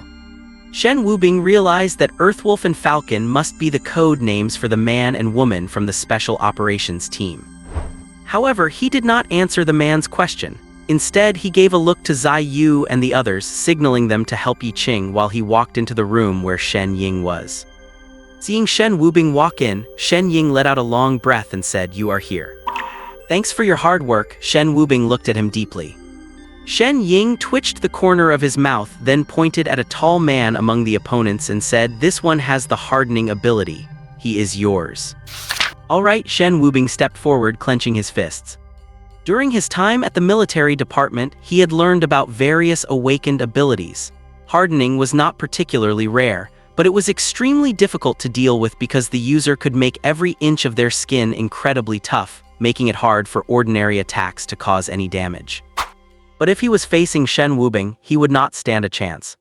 Seeing Shen Wubing step forward, the hardening user twitched his mouth and said with a stiff tone, "You could not possibly be even fiercer than that kid, right?" They had experienced Shen Ying's strength firsthand. The guy had not even awakened, yet the four of them working together could not take him down, and they had all suffered various degrees of injuries. If this got out to the rest of the Special Operations team, they would become the laughingstock of the entire Fierce Tiger Special Operations Force. "Try it and you will see." Shen Wubing did not waste any more words and charged straight at him. He wanted to test just how hard that hardening was. Boom! Their fists collided heavily, and both men took half a step back. Shen Wubing felt as if he had punched a piece of solid marble, and a sharp pain radiated through his knuckles. The hardening user looked at Shen Wubing in complete shock because that punch had made his arm feel slightly numb. He knew it had been a long time since he had felt that way. The last time was during a sparring session with a brute force user from another squad. It just went to show how much force was behind that punch. "Are you a brute force user?" The man looked at Shen Wubing again, his tone filled with skepticism. Shen Wubing's physique looked way too thin and weak, and his pale complexion made him look sickly. Could someone like that really awaken an ability like brute force? He found it hard to believe. "Not brute force, but enough to deal with you," Shen Wubing said calmly. "Kid, you are pretty arrogant." Before the man could finish his sentence, he felt an indescribable, painful soreness in every joint of his body. It was a sensation he could not quite describe, just a dull, aching soreness. He tried to move his body to alleviate the pain but found that his joints seemed to be restricted. "What did you do to me?" He looked at Shen Wubing with a heavy gaze. "Gout," Shen Wubing said expressionlessly, "and a very severe case of gout at that. It might affect your joint mobility you have already lost." "Gout?" The man was baffled. He stared at Shen Wubing with wide, disbelieving eyes and said, "Are you saying you punched me into having a gout attack?" Just then, 3 consecutive gunshots interrupted their conversation. The 3 people who had been fighting Shen Ying felt a pain in their chests, then looked down to see the marks left by blank rounds and could not help but shake their heads with bitter smiles. "You even had a sniper hidden? That is completely beyond our expectations." One of the men turned and looked through the window at the distant position where Jiang Anki was located, his expression turning grave. At such a distance, hitting a moving target with 3 consecutive shots without a single deviation. Not only was that beyond him, but even the best sniper in the Hanju military department might not be able to do it. So who exactly was the person firing from that building? "Do you want to keep fighting?" Shen Ying asked the 3 of them. "We have been hit." The man pointed at their chests and smiled. "We are already dead men, how could we keep fighting?" As he spoke, he turned to the hardening user nearby. "Rock, can you take them all on by yourself?" "Take them on my ass?" The man called Rock said speechlessly, pointing at Shen Wubing. "This kid punched me into a gout attack." Everyone had question marks floating over their heads. "If you are not going to fight, just stop. What kind of nonsense are you spouting?" one man reprimanded. "I am not talking nonsense, he really gave me gout." Rock looked aggrieved and, not knowing how to explain it, could only turn to Shen Wubing for help. Shen Wubing glanced at him and explained to the others, "He is right, I really did give him gout. Because this is just an exercise, otherwise it would not have been gout, it would have been cancer." Hearing this, everyone was completely dumbfounded. They had heard of people getting injured in fights and even heard of people getting killed, but this was the first time they had ever heard of someone getting someone else sick just by punching them. As the 3 of them were hit and the one called Rock was afflicted with gout gifted by Shen Wubing, the exercise was officially declared over. Shen Wubing and his team had defeated the Fierce Tiger Special Forces in a head-on confrontation.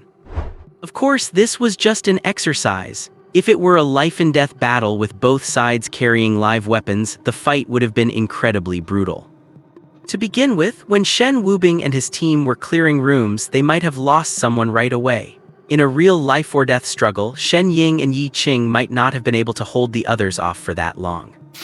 After the exercise, Shen Wubing extracted the gout back from Rock. On one hand, the man was not an enemy, and on the other, the disease causes immense pain, and Shen Wubing, having long grown accustomed to it, needed to save it for others. After leaving the exercise ground, Hu Yan was still waiting in the same spot. Watching them return together, his eyes were full of anticipation, hoping that Shen Wubing and his team could win this exercise. But he also knew how powerful the Fierce Tiger Special Forces were, so he just hoped Shen Wubing's team would give them some trouble, even if it meant just eliminating a few members. Over the last few days, Shen Wubing's squad had been crushing their opponents in daily combat training, and they had inevitably become a bit arrogant. He wanted to use this opportunity to take them down a peg and show them that there is always someone better. However, he was afraid the Fierce Tiger members would be too ruthless and crush the team's morale, so Hu Yan had been pacing back and forth all afternoon, feeling like he was sitting on pins and needles. Seeing them finally return, his expression turned incredibly complex. But when he saw them walking over, talking and laughing, he breathed a sigh of relief, thinking they had not been hit too hard. Instructor Huo done and dusted. Zai Yu gave Huo Yan an okay gesture from afar, which left Huo Yan slightly stunned. Done and dusted. What does that mean? Did they actually defeat the Fierce Tiger Special Forces? Instructor Huo, you really trained them well. We brothers lost this time. The man who had been tangled up with Shen Ying stepped forward and said to Huo Yan, his tone tinged with helplessness but also a touch of relief. Because from these young people, he saw the future of the Hanju military. With them around, the status of the Hanju military in the Xia Kingdom might no longer be so awkward in the future. They really won. Huo Yan's tone was clearly quite excited. Yes, the man nodded solemnly and added, Instructor Huo, do not worry, our Fierce Tiger team takes every exercise seriously. Even though they are just kids, we did not go easy on them. They truly won, and they did it with real skill." Hearing this, Hugh Yan was slightly stunned at first, then his expression turned exceptionally emotional. His gaze swept over Shen Wubing and his team one by one, his emotions extremely complex. "Uncle, are not you proud?" Tang Xiaohua could not help but tease him after seeing his expression. To everyone's surprise, this time Hugh Yan surprisingly did not refute her, but nodded quite seriously. "Proud." Hearing this, the team felt a bit uncomfortable. Throughout this week, they had grown accustomed to Hugh Yan's strict, even cold and heartless demeanor, but today he had rarely shown his true feelings. That is right, he was proud. Although he had only trained them for 7 days, in those 7 days, Hugh Yan watched them transform from naive kids into real soldiers. Perhaps they are not fully qualified soldiers yet, but Hugh Yan believes that one day they will be. Not only that, in the future, they would not only be his pride but also the pride of the entire Hanju military. After returning to the military base, the group had dinner and proceeded to practice their Dao cultivation techniques as usual. Their lives had not changed in the slightest because they had defeated the Fierce Tiger Special Forces. It was not until late at night that they finished their practice. After a quick wash, they returned to their tents. Hugh Yan was already waiting for them in the tent. Seeing Hugh Yan, they immediately stood in a neat row. "Sit down." Hugh Yan waved his hand casually, with none of his usual sternness. "After tonight, you will leave this place, but before you go back to school, there is one more mission you need to complete." As he spoke, he took out a sealed file and placed it on the table. "Your mission is to apprehend a group of wanted criminals. There are 5 names on the list, all of whom have blood on their hands. You are authorized to execute them on the spot if necessary."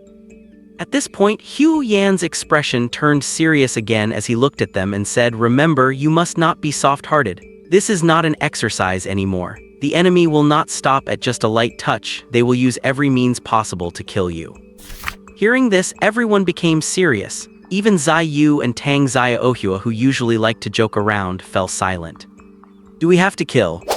Among the 9 people present, apart from Jiang Anqi and Shen Ying, no one had really killed someone with their own hands in the true sense.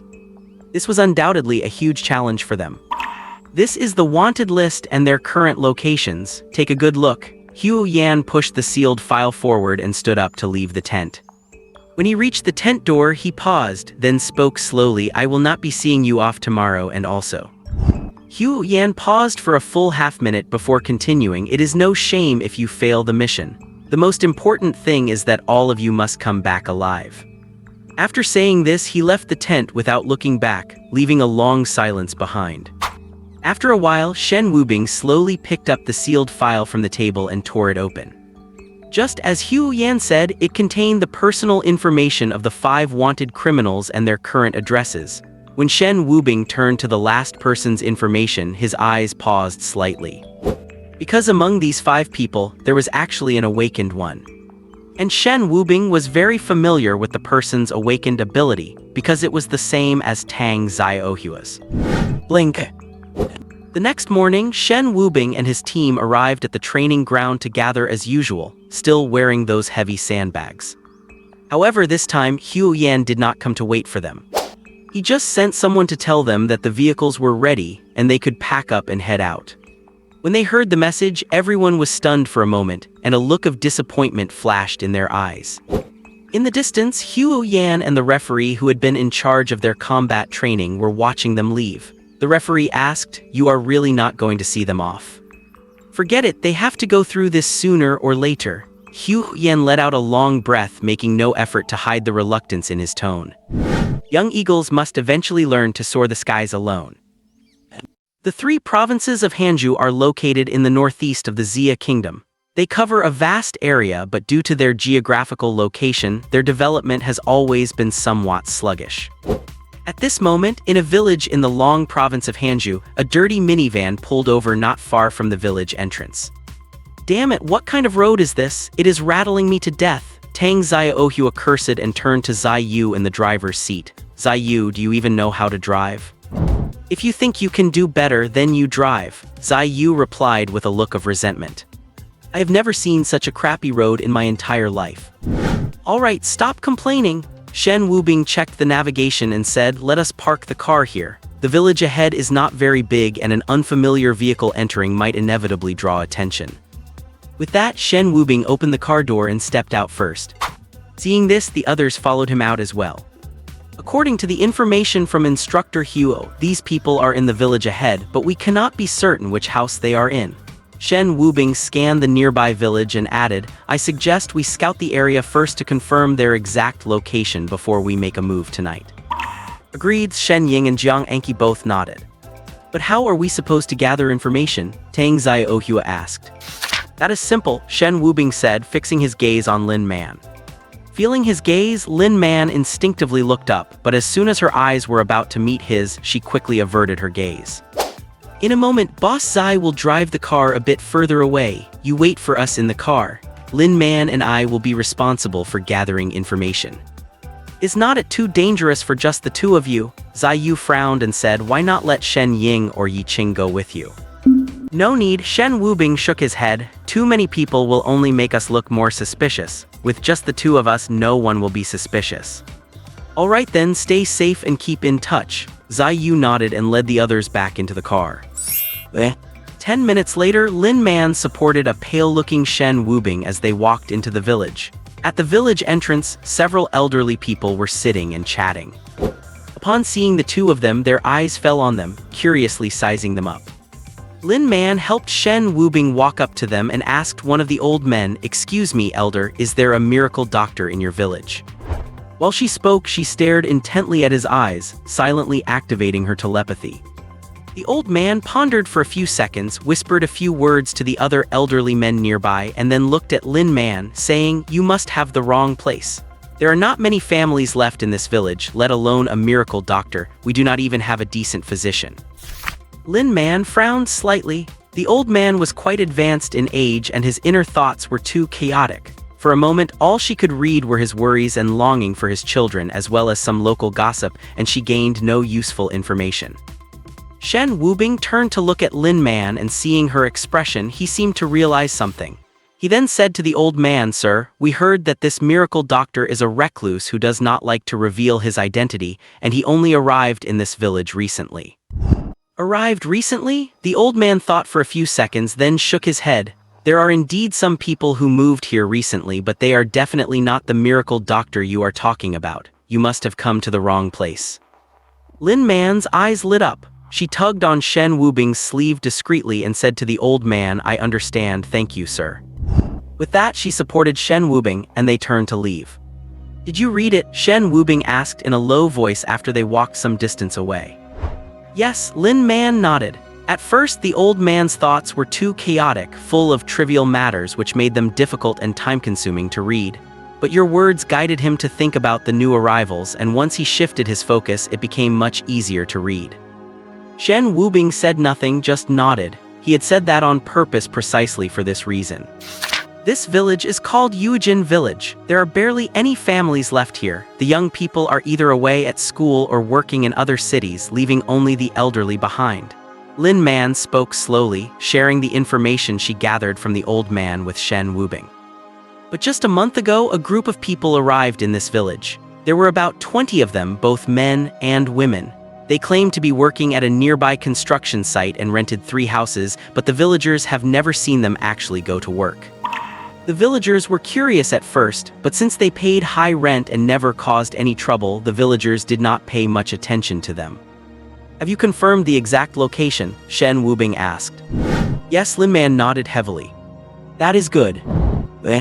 Back in the car, Shen Wubing shared the information Lin Man gathered with the others.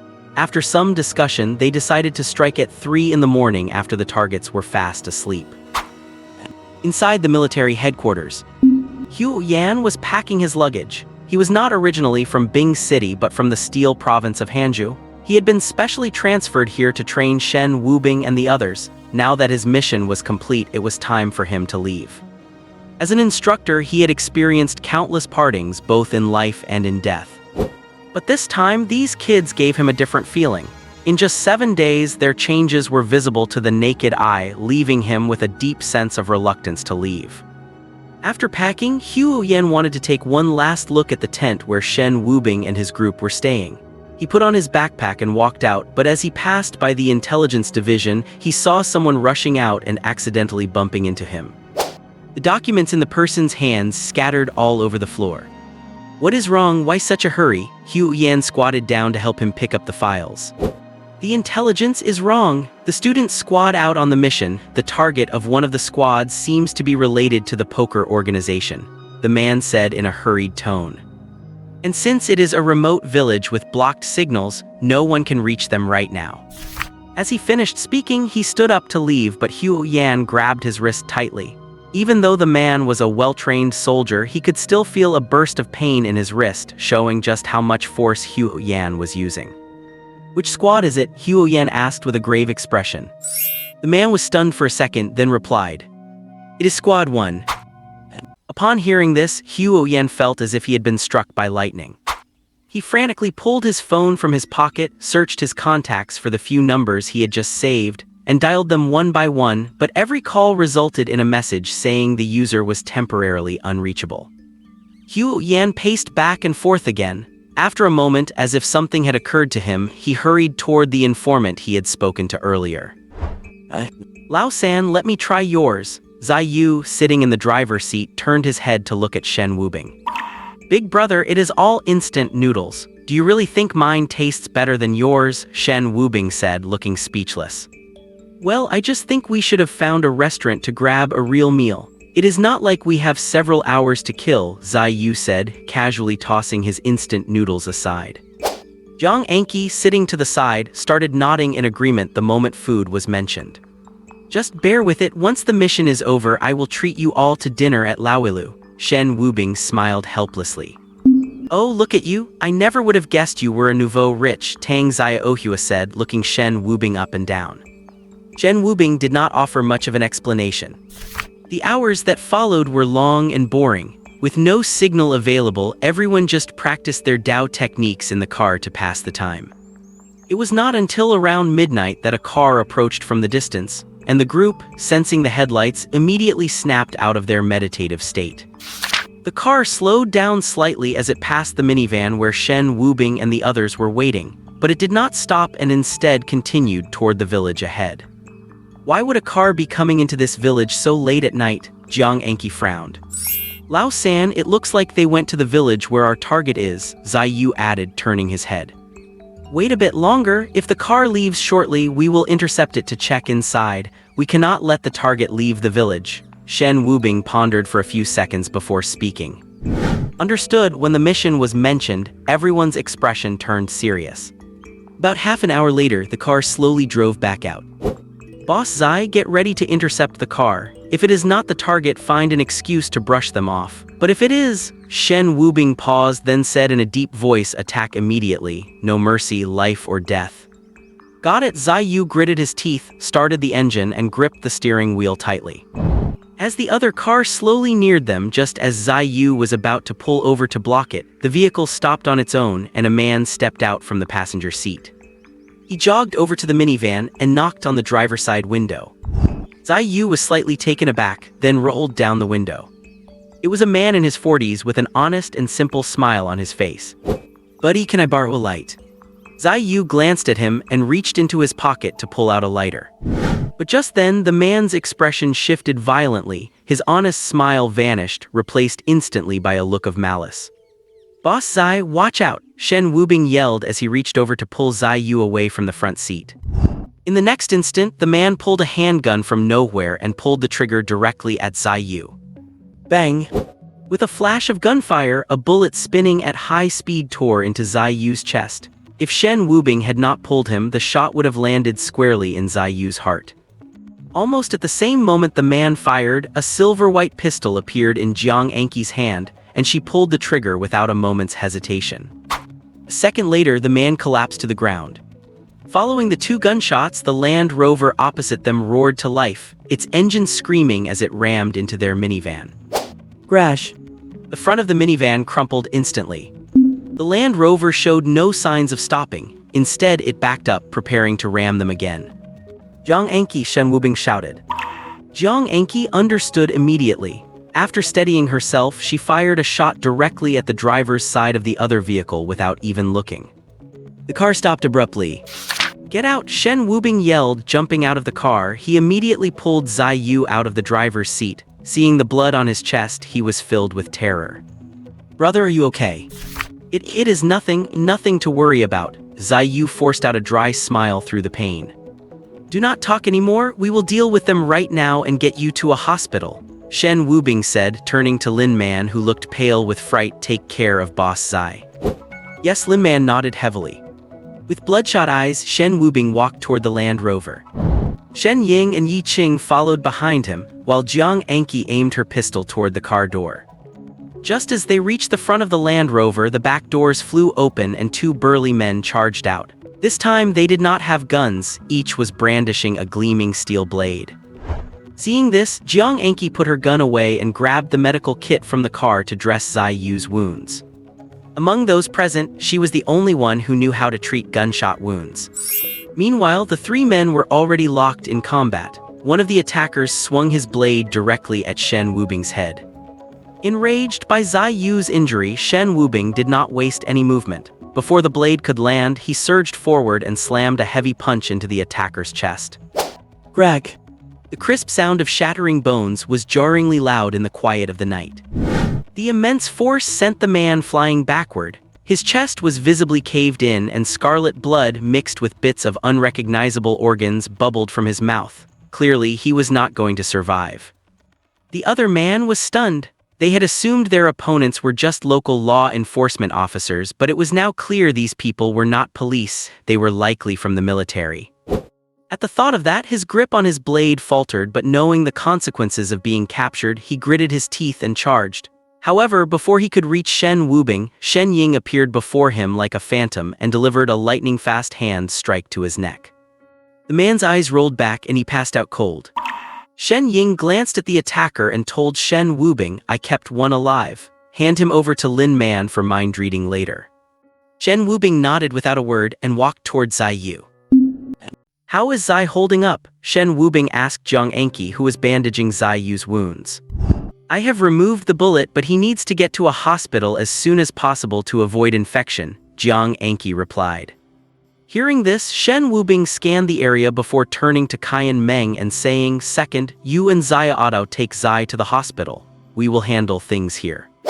"All right," Qian Meng nodded and carefully lifted Zai Yu into the Range Rover, as their van was likely beyond starting. Watching the Range Rover disappear from sight, Shen Wubing slowly walked toward the man whom Shen Ying had knocked unconscious.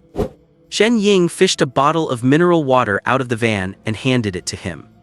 Shen Wubing took the water and poured the entire bottle over the man's face. The man coughed violently before slowly opening his eyes. Upon seeing the group in front of him, his eyes were instantly filled with wariness and his muscles tensed into a defensive posture. However, Shen Wubing delivered a powerful kick to his chest. The sharp sound of cracking bones, followed by the man's scream, shattered the silence of the night. Shen Wubing immediately squatted down and grabbed the man by his hair, forcing him to lift his head.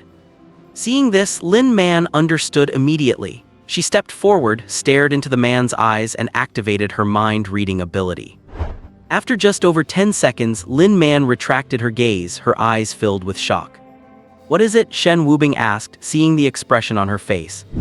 Lin Man pointed at the man on the ground, then said with a trembling voice, "They are part of a drug trafficking organization called Poker."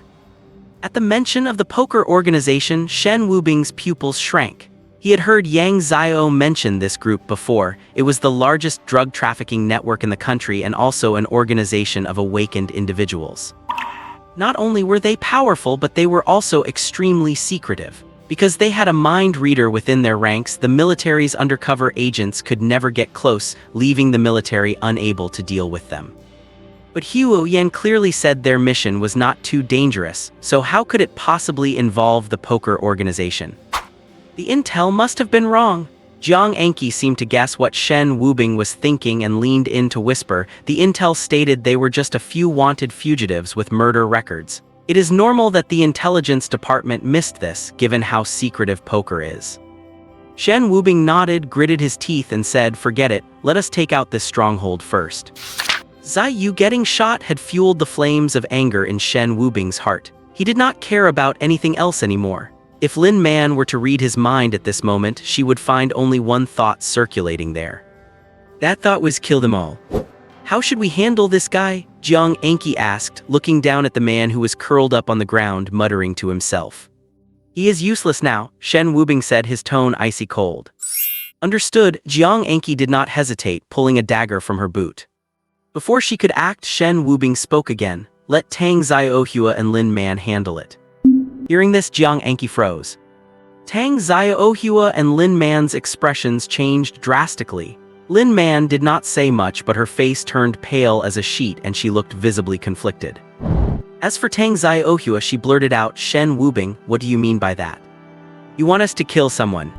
If you can do it, do it. If you cannot, apply for a transfer from the team once we get back. Shen Wubing's tone was calm, devoid of any emotional fluctuation. After today's events, Shen Wubing had realized the dangers they would face in the future.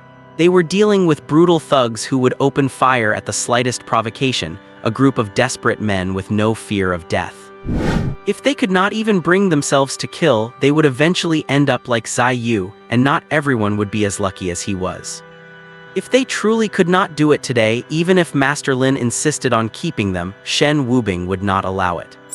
I cannot do it, Tang Xiaoyu stepped back. Throughout this week of training, she had grown to like the life in the military because it was so different from her usual life. She could clearly feel herself getting stronger every day, and the moment they defeated the fierce Tiger Special Forces, she felt genuine pride and happiness. But killing someone was just too far beyond her reach. She had never imagined that she would be associated with the act of murder. Once we return, you can leave the team, Shen Wubing said flatly. He then turned his gaze to Lin Man, not looking away but staring straight into her eyes without flinching. Feeling Shen Wubing's stare, Lin Man voluntarily chose to look away.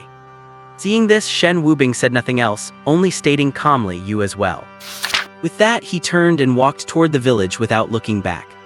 Jiang Anki and the others looked at Lin Man and Tang Xiaohua with complicated expressions, sighed, and eventually followed in Shen Wubing's footsteps.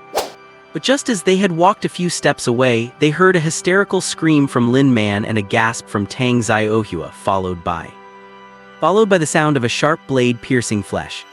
Shen Wubing stopped in his tracks and turned around. He saw Lin Man holding a dagger with both hands, crazily stabbing at the man's body, strike after strike.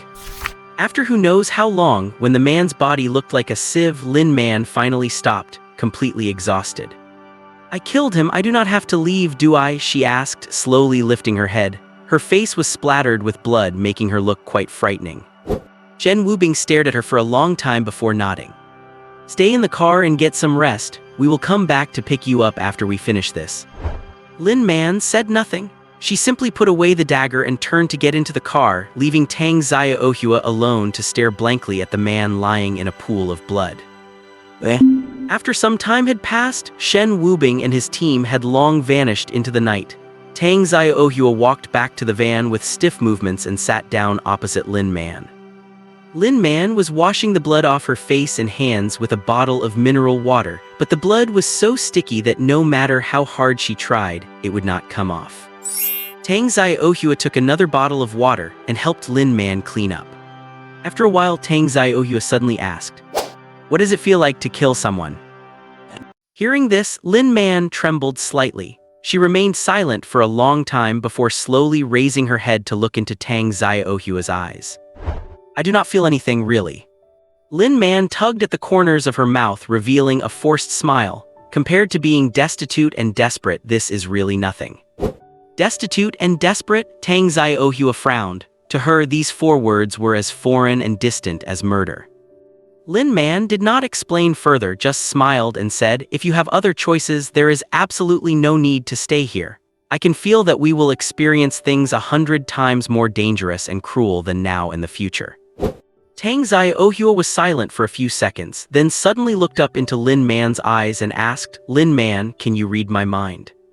Lin Man was stunned, not sure what she meant by that. Tang Xiaohua pointed to her own heart and looked at Lin Man quite seriously. Read my mind and tell me what my heart is thinking. Just as Lin Man said, there are 3 adjacent civil houses. There are 13 people in the first house on the left, and it looks like they are manufacturing drugs. The lights are off in the second house, but there is snoring coming from inside, so someone must be sleeping. There's a woman's voice coming from the third room. Shen Ying lowered her voice and said to Shen Wubing. "Did you see the target?" Shen Wubing asked.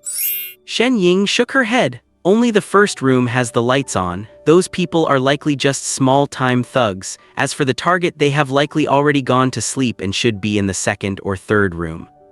Shen Wubing pondered for a few seconds, then said, "The three of us, Shen Ying, Yi Qing, and I, will each take one room. Jiang Anki, you keep watch outside. If you see anyone running, shoot them on sight. Do not leave any survivors." "Right," the three of them nodded in unison. Shen Wubing checked the time and continued, "1 minute, then we move." Following Shen Wubing's plan, he took the first room, the drug-making workshop, while Yi Qing and Shen Ying took the second and third rooms respectively. All three carefully crept to their respective doors and kept their eyes on their watches. A minute later, the three of them burst into their rooms simultaneously. Seeing the dozen or so drug manufacturers in protective gear, Shen Wubing did not hesitate and threw a punch at the nearest person. These people were just ordinary folks, at best knowing a few simple combat moves. Facing Shen Wubing, a level 5 fighter, they stood no chance. Anyone hit by his fist was either severely injured and knocked unconscious or killed on the spot. This time Shen Wubing did not hold back at all. Every strike he delivered was intended to kill. In just a few dozen seconds, several people were already lying on the ground, motionless and dead or dying. In the second room, the moment Yi Qing kicked the door open, his combat instinct alerted him to a grave danger. As the door swung open, he instinctively dodged to the side. Almost at the same time, 2 dull gunshots rang out, hitting the doorway. As the shots echoed, the lights in the room turned on simultaneously. There were 3 people in the room. 2 were holding guns pointed at the door, and the third was standing against the wall. He was the one who had just turned on the lights. Seeing Yi Qing dodge the bullets at such close range, the 3 of them were quite surprised. "Kid, you have got some skills." One of the gunmen grinned, revealing a mouthful of yellowed teeth. Yi Qing did not reply, his expression turning solemn. These people were prepared. It meant their mission had been exposed. He wondered if Shen Wubing and Shen Ying were being ambushed too, as they did not have his survival-oriented combat instinct. Fortunately, there were no gunshots from the other 2 rooms. "Kid, tell me who sent you and I might make it quick for you." The yellow-toothed man kept his gun pointed at Yi Qing, his face still wearing that hideous smile. Yi Qing was never one for words, and this time was no exception. He charged straight at the man. Seeing him make the first move, the gunman's expression turned vicious and he pulled the trigger. As the trigger was pulled, Yi Qing sensed it and tilted his head just slightly, narrowly avoiding the bullet as it grazed his ear. At this point, the 3 in the room were truly panicking. Earlier, when Yi Qing dodged the shots before the lights were on, they thought it was just luck or heightened reflexes from kicking the door open. But now, he had dodged the bullet right in front of them with such ease. Yi Qing did not give them a moment to recover from their shock, slamming his fist into the man's temple. With a loud thud, the yellow-toothed man flew across the room and smashed into a desk, causing the worn piece of furniture to shatter instantly. Seeing this, the other 2 exchanged a glance, holstered their guns, drew steel blades, and lunged at Yi Qing. Meanwhile, Shen Ying was the one facing the greatest danger. Inside her room were 2 men and a woman. The woman was curled up naked in the corner, her body covered in scars. The 2 shirtless men were leering at Shen Ying. Shen Ying's expression was rarely grave. She had just traded blows with them briefly and had suffered a minor disadvantage. The 2 men opposite her included the one mentioned in the intel as having the blink ability, while the other's ability was unknown, but he was undeniably a level 5 fighter. "I city the Lin family." Old Master Lin looked at the intel in his hands with eyes full of fury, even the wrinkled skin on his face trembling slightly. Zhou Dao stood there like a child who had made a mistake, silent and trembling with fear. Flawed intel, flawed intel." Old Master Lin threw the report to the ground and said in a chilling voice, "What is the situation now?" Zhou Dao swallowed hard and replied, "The military does not know about Wubing's special status, so they did not report it immediately, trying to resolve it themselves instead. By the time I received the news, it was too late to send reinforcements. I have already notified the local enforcement team, hoping they can arrive in time. Speaking of this, Zhou Dao paused and added, after Hu Yan heard the news, he immediately drove to the destination alone. If nothing goes wrong, he should be able to provide support for Wubing and the others.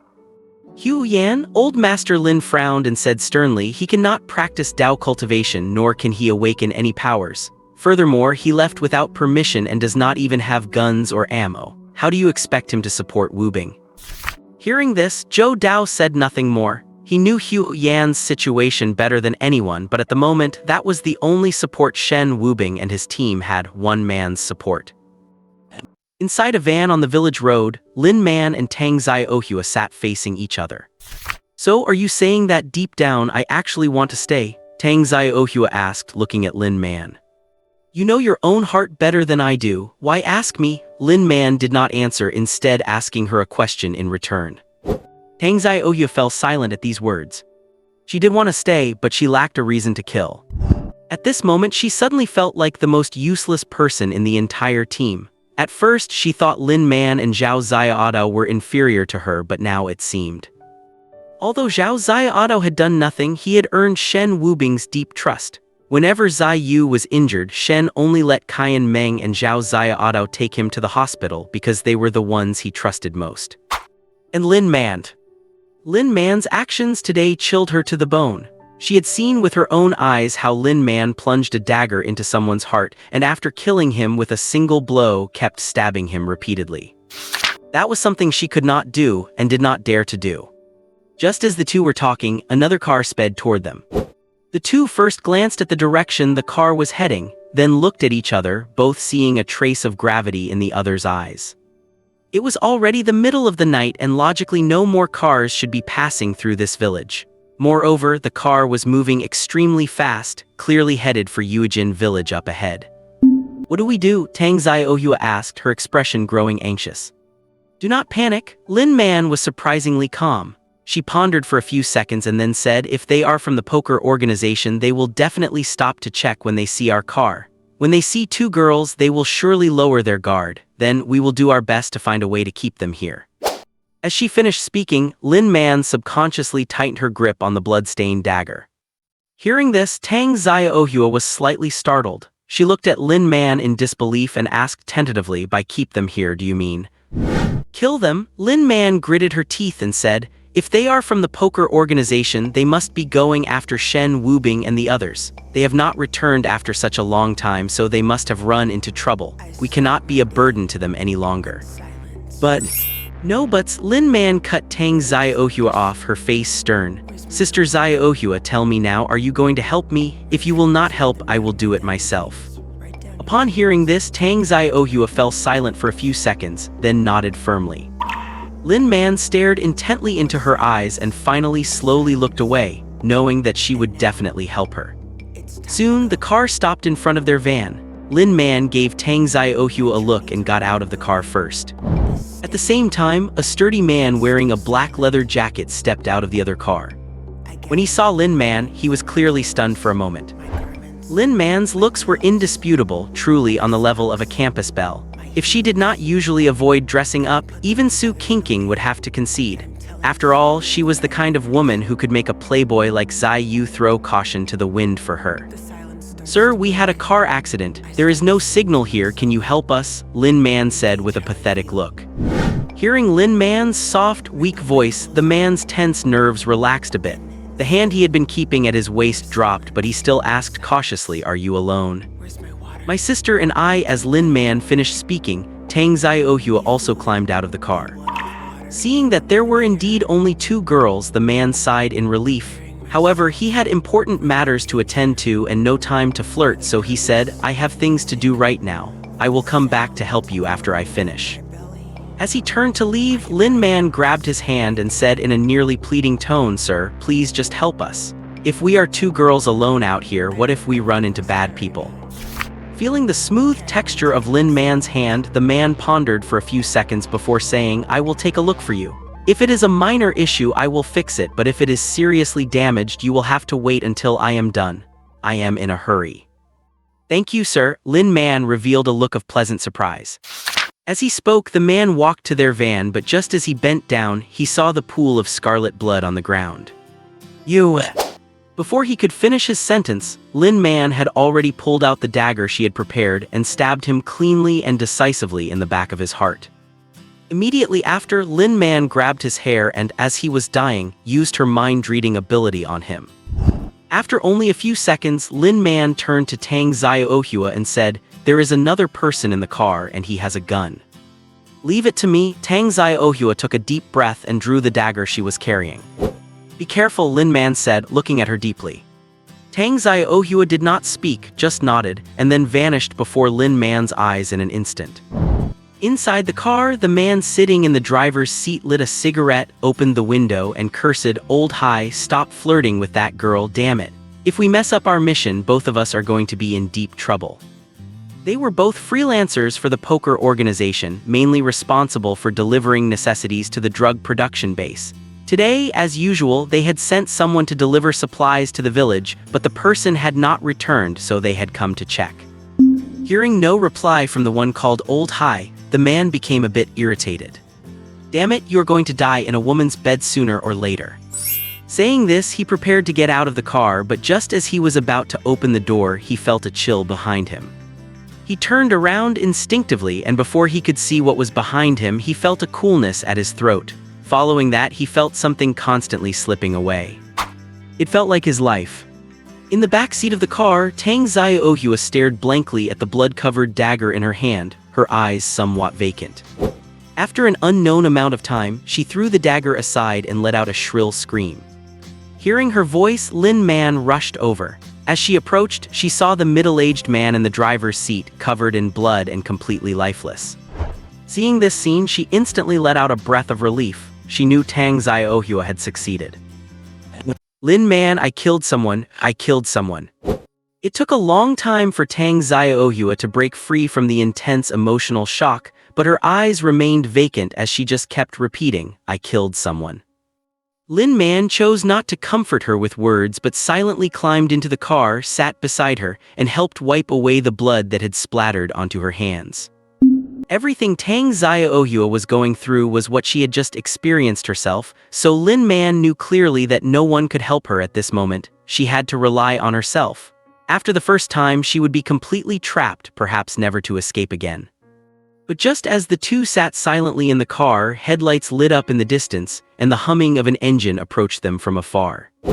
At this moment, Lin Man's eyes narrowed, and Tang Xiaohua was forced out of her stupor, immediately picking up the dagger she had discarded.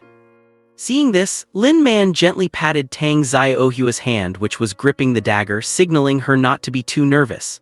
Then, she opened the car door and stepped out with unusual calm, clutching the very dagger that had just taken 2 lives not long before. Soon, the car drove up to Lin Man. This time, she did not plan on using any tactics because they were out of options.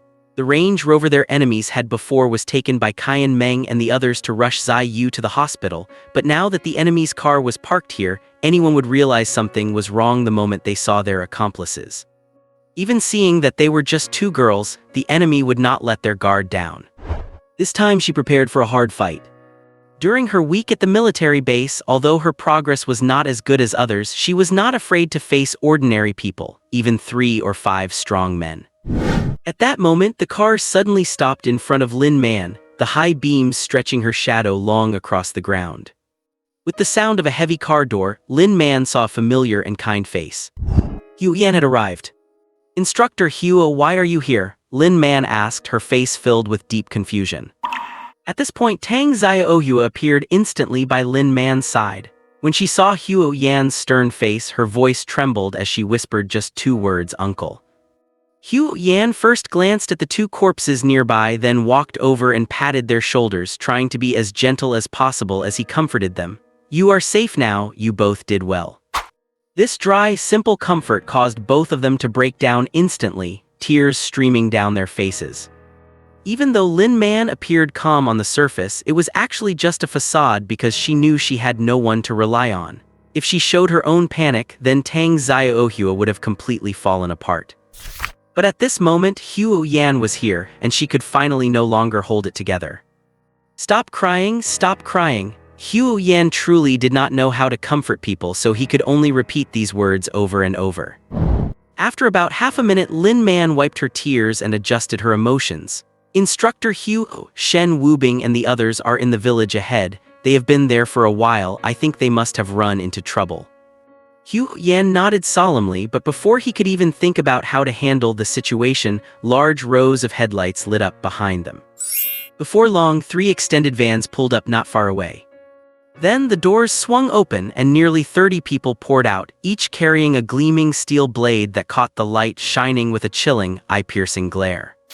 Seeing this, Hugh Yan's expression turned grim. He returned to his car, retrieved 3 military batons and handed one to each of them. "Are you afraid?" "Not at all," Lin Man said, her expression serious. Tang Xiaohua said nothing, simply reaching out to take the baton. With a sharp snap, she extended it, the determination in her eyes saying everything that needed to be said. Opposite them stood a man in his early 30s, a cigarette dangling from his lips.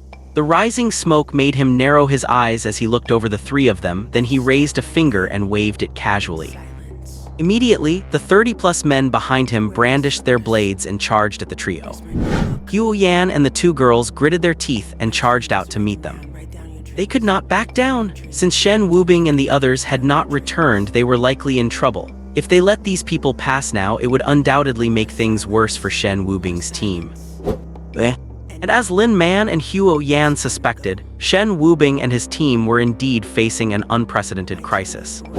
Shen Wubing had already cleared out the dozen or so people in his room, and with his help, the room where Yi Qing was also dealt with quickly. But when they arrived at the room where Shen Ying was held, they found him covered in wounds, faced with 2 middle-aged men wearing cruel sneers.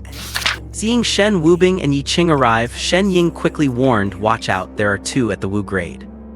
Indeed, 2 Wu grade level enemies. Shen Ying had originally thought only one of them was at the Wu grade, but after fighting them, he discovered that the one with the flash ability had also reached that level. As for the other man, his ability had not been revealed yet. Shen Ying suspected he might have awakened a support-type ability unsuitable for direct combat. Of course, he could not rule out that the man was still holding a trump card, and if so, their situation would be even more dire. "When did the military start churning out whelps like you? You have actually got some skill," the man with the unknown ability remarked. Shen Wubing just gave him a cold glance, choosing not to respond, while he quickly calculated a strategy to handle the current situation. They were facing 2 true Wu-grade opponents, one with the known ability to flash and the other with an unknown ability. On their side, apart from himself at the Wu grade, they had Yi Qing and Shen Ying, both experts in close-quarters combat. However, that was not their real advantage. Their biggest edge was Jiang Enki, who had remained hidden and had not made a move the entire time. The enemy clearly did not know Jiang Enki existed, so they were focusing all their attention on Shen Wubing, Yi Qing, and Shen Ying. If Jiang Enki attacked suddenly, combined with her ability that never missed, she could likely defeat both of them in an instant. However, Jiang Enki's ability also had counters. She had mentioned to Shen Wubing and the others back at the base that her sure-hit ability could be countered by 4 types of powers. Shen Wubing was well aware of these 4. They were hardening, etherealization, combat instinct, and flash. And here, they were facing an enemy with the flash ability, which was likely why Jiang Enki had not taken the shot yet. "Boss, stop wasting time with them. This base has been compromised. Let us finish them off and get out of here," the man who had awakened the ability to blink whispered. The man nodded upon hearing this, a look of ruthless intensity flashing in his eyes. In the next second, he lunged violently toward the injured Shen Ying. Shen Ying's reaction was lightning fast. He took several steps back, narrowly avoiding the strike. In the next moment, Shen Wubing had already blocked the path between the two, swinging his fist fiercely to meet the attacker head-on. At the same time, another man used his blinking ability to appear beside Yi Qing, but just as he moved to strike, Yi Qing tilted his body slightly, dodging the sneak attack in advance. Just like that, a chaotic battle between the 5 of them broke out instantly. Meanwhile, outside the perimeter wall, Jiang Enki opened her rectangular black leather case for the first time, a case she never let out of her sight. Inside, a specially crafted sniper rifle lay silently. This rifle was custom-made for Jiang Enki by Elder Lin. While it looked somewhat similar to the GM.7 sniper rifle, Jiang Enki's version sacrificed the stability and precision typically valued in sniper rifles, focusing instead entirely on raw lethality. Because when dealing with ordinary people, Jiang Enki only needed a handgun to end the fight. This sniper rifle was meant for taking down those superpowered beings, especially the powerful ones, like the two-class Wu Awakeners before her. With practiced ease, Jiang Enki assembled the rifle, then crouched low and moved quickly outside the wall, searching for the perfect shooting position. On the village road, Lin Man leaned against the van, clutching her arm as a thin trail of blood seeped through her fingers. Yet she still held the telescopic baton in her hand with a tight grip. Tang Xiaohua was not doing much better, but thanks to her blinking ability, she was fighting much more effectively than Lin Man. She had discarded her telescopic baton somewhere, feeling that it simply did not suit her style. She gripped a dagger stained with fresh blood. In the span of 20 minutes, the number of people who had fallen to Tang Xiaohua reached double digits, a tally that was no less impressive than Hu Yan's. Moreover, ever since she got blood on her hands, Tang Xiaohua seemed like a different person. Her movements were clean and efficient, even bordering on ruthless. Every time she used her blink, it was like a ghost claiming a soul, reaping another living life. Watching the 30-some henchmen he had brought falling one by one, the lead man could not help but frown.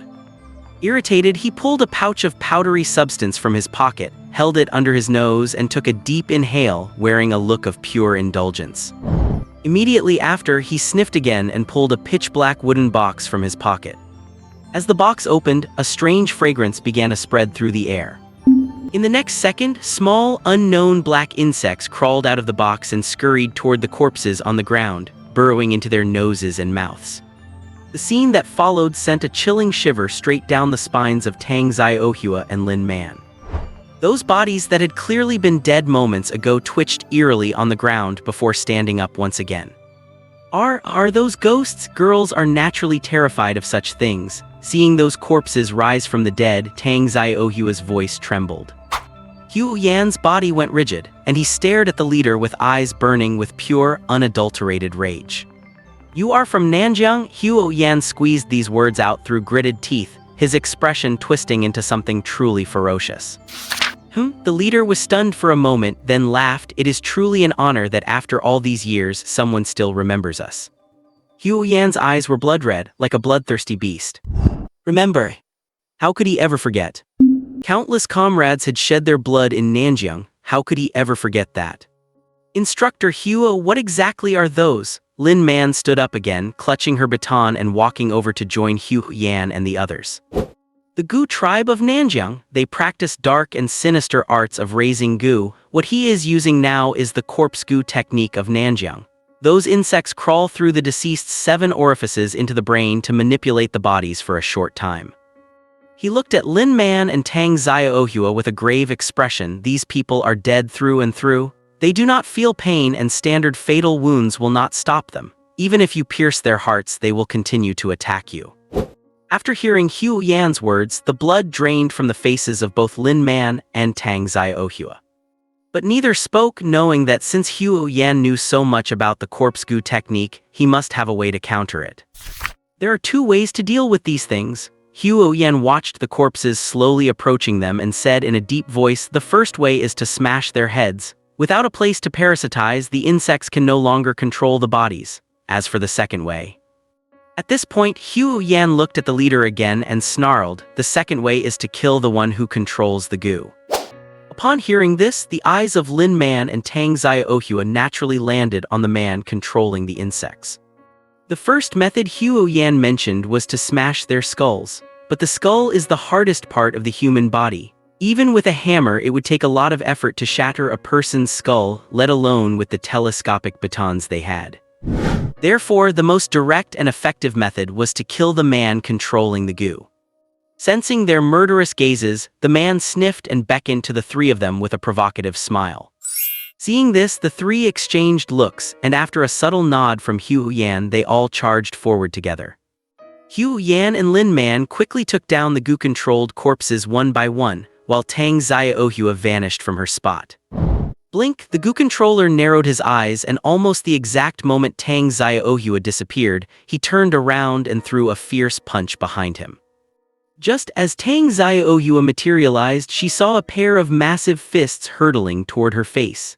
She tried to cross her arms to protect herself but was still sent flying by his powerful blow, crashing heavily to the ground. Combat instinct, Tang Xiaohua struggled to stand up, looking at the Gu controller with a grim expression. The man was stunned for a second, then shook his head with a laugh. No, no, no, we in the Nanjiang Gu tribe are accursed people. It is impossible for us to awaken. As he spoke, he slowly drew a sharp dagger from his waist, ran a finger along the blade, and a drop of bright red blood appeared on his fingertip. It is truly sharp. Surely you will not feel any pain when I kill you with this knife. Hu Yan and Lin Man, who were being pinned down by a group of corpses nearby, looked on with anxiety as they saw Tang Xiaohua defeated in an instant. Lin Man, take over here, I am going to help Xiaohua, Hu Yan shouted to Lin Man. Right, Lin Man nodded heavily, then took off her blood-stained jacket, wrapped it around her hand holding the telescopic baton, and tied her hand and the weapon tightly together. Immediately after, she launched another round of attacks against that group of seemingly indestructible corpses. By this time, Hu Yan had already reached behind the man who controlled the Gu, swinging his telescopic baton high to smash it down onto the top of the man's head. The man seemed to sense it, dodging the fatal blow with just a slight lean to the side. Hu Yan then swept the baton horizontally. With nowhere left to hide, the man had to raise his arm to block, and a scorching wave of pain instantly engulfed his entire arm. He frowned, looked Hu Yan up and down, then sniffed and said, "A veteran of the Nanjian War." Hu Yan ignored him, walking over to Tang Xiaohua instead, and reached out to pat her on the shoulder. "Are you all right?" "I am okay, uncle." Tang Xiaohua lowered her head in shame. She had been training in the military department for a week, and during this week everyone had worked harder than her. During the weighted training, she had often cheated by using her blink ability. And now, facing an ordinary person who had not even awakened, she had actually lost, and so cleanly and completely at that. In this moment, she felt she had failed Hu Yan's guidance and let down her teammates who were fighting for their lives. "You have already done very well." Hu Yan pressed his hand on her shoulder firmly, then said with an extremely serious expression, "You may not be the best soldiers I have ever led, but you are definitely the fastest ones to improve. I have always been proud of you." Seeing Hu Yan's earnest gaze, Tang Xiaohua's sense of guilt grew even stronger, and for a moment she did not know what to say. "All right," Hu Yan tugged at the corners of his mouth, revealing a stiff smile. "Go help Lin Man, just leave this to me." Tang Xiaohua nodded, and then her figure disappeared once again. "Hey veteran, I am talking to you," the Gu-controlling man addressed Hu Yan again. "Scum like you are not worthy of speaking to me." Hu Yan gave him a cold look, then stretched his neck, murderous intent flooding his eyes.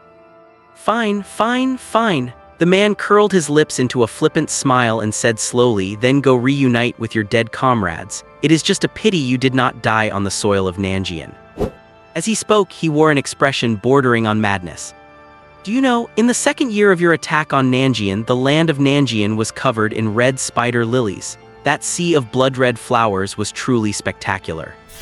And all of that was thanks to the corpses of your comrades acting as fertilizer."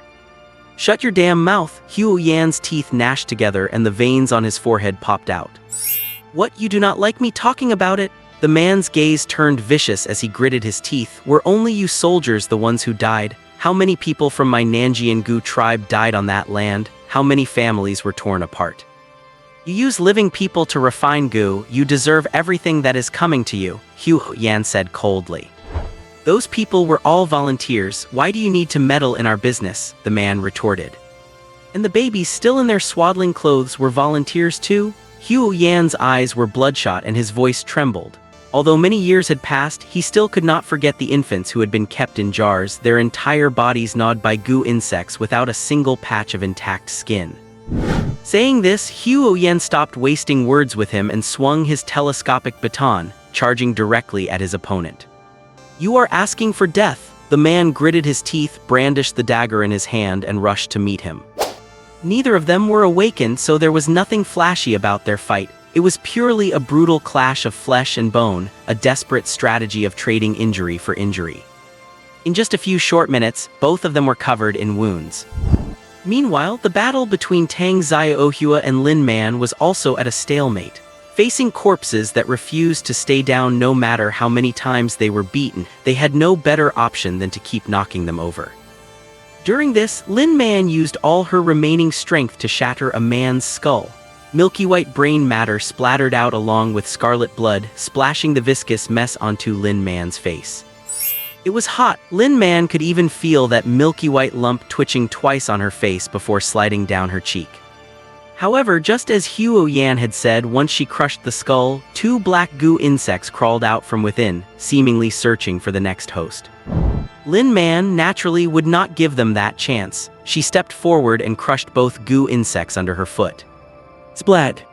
With a wet sound, dark, thick blood spread out beneath Lin Man's shoe, slowly seeping into the black earth. Rumble! Dull thunder rolled in and the already pitch-black night sky was veiled in even deeper gloom.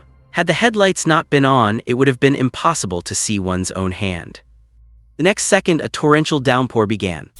In the light of the car, the falling rain looked like layered curtains, and even their vision was obscured by the deluge. Lin Man slowly tilted her head back, letting the rain lash mercilessly against her face, which also washed away the blood covering it.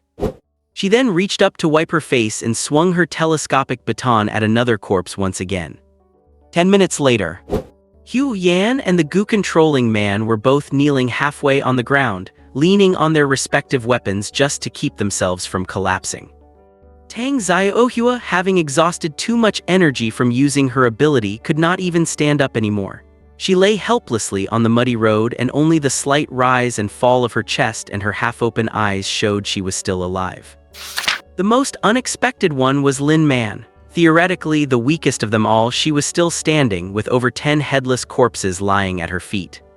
Her already thin clothing clung to her body under the lashing rain, but even the heavy downpour could not wash away the bloodstains on her outfit. Her pure white t-shirt had turned blood red. Lin Man stood there in the middle of those headless corpses, a scene that looked exceptionally terrifying.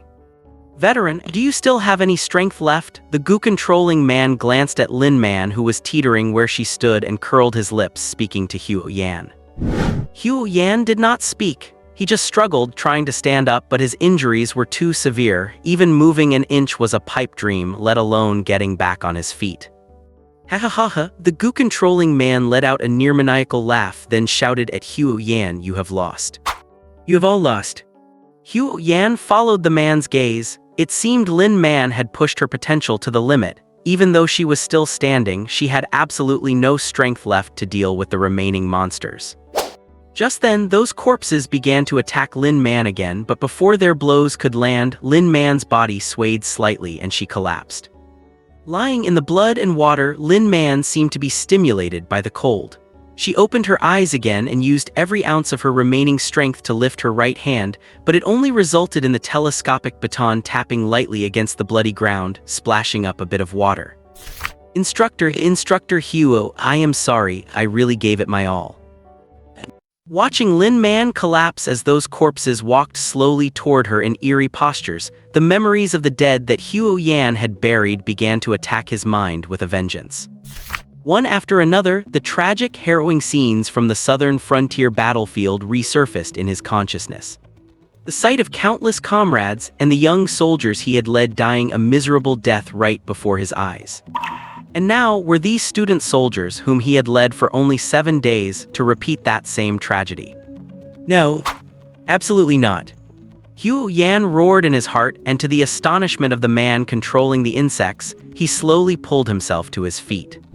His leg had been pierced through by a dagger, and the bone was clearly dislocated. He held a baton in one hand while pressing the other to his abdomen, scarlet blood streaming relentlessly between his fingers.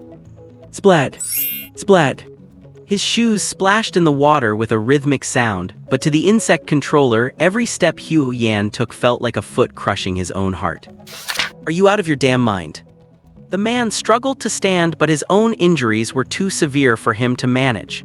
In his view, Huo Yan should have been worse off than him. The wound in his abdomen was not just bleeding. If he exerted himself, his intestines would spill out. With injuries like that, how was he even standing? What gave him the strength to get up? But the fact was right before his eyes. He had no choice but to believe it. Huo Yan had already staggered up to him, looking down at him from above. "You can't kill me!" Feeling the approach of death, the insect controller lost his earlier manic demeanor, turning visibly frantic and incoherent, repeating the words "you can't kill me" over and over again. Huo Yan ignored him entirely, raising his baton high and slamming it down onto the man's head with all his might. Greg! The crisp sound of a skull fracturing echoed through the rainy night. For a moment, even the torrential rain seemed to freeze in place. Then the man's pupils dilated as he fell heavily into the blood-soaked water. As he fell, the corpses that had been attacking Lin Man froze instantly before collapsing one by one like wheat being harvested. Huo Yan remained in his striking position, staring fixedly at the man's body as he slowly spoke. "Evil is and always will be no match for righteousness. We failed to wipe out the southern frontier insect clan back then, but I believe others will take up our weapons and return to that battlefield. When that day comes, it will be the end of the southern frontier insect clan." After speaking, his fading gaze lingered briefly on Lin Man and Tang Xia Ohua before shifting to the distant village. With a faint curl of his lips, he finally collapsed beside the man's corpse. "Instructor Huo." Lin Man's gut-wrenching scream echoed through the rainy night. Inside the village, the battle had shifted from inside the room to the outside. Facing two level Wu opponents, the three of them were clearly struggling. Although Shen Wubing was also level Wu and possessed many tricks, his opponent's ability to teleport left him feeling like he had no target to strike. Every time Shen Wubing was about to make contact, the opponent would vanish instantly, and his next target might not be Shen Wubing, it could be Yi Qing or Shen Ying. After testing them a few times, the opponent had guessed that Yi Qing's awakened ability was combat instinct, as every sneak attack by the teleporter was dodged by Yi Qing in advance. But at the end of the day, it was just instinct, not mind reading. He could use instinct to foresee danger and dodge or counterattack, but he could not know what was in the opponent's mind. If the target was not him, he could not foresee the attack. Both enemies clearly realized the flaw in combat instinct, so they largely stopped attacking Yi Qing, focusing their efforts on Shen Ying, who had not awakened any abilities. But that choice was undoubtedly a mistake. Though Shen Ying had not awakened, his strength was by no means weak. In some respects, he might even be the strongest of the three. In terms of brute force, he was not as strong as Shen Wubing. In terms of dodging ability, he was not as good as Yi Qing. In other words, he was stronger than Yi Qing and more agile than Shen Wubing. Most importantly, his ability to withstand punishment was unmatched, even compared to the burly, ox-like Qian Meng. After several exchanges, the two opponents shared a look, realizing they had chosen the wrong target, and they turned their focus toward Shen Wubing instead. After a brief skirmish, they knew Shen Wubing was not just relying on brute force, but was indeed a level Wu. It was hard to believe someone could reach level Wu at such a young age, but the facts were right before their eyes. However, facing someone with combat instinct and another who was essentially a human monster, Shen Wubing seemed like the easiest breakthrough point. Without a word, they decided their next move just by glancing at each other, clearly possessing the synergy of veterans who had fought together often. Though Shen Wubing lacked combat instinct, he still sensed the shift in their eyes and realized he was now their primary target. But that was exactly what he wanted. In the next second, Shen Wubing felt a chill on his neck. "Watch out!" Shen Ying and Yi Qing shouted simultaneously. But Shen Wubing remained motionless, showing no intention of dodging. Seeing this, the teleporter wore a wicked smirk. It was finally over. These three kids had caused them quite enough trouble. But the next second, he stood frozen because his dagger had sliced through Shen Wubing's neck as if it were passing through thin air, meeting no resistance at all. He blinked, realizing Shen Wubing's neck had simply vanished. Yes, only his neck had disappeared. The rest of his body was still there, unmoved, and his head was still in place, only the neck was gone. Before he could process the shock, Shen Wubing slammed his foot hard into his chest. He staggered back, clutching his chest. When he tried to step forward again, a wave of soreness surged through his joints, making it difficult to even move his feet. Just then, a dull gunshot rang out abruptly. Boom! Struck at close range by a large-caliber sniper round, the teleporter's entire head was blown to smithereens. They looked toward the sound and saw a stunningly beautiful girl outside the perimeter wall, shouldering a massive sniper rifle and remaining in her aiming stance despite the heavy rain. The angel's bullet slaying a level Wu. Seeing the miserable state of his accomplice, the remaining level Wu fighter broke out into a cold sweat instantly. If that shot just now had been aimed at him, would he have been able to dodge it? He quickly gave himself the answer: he could not. No matter what, there was no way he could have dodged it. Who could have guessed that they had a sniper hidden in the shadows, and looking at the destructive power of that rifle, was that an armor-piercing round? Forget about a level Wu fighter, even a tank probably would not be able to withstand a shot like that. Thinking of this, he could not help but subconsciously take half a step back. Seeing this, Shen Wubing and the others calmly shifted their positions, surrounding him. At this point, the man before them was practically in a death trap. The reason Jiang Anqi had not acted sooner was that she was waiting for this exact opportunity, a chance to take out the teleporter with one shot. If she had shot this level Wu fighter first, the remaining teleporter would definitely have tried every way to escape. If a teleporter is determined to run, they really would not have any way to stop him. But this man in front of them was different. He could not run away. Surrender now and I can spare your life. Shen Wubing looked at him calmly. He already knew that his opponent belonged to the mysterious drug trafficking organization known as Poker. This organization had always been a major headache for the Xia Kingdom's military. If they could capture him alive and let Lin Man read his thoughts, they might be able to glean some information about the group. After all, the man before him was a level Wu, so he must hold a certain level of status even within the Poker organization. The man sneered, then looked at Shen Wubing with a mocking gaze and said flatly, "Do you think I am a 3-year-old child?" Shen Wubing frowned and did not respond. The man chuckled and continued, "I have been killing since I was 16. I have at least 30 lives on my hands, not to mention the drug trafficking. What makes you think you can spare my life?" Hearing this, Shen Wubing's frown deepened. At that moment, he finally understood why the Poker members captured by the military would rather gouge out their own eyes or commit suicide than reveal a single bit of information. The crimes they had committed guaranteed them death anyway. No matter how great an achievement they might offer, it could never outweigh their sins. Seeing Shen Wubing remain silent, the man's mouth curled into a look of disdain and his expression suddenly turned fierce. "Cut the crap. If you are going to do it, get on with it. I will not go down without a fight, even if I have to take a chunk of flesh out of you before I die." As he spoke, he launched a surprise attack, aiming directly at Jiang Anqi outside the low wall. Seeing this, Jiang Anqi immediately tossed her sniper rifle aside, kicked hard against the low wall and used the recoil to vault backward. Even as she was airborne, she pulled the silver handgun from its holster and aimed it at his head. Bang! Bang! Bang! Jiang Anqi pulled the trigger 3 times in rapid succession, sending 3 high-speed bullets tearing toward him. However, the man seemed to have expected this. At such close range, he dodged all 3 bullets by simply leaning to the side. While Jiang Anqi's infallible aim technique was nearly unbeatable, its drawback was that it could only be used 3 times a day. And today, she had already used it 3 times.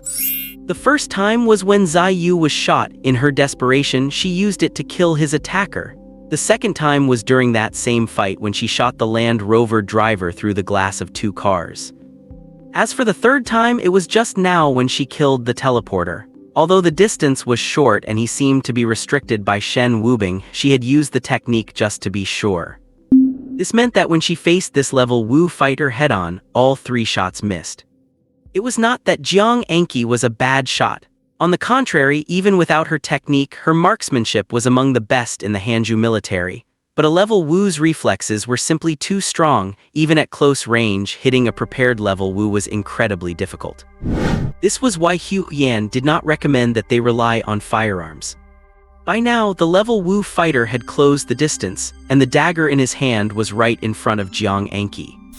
In that moment, Jiang Anqi could feel the cold blade of the dagger brushing against her eyelashes. Suddenly, the man's movements came to an abrupt halt, as if time itself had frozen. Jiang Enki looked up. The sharp blade was still hovering before her eyes, but the man's pupils were dilated, his eyes filled with terror. A second later, his body collapsed. Behind him stood a thin figure. Shen Wubing's hair was soaked by the rain, clinging to his forehead and partially obscuring his eyes. Through the gaps in his hair, Jiang Enki could see the chilling frost in his gaze. His arm was still extended in a punching posture, his fist and half his forearm covered in blood. He had punched through the man's body, the body of a level Wu fighter. "Are you okay?" Shen Wubing's voice was raspy. I am fine." At that moment, staring into his eyes for a long time, Jiang Enki's voice sounded surprisingly shy. It was the first time she realized that this sickly-looking boy was actually a little bit handsome. Hearing her answer, Shen Wubing nodded slightly, then turned to Shen Ying and Yi Qing. "Take photos of the 5 targets and pile all the others into the room. Once we reach a place with signal, notify the law enforcement team to handle the aftermath." Understood, the two nodded and began their tasks. 10 minutes later, 4 figures slowly left the village, heading toward the van. But when they arrived near the van, they all froze in their tracks. The headlights of the 3 cars lit up the rainy night as if it were midday. On the open ground in front of the cars, over 30 corpses lay strewn about. Washed by the rain, blood flowed like a river into the ditches on both sides of the road. Not far from the bodies, 2 figures sat surrounding one corpse, saying nothing, though the faint sound of a woman sobbing could be heard. Seeing this, Shen Wubing's mind went blank. He stood stunned for over 10 seconds before he started running frantically toward them as if he had lost his mind. As he got closer, he finally saw the face of the body lying on the ground. It was a face with sharp, rugged features, as if carved by a chisel. At this moment, Huo Yan's cold expression surfaced in Shen Wubing's mind, and his stern voice echoed in his ears. "They are the worst soldiers I have ever led. Be proud. I will not be there to see you off tomorrow. Also, it is no shame to fail a mission. The important thing is that everyone comes back alive." Inside a hospital in a small county, Shen Wubing and his team arrived at Zai Yu's ward with somber expressions. Seeing them enter, Zai Yu sat up with Qian Meng's help. His voice was weak, but he still managed a smile as he asked, "So, was the mission a success?" "Yeah," Shen Wubing nodded.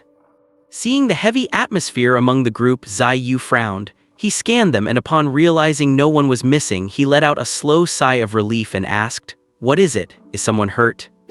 "No," Shen Wubing shook his head. In their squad, Zai Yu was the most severely injured, followed by Lin Man, though her injuries were only superficial. Tang Xiaohua had merely passed out from overexertion and had mostly recovered during the trip back. "Then why the long faces?" Zai Yu pressed. Everyone kept their heads down, silent.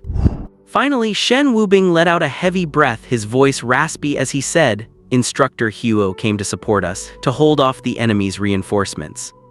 As he spoke, Shen Wubing felt his nose sting, and he eventually managed to utter a few words. He was killed in action.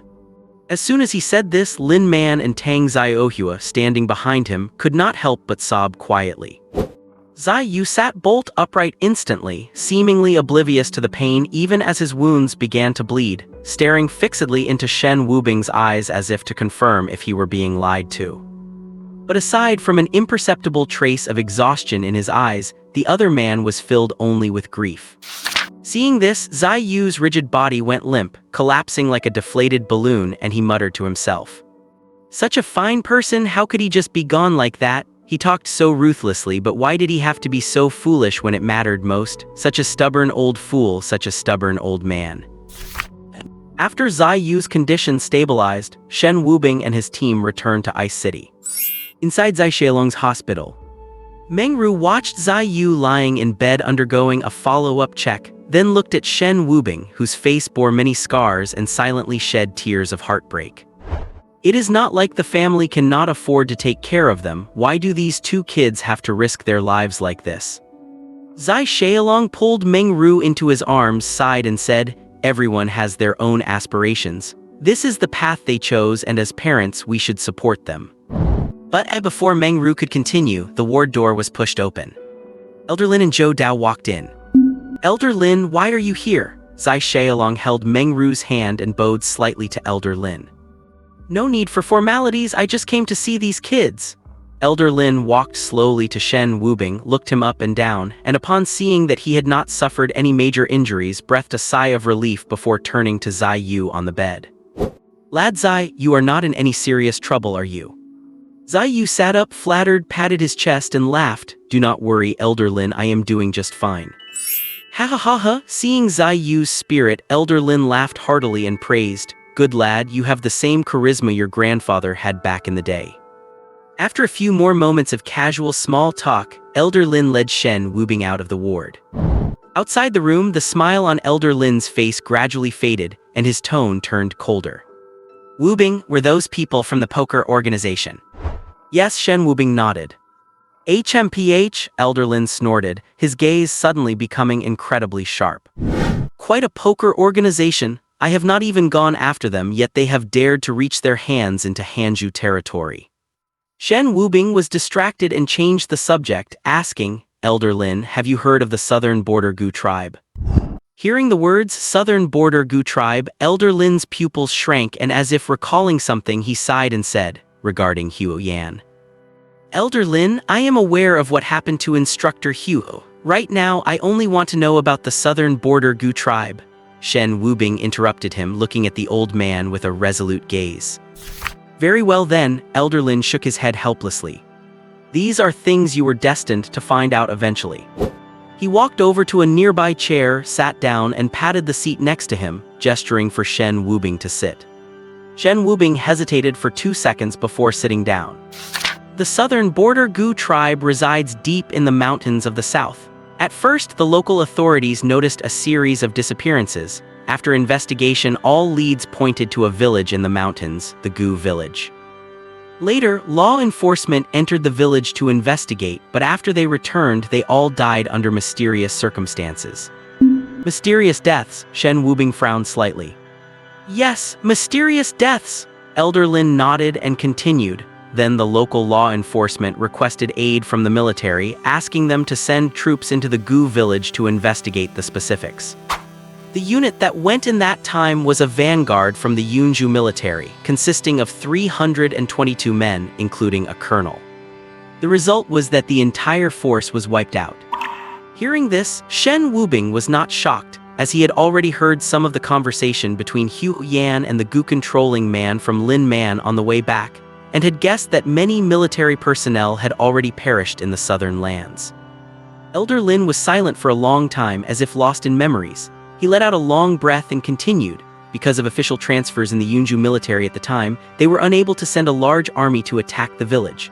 So the leadership decided that the Hanju military, which possessed the strongest combat power at the time, should head south to pacify the Gu village. So the Hanju military failed, Shen Wubing asked tentatively. You could not exactly call it a failure, Elder Lin shook his head.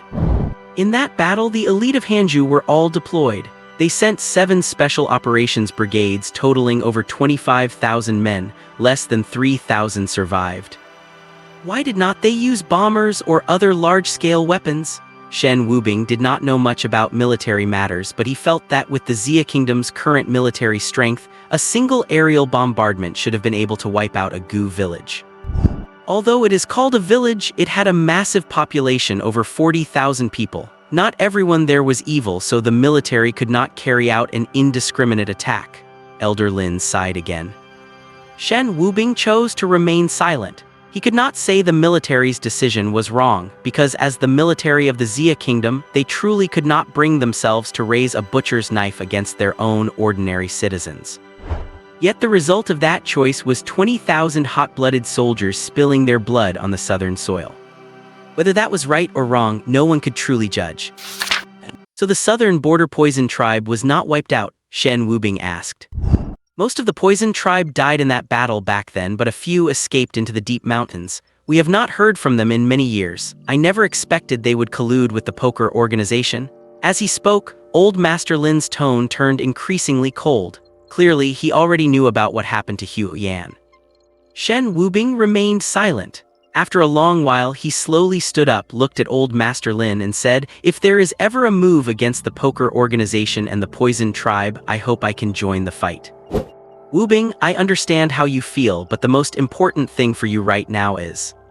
Instructor Huo is dead, Shen Wubing interrupted him directly, a bitter smile tugging at the corner of his mouth. He died to support us, to help us hold off their reinforcements. This debt must be settled with poker and the Poison Tribe. After saying this, Shen Wubing walked into the ward without looking back, leaving old Master Lin sitting alone in the empty corridor, sighing silently. Huo Yan's death was a massive blow to Shen Wubing. Ever since he awakened his ability, he had acted like a saint, selflessly helping others whether they were strangers or new acquaintances. Everyone who treated him well did so because he had initiated the kindness. Old Master Lin treated him well because he had saved his life. Yi Qing obeyed his every word because he had once absorbed the trigeminal neuralgia from Yi Qing's grandfather, saving the old man from committing suicide. Even Meng Ru and Zai Xiaolong only chose to adopt him as their godson after Shen Wubing cured Meng Ru of her illness. Shen Wubing never felt anything was wrong with that because in his view, no one treats you well for no reason. Furthermore, the kindness these people showed him was pure and untainted by other motives. However, Huo Yan's appearance shattered Shen Wubing's perception because he discovered that there really are people who treat you well without expecting anything in return, simply out of a desire to be kind. Counting from the day they met, they had only known Huo Yan for a week, yet he was willing to die for them. Why? Why would there be such a foolish person? Shen Wubing had saved many people, but that was always when he knew he was going to die anyway, a mindset of just letting it all go. But Huo Yan was different. He was willing to die for people he had only known for a week. Shen Wubing did not know what words to use to describe Huo Yan, a good person. The term might be too ordinary, but it was the only one that came to his mind. Good person should not just die like this. This grudge must be avenged. If no one else is willing to make a scene for such a small fry, then they will take their revenge themselves. 3 days later, Shen Wubing and his group returned to school. Only half a month had passed, yet it felt like a lifetime to them. Looking at the students running on the playground or flirting under the shade of trees, they only felt that those people were naive. Shen Wubing's group did not return to their respective classes, but went together to the special class Shen Wubing belonged to. While at the hospital, Zhou Dao had mentioned that in the coming days, Zai Yu and the others would attend classes with Shen Wubing in Tang Song's classroom. When they arrived at the classroom, most of the students were already seated, and Tang Song was standing on the podium as usual. Seeing them enter, Tang Song's gaze dimmed slightly. He gave a slight nod toward them but did not speak.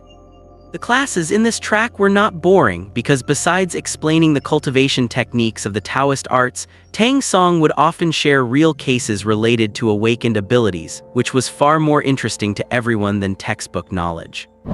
However, Shen Wubing and his friends had no heart for it. They did not even hear what Tang Song was saying for the entire lesson. Everyone kept their heads down, lost in their own thoughts. Tang Song seemed to know what they had gone through, so he did not say much, only letting out helpless sighs from time to time. After the first period ended, Tang Song took a deep look at the group, then shook his head and left the classroom. At that moment, a woman slowly walked to Shen Wubing's desk with a frivolous smile on her lips. Shen Wubing, did not you guys take first place in this training? Why are you still looking so dejected? Shen Wubing looked up at her but did not pay her much mind. This woman was Jiang Wan, a member of the team led by Qin Hao, who had fought against Shen Wubing and the others at the military department. Seeing Shen Wubing ignore her, a malicious glint flashed in her eyes. During the battle at the military department, her arm bone and 3 ribs had all been broken by Shen Wubing. This meant she could not participate in the subsequent training, and her final score was 0. Shen Wubing, why are not you saying anything? Is it because of the death of that living Yama instructor of yours? Jiang Wan smirked triumphantly. What is the best way to hurt someone? It is, of course, to rub salt into their wounds and then tear the scar open repeatedly. Just as Jiang Wan was feeling triumphant, she suddenly felt an inexplicable chill. Several cold gazes locked onto her instantly, carrying a freezing killing intent that seemed as if it would tear her apart. She muttered somewhat guiltily. I did not say anything wrong, he is dead after all. As soon as she finished speaking, she felt a chill down her back, and then a cold dagger was pressed against her throat. Tang Xiaohua's ice-cold voice rang out behind her. Jiang Wan, do you want to die? Feeling the coldness of the sharp blade against her skin, Jiang Wan instinctively swallowed, her throat bobbing. She gathered her courage and said, "Tang Zai Ohua, this is a school.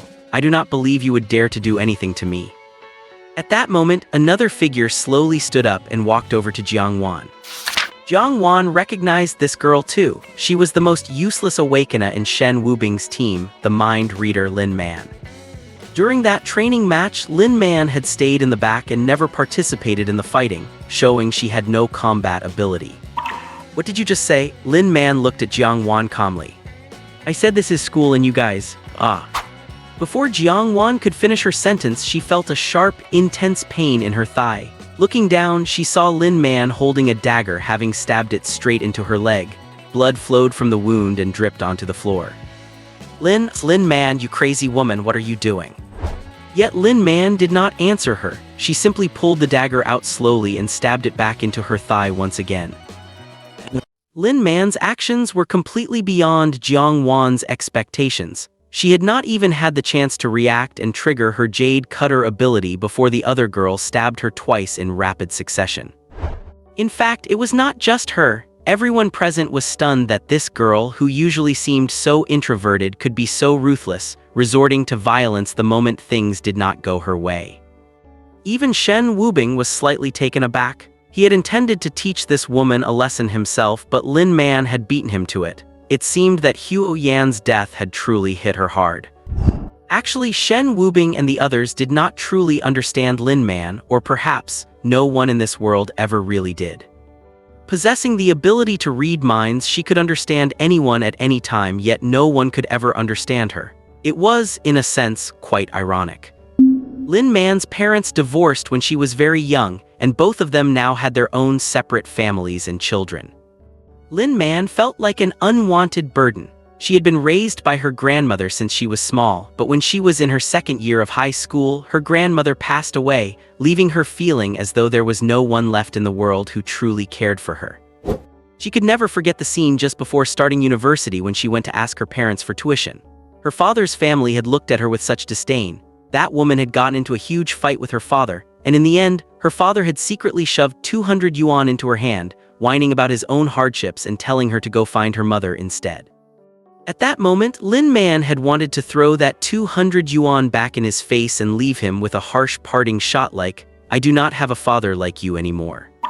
But she could not, because those mere 200 yuan were enough to cover her expenses for nearly half a month.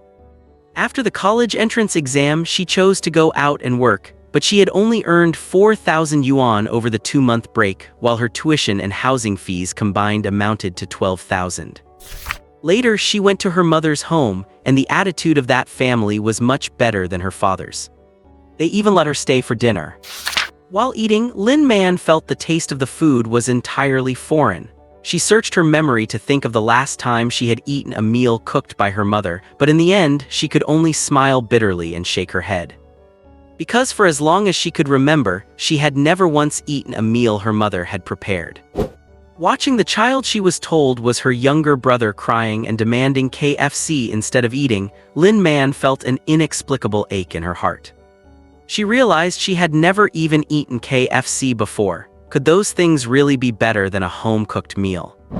After dinner, Lin Man still bit her lip and brought up the issue of tuition. Upon hearing this, her mother and that man both froze, followed by a brief, heavy silence. Seeing the change in their expressions, Lin Man quickly added, "Mom, Uncle, I only need tuition for 1 year. Once I am in university, I can work part-time while I study. I promise I will not trouble you ever again after this." Hearing her words, her mother's eyes instantly welled up with tears. The man sighed, then took out 10,000 yuan and handed it to Lin Man, telling her that if she ever needed anything else, she could come find them. However, when Lin Man was leaving, her mother chased after her, her eyes red as she told Lin Man how difficult her life was and how she had no other choice. She said she did not have a job and the whole family's expenses relied entirely on that man. Man did not remember the exact words, but she understood the message clearly: "Do not come back here anymore." Since that day, Lin Man never sought out her parents again. Her university tuition and all her expenses were earned through part-time jobs during her spare time. Lin Man was strikingly beautiful. Over the past 2 years of working part-time, countless people had dropped hints about wanting to keep her as a mistress. There were many times when she could not hold on and wondered if she should just give in. What was the point of holding onto this vague, intangible sense of dignity? Could it buy her a full meal? But every time she resolved to become a bad woman, a voice in her heart would warn her that once she took that step, there would be no turning back. In the end, she managed to hold onto her integrity. Life in the military, though only for a short 7 days, was the happiest time of Lin Man's life. Here, everyone wore the standard military fatigues and even undergarments were provided by the military. No one wore anything flashy or glamorous that would make others feel out of place. Hu Yan's appearance was like a beam of light shining into Lin Man's life. Because his impartiality was something Lin Man had never experienced before. In front of Hu Yan, background and status meant nothing. In his eyes, soldiers were not defined by high or low rank, only by whether they were capable or not. Yet, even for soldiers like them, whom he called the worst of the lot, he was willing to sacrifice his life. When Hu Yan died, Shen Wubing's group was still in the village locked in a bloody battle with 2 fifth-tier enemies, and Tang Xiaohua had fainted from overusing her ability. Only Lin Man had witnessed the entire process.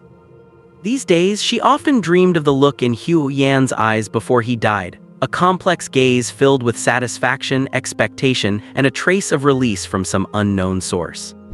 Hearing Jiang Wan's words, Lin Man's mind went blank. If someone could read her thoughts right now, they would surely find that her mind was completely filled with the urge to kill. Just then, a large hand gently tapped Lin Man on the shoulder, pulling her back from her memories into reality.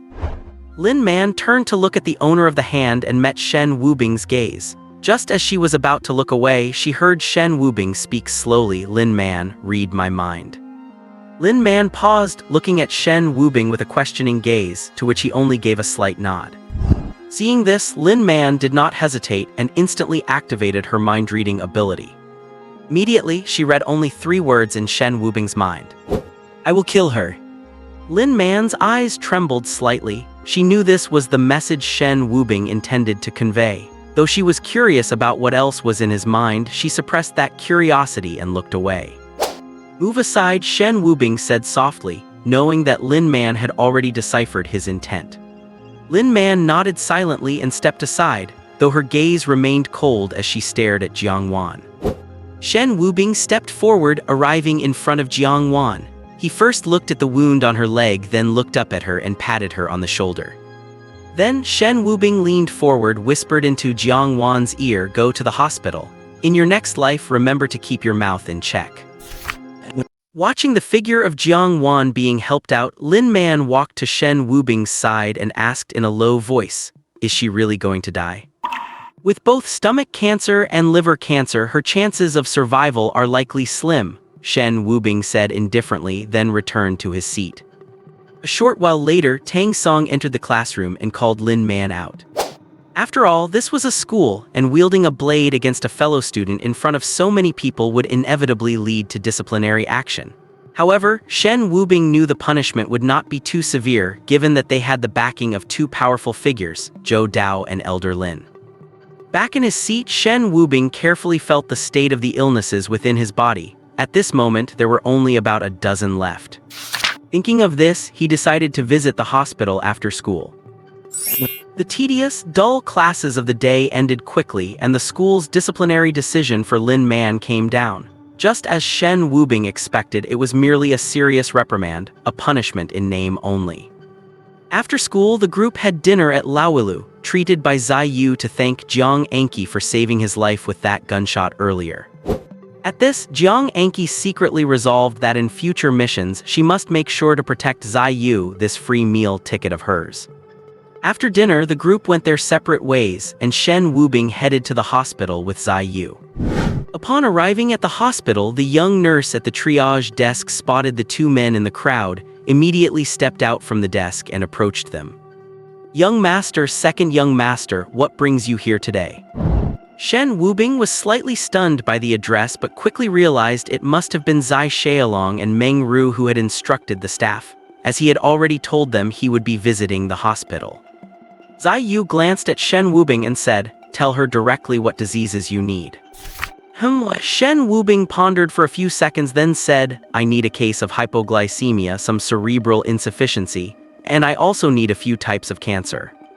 As he said this, Shen Wubing seemed to think of something and asked the nurse, does our hospital have any patients with mental illnesses? The young nurse looked completely bewildered. She felt like these two young masters were not here for medical treatment, but rather shopping at a mall. Do you? Shen Wubing asked again. Why, yes, we do, the young nurse replied, snapping back to reality and nodding repeatedly. Then take us to see them, Shen Wubing said with a smile. Neurology Department, Ward 513. Go get the damn doctor for me now, I am in agony. A burly man lay on the hospital bed, cursing at the two men beside him. Yes, boss, one of the young men pushed the door open, ready to leave. As soon as he opened the door, he saw a beautiful young nurse standing there, followed by two young men. One had yellow hair and looked like a hoodlum, and the other was a sickly-looking boy. The man glanced at them, then looked back at the nurse and said anxiously, Nurse, our boss is in unbearable pain, please hurry and call the doctor. Move aside, I am bringing someone in to check on him, the nurse said, displeased as she looked at the man blocking her path. She had a bad impression of these men. They had been admitted 3 days ago from a county under the jurisdiction of Long Province. They were very rude, often causing a scene and swearing. Okay, the man hurriedly stepped aside. The nurse did not look at the man, but turned her head and put on a smile as she looked at Shen Wubing. Second young master, this is the one. The nurse pointed to the burly man on the bed who was still cursing and said, he has postherpetic neuralgia. The symptoms involve spontaneous knife-like pain or persistent burning sensations. The agony is second only to trigeminal neuralgia, and even gout cannot compare to it. Shen Wubing nodded and stepped forward to examine the burly man. He was well-built, easily comparable to Qian Meng in size. There were faint traces of tattoos on his neck visible through his hospital gown. Looking at the two underlings with him, it was clear he was a street thug. Let us go with him, Shen Wubing said, looking at the nurse. Very well, second young master, the nurse nodded, then said to the burly man, stick out your hand. The burly man paused, then asked tentatively, you are planning to let this kid treat me? Stop the chatter and give me your hand, the nurse retorted sharply. Though uncertain, the man obediently extended his hand. Seeing this, Shen Wubing could not help but find it funny. Sure enough, there is always something to keep everything in check. Whether it is a gang leader or a high official, once they are in a hospital, they all have to behave. Shen Wubing stepped forward slowly, took hold of the man's large hand and activated Drain. As he grasped the man's hand, Shen Wubing frowned slightly. There were thick calluses on the crotch of the thumb and on both sides of the index fingers. Hu Yan had told them before that only those who handled guns frequently would have such calluses. The man before him was definitely no simple street thug. A moment later, the burly man felt the pain in his body gradually vanish, and his entire being felt incredibly comfortable. My God, a miraculous doctor.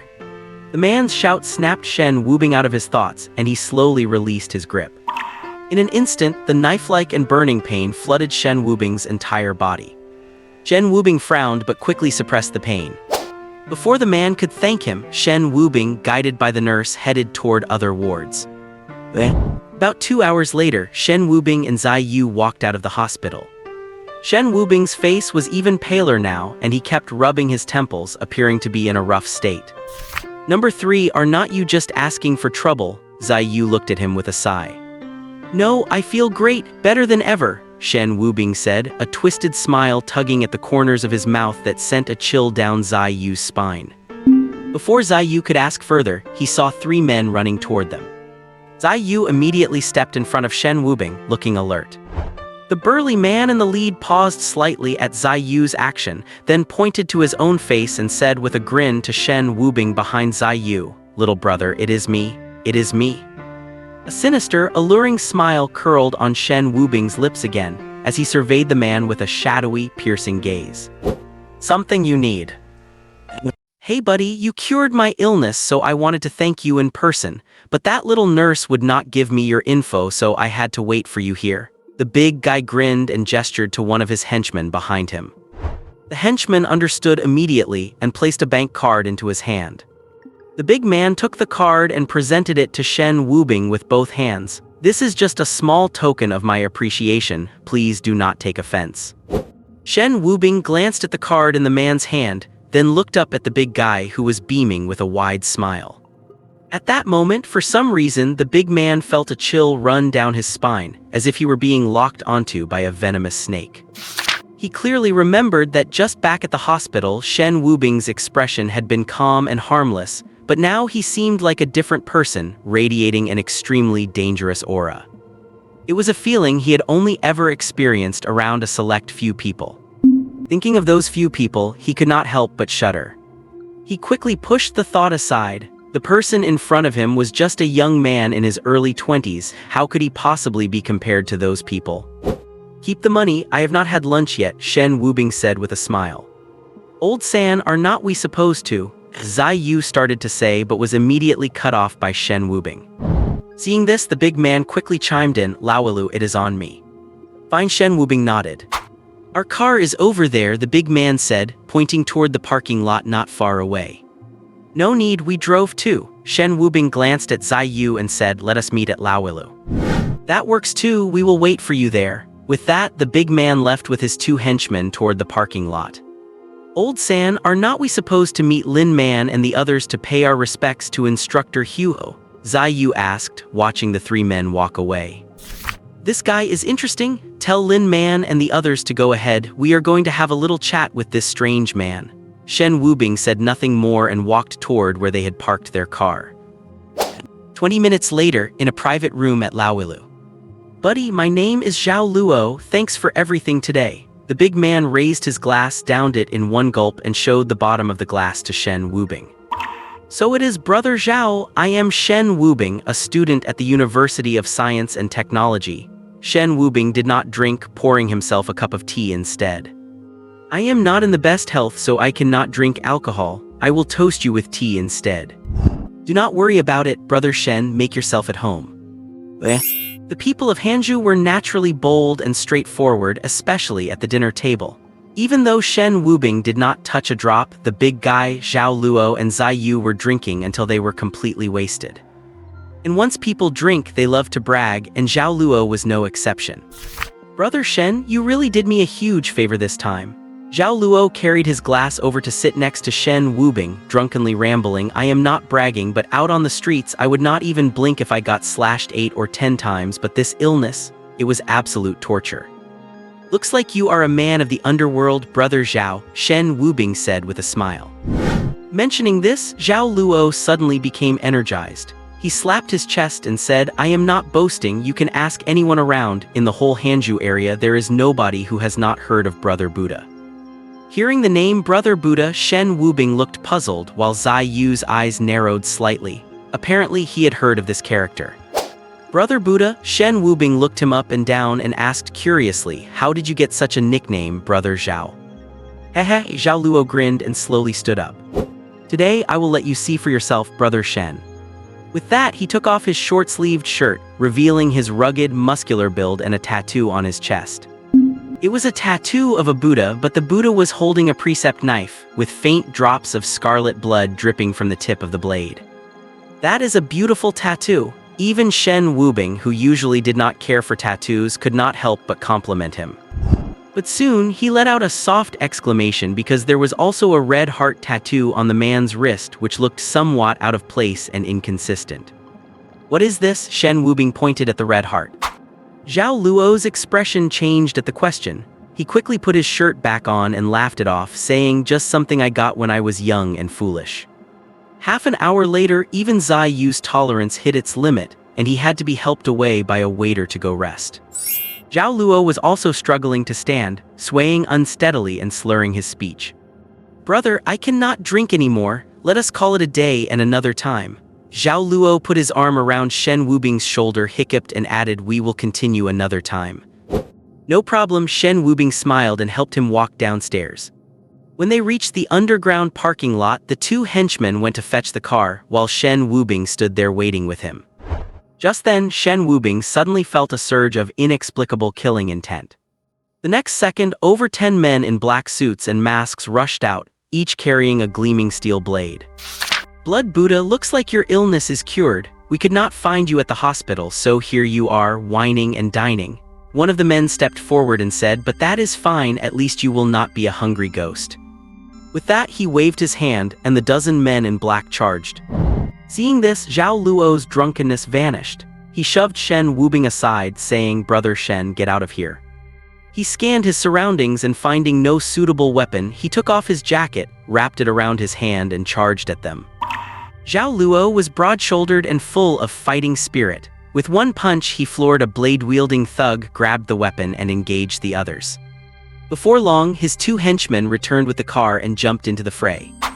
Though the three of them were brave, their opponents were clearly no pushovers. They were a group of desperados aiming every strike at the trio's vital points. A few minutes later, Zhao Luo had already taken several slashes and was running out of steam. Damn it, I guess this is the end for me today. Tell me who sent you so I can at least know why I am dying. Zhao Luo spat out a mouthful of blood and shouted at the lead attacker. Oh, Blood Buddha, you have offended too many people and too many people want you dead. Just go down to the underworld and ask the king of hell yourself. The leader waved his hand and the group swarmed forward again. But at that moment, a figure lunged in. He leapt into the air and drove his knee hard into someone's chest. With a sickening crunch of breaking bones, the man was sent flying, skidding over 10 meters across the ground before finally slamming into a car and coming to a stop. Zhao Luo froze for a moment, then looked up at that slightly lean back. Brother Shen. Brother Zhao, you go first, leave this to me, Shen Wubing said in a calm tone without looking back at Zhao Luo. Little brother Shen, how could I let you risk your life for me alone? I am staying with you. As he said this, Zhao Luo struggled to get up and stood beside Shen Wubing. Take brother Zhao and go, Shen Wubing ordered Zhao Luo's two subordinates in an unquestionable tone. The two men exchanged glances, then stepped forward and cupped their hands toward Shen Wubing. Words cannot express our gratitude for this great kindness. With that, ignoring Zhao Luo's angry protests, the two men supported the injured Zhao Luo and headed toward the car. Stop them, the leader in black waved his hand and commanded. Shen Wubing's gaze turned cold and he threw two punches in quick succession. The two men in black charging at him were instantly knocked to the ground, with no chance to fight back at all. Seeing this, the leader frowned, looked Shen Wubing up and down and said, Young man, this is a personal grudge between us and that Blood Buddha. Please do not interfere. Get lost or die. Shen Wubing reached out and rubbed his temples, his eyes betraying the uncontrollable violent emotions within him. Earlier this morning at the hospital, after he drained the diseases from Zhao Luo, he had absorbed several mental illnesses as well. Although Shen Wubing had suffered from 30 types of diseases before, he had never absorbed any related to mental health, and he was struggling to adapt in such a short time. Today he absorbed 4 types of mental illnesses in total: mania, schizophrenia, personality disorder, and paranoid mental disorder. These are 4 different mental illnesses, but they share a common trait. They all make the patient prone to impulsive behavior and violent tendencies. At this moment, Shen Wubing was unable to suppress the violent urges inside him. Facing over a dozen men in black armed with blades, he felt not a shred of fear, only an intense surge of excitement in his eyes. He even desperately hoped that these people would charge at him without hesitation to engage in a fight. However, the tiny fragment of reason left in his mind told him that he must not kill unless absolutely necessary. But to the men in black, his words sounded like an explicit threat and provocation. As members of a top-tier assassin organization, they could not tolerate being spoken to in such a manner. So, without waiting for the leader to say another word, they swarmed forward to attack Shen Wubing. A wicked smile curled at the corners of Shen Wubing's mouth, and the last remnants of his reason were instantly overwhelmed by his impulsive and violent tendencies. Immediately after, a series of shrill, agonizing screams echoed through the underground parking lot. A short while later, Shen Wubing walked out of the underground parking lot while wiping the blood off his hands. As soon as he surfaced, Shen Wubing saw a group of over 10 people walking toward him aggressively, each holding iron rods and steel blades. He narrowed his eyes and braced himself for another fight. Just then, Zhao Luo, who was covered in injuries and had only been crudely bandaged, ran out from behind the crowd. He He rushed over to Shen Wubing in a few strides and looked him over with a nervous expression. "Little brother Shen, are you all right?" "I am fine," Shen Wubing shook his head. "And what about those people?" Zhao Luo asked tentatively as if he had just realized something. "Those people?" Shen Wubing pondered for a few seconds and then said indifferently, "If you go now, there should still be some survivors." Hearing this, Zhao Luo could not help but gasp. He had clashed with those men before. They were ruthless and skilled in combat. Even he, someone with martial arts training, could not gain the upper hand against them. And yet Shen Wubing had taken them all down by himself. With that thought, he waved his hand skeptically at his subordinates, signaling them to go check the situation. 2 minutes later, several subordinates returned, supporting a man in black who was clinging to his last breath. One of the subordinates looked at Shen Wubing with a hint of fear before saying to Zhao Luo, "Boss, this is the only one still breathing." Although he had been mentally prepared, Zhao Luo still widened his eyes in disbelief upon hearing his subordinate's report. He looked at Shen Wubing, swallowed hard, and finally said, "Little brother, come with me first." Without waiting for a reply, he turned to one of his subordinates and said, "Skinny dog, handle this. If necessary, find a few of the boys to take the fall." "Understood, boss." Short time later, Shen Wubing followed Zhao Luo into a hotel room. Shen Wubing sat on a chair while Zhao Luo sat on the bed. Both remained silent. After a long while, Zhao Luo finally spoke up. "Little brother Shen, as for what happened today, consider me in your debt for my life, in the future if you need." Before he could finish his sentence, Shen Wubing held up a hand to cut him off. "Brother Zhao, let us skip the polite formalities. We have been through thick and thin together now. Can you tell me why those people were hunting you?" "Oh, that." Zhao Luo waved his hand dismissively and said with indifference, "Those of us who work in this line of business who does not have a few enemies, it is all part of the game." "Then what exactly do you do, brother Zhao?" Shen Wubing leaned forward slightly, his gaze sharp. Upon hearing this, Zhao Luo instinctively tensed up, assuming a defensive posture.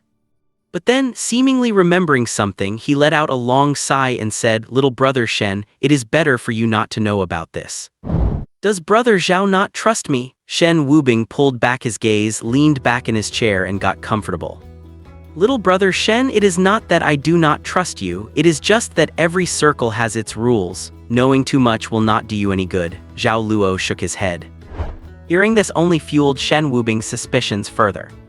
Back when he was draining the diseases from him at the hospital, Shen Wubing had already felt the calluses on his hands, the kind that come from handling a firearm for a long time. The Xia Kingdom has strict gun control laws. Even law enforcement officers cannot carry firearms unless they are on a specific mission. Among all the people Shen Wubing knew so far, only Jiang Anqi kept a gun on her at all times. Out of curiosity, Shen Wubing had refused the money offered and instead hinted that the other party should treat him to a meal. While they were drinking, Shen Wubing saw his tattoo, which only deepened his suspicions. It was not because of the elaborate blood Buddha tattoo, but because of the heart tattoo on his wrist. It looked like a heart, but when the topic of the tattoo came up, Shen Wubing clearly sensed a flash of panic in his eyes. Therefore, Shen Wubing had a bold hypothesis. That was not a heart, it was a heart suit from a deck of playing cards. Since brother Zhao is not convenient to speak of it, I will not ask any more questions. With that, Shen Wubing rose to leave. "Brother Shen?" Zhao Luo hurriedly stood up and grabbed Shen Wubing's sleeve, then said with a troubled expression, "Brother Shen, I really cannot tell you right now. Can you give me 2 days?" "Fine, let us meet here again in 2 days." Shen Wubing glanced at him and turned to leave. "Brother Shen, I will handle today's matter. It will absolutely not involve you." Zhao Luo spoke up again. Shen Wubing paused, did not turn around, and said calmly, "If you cannot handle it, that is fine. I can do it myself." Zhao Luo was slightly stunned. "Have you forgotten what that young nurse called me when I was treating you back then?" Shen Wubing asked. "What she called you?" Zhao Luo had been suffering from pain at the time and had not paid much attention to those details. After thinking for a long while, he asked tentatively, "Second young master." "Exactly." Shen Wubing nodded and pushed the door open to leave. As he was about to step out of the room, a calm voice drifted from him, "That hospital is an asset of the Zai family in Bingcheng." Looking at Shen Wubing's departing back, Zhao Luo could not react for a long time. After pondering for a few minutes, he stood up abruptly. The Bingcheng Zai family, an asset of 5th Master Zai's family. Is he that young master the Zai family recently acknowledged? Not long ago, the Bingcheng Zai family invited all the prestigious families and local power brokers in Bingcheng to the Laowilu restaurant, all for the sake of that adopted son recently acknowledged by Zai Shaolong and Meng Ru. Although the blood Buddha Zhao Luo did not operate in Bingcheng, he had heard whispers of this. After all, given the Zai family's status in the 3 provinces of Hanzhou, even minor affairs would be magnified infinitely. After walking out of the hotel, Shen Wubing hailed a taxi and took out his phone to dial a number. Uncle Zai. You brat, still calling me Uncle Zai. Zai Shaolong's angry voice came from the other end of the line. Shen Wubing gave an awkward smile. Alright, what is it that you are calling me for? Speaking of business, Shen Wubing's expression turned serious. He sat up straight and said, Uncle Zai, have you ever heard of a man named the Blood Buddha Zhao Luo? Blood Buddha, there was a silence of a few seconds on the other end, followed by Zai Shaolong's voice again. I have not asked about affairs in the underworld for a long time. Why are you looking for this person? Did he offend you? At the end, Zai Shaolong's voice carried a hint of coldness. No, I am just very interested in him and want to find out more. Shen Wubing did not voice his suspicions. This matter might involve the poker organization and he did not want to drag the Zai family into it. Avenge Hu Yan is their personal matter, and it has nothing to do with anyone else. How about this? I will give your contact information to Evil Wolf and have him reach out to you later. He knows far more about the underworld than I do, Zai Shaolong said after a few seconds of thought. Then I will leave it to you, Uncle Zai. You brat, come home and visit when you are free. Your mother misses you both. Understood. After hanging up, Shen Su leaned back slightly, relaxing into the car seat, eyes closed in thought. Since returning from the military, he had a lot to do. First and foremost, he needed to absorb diseases to prepare for future battles. He also planned to visit those 2 mad scientists at the Awakened Research Institute again. After so long of practicing, he had completely mastered the etherealization ability, but he did not know why he could absorb Meng Ru's awakened ability.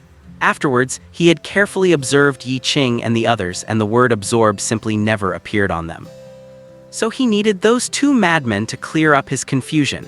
If he could truly absorb other people's awakened abilities at will, he believed that both Elder Lin and Zhou Dao could provide him with countless awakened individuals to absorb. The Awakened Research Institute would also select the most suitable awakened abilities for him. Moving on, Shen Wubing intended to continue taking missions from the military. After several actual combat experiences, he clearly discovered his advantages and shortcomings. His advantage was that he possessed 2 awakened abilities and few could guard against them when caught by surprise, but his disadvantages were also obvious. His combat techniques and practical experience were seriously lacking. For combat techniques, he had already agreed with Yi Qing and Shen Ying. They would train together, with Yi Qing and Shen Ying primarily training their group. But for practical combat experience, it could only be improved by taking military missions and surviving life-and-death struggles. But now that he had encountered Zhao Luo, many plans would have to be put on hold. If the other party truly was a member of the poker organization, he had to extract more information about them from him. Although Shen Wubing was not good at expressing himself, avenging Hu Yan had always been his top priority. The poker organization and the southern border Gu tribe had to be destroyed. Without realizing it, the taxi had stopped at the school entrance. Shen Wubing paid the fare and got off. After getting off, Shen Wubing contacted Zhou Dao again, saying he had some matters regarding awakening that he needed to consult Professor He about. The other party did not ask questions and simply gave him Professor He's contact information. After calling the number, Shen Wubing learned that the professor had long since moved into their academy full-time to better serve the Dao class students. Before long, Shen Wubing arrived at the door of a laboratory and knocked gently. "Come in," Tian Wen's somewhat wooden voice came from the room.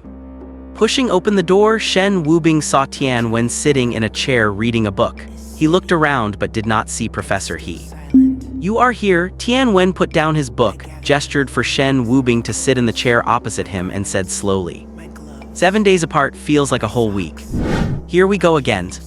Shen Wubing was speechless. He had long experienced the other party's fondness for nonsense, so he did not dwell on it and instead asked, "Where is Professor He?" "He went on a blind date," Tian Wen said calmly. "A blind date?" Shen Wubing was taken aback. "Yes," Tian Wen nodded, then adjusted his glasses and explained, "Professor He's wife passed away 3 years ago. In the 3 years since his wife died, Professor He has been without a wife, so he wants to find a new one." Shen Wubing felt a headache coming on. All right, let us talk business. I have something regarding my awakened ability to discuss with you." "Go ahead," Tian Wen said nonchalantly. "I followed the plan you designed for me and went to the hospital to absorb some diseases." Shen Wubing looked into his eyes and tapped his own temple, saying, "I absorbed the diseases you mentioned, like hypoglycemia and insufficient blood supply to the brain that can cause someone to lose combat ability instantly. There have not been any big issues there." "That sounds good, does not it?" Tian Wen remained indifferent. "But regarding mental illnesses," Shen Wubing pondered for a few seconds and frowned. "I have absorbed 4 types of mental illnesses, but now I feel like I am struggling to suppress them.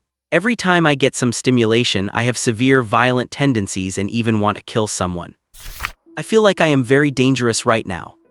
Upon hearing Shen Wubing's explanation, Tian Wen's once calm eyes lit up instantly, and the corners of his mouth curled into a slightly insane smile. Dangerous is good.